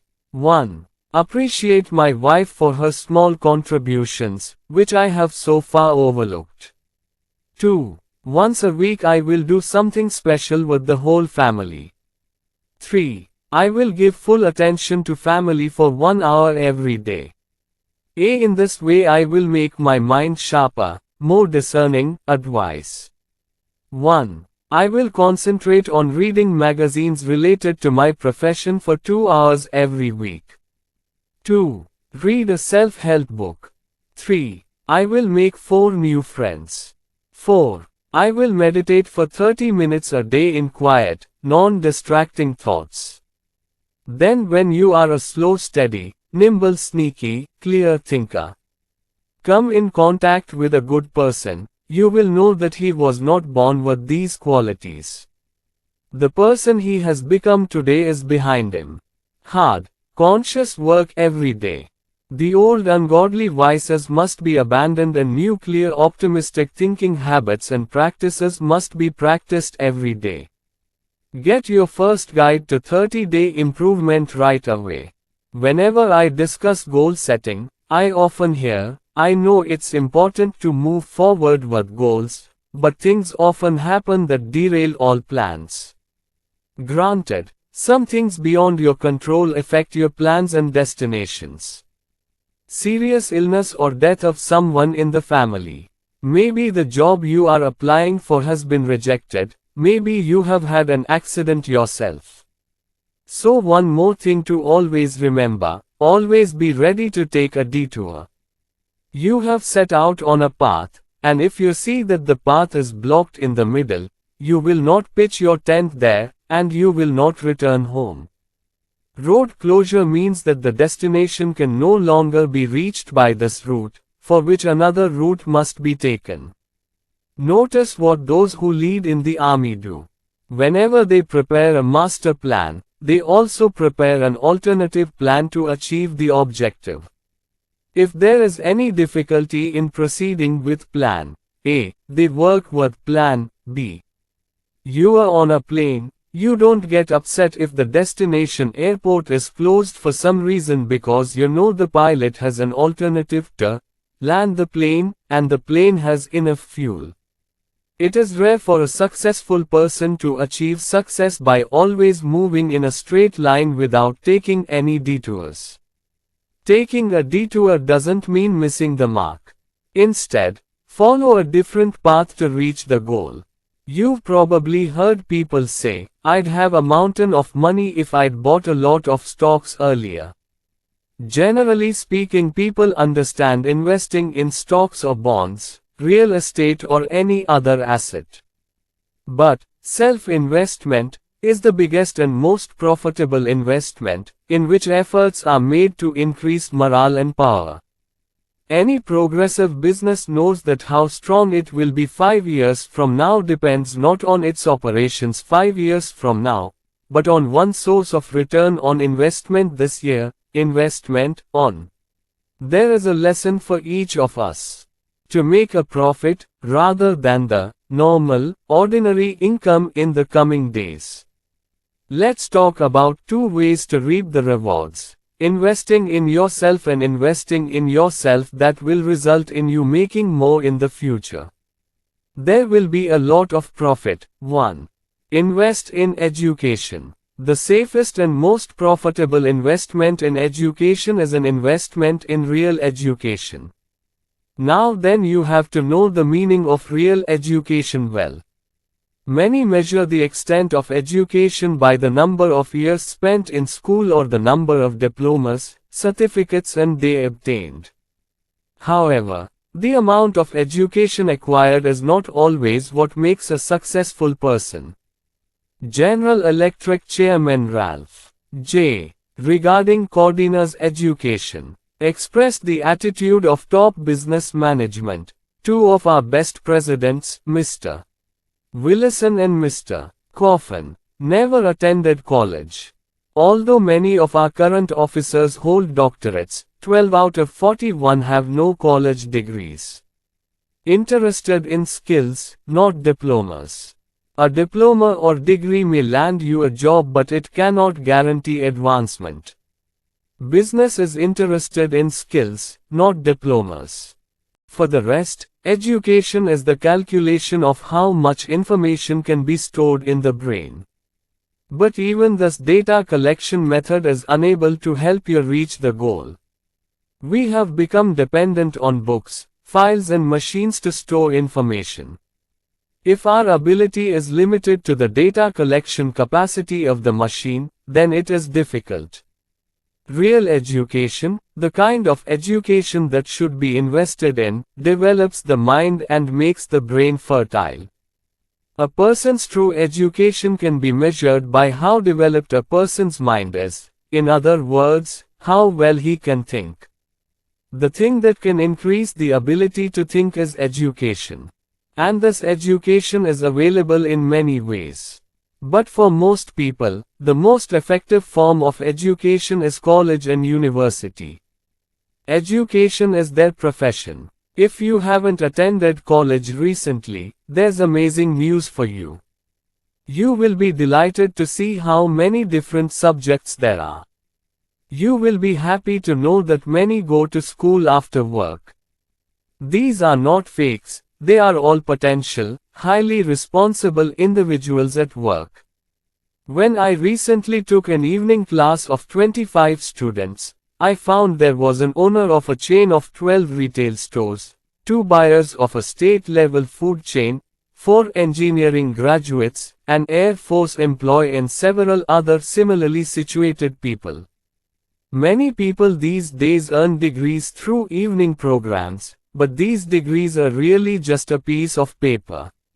The aim of these students is not just a piece of paper. They go to school to develop their minds more.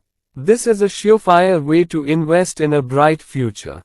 Don't misunderstand. Education means great gain. For an investment of only $75 to $150, you can attend school 1 night a week for a full year. Calculate the percentage of these expenses in your total income. Ask yourself, doesn't my future deserve this much? Don't make an investment decision right away. Name, school. 1 night a week for life. It will make you progressive, youthful, alert and energetic. You will get a chance to learn about the subject as you like. And you will find the resources of some people who are themselves progressive and successful. 2. Invest in idea starters. Education refreshes your mind, molds, expands the mind, trains to deal with new situations and solve problems. Idea starters serve a similar purpose. They are food for the mind. Brings constructive material for thought. What is the best formula for this idea starter? There are multiple sources, but for a regular supply of top quality new ideas, try this. Resolve to buy at least one inspirational book per month, along with a couple of magazines that can spark new ideas. With little cost and little time you can become one of the greatest contemplative personalities. One day at a banquet someone said, "Hey, Dad, $20 a year. I can't afford to buy the Wall Street Journal," said his partner, a successful gentleman. "Of course, I can't afford to live without buying one." Again, learn from successful people. Invest in yourself. Let's work. Put the success building method into action quickly and concisely. 1. Clearly understand where you want to reach. Imagine what your image will look like after 10 years. 2. Write down your 10-year plan. Your life is important, so don't take risks or rely on luck. Write down on paper what you wish for in your career, family and social life. 3. Surrender to desires and wishes. Set goals to get more work done. Set goals to accomplish tasks. Set goals, enjoy life. 4. Let your goals become automatic. When your goal becomes your meditation, you will find that you are making the right decisions to reach your goal. 5. Reach your goals one step at a time. Always remember that every action, no matter how small, is a step towards reaching your goal. 6. Set a 30-day goal. Daily effort definitely pays off. 7. Take detours if necessary. A roundabout means another way. A detour doesn't mean getting lost. 8. Invest in yourself. Things that boost morale and improve skills. Buy those things. Invest in education. Invest in things that can spark new ideas. How to think like a guide. Remind yourself one more time that you cannot be dragged to the level of success. It is the people beside and below you who will push you. Large-scale success requires the support and cooperation of others, and to obtain this support and cooperation requires leadership skills. Success and the ability to lead, that is, the ability to do things that others would never do without leading the way, are complementary. The strategies for success explained in previous chapters are valuable components in developing your leadership skills. Now we want to master 4 special leadership rules or methods by which people will work for us in the executive suite, business, social club, home, everywhere. These 4 rules or principles of leadership are: 1. Think like the people you want to influence. 2. Think about it, what is the humane way to handle the work? 3. Think progress, believe in progress, move forward. 4. Set aside time to talk to yourself. Following these rules will reap benefits. Applying them to everyday situations will make demystifying the golden word of leadership easier. Let's see how. Leadership rule no. 1. You want to influence the people you want to influence. Think like this. If you want to manipulate others, friends, partners, customers, employees, as you wish, the magic trick is to think like them. If we study these 2 cases, the reason can understand. Ted B. worked as a television copywriter and director for a large advertising agency. Once his agency landed a big deal. A children's shoe manufacturer, Ted was tasked with producing several TV commercials for them. A month after the start of the advertising campaign, it was found that the advertising had no effect on increasing the sales of the product in retail stores. As most of the cities were advertised only through television, special attention was paid to TV advertisements. A survey of television viewers found that only 4% of viewers thought the ad was exceptionally good, one of the best ads ever, said 4%. The remaining 96% either had no reaction to the ad or found it awkward. My kids love to watch commercials on TV, but every time those shoe commercials come on, they go to the bathroom or get up to get things out of the fridge. After analyzing all the interviews together, one interesting thing emerged. The 4% who liked the ad had income, education, tastes and hobbies, likes and dislikes like Ted. The remaining 96%, however, belonged to completely different, socioeconomic groups. Ted's ads cost about $20,000, but the entire campaign failed, as Ted only thought about his dislikes. When he was creating advertisements, he didn't try to understand people's thinking about buying shoes, but only thought about his own preferences. He made ads that he personally found attractive, he didn't make ads that people liked.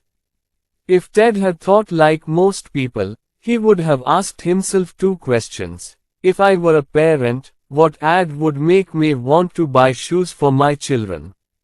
If I were a child or a little boy, what kind of advertisement would I like so much that I would go to my parents and ask for shoes? Maybe the outcome would have been different. Why Joan failed in retail? Joan is an intelligent, well-educated, attractive girl, aged 24, fresh graduate. John is a buyer of ready-made clothing in a medium and low-priced department store. Got the assistant job. His letter of recommendation was enthusiastically praised. John is ambitious, talented, driven. It was written in a letter and he is sure to achieve great success in life. But John didn't get that huge success. After only 8 months of work, John left the sales job and joined another job. I knew the person above him well. One day I asked him what is the reason for the failure of the zone. Joan is a very good girl, quite a virtuous girl, he said, but there was one fault. What is that? I asked the question. John always bought things he liked, which our customers didn't like at all.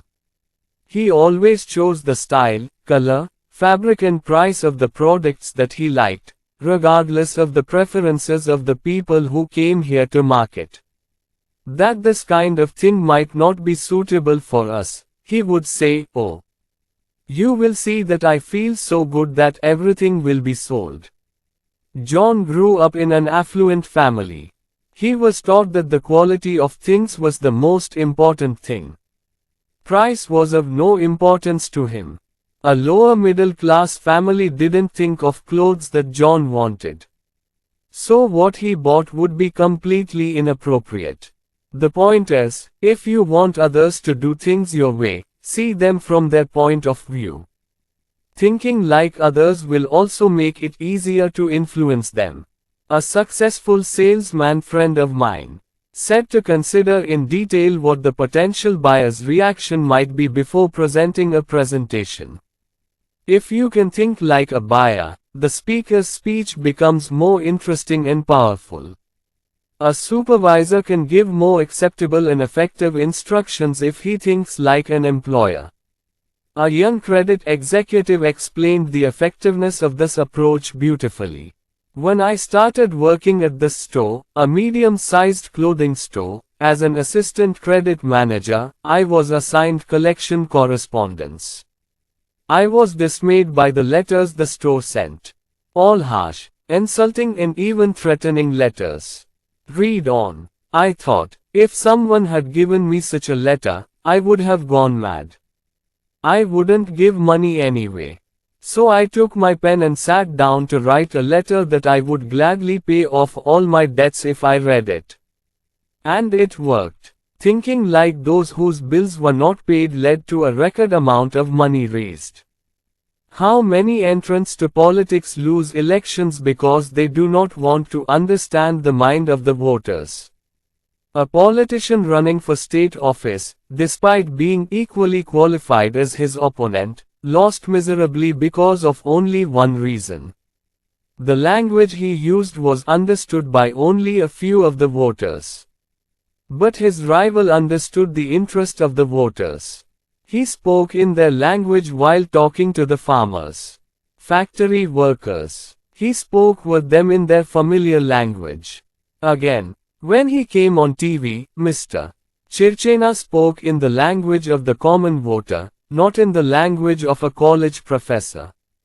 Always remember the question, what would I do if I were in someone else's place?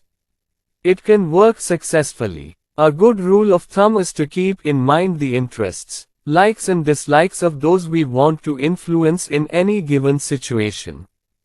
A few years ago, a small electronics manufacturer invented a fuse that would never melt.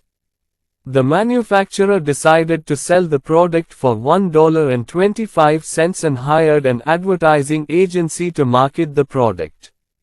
This time, Mr. Accountant Executive, who was given the responsibility of advertising, immediately became very enthusiastic. His plan was to promote the product throughout the country through TV, radio, newspapers. He said, "That's what I want. 10 million will be sold in the first year." But his advisors warned him that fuses were not a popular product. People bought what was cheap when they bought fuses. Don't advertise in a select few magazines.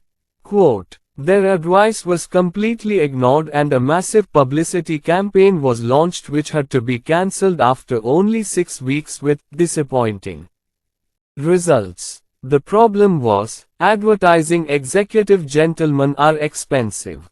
Fuster made the assessment through the eyes of people in the $75,000 income bracket.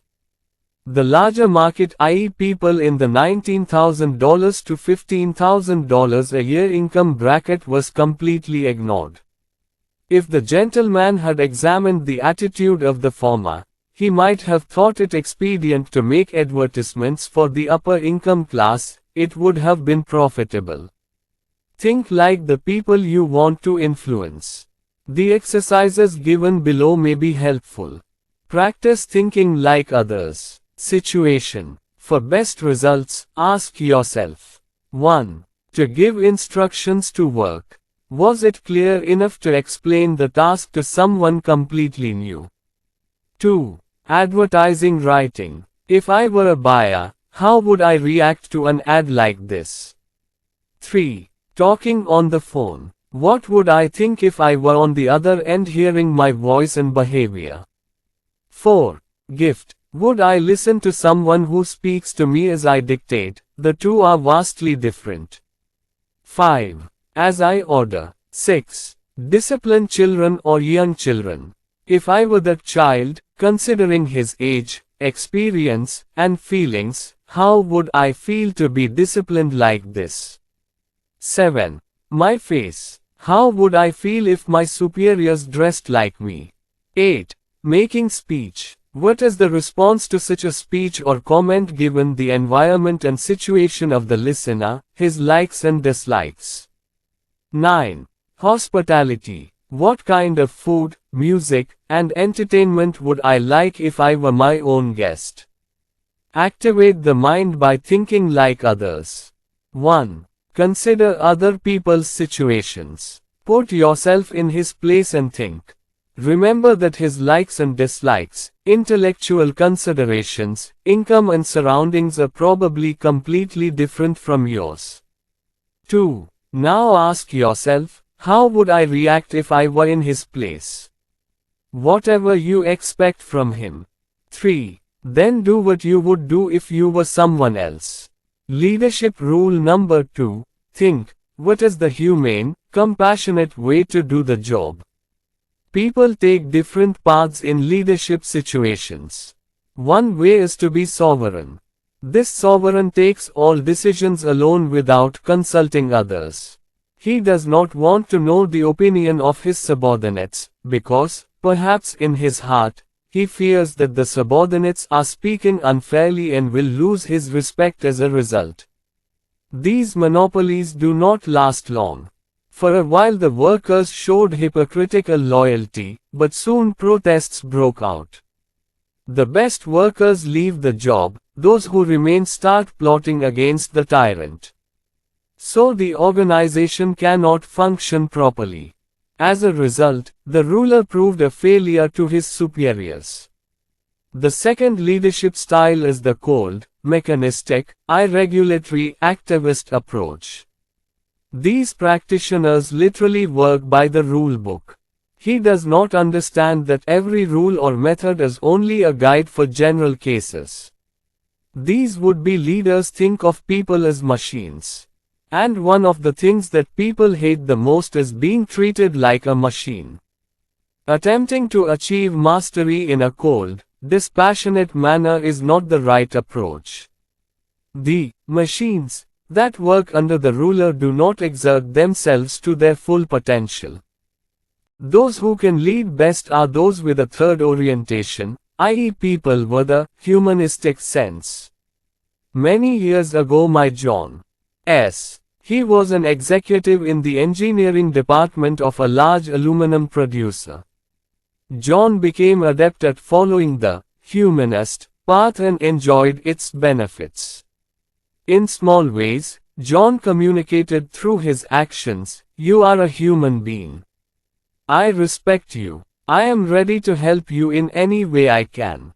When one from another town joined his department, John was very helpful in finding him suitable accommodation despite his own personal difficulties. With the help of his secretary and 2 female workers, he organizes office parties on the birthdays of every employee in the office. 30 minutes was not a waste of time to organize the small dinner meeting, but an investment in increasing employee loyalty and performance.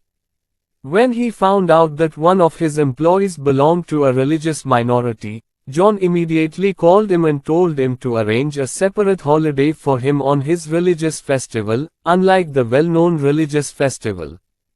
John never forgot when one of his employees or their family fell ill. John did not forget to congratulate his employees on achievements other than routine office work. The most striking evidence of John's humanistic philosophy of life was found in his dismissal from a single job. John's previous executive employed an employee who had no interest or enthusiasm for the job. John found an excellent solution to the problem. John did not go the usual route of calling the employee first with the bad news and then issuing an order to vacate the office in 15 or 30 days. He did 2 strange things. First, he called the employee and made him understand that if he takes new tasks according to his choice and desire, he himself will benefit and become employable. Discussed with the employee and sent him to a well-known academic guide and advisor. The second task was completely outside his scope of responsibility. He also arranged new jobs for the ex-employee by arranging interviews with executives at companies that could utilize the ex-employee's skills.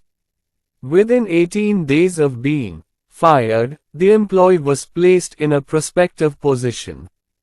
Surprised at the strange dismissal, I asked John why. John explained, "I remember an old proverb," he said, "to be under someone's power is to be under his protection. As the man was unfit for our work, we ought not to have employed him. But since we had made a mistake, we reinstated him. It is also our responsibility to do." John added, "Anyone can hire anyone. The real evidence of leadership is in firing.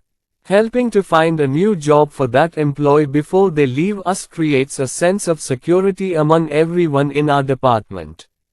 By their example, explained that as long as I am there, no one should stand in the way.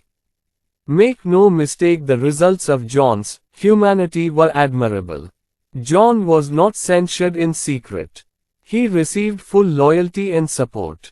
As he gave the greatest security to the work of his subordinates, he also received full security in his work. About 15 years ago today, I named a close acquaintance Bob W. Bob is in his mid-50s. Grown up hard. Did not get the opportunity of special education, had to face financial difficulties. He lost his job in 1931.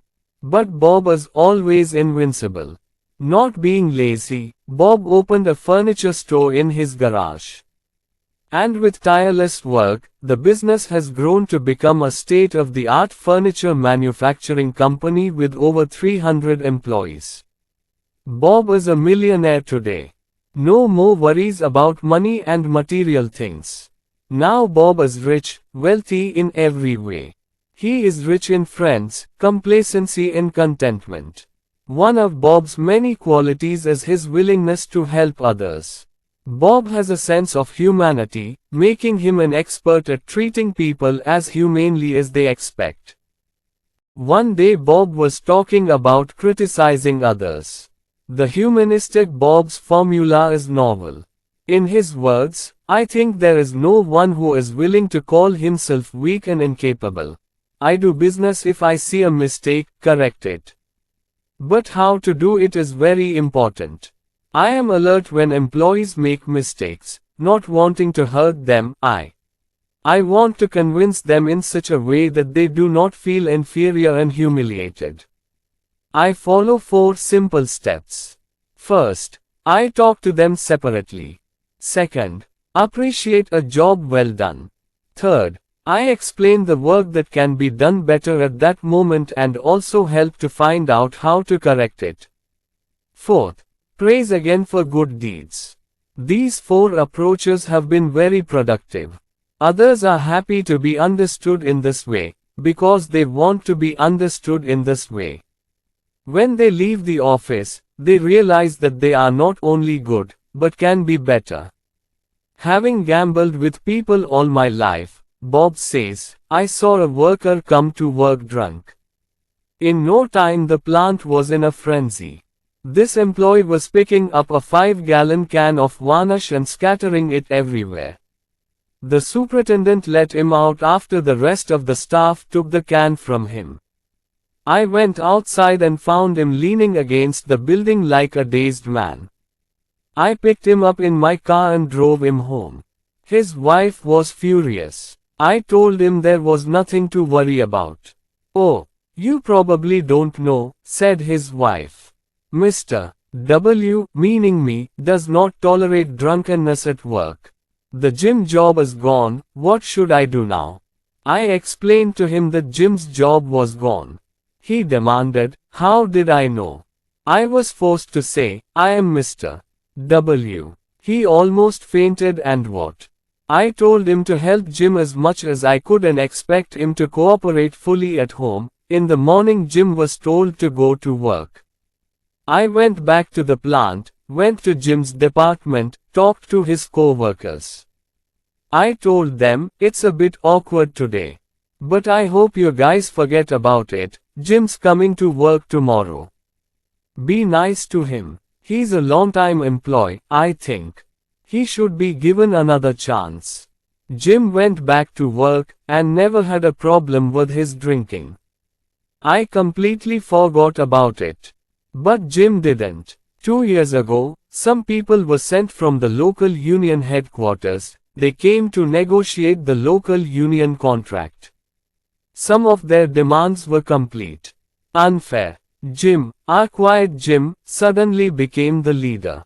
He quickly convinced the union representatives that the workers got what they deserved from Mr. W and that there was no need for outsiders to dictate our business. We were able to sit together as friends and work out a compromise deal after the outsiders left for the gym that day. Humanity, in making yourself a better guide. Let me tell you 2 ways to wake up. When a people first problem arises, Ask yourself, what is the humane, compassionate way to resolve this? Consider the question when disagreements arise between subordinates or when an employee causes problems. Remember Bob Delue's formula for correcting the mistakes of others. Don't taunt. Don't be sarcastic or hateful. Don't insult others. Don't put them down in any way. Ask how to be kind to others. You will always get benefit, sometimes sooner, sometimes or a little later you will surely get benefit. A second way to benefit from humanity is to express in your actions the importance you give to others. Praise those below you for accomplishments other than their job duties. Give due respect to everyone. Remember that the main purpose of life is to enjoy life. As a general rule, the more interested you become in others, the more interested and active they will be in you. Praise your subordinates to your superiors whenever you get the chance. It's a well-known old tradition in America. The little man who stands next to him becomes admired in everyone's eyes. Your favorable promotion will make subordinates happy. Their loyalty to you will increase. Don't become unimportant. Rather, the self-assurance that manifests in the large, noble, and humble person is actually insecure, rather than the one who tries to assert his accomplishments over and over again. A little modesty pays off big.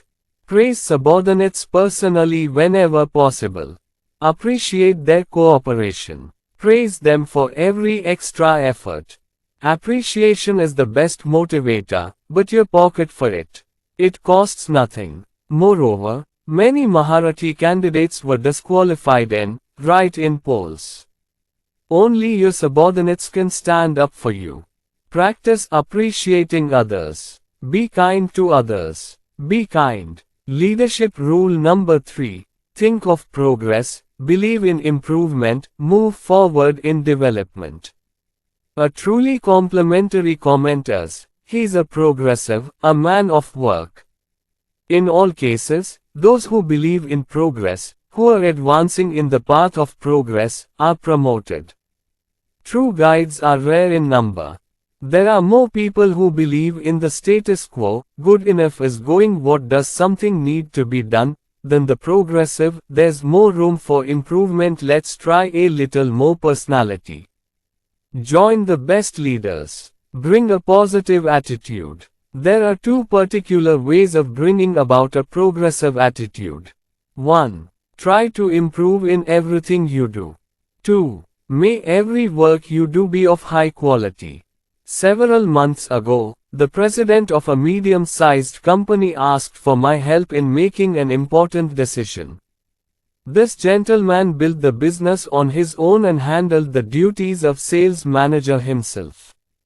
Now that he had 7 salesmen on staff, he thought of nominating one of them to the position of sales manager. He selected 3 employees of equal experience and sales expertise. My job was to spend a day at work with each of them and prepare a report to select the best person to lead. Each of them was told that a consultant would meet with him to discuss the entire marketing program. For obvious reasons, my real intention was not communicated. The reactions of the 2 were almost identical. Both felt uncomfortable in my presence. They probably thought I had gone for a change. Both of them were quick to maintain the status quo. Both were satisfied with the way things were going. I asked questions about various aspects of marketing, how territories are divided, compensation programs, product sales, growth factors. All I got was the same response: everything is fine. The 2 of them explained in detail why it cannot be changed or why it should not be done. In general, both of them did not want any change in the current situation. One of them came to take me to the hotel. He said, "I don't know you, why don't you go there and tell Mr. MK that everything is going well?" But the third man was completely different. He was happy and proud of his company's work. But he was not completely satisfied. He wanted to improve. Throughout the day, this new salesman gave me ideas on how to attract new business, provide more customer service, reduce time wastage, revise the compensation plan to motivate employees, so that he and his company could make more profit. Can he thought of a new campaign? I saw his plan. It's great to share my ideas. Our organization is good but there is room for improvement, he said as he departed.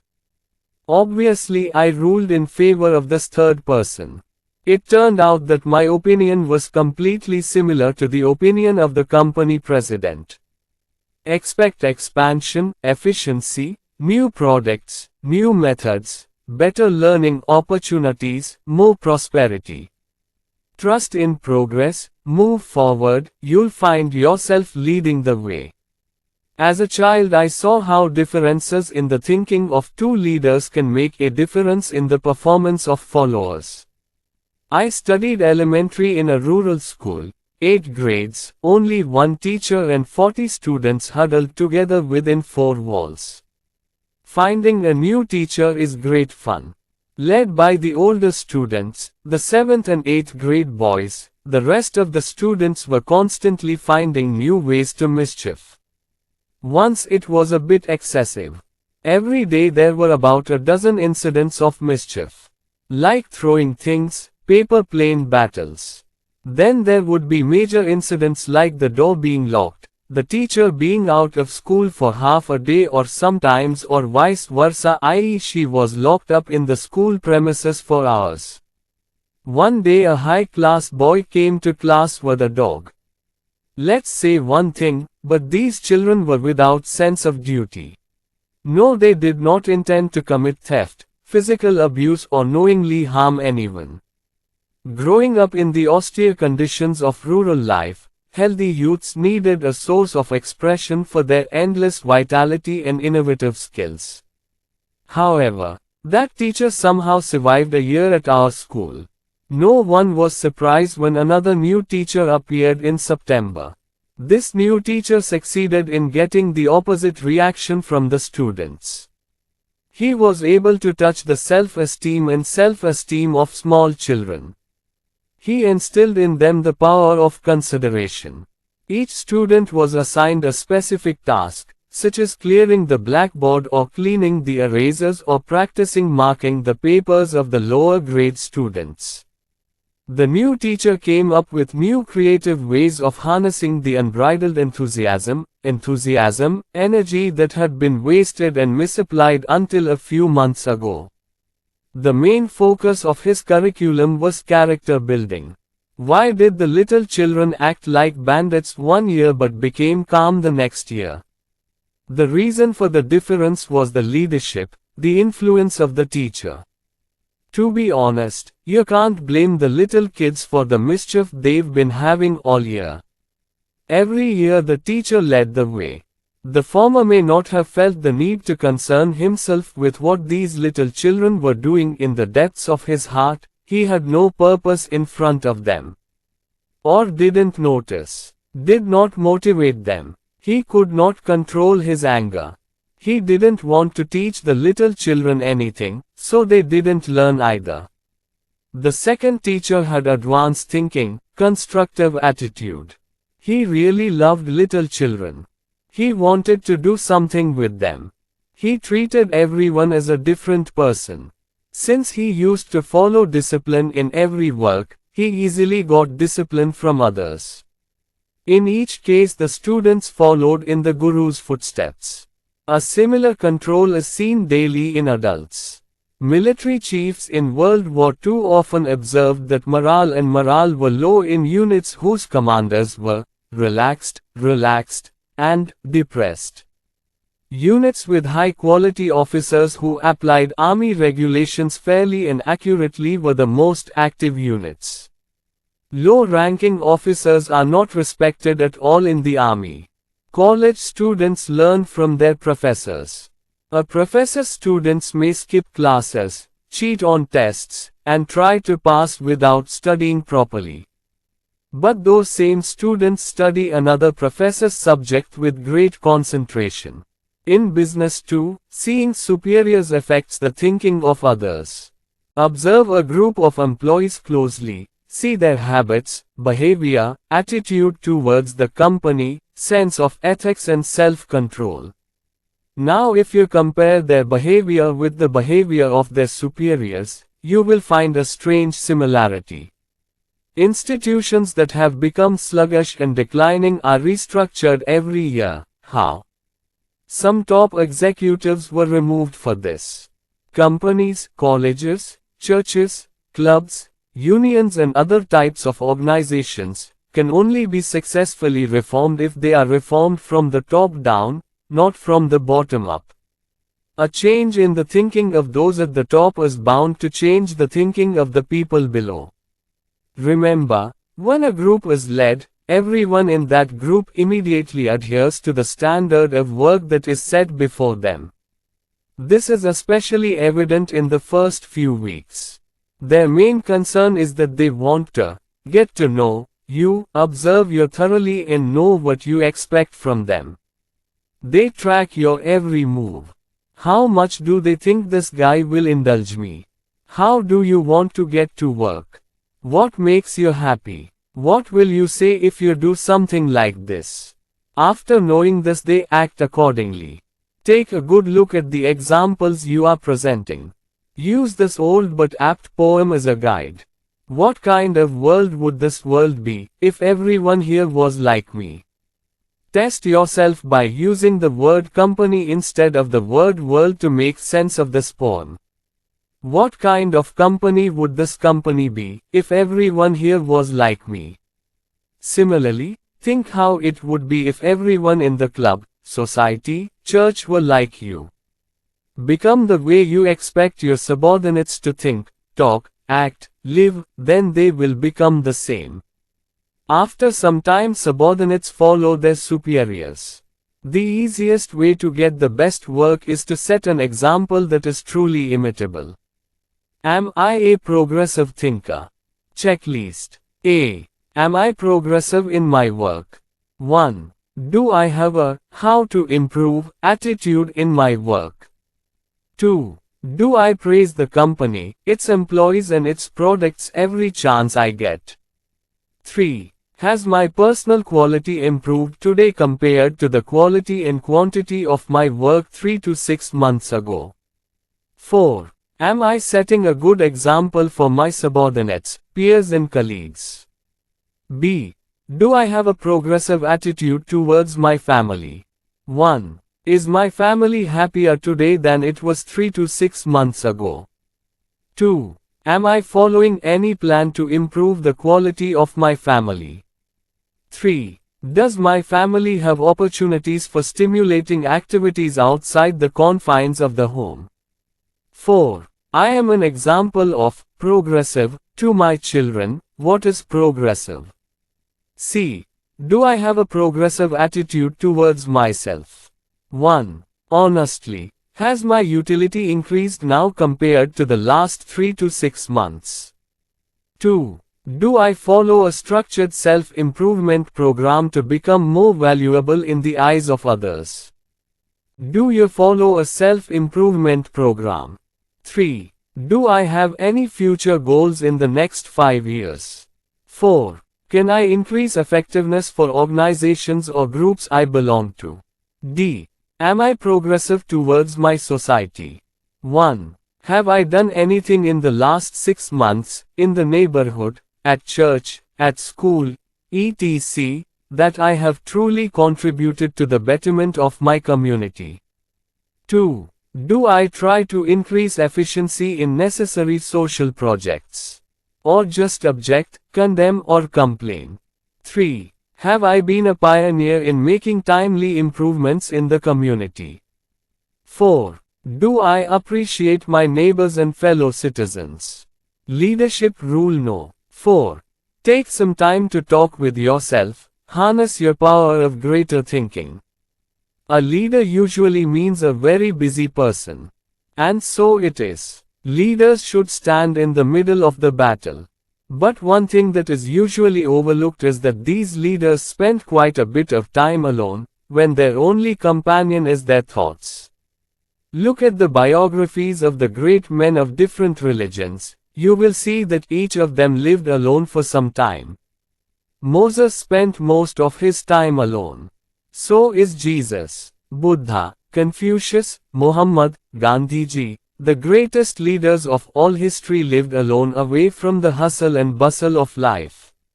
Spent a lot of time with political leaders who, for whatever reason, good or bad, have left a lasting impression on the pages of history, have found depth of thought in solitude.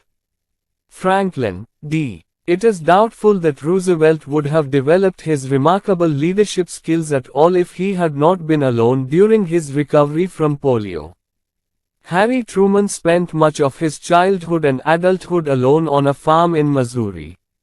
If Hitler had not spent several months alone in prison, he might not have become so powerful. It was while in this prison that he had the opportunity to write his masterpiece, the infamous Mein Kampf, which referred to the strategy of world conquest and of which the Germans had become blind admirers. A number of leaders skilled in the diplomacy of communism, Lenin, Stalin, Marx and many others, spent some time in jail where they were able to sit and plan their future unhindered. At some of the best universities, professors are asked to lecture for only 5 hours a week, so that they get a chance to think. Many extraordinary business executives are surrounded all day by assistants, secretaries, phones and reports. But if you follow them for 168 hours a week, 720 hours a month, you will see that they spend quite a bit of time thinking uninterruptedly. The bottom line is, successful people in any field are with themselves. Keep it in hand while talking. In solitude, these leaders focus on understanding the whole problem, finding solutions, making plans and, in short, thinking brilliantly. Many will not realize the creativity of their leadership, because they do not want to know themselves, only interested in the opinion of others, any human being. You may know such people well.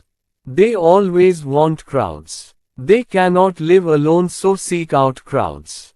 They are never alone in any evening. As long as he is awake, he feels the urge to talk to someone. A lot of nonsense, chatter and gossip are the logistics of survival.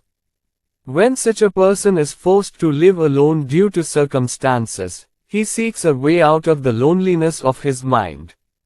In such a state he is busy with television, newspaper, radio, phone, anything that frees him from thinking.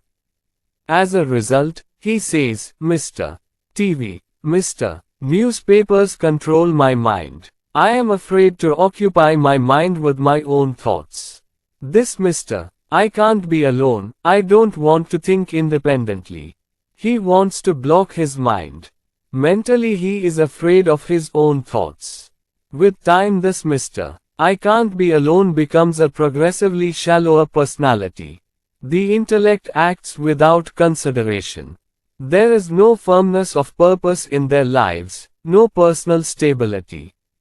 Unfortunately he does not know about his inherent infinite power. Mr. Don't become I can't be alone, successful personality. Alone finds the source of their immense power. You can have it too. Let's see how to get it. As part of a professional development program, I once asked 13 apprentices to spend an hour alone each day for 2 weeks. These apprentices are asked to forget all distracting thoughts and think constructively on any matter of mind. After 2 weeks, with one exception, every student reported that they had benefited tremendously from the experience. One of them reported that before experiencing this well-managed solitude, his company had had a heated argument with another executive, but by thinking clearly he was able to find the root cause of the problem and come up with ways to correct it. The rest said that it helped them find solutions to various problems such as changing jobs, problems in married life, problems in buying a house, choosing a college for their teenage children. Every student in Sotsa reported that he had learned to understand himself better, to recognize his strengths and weaknesses, something he had never been able to do before. In addition, the apprentices learned another extremely important thing. They discovered that decisions made and things realized in well-controlled solitude are 100% accurate. Beginners discovered that the correct solution became obvious only when the fog cleared. Well-controlled solitude is beneficial. Recently, a colleague of mine completely changed his perspective on a complex problem. Since the problem was fundamental, I wanted to know why he made such a drastic change in himself. He replied, "I had no clear idea of what to do. So I got up at 3:30 in the morning and sat with a cup of coffee until 7 in the morning and thought. Now the matter is very clear. Now I just need to change the way I work." His new work posture proved to be completely accurate. Commit now to spending some time a day, at least 30 minutes, just with yourself. Perhaps early morning, when no one is awake, is the best time for this. Or late at night. You need to choose a time when your mind is fresh, you are not distracted. At this time you can have two types of thinking, guided or indulgent. Revisit the problem before you in guided, well-directed thinking. A single mind will look at the problem from an unbiased perspective, allowing you to find the perfect solution. And don't let the mind choose any thought in the thought of happiness. In these moments your subconscious mind awakens your memory bank and feeds the conscious mind. This undirected thinking is very fruitful in self-analysis. It answers some basic questions. Goes like, how can this be done better? What can be done next? Remember, the main job of a leader is to think. So the best preparation for leadership is also thinking. Practice well-controlled solitude every day and motivate yourself with thoughts of success. Summary. For more effective leadership, apply these 4 principles of leadership. 1. Think like the people you want to influence. If you can think from their point of view, it will be easier to get them to do what you want. Before acting, ask yourself, what would I do about this if I were in his place? 2. Have a sense of humanity in dealing with others. Ask, what is the humane, compassionate way to do this? Give due priority to others in all tasks. Treat others the way you would expect yourself to be treated. You will be rewarded. 3. Think progress, believe in progress, move forward. Strive to improve in all things. All work should be of the best quality. After some time the subordinates became replicas of their officers. So make your work truly replicable. Make a personal resolution. I want to improve at home, at work, in society. 8. Talking to yourself and awakening your inner strength. Set aside time to pick up. Well-managed solitude pays off. Use it to unleash your creativity. Use it to solve personal and business problems. So, take some time to meditate alone every day. Discuss with yourself how to apply the magic of big thinking to life's most important situations. Big ideas have miraculous powers. But we easily forget that. When faced with a difficult situation, there is a danger of thinking narrowing. And if it does, you lose. Below are some pointers for becoming the big man in situations that threaten to be looked down upon. These instructions can be written on small cards and kept close at hand. A. When naysayers try to prove you a failure, think big. The truth is, there are people who want to lose you, want to see you suffer, want to scold you, want to scold you. They can never harm you if you remember 3 things. 1. Do not agree to quarrel with petty people. Ignore them, and you win. If you quarrel with insignificant people, you will also descend to their level. Stay big. 2. Don't be disappointed if someone criticizes you from behind. That sarcasm is proof of your becoming a big man. 3. Remember, people mocking you are mentally ill people. Grow up, be kind to them. Become so big that the attacks of petty people cannot touch you at all. B. When frustrated with the feeling of, not by me, think big. Remember, if you think you are weak, you will actually be helpless. If you think of yourself as a deprived second-class person, you will be. To overcome the tendency to deprive yourself, use these. 1. Make yourself important. In this you will learn the opinions of important personalities. Your outer appearance is closely related to your inner feelings. 2. Focus on your qualities. Learn to sell yourself to yourself, and apply it at work. Learn to keep yourself motivated. Learn to recognize your constructive optimist personality.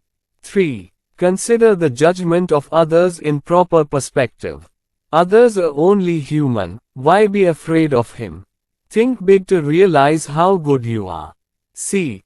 If controversy or strife seems inevitable, think about it. Ways to avoid arguments or quarrels. 1. Asking yourself, honestly, is this something important to argue about? 2. Remind yourself, if you argue, you just lose, there is no gain. Think big. Quarrels, battles and troubles. D. If you feel defeated, think big. Great success is not achieved without suffering and social failure. But don't lose. You can spend the rest of your life.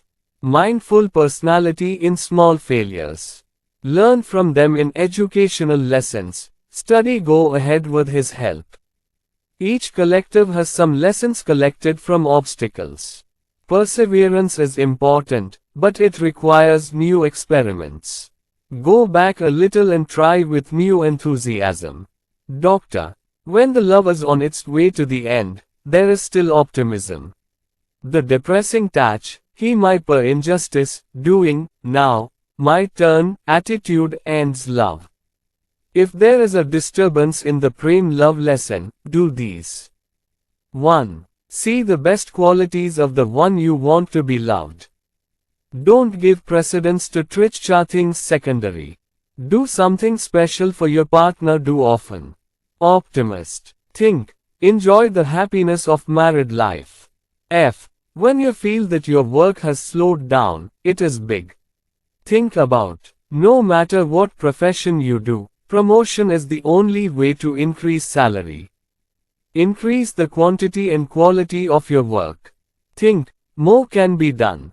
The best way to catch up is not out of touch. There is always room for further improvement at work.